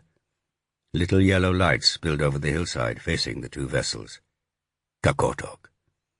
The helicopter lowered itself onto a helipad, jutting out from a rock 30 feet above the sea. As soon as the aircraft touched down, Paulson grinned at him and undid her seatbelt. Magnus grinned back, but he wasn't happy to be this far from the investigation. He could feel the stubbornness kicking in. When Iglo got back to her room at the hotel in Narsarsuaq, she flopped onto her bed and closed her eyes, her phone lying impotently beside her. Facebook could wait. She had nothing to tell her followers, except she was a loser. Her life was going to be crap again. Why had she ever thought it would be anything else? Susie, Viking Queens, the Wanderer, all had seemed too good to be true. And that was because they were. How could she or Einar have ever believed in the wampum? And as for Professor Beccari, if he was such a goddamned all-important genius, he should have figured out that the letter from Christopher Columbus to his brother was a forgery. It was such a shame, because the story of Gudrid was a great one anyway, and one she would love to have told. They hadn't needed the Nantucket angle. They had been greedy for fame, greedy for the excitement of discovery, the thrill of the new theory. Treasure hunters who had discovered fool's gold. And all Iglo had really wanted to do was share her love for her heroine with other people. If they had only stuck to that. Oh well, she had lived a crap life before. She would live on again. She was pretty sure Liverpool would win the Champions League that year. Maybe they would win it. Iglo smiled. That would make Bjarke happy.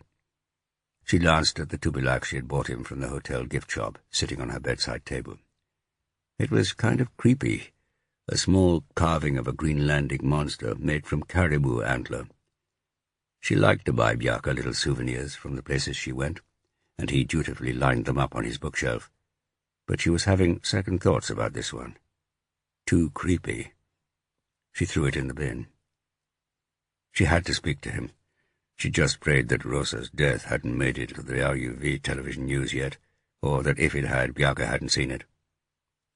He was on his laptop when she called him up on Skype. She recognized his cousin's bookshelf behind his head, lined with thick volumes of Harry Potter in Icelandic. "Hi, Mum. Did you see that guy didn't go to Chelsea after all? He's coming to Liverpool. What did I tell you?" "No, I missed that," said Iglo, smiling broadly. "That's good, isn't it? I haven't had a chance to watch much news here." "You've got to keep up, Mum," said Bjarke. "We still need a defender, though, probably two, and there's not much time until the transfer window closes. I'm worried we're buying too many midfielders." "That could be a problem. I wonder if they ever play Football Manager. They would make so much better decisions if they did." For a wonderful 10 minutes, Iglo was immersed in Bjarke's world, which was almost entirely one of football. He didn't ask about Greenland once. Ordinarily, Iglo would have been a little put out by her son's lack of interest in her life, but not just then. There was a knock at her door. "I have to go, darling," she said. "Good night. Speak to you tomorrow." "Night, Mum." She closed Skype and, still smiling, walked across her bedroom and opened the door. Then, and only then, did she remember she shouldn't have. Because there was Tom. She tried to shut the door in his face, but he was too quick. Within a couple of seconds he was in her room with the door closed behind him. She stepped back. Why the hell had she let him in? She should have stopped for a moment to think who would be knocking on her door at 10 o'clock at night. Talking to Bjarke had lowered her guard. "Leave, Tom. I didn't invite you in here." Tom was wearing a grey T-shirt and shorts. He wasn't tall, but he was taller than Iglo, and he had muscles, large biceps and rippling hairy forearms. She knew he was strong. She had seen him lugging around prodigious amounts of equipment. Tom took a step towards her. She took 2 steps back. "The cops have discovered it was all a hoax," he said. "I know. They told me." "How did they know that?" I think the old lady's granddaughter told them." And why do you think that Icelandic cop Magnus asked her about it? Igloo swallowed. I don't know. When he interviewed me this afternoon, he said he had had reason to suspect the wampum was a fake. Now, why would he think that? Igloo opened her mouth to scream, but Tom was quick. She found herself pinned against the wall with his hand over her mouth. No screaming. No screaming, Igloo, or I hurt you. Igloo could feel the rough strength of Tom's hand against her face, his fingers on her cheeks. His blue eyes were ablaze with anger.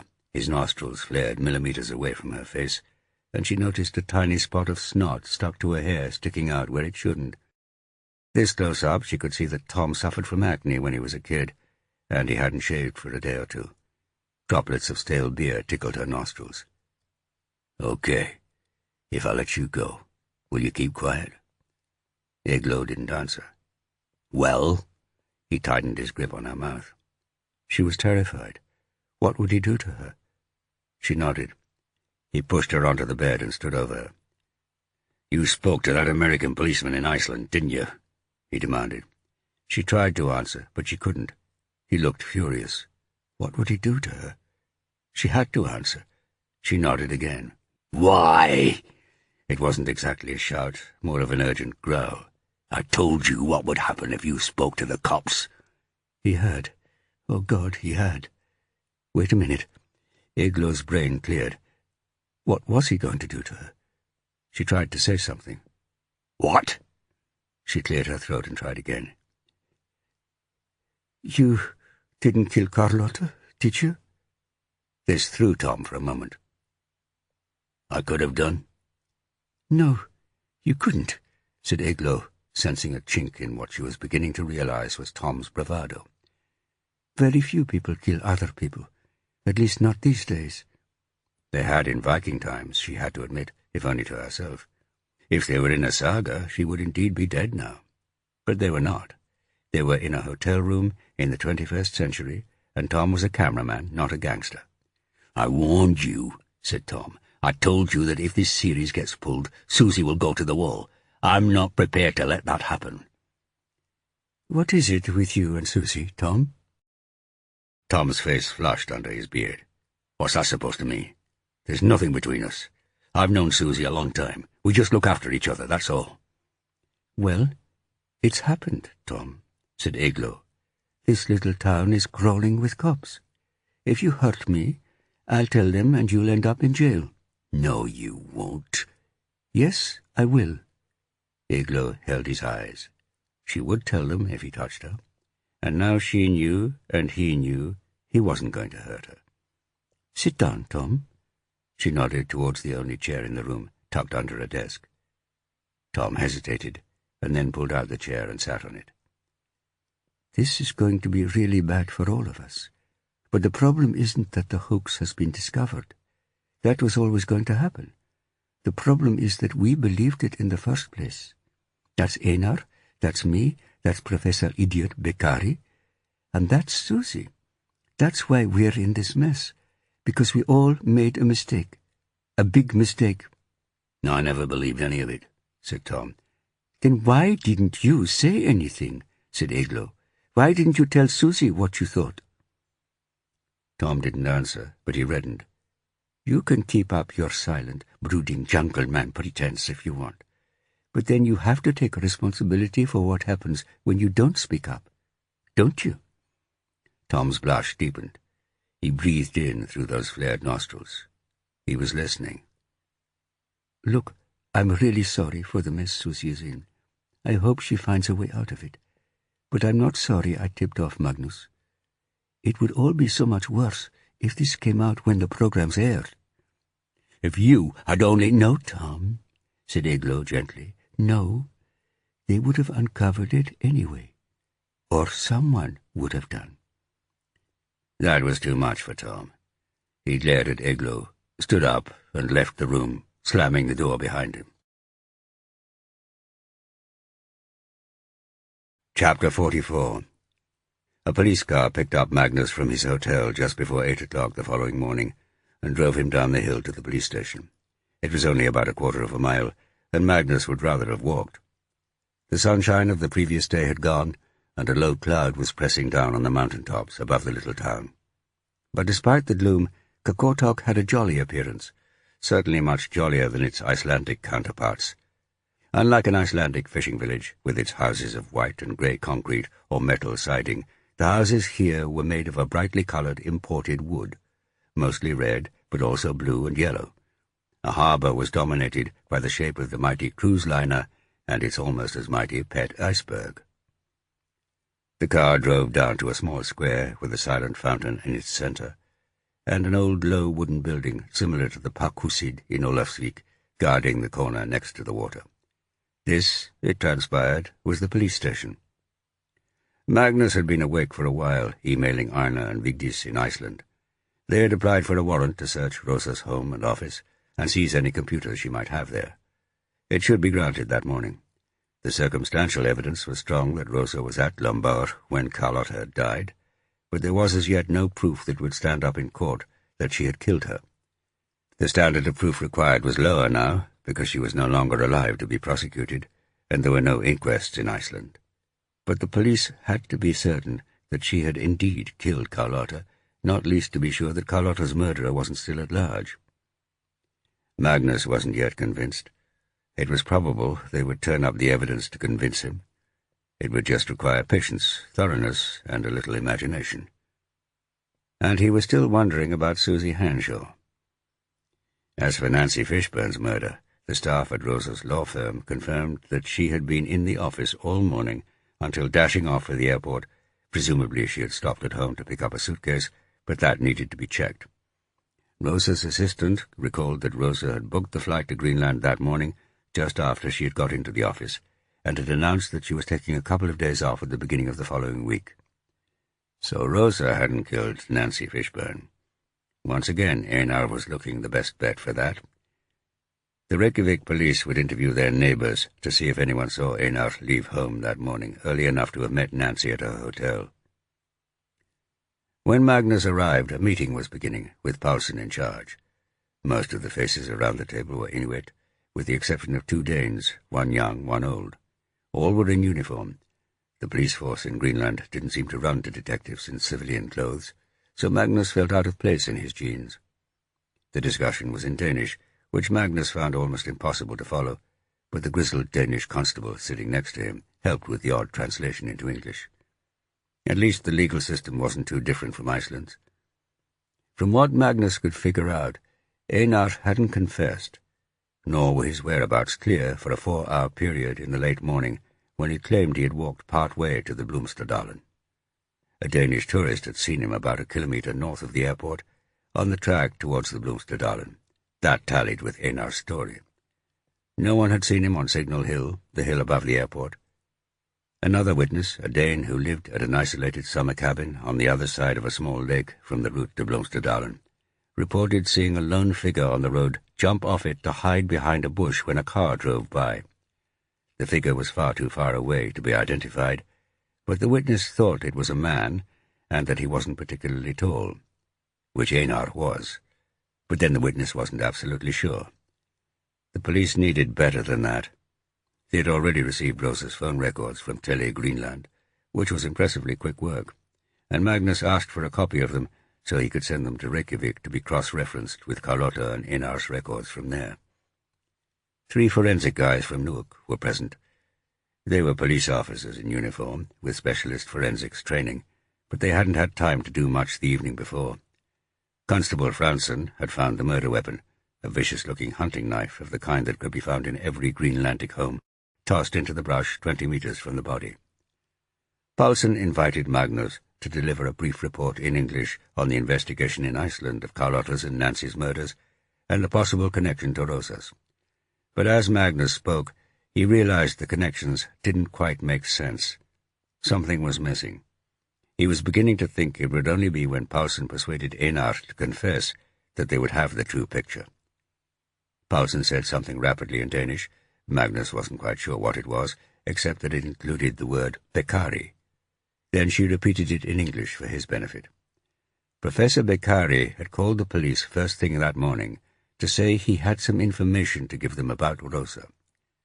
Paulsen had asked him to come into the station at 9:30, and she invited Magnus to join her for the interview. Paulsen doled out tasks to the assembled officers, most of which centered on finding witnesses to establish a precise timeline for Einar's whereabouts during the day. Then she sent them off to the helicopters and Narsarsuaq. Paulsen wanted Magnus to join her for a briefing with the local prosecutor, but first Professor Beccari was waiting to speak to them.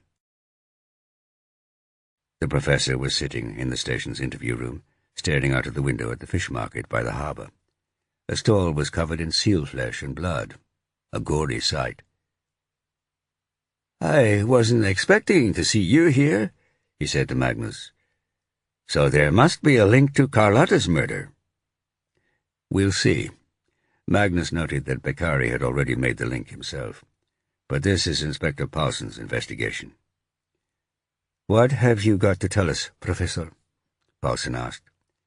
"It's about poor Rosa," Beccari said. "The moment I heard she had died, I knew I had to get in touch with you." "How did you hear?"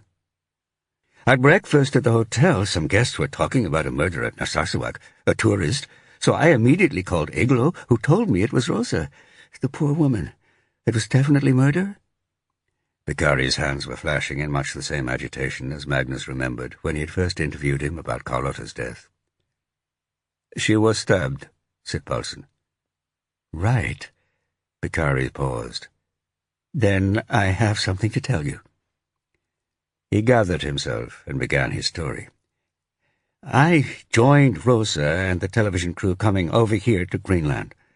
I've always wanted to visit this country, and it seemed like a great opportunity. But if you've spoken to them, you'll know that the atmosphere among the team was really bad. Something to do with Einar and Iglo and Rosa.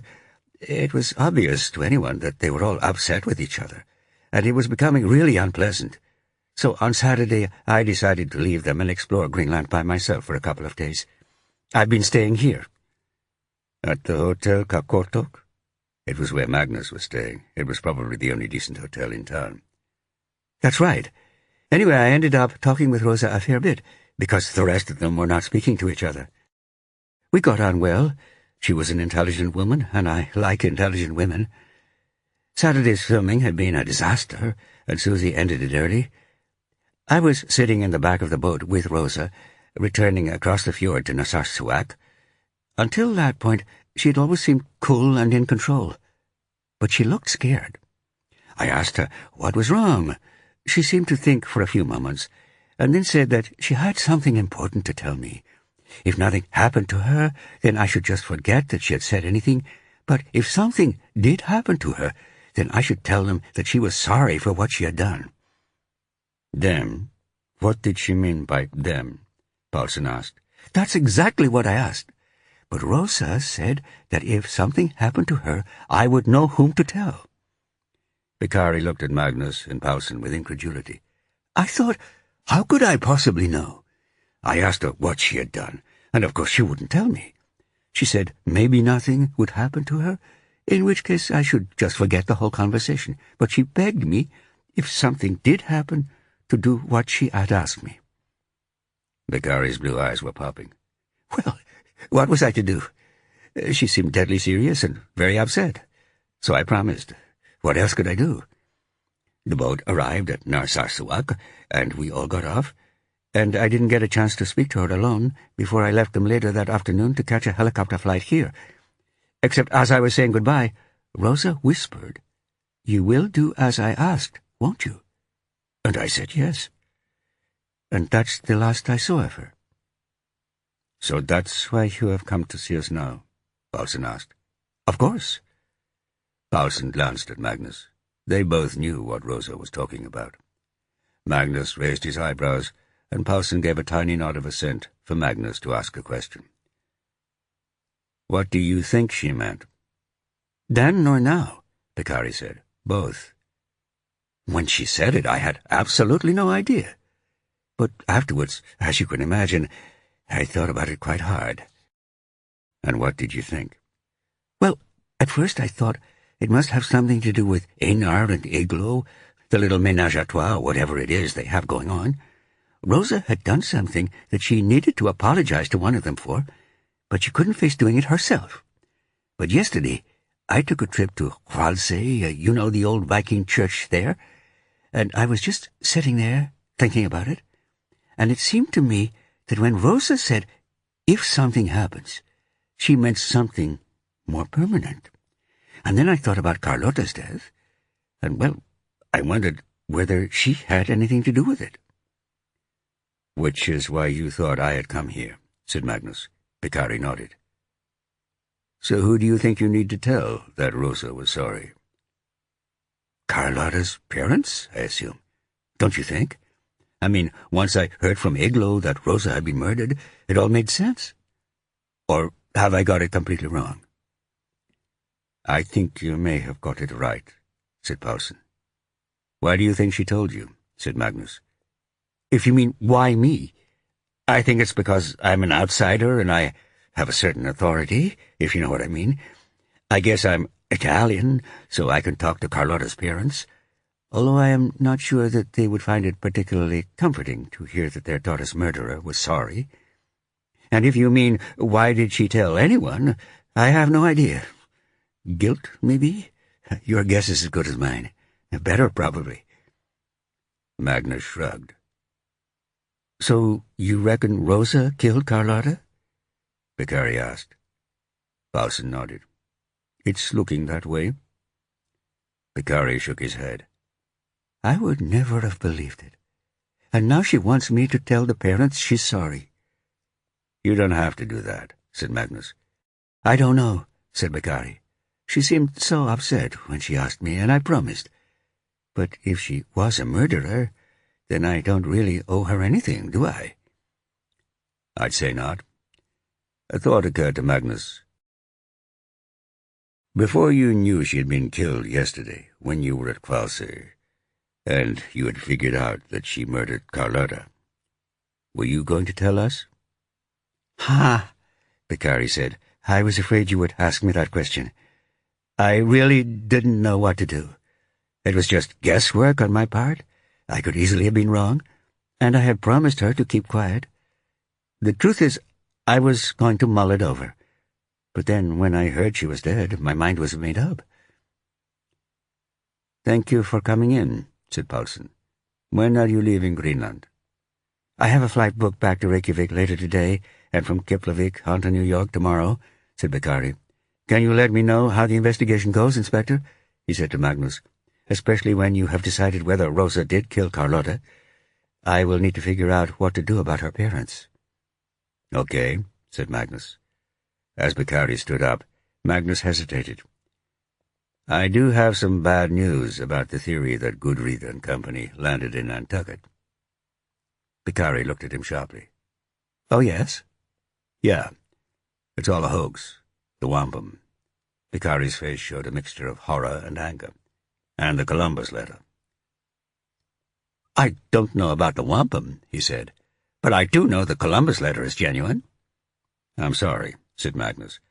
I spoke with an old lady who lived in Nantucket who planted them. Or she planted the wampum. Her friend planted the letter in the Vatican. It's a fake. No. Are you sure? I don't believe it. Who is this old lady? How do you know she's telling the truth? All thoughts of Rosa and Carlotta had obviously left Professor Beccari's mind as he contemplated the threat to his reputation. I'm sure. Look, I can't give you the details because it is related to an ongoing investigation, but I wanted to warn you. I think you are mistaken, said Professor Beccari, haughtiness having taken over from horror.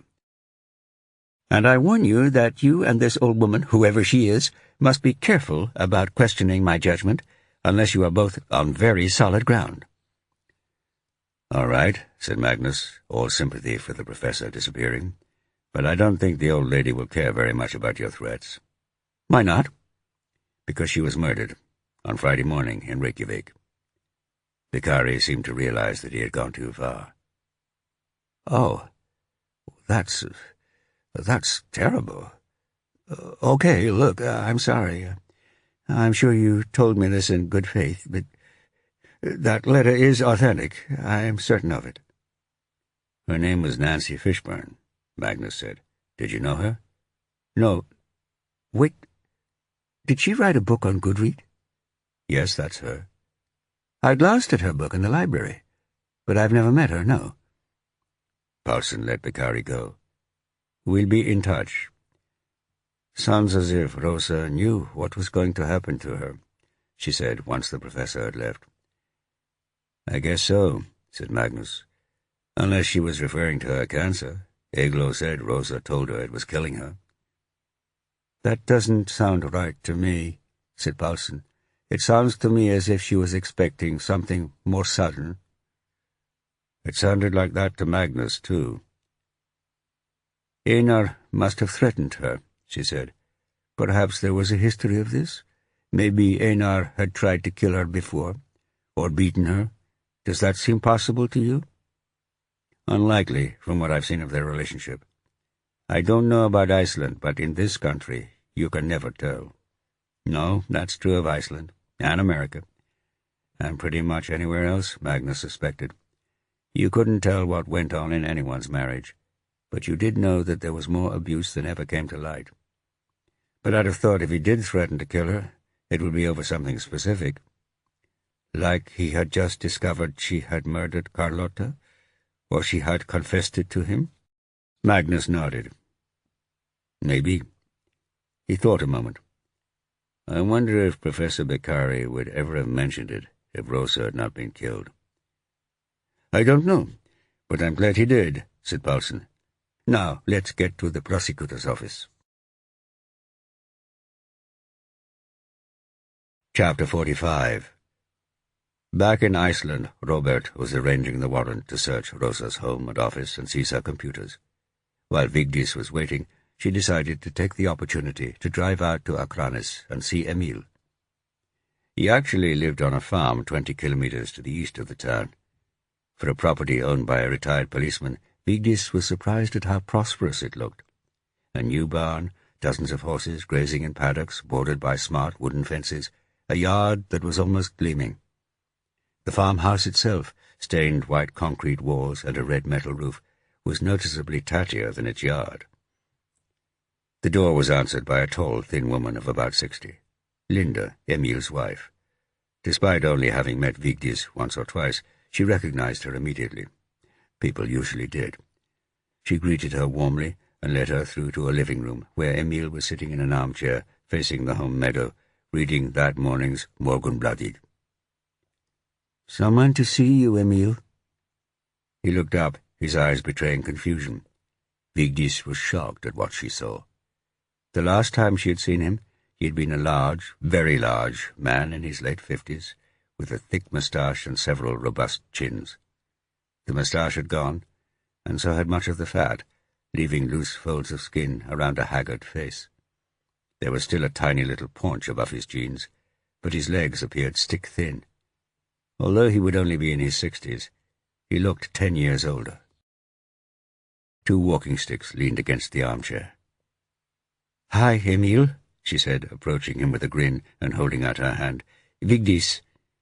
The confusion left Emil's eyes, and a smile brightened half of his face. One corner of his mouth stubbornly pointed downwards. "Ah, yes," he said. "Vigdis. How lovely to see you. Forgive me if I don't get up. Sit yourself down." Emil's voice was slurred.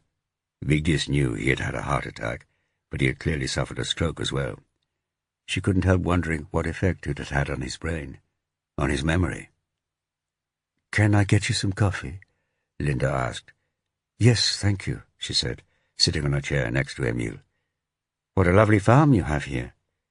Emil snorted. "It used to belong to Linda's parents. Unfortunately, we have been unable to keep it up, what with only my pension. We sold the farmland and the yard to some people from Reykjavik, but we managed to keep the house."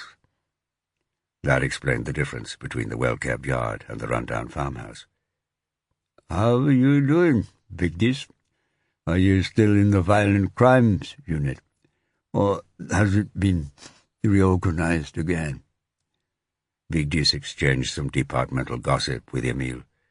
who said that the only policeman from Reykjavik whom he saw these days was Snorri, the commissioner and a friend from his younger days. Emil asked about Magnus, and Vigdis told him he was back in Iceland. "Are you here on official business?" Emil asked. "Semi-official," said Vigdis. "Do you remember a cop called Tryggvi Gröndal?" "I certainly do," Emil said. "We worked together when I was at Fairfiskgata. A good man. What about him? He went off to Africa, didn't he? Is he back in Iceland?" "Yes, he is. He was the subject of an assault last week at his house in Altanis. And then again, a few days ago. He was quite badly beaten up." "Oh, I'm sorry to hear that. Have you any idea who did it?" "No, he doesn't want us to pursue it. In fact, he claims the second assault was just a fall." "I take it I'm not a suspect," he said with a lopsided grin. "No," said Vigdis, "but we are trying to find out why he left the police force." Emil frowned and fiddled with one of the flaps of loose skin hanging around his neck. "Have you tried looking in his file?"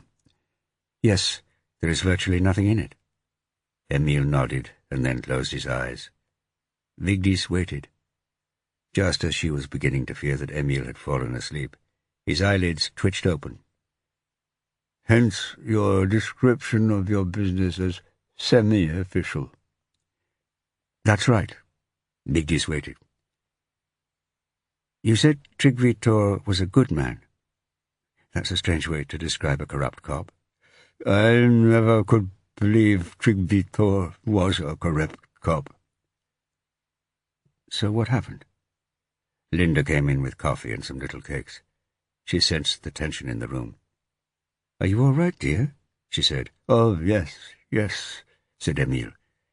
"Don't tire him out," Linda said to Vigdis before retreating to the kitchen. "It was a long time ago," Emil said. "Tryggvi was investigating a suspected case of fraud at an insurance company. It was just in the early stages. He said he had an inside source, and he went to meet the guy by the Pearl." This was a prominent hot water tower that overlooked the city from a wooded hill. "The guy gave him the information in a thick envelope, bound with a couple of meters of strong packing tape. Tryggvi tried to open it, but couldn't. As he was struggling with it, he was arrested by 2 policemen. "Arrested? Why?" "They had a tip-off. It was a bribe. And sure enough, inside was 500,000 kroner in cash." "That sounds like a setup to me," said Vigdis. "It certainly does," said Emil. "That's what Tryggvi said, and that's what I think. But of course it depends how you tell the story." "It should have been easy to check. Talk to the whistleblower. Look for evidence of fraud at the company. Didn't anyone do that?" "Yes. Or they say they did. They say they found some evidence of minor fraud. The perpetrator admitted to it, and also claimed he had bribed Tryggvi to keep quiet. He was the guy Tryggvi claimed was the whistleblower." "Oh. Did it go to court?" "No. It was all hushed up. The insurance company agreed not to press charges. Tryggvi was fired. The fraudster was fired from the insurance company. From what you say, nothing was put in the file." "Why was it hushed up?" "That's a good question," said Emil. Vigdis frowned. "What was his name, this fraudster?" "I can't remember. I may never have known. I didn't work on the case." Emil's voice was flagging. His words were now so slurred, they were hard to make out. "Can you remember the name of the insurance company?" Emil closed his eyes. Was he trying to remember, or was he going to sleep? Emil? It was Heckler fire and accident, he said. Vigdis made a note. And who was Tryggvitor's boss at that point? Who fired him? It was Thorkell Holm. He must have retired by now. He had, 3 years previously. What was Tryggvitor's reaction? He was angry. He tried to fight it, but he didn't get anywhere. In the end, it was almost as though he quit in disgust. I saw him afterwards for a drink, and he said he was going to Africa to do some good. He was very angry. And you? It didn't seem right to me. But then I've always liked Thorkell. I couldn't believe he would get rid of Tryggvitor unless there was a good reason. And what do you think that reason was? That's another good question, Emil said. Then he closed his eyes. Within seconds his face had relaxed, and his breathing became lighter, more regular. He was fast asleep. As Vigdis drove back to Reykjavik, she pondered what Emil had told her. It certainly sounded like a setup, but as Emil himself had admitted, there were two sides to most stories. Vigdis, too, had liked Thorkell. He had been her ultimate boss, the chief superintendent in charge of CID in the Reykjavik Metropolitan Police. He was also Arna's uncle. Back at the station, Vigdis looked up Heckler Fire and Accident, a company she could dimly remember hearing of. It took a few minutes, but she eventually found it. It had been bought by a businessman in 1994, and in 1999 had been merged with another, larger insurance company, recently acquired by the same man, and changed its name. Tryggvitor's sacking would have happened in about 1996. None of that particularly attracted her attention. But the name of the businessman did. Jakob Ingebergsson. The man whom she had seen at Tryggvitor's bedside. Chapter 46.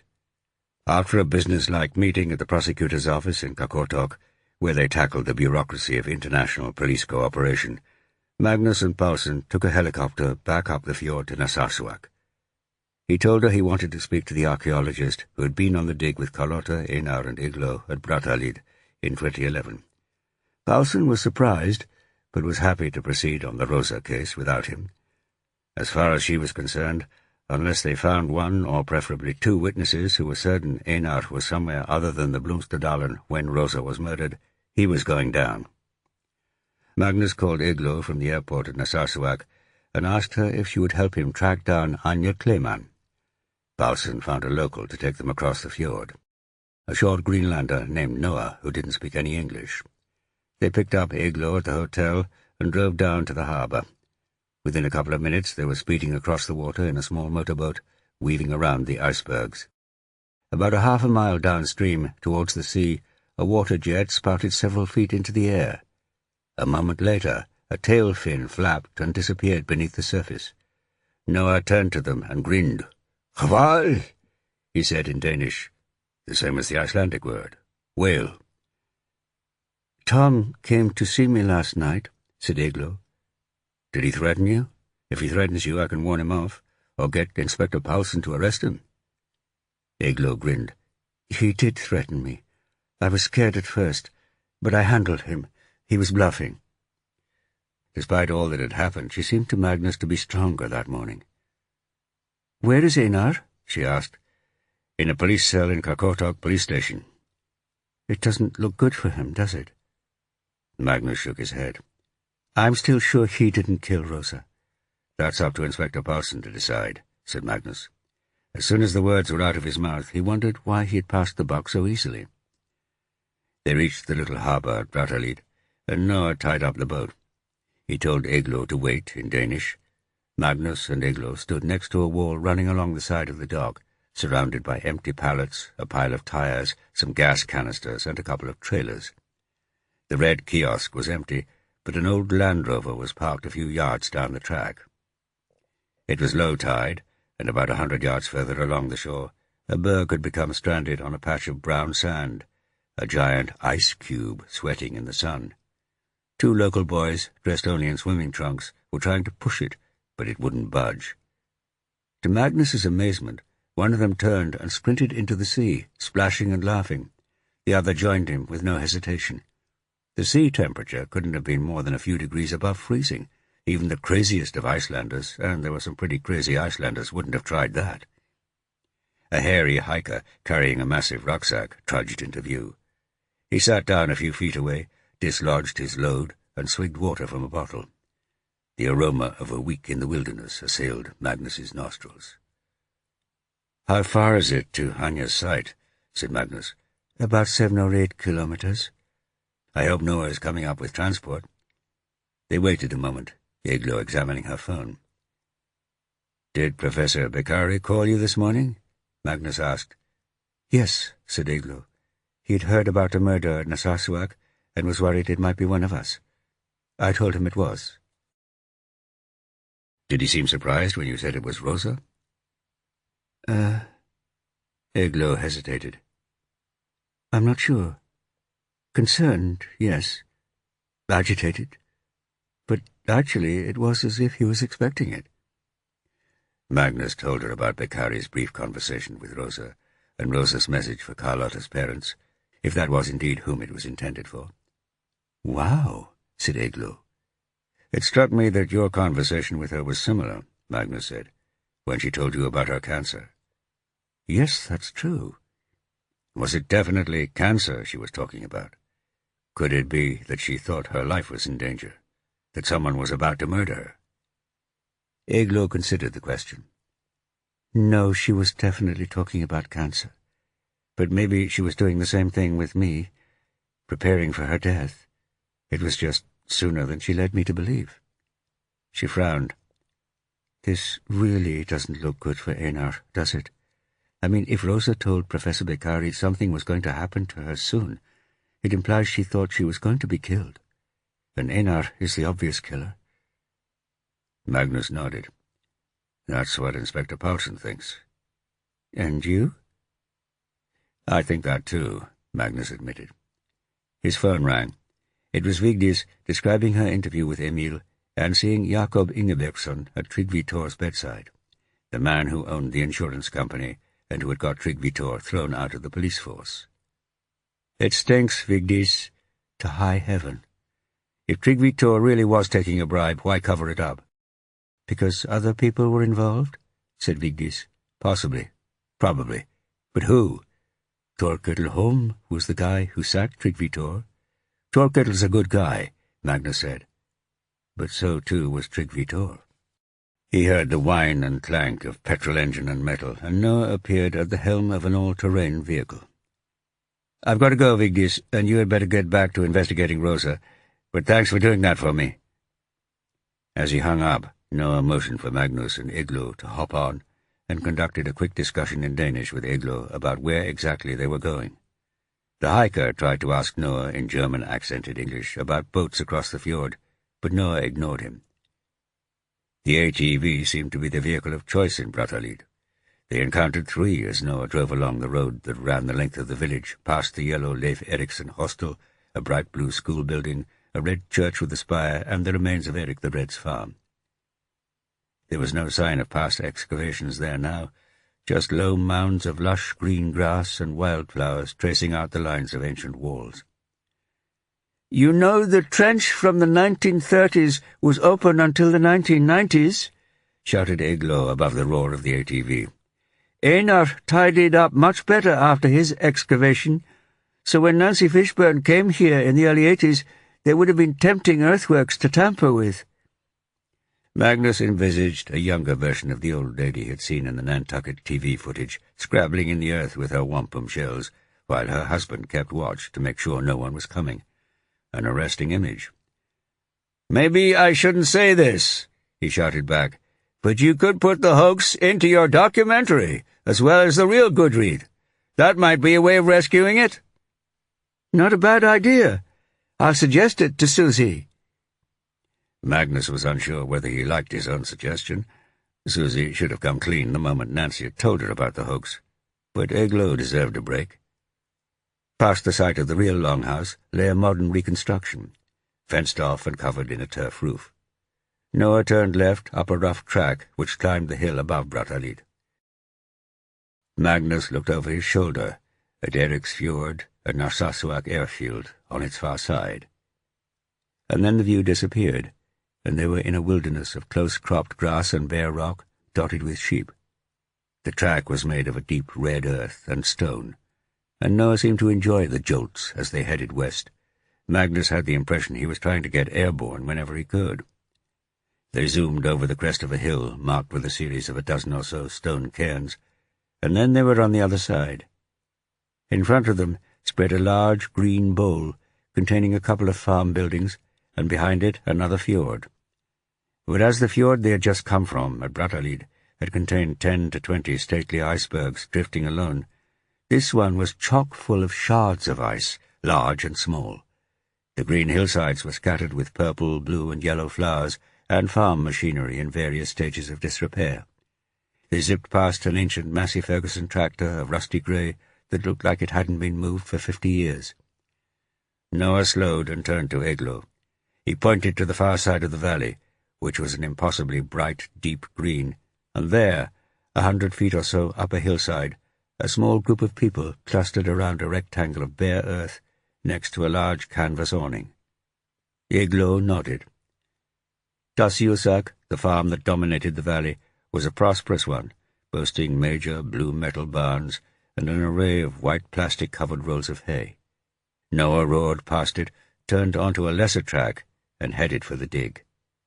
A tall kid with red hair and a wispy beard greeted him in an American accent. Magnus noticed his brown bear's T-shirt. Eglo asked for Anya, and the kid led them to the group of archaeologists, scraping, scratching, and peering at the earth. "Are you still at Brown?" Magnus asked the guy, whose name was Nate. "Junior year. I was there a couple of decades ago." "Cool. You an archaeologist?" No. I'm an Icelandic policeman." "Cool." Nate managed to inject so much doubt into that word. "Yeah. It's true what they say, the world is your oyster with a degree from Brown." The slightest pause. Then, as Nate considered the possibility that he might wind up as a policeman in Reykjavik. "Cool."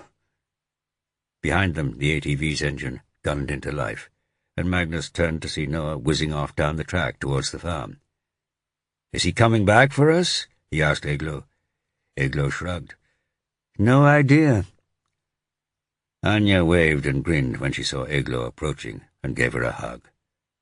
"It's great to see you," she said in a fluent American accent. "And you," said Eglo. "This is Magnus from the Reykjavik police. He's investigating Carlotta's murder." "Okay," said Anya, more serious now. "Do you mind if I ask you some questions?" Magnus said. "Sure," said Anya. "Let's go over here." She led them to a table and chairs underneath the large awning and poured them a cup of coffee from a thermos. There were 3 tables in all, and the others were covered with archaeological paraphernalia, lots of trays, meshes, bags filled with tiny artifacts, labels, notebooks, and a couple of microscopes. Nate took a seat at one of them and attacked what looked like a lump of mud with a toothbrush. Magnus felt a momentary pang that he hadn't become the archaeologist Nate had assumed he was. At first sight, Anya Clement looked like one of the Inuit Magnus was becoming familiar with. She was round, a round face and round body, but her eyes were also round and blue. Magnus's sketchy knowledge of genetics suggested European blood on both sides.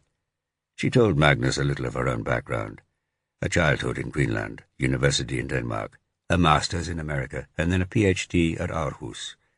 She was an expert on Norse settlements in Greenland. This was her patch.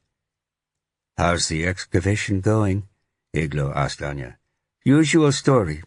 It looked like we were getting nowhere when we found something last week. A coin, English, minted in the reign of Richard III. Richard III? The king they found buried in a car park? I remember him from York. Remind me of his dates. 1483 to 85, said Anya with a grin. 1483? How the hell did it get there? Eglo asked. Precisely, said Anya. She explained to Magnus. The last written record we have of the Norse settlers in Greenland is a description of a wedding in 1409. We don't know when they died out here, or even if they just upped and left. We do know they were still trading with the English after this time, but this looks like pretty strong evidence there were still Norsemen farming here in the 1480s, or later. Magnus recalled Columbus's trip to Iceland in 1477, and the letter to his younger brother he didn't write, describing it. So there were still Norse settlers in Greenland even then. He asked Anya about the dig in Brattahlid in 2011. She remembered the discovery of the wampum as one of the most exciting moments of her career. She described how Carlotta had found a couple of shells with holes in them, how Einar had revealed more, and how the American student had identified them as wampum clamshells. "Did anyone have any doubts about their authenticity?" Magnus asked. "Not at the time, no," said Anya, "but I wondered about them afterward." "What did you wonder?" "Well, you probably know that we were re-excavating an area that had been dug 80 years before. That meant that all the contexts were confused around the trench. They missed stuff. In those days they used shovels, now we use brushes. We found all kinds of things they didn't see. So it's perfectly possible, likely even, that those archaeologists could have missed a wampum shell. But all of them? I checked the reports of the excavation from the 1930s, and there was nothing about finding a shell with a hole drilled into it." "Did you mention your doubts to Einar?" "No." "Why not?" "Einar is a good archaeologist. He has a great reputation, and he is cautious, usually. Cynical, even." Magnus could believe that. "So I didn't want to doubt him." "Did he intimidate you?" Magnus asked. "Threaten you?" No, nothing like that. And my doubts were just that. It was my opinion, not evidence." "What about Carlotta? Did you get to know her well?" "Pretty well. There weren't many of us on the dig, and we were thrust together for weeks on end. It was a pretty good bunch," Anya said, looking to Eglo for confirmation. Eglo nodded. "Usually there is one jerk who annoys the hell out of everyone else, but I don't remember that at Brattahlid." "What was she like, Carlotta?" "She was good fun. Lively, smart. Quite frankly, it was good to have an Italian around. You can have too many Danes and Icelanders." This with a teasing glance at Eglo. Eglo grinned. "It's true." "Did you notice anything between Carlotta and Einar?" Anya smiled.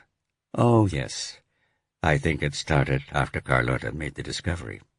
They tried to be discreet, but we were all packed together in that school building, and everyone noticed. It was almost like she'd gotten a gold star for finding the treasure." "What was their relationship like? Could you tell?" The smile disappeared. "It was classic professor-student. She worshipped him and was flattered he was interested in her. He thought she was young and attractive and wanted to get in her pants, and he did." Magnus nodded. "And did you stay in touch with Carlotta?" "Not really. We were friends on Facebook. I might have seen a couple of updates, but actually I think she usually posted in Italian. Until this summer, when she contacted me." "How did she contact you? Facebook?" "No, email. She must have gotten my address from the university website." "And what did she say?" "She asked me if I had any doubts about the wampum. I told her I was concerned that they hadn't found a single shell in the 1930s, and that seemed odd." "Did you ask her why she suddenly wanted to know?" "Yes. I mean, it did seem strange, since she was the one who discovered the shells. She would be the last person who would want to undermine her own discovery." Magnus nodded. "She said that she had found documentary evidence that Thorfinn Karlsefni and Gudrid had traveled to Nantucket. That sounded pretty cool to me. Carlotta said that it sounded cool to her, but she had just discovered something that put the evidence in doubt, and that had gotten her thinking about the wampum. Did she say what this thing was? No, and she wouldn't be specific about the nature of the documentary evidence either. But she did say she suspected who had forged it, whatever it was, and who had planted it. I assumed it must be a new copy of a saga or something. She was being coy about it, and I didn't like that. It didn't seem necessary. And all this was by email? Yes. Magnus was frustrated. If the Italian police had got their act together, he would have had that information by now, without having to travel to a godforsaken hillside in Greenland to get it. Do you know what it was, this documentary evidence? Anya asked. Magnus nodded. And? Magnus thought there was no reason to keep the information from Anya, so he told her about the Columbus letter. And then he told her that the wampum was fake, or that it was real wampum, but that it hadn't arrived there by Viking longship, but by modern airliner, and it had been planted at Brattahlid in 1980. My God, said Anya. And that's the story you were doing a documentary about? Eglo nodded. It would be a great story. If it was true, Eglo said. But it's all a hoax. So you'll have to cancel the TV documentary? No choice, said Eglo. Oh, I'm sorry. Anya winced in sympathy. Then she turned to Magnus. But does this all have anything to do with Carlotta's murder? It was a good question. I don't think so, he said, thinking of Rosa and Einar and jealousy. Anya frowned. She said. They sat in silence for a moment. Yes, said Magnus. You didn't tell Einar when you had doubts before. You have doubts now? Oh, I don't know, said Anya. But it is similar. It seems like too much of a coincidence. Carlotta discovers that all this stuff is fake and is killed before she has a chance to tell anyone about it. I don't know. It doesn't sound right to me, but you're the policeman. She had a point. You may have heard a woman was murdered in the Blomsterdalen yesterday, an Icelandic woman. They told us at the hostel this morning, said Anya. I was going to ask, is that related? Yes, we think so. She was Einar's wife. Ah. Anya frowned. Do you think Einar killed her? They do, said Eglo. They've locked him up. But I know they're wrong. Without giving too much away about our investigation, we think Carlotta's death has more to do with her sexual relationship with Einar than with wampum or this Columbus letter. Oh, I see, said Anya. Then she looked straight at Magnus. It still doesn't add up. Chapter 47. There was no sign of Noah, and although Anya was willing to offer Magnus and Eglo a lift back to Brattahlid, she couldn't. One of her team had taken the Land Rover to the dock and crossed the fjord to Narsarsuaq to get supplies. She was expected back in an hour or so, and Anya suggested they wait. Magnus said he would prefer to walk. Good exercise, clean air, and isolation might clear his head. It needed clearing, and he wasn't sure why. He was disappointed when Eglo volunteered to join him, but they strode the first couple of miles in silence. Magnus set a good pace, but Eglo was fit and intrepid, and her legs, although short, moved fast. The hills were bustling with bees and small birds. A pair of ravens dodged in and out of thermals by a cliff high to their left. The red dirt track crunched underneath. The air bit cool and refreshing into their cheeks. Magnus's brain emptied. But then Eglo broke the rhythm. You know Einar didn't kill Rosa, don't you, Magnus? Magnus let his irritation show. Can you shut up about that? Figuring out the identity of a perpetrator isn't a question of what you believe. It's a question of evidence. Well, in that case, your evidence is all wrong. Look, Inspector Paulsen is the investigating officer. She is working on the assumption that Rosa killed Carlotta at Glombaur, and so Einar stabbed Rosa. She has got a team of well-trained police officers gathering evidence. They will find people who saw Einar near the scene of the crime. They will find forensic evidence that puts him there. It probably won't take them that long." "No, they won't," said Igloo. Magnus ignored her. They passed by a small pond. The pass reminded Magnus a little of the road from one side of Snæfellsnes to the other, just by the family farm at Bjarnahupn. Except Greenland was the land of icebergs, not lava.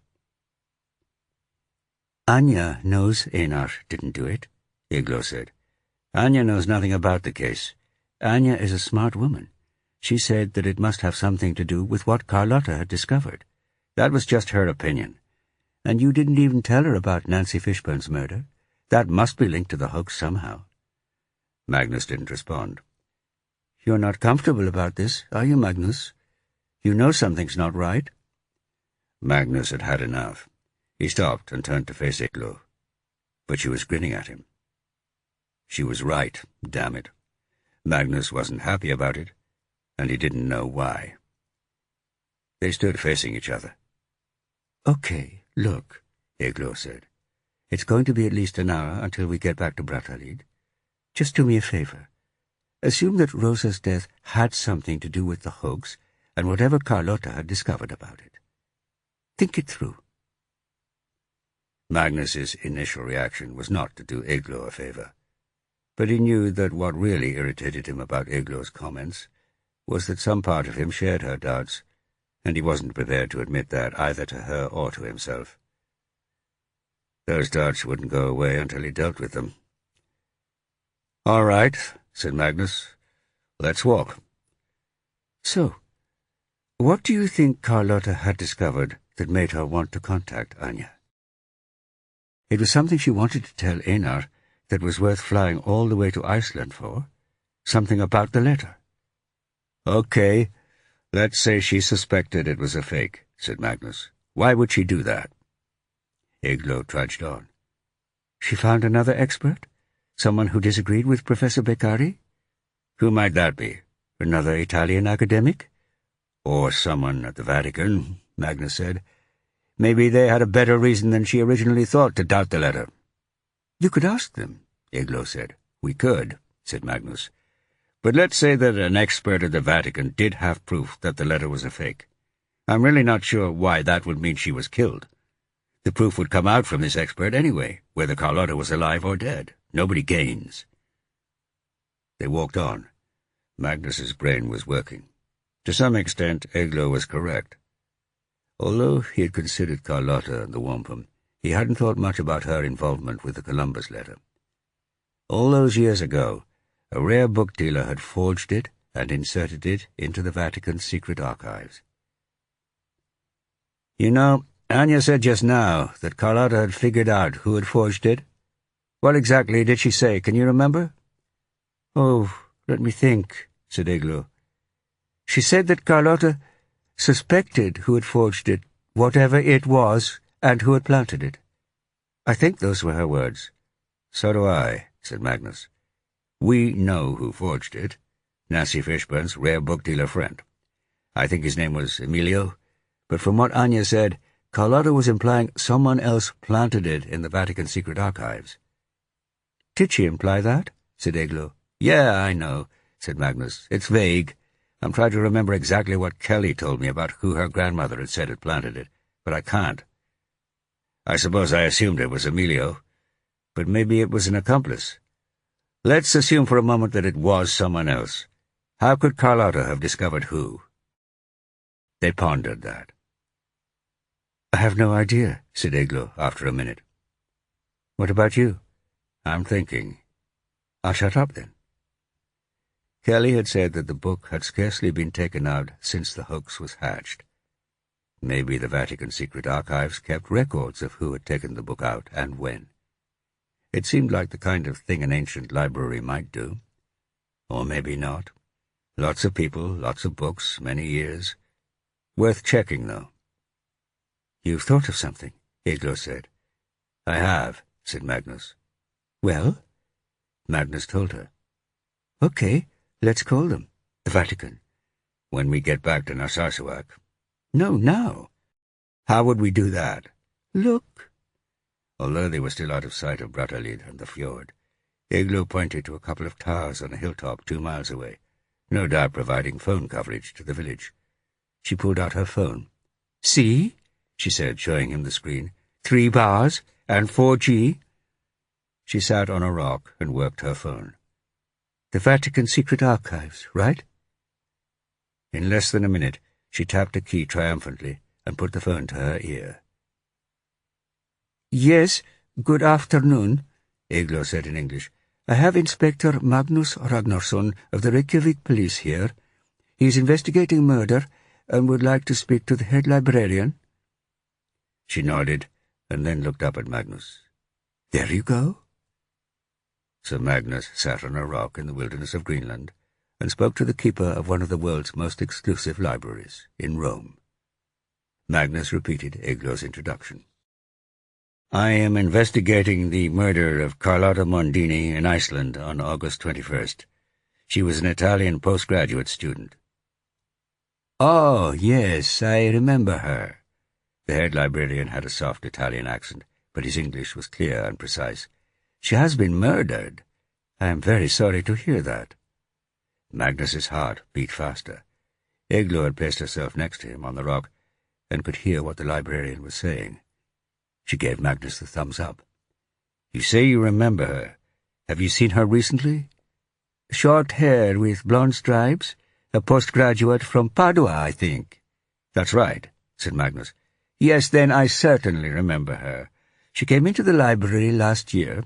She was asking about a volume of memoirs written by a Genoese sea captain in the 17th century. Another student, a friend of hers, had found a letter crammed in the back pages of the book. It purported to be from Christopher Columbus to his brother. My colleagues analyzed it, a fake, of course, and we told him that. My impression was that this Carlotta Mondini believed that the letter was real. Absurd. So she asked to look at the book herself? No, she just wanted to know who had ordered the book up from the stacks in the past." "And were you able to provide her with that information?" "With difficulty," said the librarian, "but we keep comprehensive records here." "I don't suppose you wrote the names down somewhere?" said Magnus. "Or perhaps you could check your records again for me?" "There were 3 names," said the librarian. "2 of them I would have to look up, but one of them I remember. It is a famous one, at least in our country, probably all over the world. In fact, he came back to look at the letter earlier this year. He seems to think it is genuine, too." "And what name is that?" said Magnus, although now he knew the answer. "Beccari. Marco Beccari." Chapter 48. "See?" said Eglo. "Professor Beccari," said Magnus. "Carlotta discovered he inserted the fake letter." "It could be a coincidence." "Oh, come on," said Eglo. "How likely is that?" "Very unlikely. But I can find out." Magnus checked his notebook for Kelly Fishburne's cell number. He dialed it. She answered. "Kelly, it's Inspector Ragnarsson. How are you doing?" "All right, I guess. My dad's here now, which is great." "Good. I have a question for you. Did your grandmother say that her friend Emilio placed the Columbus letter in the Vatican Secret Archives himself?" There was a pause. "I assume it was him, but I really can't remember. I'm sorry." That was disappointing. "Do you think Emilio or your grandmother might have known a man named Marco Beccari?" Magnus asked. "He would have been about 25 at the time." "I don't know. Let me ask my dad. He's right here." Magnus heard Kelly's voice repeating his question. Then a man's voice appeared on the phone. "This is John Fishburne, Kelly's father. My mother knew Marco Beccari. So did I, as a matter of fact. I remember him when we were both kids. And of course Emilio knew him." Magnus felt foolish. He was missing something. "Why is that?" "Because Marco Beccari is Emilio Beccari's son." Yep, he had missed that. But Carlotta hadn't. Magnus thanked Kelly's father and hung up. He and Eglo looked at each other. "Did you get that?" Magnus asked her. "Yeah, I heard it," said Eglo. "So Beccari knew all along the letter was a hoax?" because his father had asked him to plant it in the Vatican secret archives. That would really screw him if it came out. You mean because of his reputation? Absolutely. It would all be over. There would be a massive scandal. The press would love it. He'd be fired from Princeton. No one else would hire him. No one would publish his books. It would be total humiliation. If the world finds out this is a hoax, it's going to be bad for Einar and me, but it will be so much worse for him. We were duped. He was a perpetrator, and he has much further to fall than we do. He struck me as quite a proud man, said Magnus. Very. He would be totally destroyed. The conclusion was obvious, and Eglo voiced it. Does that mean Beccari killed Carlotta? To shut her up? It may well do, said Magnus, thinking it through. We know Rosa was at Lombard when Carlotta was killed. Rosa told Einar that she discovered the body, and that just before then she saw a man take something out of Carlotta's car, and later saw him leave via the Folk Museum. Einar didn't seem to believe she really saw anyone, and we didn't either. But perhaps it was true. That man was Marco Beccari, and he killed Carlotta. Before she had a chance to meet Einar at Söderkrokur, as she had arranged. Do you know whether Beccari was in Iceland then? Eglo frowned. No. He agreed to take part in the shoot at Ólafsvík at the last minute.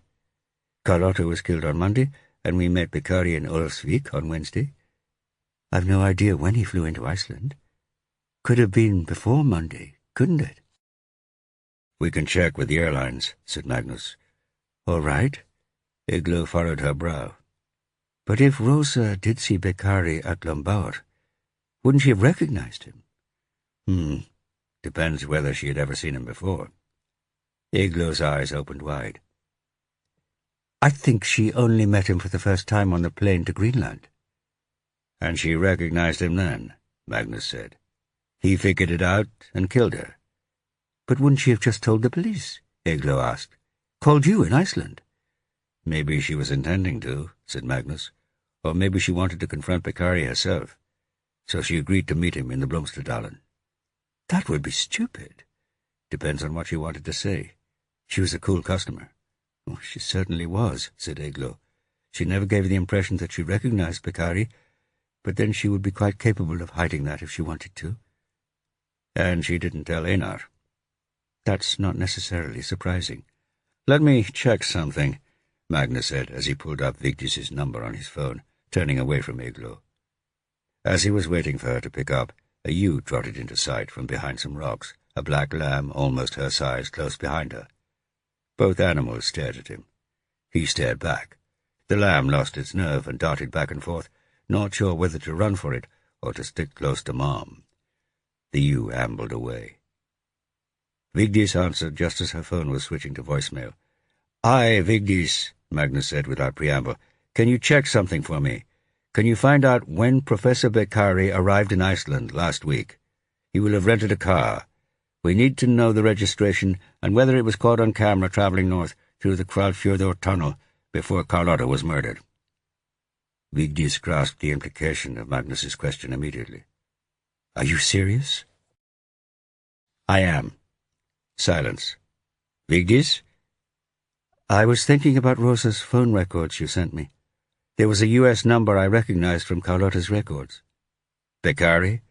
"That's right. Hold on." Magnus could hear the taps of Vigdis's keyboard as she looked something up on her computer. "Here it is. Rosa and Beccari spoke for 9 minutes at 21:52 Greenland time on the 25th. That's Saturday night. The evening before Rosa was killed. Beccari would already have left them in Narsarsuaq. He would have been in Qaqortoq. You can get the Greenland Telecoms Company to check the location." "Good idea," said Magnus. "Thanks, Vigdis, and let me know as soon as you get anything on the Hvalfjörður tunnel." Magnus hung up and relayed his conversation to Eglo. "So Rosa and Beccari could have been arranging to meet," Eglo said. "They could have been.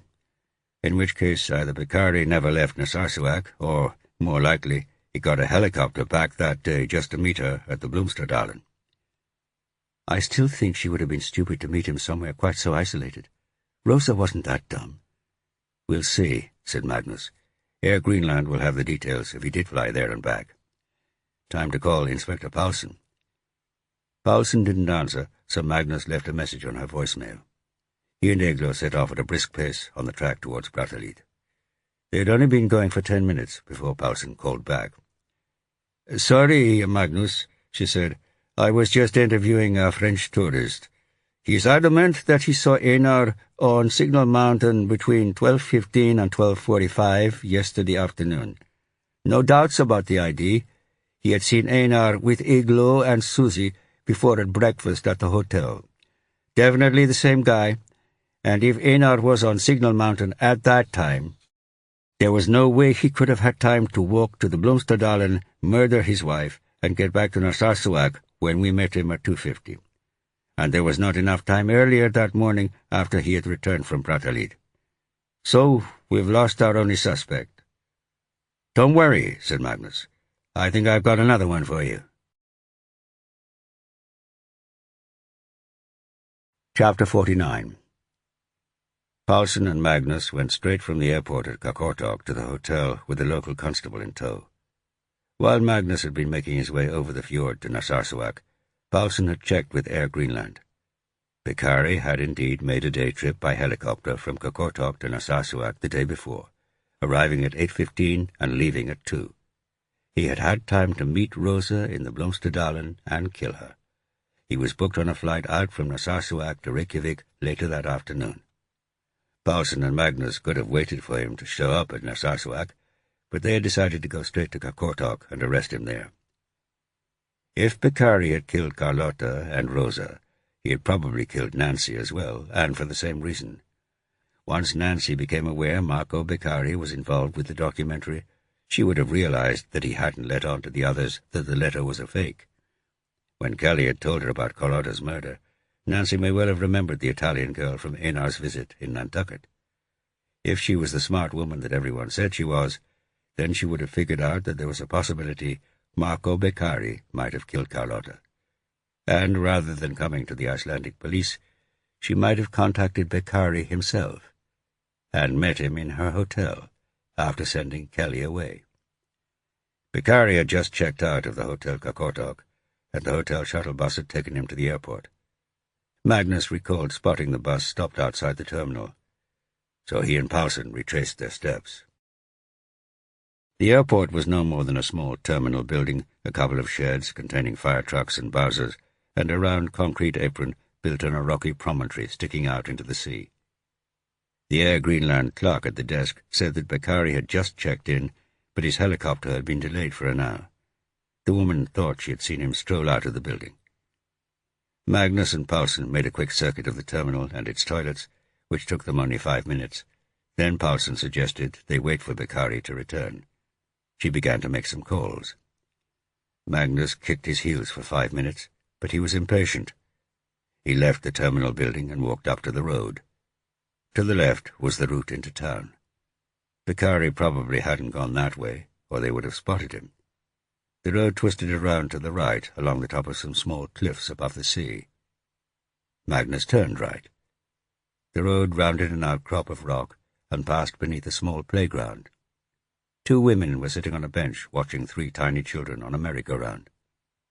And, a few yards away, sitting on a raised slab of granite staring out to sea, was Professor Bekkari. Magnus climbed a narrow footpath and skirted around the playground behind Bekkari. He crept up to him and took a seat right next to him on the granite. "Hello, Professor." For a moment Bekkari looked startled to see Magnus, but he swiftly recovered his composure. "Ah, Inspector. How's the investigation going?" "Pretty good," said Magnus. Bekkari nodded. "So, you are sure that poor Dr. Torstensson is your man?" "No, Dr. Torstensson isn't our man." Magnus fixed his eyes on Bekkari. "Oh," said Bekkari, unnerved by Magnus's stare. "Do you have another suspect?" "Yes." Bekkari looked away, down to the water below them. Out in the fjord, the giant iceberg Magnus had seen the night before stood immobile in the water. The cruise ship had gone. Further in, just a few yards from the cliffs, an empty motorboat bobbed up and down on its mooring. Marco, Magnus used his first name. I know that you planted the Columbus letter in the book in the Vatican, and I know your father, Emilio, forged it. Beccari tensed. He was still staring hard at the sea beneath the cliffs. Magnus let the silence stretch as Beccari considered his response. "That doesn't mean I killed anybody," he said eventually. "We have details of the car you rented at Keflavik Airport when you arrived in the country. We're checking the cameras at the Kvalfjordur Tunnel and the ring road for the day Carlotta was murdered. We will soon know what time you drove past them. We know you flew to Narsarsuaq yesterday, giving yourself just enough time to get to the Blomsterdalen and kill Rosa. And I am sure we will be able to place you at the hotel in Reykjavik where Nancy Fishburne was smothered with a pillow. We've just started. Now we know where to look, the evidence will pile up. Forensics, fingerprints, DNA, witnesses. We will put you at the site of 3 murders in 2 countries, no problem." Magnus waited while Beccari digested all this. "Of course you will," he said eventually. "I'm amazed that I've gotten this far. I mean, I was so lucky that Rosa and then Einar presented themselves as suspects. If I'd had the chance to plan it properly, you might have found things more difficult." Magnus was amazed at the man's ego and confidence in his own intelligence. Naturally, the genius historian could have staged the perfect murder if he had had time to put his extraordinary mind to the problem. "So you didn't intend to kill Carlotta?" "No. I mean, at the back of my mind I thought I might have to, but I hoped to persuade her." "Persuade her of what?" "I don't know how much of this you have figured out yet," said Beccari. He glanced at Magnus, who gave no response. "The reason Carlotta got in touch with me in the first place was that she had inquired at the Vatican who had checked out the volume in the past 50 years. There were only 3 names, and mine was one of them, so she got in touch with me to ask whether I had noticed a letter from Christopher Columbus to his brother. I said I hadn't. Then she told me that a graduate student had found it, but the Vatican authorities suspected that it was a fake. Naturally, I told her that the Vatican must be correct. I wanted her to drop the whole thing. Presumably you knew your father had faked it." "Yes. He told me all about it at the time, and about Nancy and John's plan to plant the wampum in Greenland. I was studying at Pisa, and Papa knew that I had been researching in the Vatican secret archives, and so I could get access. I think that's why he decided it was a good home for the fake. I should have refused him. He thought it was very amusing, and I knew the Fishburnes and liked them. But as a professional historian, I knew this was wrong. Not just criminally wrong, but morally wrong. It would mislead academics like me, cause them to waste time." Beccari sighed. "But Papa was very persuasive. He was charming, and he was persistent. And beyond that, I was always trying to please him. That's why I became a historian in the first place. That's why it has always pained me that he never lived to see me become a professor at Princeton." Beccari smiled. He would have loved that. He loved Americans and American universities, and not just because they were some of his best customers. So I said yes. For the first time, Beccari looked up at Magnus. "I planted the letter. I regretted it immediately, but then I just shoved it out of my mind, which was really stupid. After Papa died, I should have gone right back and extracted the letter, then everything would have been fine. But some part of me denied that I had ever planted it. The whole thing had nothing to do with me." Beccari shook his head. "And then Carlotta's friend found it." "I can understand why you told her it was a fake. But why did you change your mind and authenticate it?" "It became clear that Carlotta wasn't going to take my word that it was a forgery and drop it.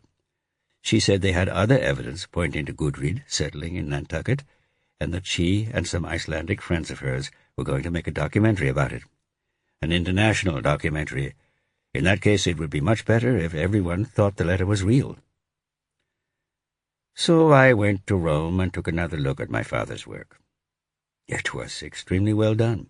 So well done that it made me wonder whether he hadn't actually made other forgeries. But that is by the by. I felt that my best bet was to be bold and bluff it out.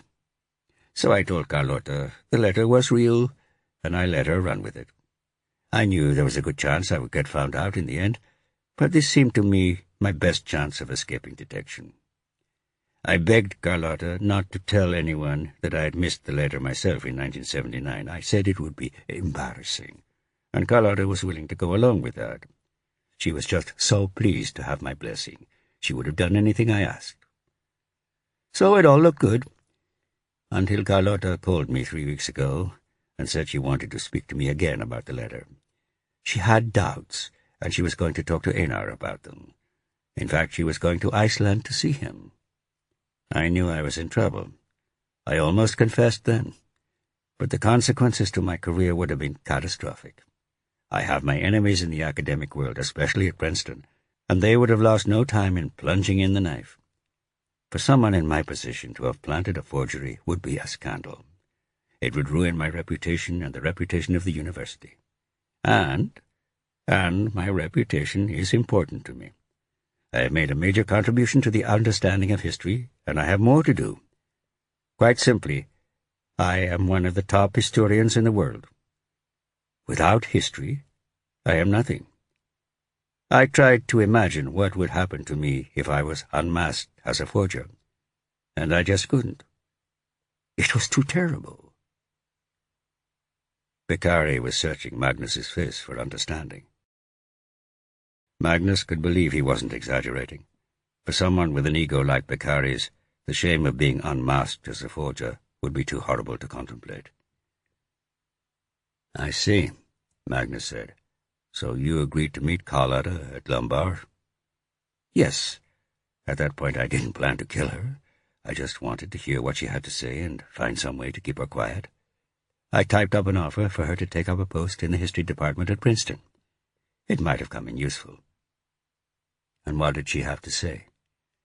"She had just read some interview with me online from a few years back, where I had said that my father was a rare book dealer, that he was the one who had gotten me interested in history, which was true, of course. Anyway, she remembered from her visit to Nancy Fishburne in Nantucket that Nancy's husband had collected rare books. She had done some Googling and discovered that there used to be a rare book dealer called Emilio Beccari, and she even found the introduction of an obscure pamphlet on antiquarian books where his name was mentioned along with John Fishburne. So she wanted to know if Emilio was my father, and if I could explain the connection. Apparently she had been in touch with an archaeologist in Greenland, who had some doubts about the wampum as well. I didn't do a good job.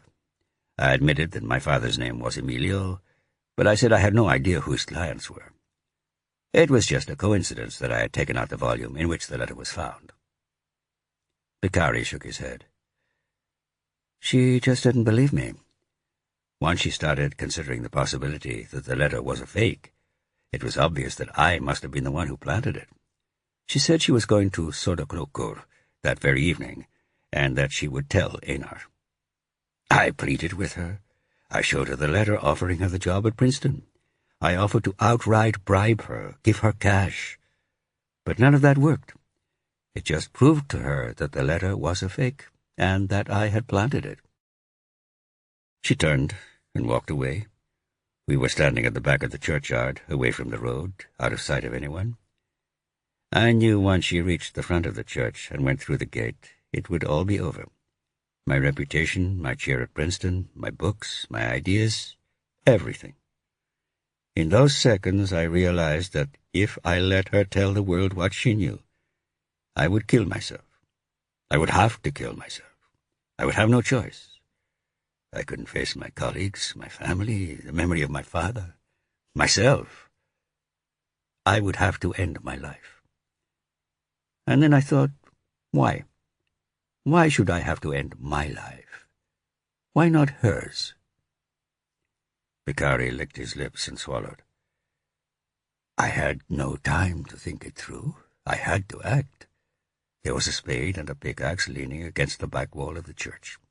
So I grabbed the pickaxe and whacked her over the head. Not with the pick itself, I couldn't do that, but with the flat bit. She crumpled. He paused, swallowing again, staring at his feet. I could tell right away she was dead. Then I started thinking.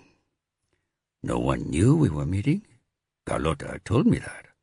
The churchyard was quiet, there was no one around, and although there were some neighboring farms, they were quiet too. It was late, still daylight, but everyone was at home. I dragged her behind the church. I knew I had to get rid of the pickaxe, and then I had the idea of getting rid of Carlota's laptop and phone too, so you wouldn't find her emails to me. Her phone was in her pocket, and the laptop was in her car. I threw them into the sea with the pickaxe on the way back to Reykjavik. Then I went to meet the TV documentary crew a couple of days later in Ólafsvík, as though nothing had happened. And it seemed to work. You never suspected me. It looked like I was going to be lucky. One of the little kids from the playground scrambled over to where Magnus and Beccari were sitting. He stopped right in front of them, inches away from a 10-foot drop down to the road. Magnus was alarmed and turned to look at the two women on the bench. They smiled and waved. They didn't care that the kid was about to plunge to his death. Greenlanders clearly had a different sense of personal risk.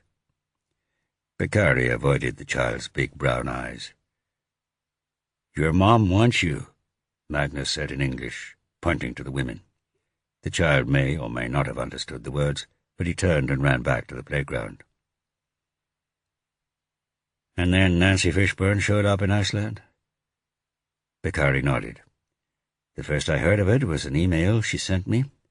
She said she had spoken to Susie, and now she wanted to speak to me. Could I meet her at her hotel in Reykjavik? So I did. At first it looked good. She had told Susie about the hoax, but Susie had wanted to keep it all a secret, and Nancy had agreed. But it turned out Nancy had just heard about Carlota's murder. I said that had nothing to do with me. I'm not sure whether or not she believed me, but she said she was going to have to speak to the police and tell them what she knew about me. I couldn't let her do that, so I smothered her with a pillow while she was sitting down in a chair in her hotel room. It wasn't hard, she wasn't strong. Then I lifted her onto the bed and hoped people would think she had died of natural causes. It almost worked, said Magnus. It was a shame. She was a good friend of my father's, but she had to die. Chapter 50. So what about Rosa? Magnus asked. Ah, Rosa. Apparently she was following Carlota and saw me in Glumbower. I had no idea. She didn't know me then, but she did recognize me when she met me getting on the plane to Greenland. Once again, I had no idea. In fact, she was quite friendly to me. So she didn't say anything about identifying you? No, not then. But the evening I left the crew and came here to Kakortok, she called me. She told me she had seen me at Glumbower, and she was pretty sure I had killed Carlota. She had also figured out that the whole thing was probably a hoax. She guessed that I must have been involved somehow. She was a smart woman. I told her she was crazy, of course, but then she said she had a deal for me. She said she wouldn't tell anyone she had recognized me if I told her all about the hoax. She realized that if she told the police she had seen me in Glumbower, the hoax would come out, and it would be really damaging for Einar. She said she only had a few more months to live, and all she cared about was him. I thought about it and decided to trust her. So I told her what I knew about the hoax, the Columbus letter and the wampum. I promised I would do my best to keep it quiet, and she said that as long as the hoax remained a secret, she wouldn't tell the police about me. Of course, I agreed. But then she said if she or Einar ever became serious suspects for Carlota's murder, she would have to tell the police she had seen me. And if the hoax did come out, she would tell the police too. I wasn't happy with that, but I didn't think I had much of a choice. Beccari glanced quickly at Magnus and then back at his feet. That night I couldn't sleep. I haven't had a decent night's sleep since Glumbower. But the more I thought about it, the less I thought I could trust Rosa. She was a smart lawyer, Somehow she had gotten herself in a position where she had a hold over me. She seemed like the kind of woman who was always going to use that pressure. And at that point, she didn't even know that Nancy had died. Once she found that out, she might put two and two together and realize I had killed the old lady as well. All kinds of things could go wrong. I just couldn't trust her to keep quiet. It was clever of her to wait until I had left Narsarsuaq. With me at a distance, she was safe. If she had told me while we were all together, I could have figured out a way of catching her alone and then dealing with her permanently. You know I told you she and I had a conversation on the boat crossing the fjord back to Narsarsuaq? Yes. Well, we didn't talk about her expecting someone to kill her. I just threw that in because Eglo had already told me Einar was a suspect for Rosa's murder, and I wanted to put him further in the frame with you. What we did talk about was her plan to hike to the Blomsterdalen the following day. She was going to be alone, miles from anywhere. I got out of bed and checked the Blomsterdalen online. It was a remote valley. I looked at the flight schedules and realized I could get a flight from Karkortag to Narsarsuaq first thing and then fly back here in the afternoon. It was risky, but doing nothing was risky. I went to the supermarket as soon as it opened and bought a knife. Then I flew out to Narsarsuaq and hiked to the Blomsterdalen myself to wait for her. And I killed her. So Eglo was right. Rosa hadn't been stupid enough to arrange to meet Beccari alone in the valley. Was that really necessary? I think so. Besides, she was going to die anyway. I just made it quicker. And once you have killed twice, it's kind of easier to kill again. I've heard that before. Beccari sighed.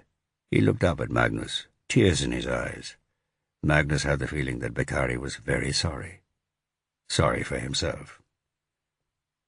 So, what happens now? Beccari asked. Inspector Paulson arrests you. You get tried for murder in 2 countries. We get to fight with the Greenlanders about who goes first. You spend a long time in jail. Beccari nodded. You know, Marco, said Magnus, it is a shame that your father never knew what you were really like. Anger flashed through the tears. Magnus didn't care. Beccari deserved to be locked away for a long, long time. Magnus's only regret was that he would be tried in Greenland or Iceland. He really needed to spend the rest of his life in a U.S. penitentiary. Magnus stood up, turned away from Beccari towards the airport, and called Paulson, telling her he had found Beccari by the playground, and she should come and arrest him. He heard the scrabble of falling stones behind him, and saw Beccari slide down the rocks to the road below. Magnus yelled as Beccari bounded across the road and leaped into the air.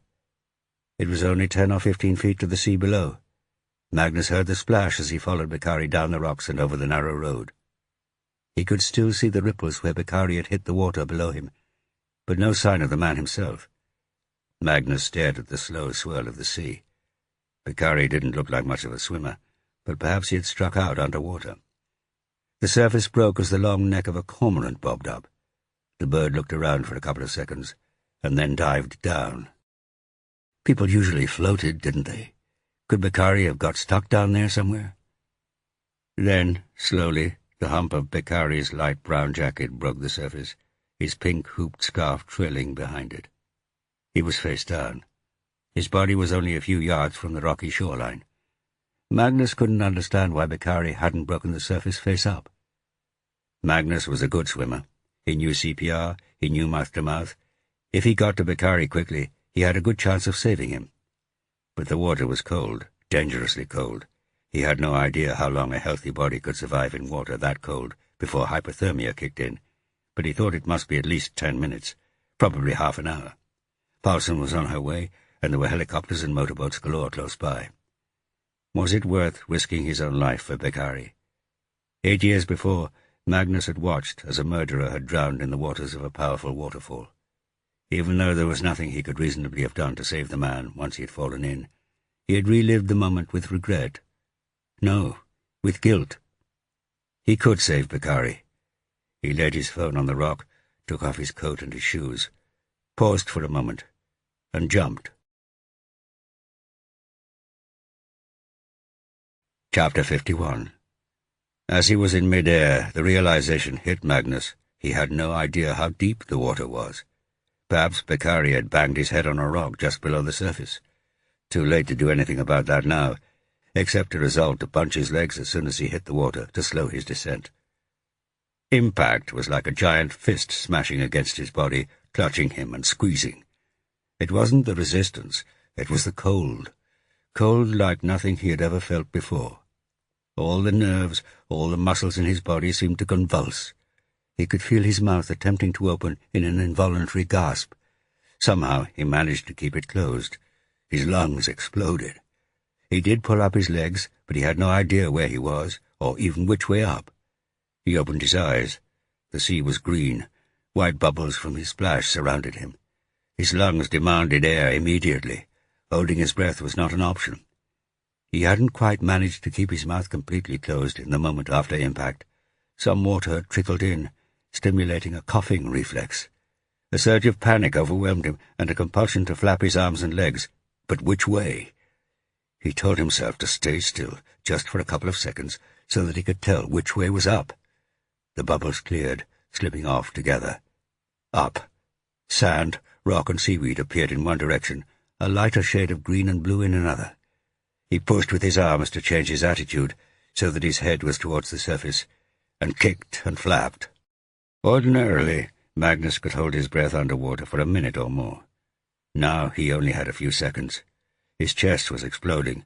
His clothes were dragging him down. He couldn't keep his mouth shut any more. It opened just as he broke the surface.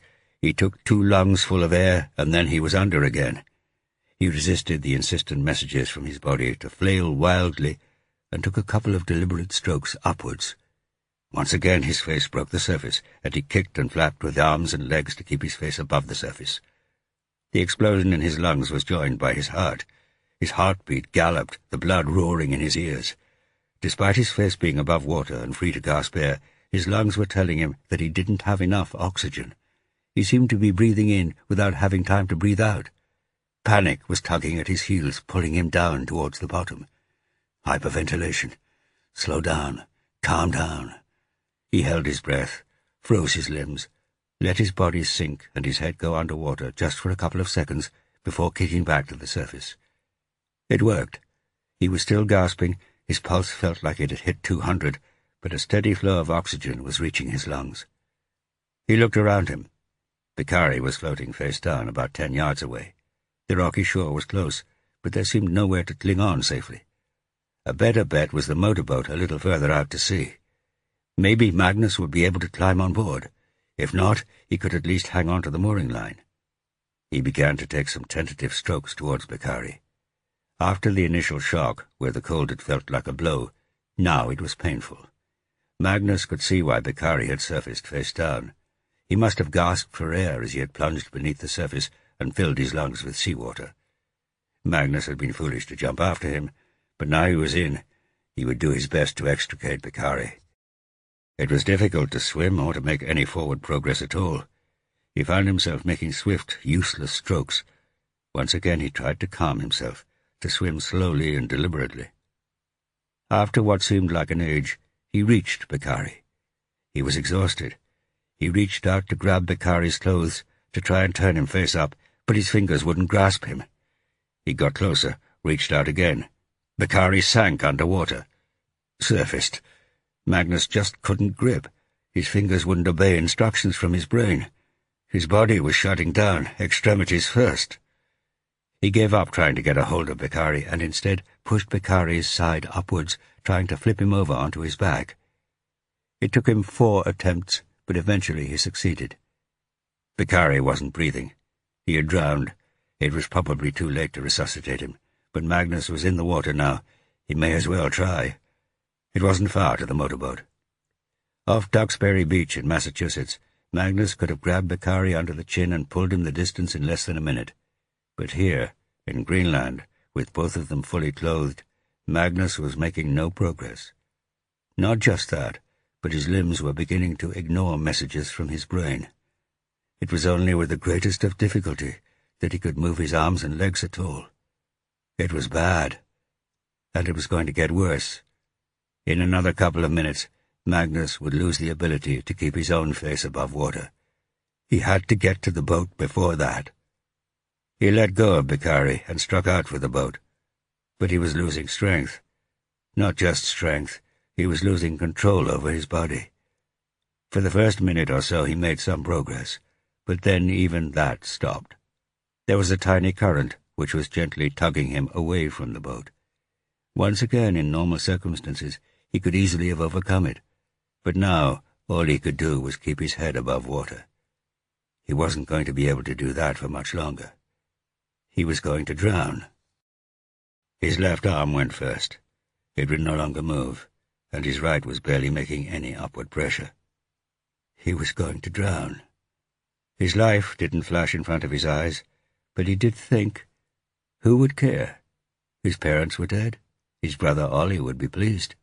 Vigdis and Arne would be upset, it was true, as would Ingeleif. And then he thought of the little boy with the red hair peering over the wall at him on Borgotun, with those piercing blue eyes. He sank beneath the surface. He flailed his remaining failing arm and kicked with both legs. His face met the air and he took a gulp, and then he sank. His right arm wasn't working properly now, but he summoned all the strength he could in his legs for one more surge. He broke the surface, another gulp, and under again. A hand grabbed him under the chin and yanked. This time his face broke the surface and stayed out of the water. "Come on, Magnus, you big bastard! Keep swimming!" It was Paulsson's voice. "You can do it! Help me now!" He could feel her body in the water, bumping behind him. He tried pushing downwards with his one arm, kicking feebly with his barely responsive legs. He tried to say something to Paulsson, but all he could do was gasp for air. She was tugging him along towards the moored motorboat. He kicked and paddled, trying to do his bit to keep moving, keep his mouth and nose above the surface, keep alive. His eardrums were under water, and he heard the urgent buzz of an engine.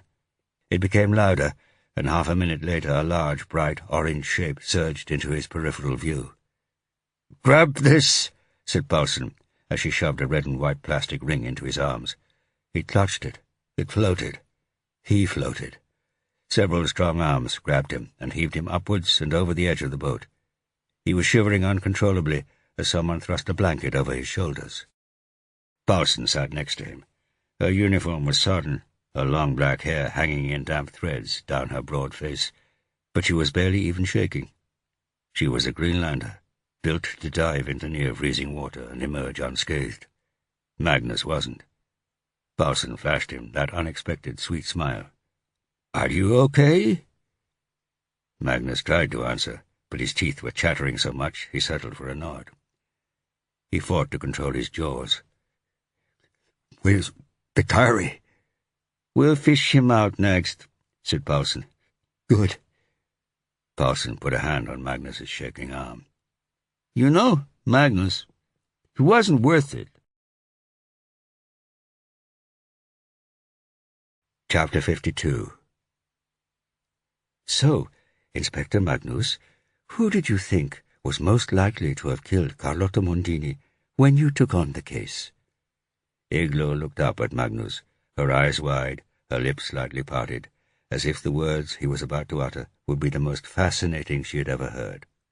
They were standing on the strip of green that ran beside the bay in front of the National Police Commissioner's office, more photogenic than the police headquarters, which was a squat office block around the corner by the bus station.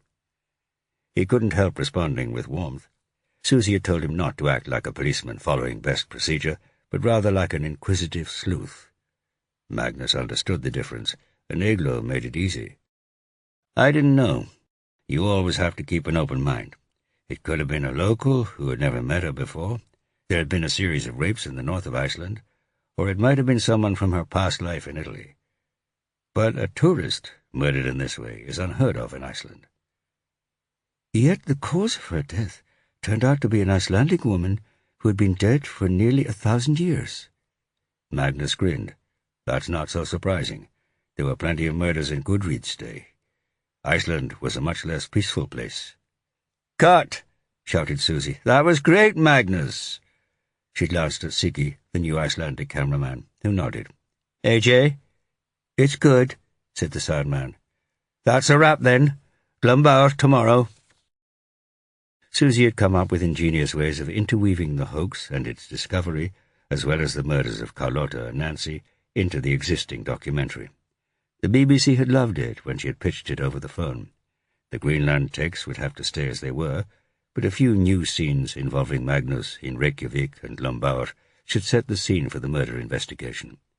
The National Police Commissioner had been more than happy to release Magnus for the job. The Ministry of Tourism was keen that Carlotta's death should be seen as something other than the random murder of an unlucky tourist who was in the wrong place at the wrong time. Carlotta's parents had given their blessing too, and had even returned to Iceland to be interviewed. Kelly had agreed to talk about her grandmother. In fact, she had been eager to. Nancy Fishburne was emerging as a heroine of the story, a tragic heroine given her death. Magnus had his qualms about murder as entertainment, and about bailing Susie out after her attempts to keep the knowledge of the hoax to herself. But it was a story that should be told, and Magnus was enjoying his part in telling it. They had decided to keep Rosa's death out of it. It complicated things, and Igloo and Susie had no desire to pile more pressure on Einar. Rosa's death had broken him. He didn't care about the discovery of the hoax.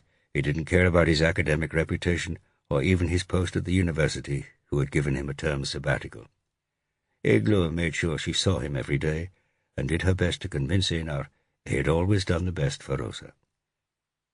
"That was very good, Magnus," said Susie. "You and Igloo seem to have some real chemistry going, don't you think, Hartler?" Hartler was in charge of press relations for the Metropolitan Police, and was keeping an eye on proceedings. "Absolutely," she said, grinning at Magnus. For a press officer, she was not known for her discretion. "Magnus is a true professional," said Igloo neutrally. "Of course," said Susie. "You're sure you can give us a lift to Glenbower tomorrow, Magnus?" "No problem." Production costs had been cut right down to the bone. Tom had been sent back to England, never to work with Susie again.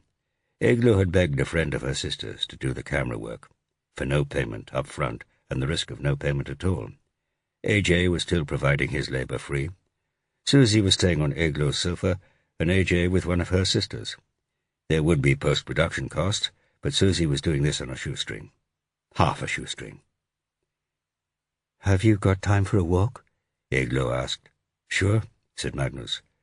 He was still working his way through the paperwork, or computer work, brought about by 3 murders in 2 jurisdictions, committed by a dual citizen of a third and a fourth.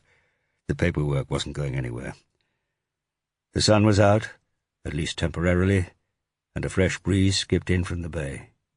On one side of them, manic Icelandic drivers misguided tons of metal in unpredictable directions along the Sæbraut. On the other, a crowd of ducks, cormorants, and swans went about their city business. On the far shore, Mount Esja overlooked it all, its rocky flanks glowing a soft, splendid gold.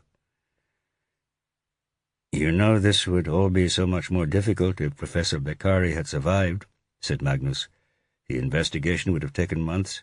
We would have had to stop you broadcasting anything that might have been prejudicial to his defense." It turned out that Beccari had suffered a fatal heart attack after leaping into the sea at Kakotok. The shock of the cold that had set Magnus's heart racing had been too much for him.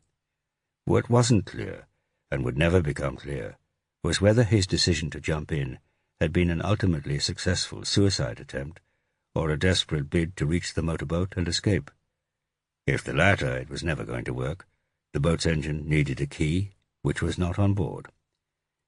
"He deserved it," said Igloo. "I'm just glad that you didn't die too. That was a stupid thing to do, Magnus." "I can't argue with that." They were strolling past the elegant white Höfti house, standing alone in a patch of green lawn, the former British embassy, where Reagan and Gorbachev had taken the first steps towards agreeing they had better things to do than blow up the world. "How was lunch with Ingeleif?" Igloo asked, as if reading Magnus's mind.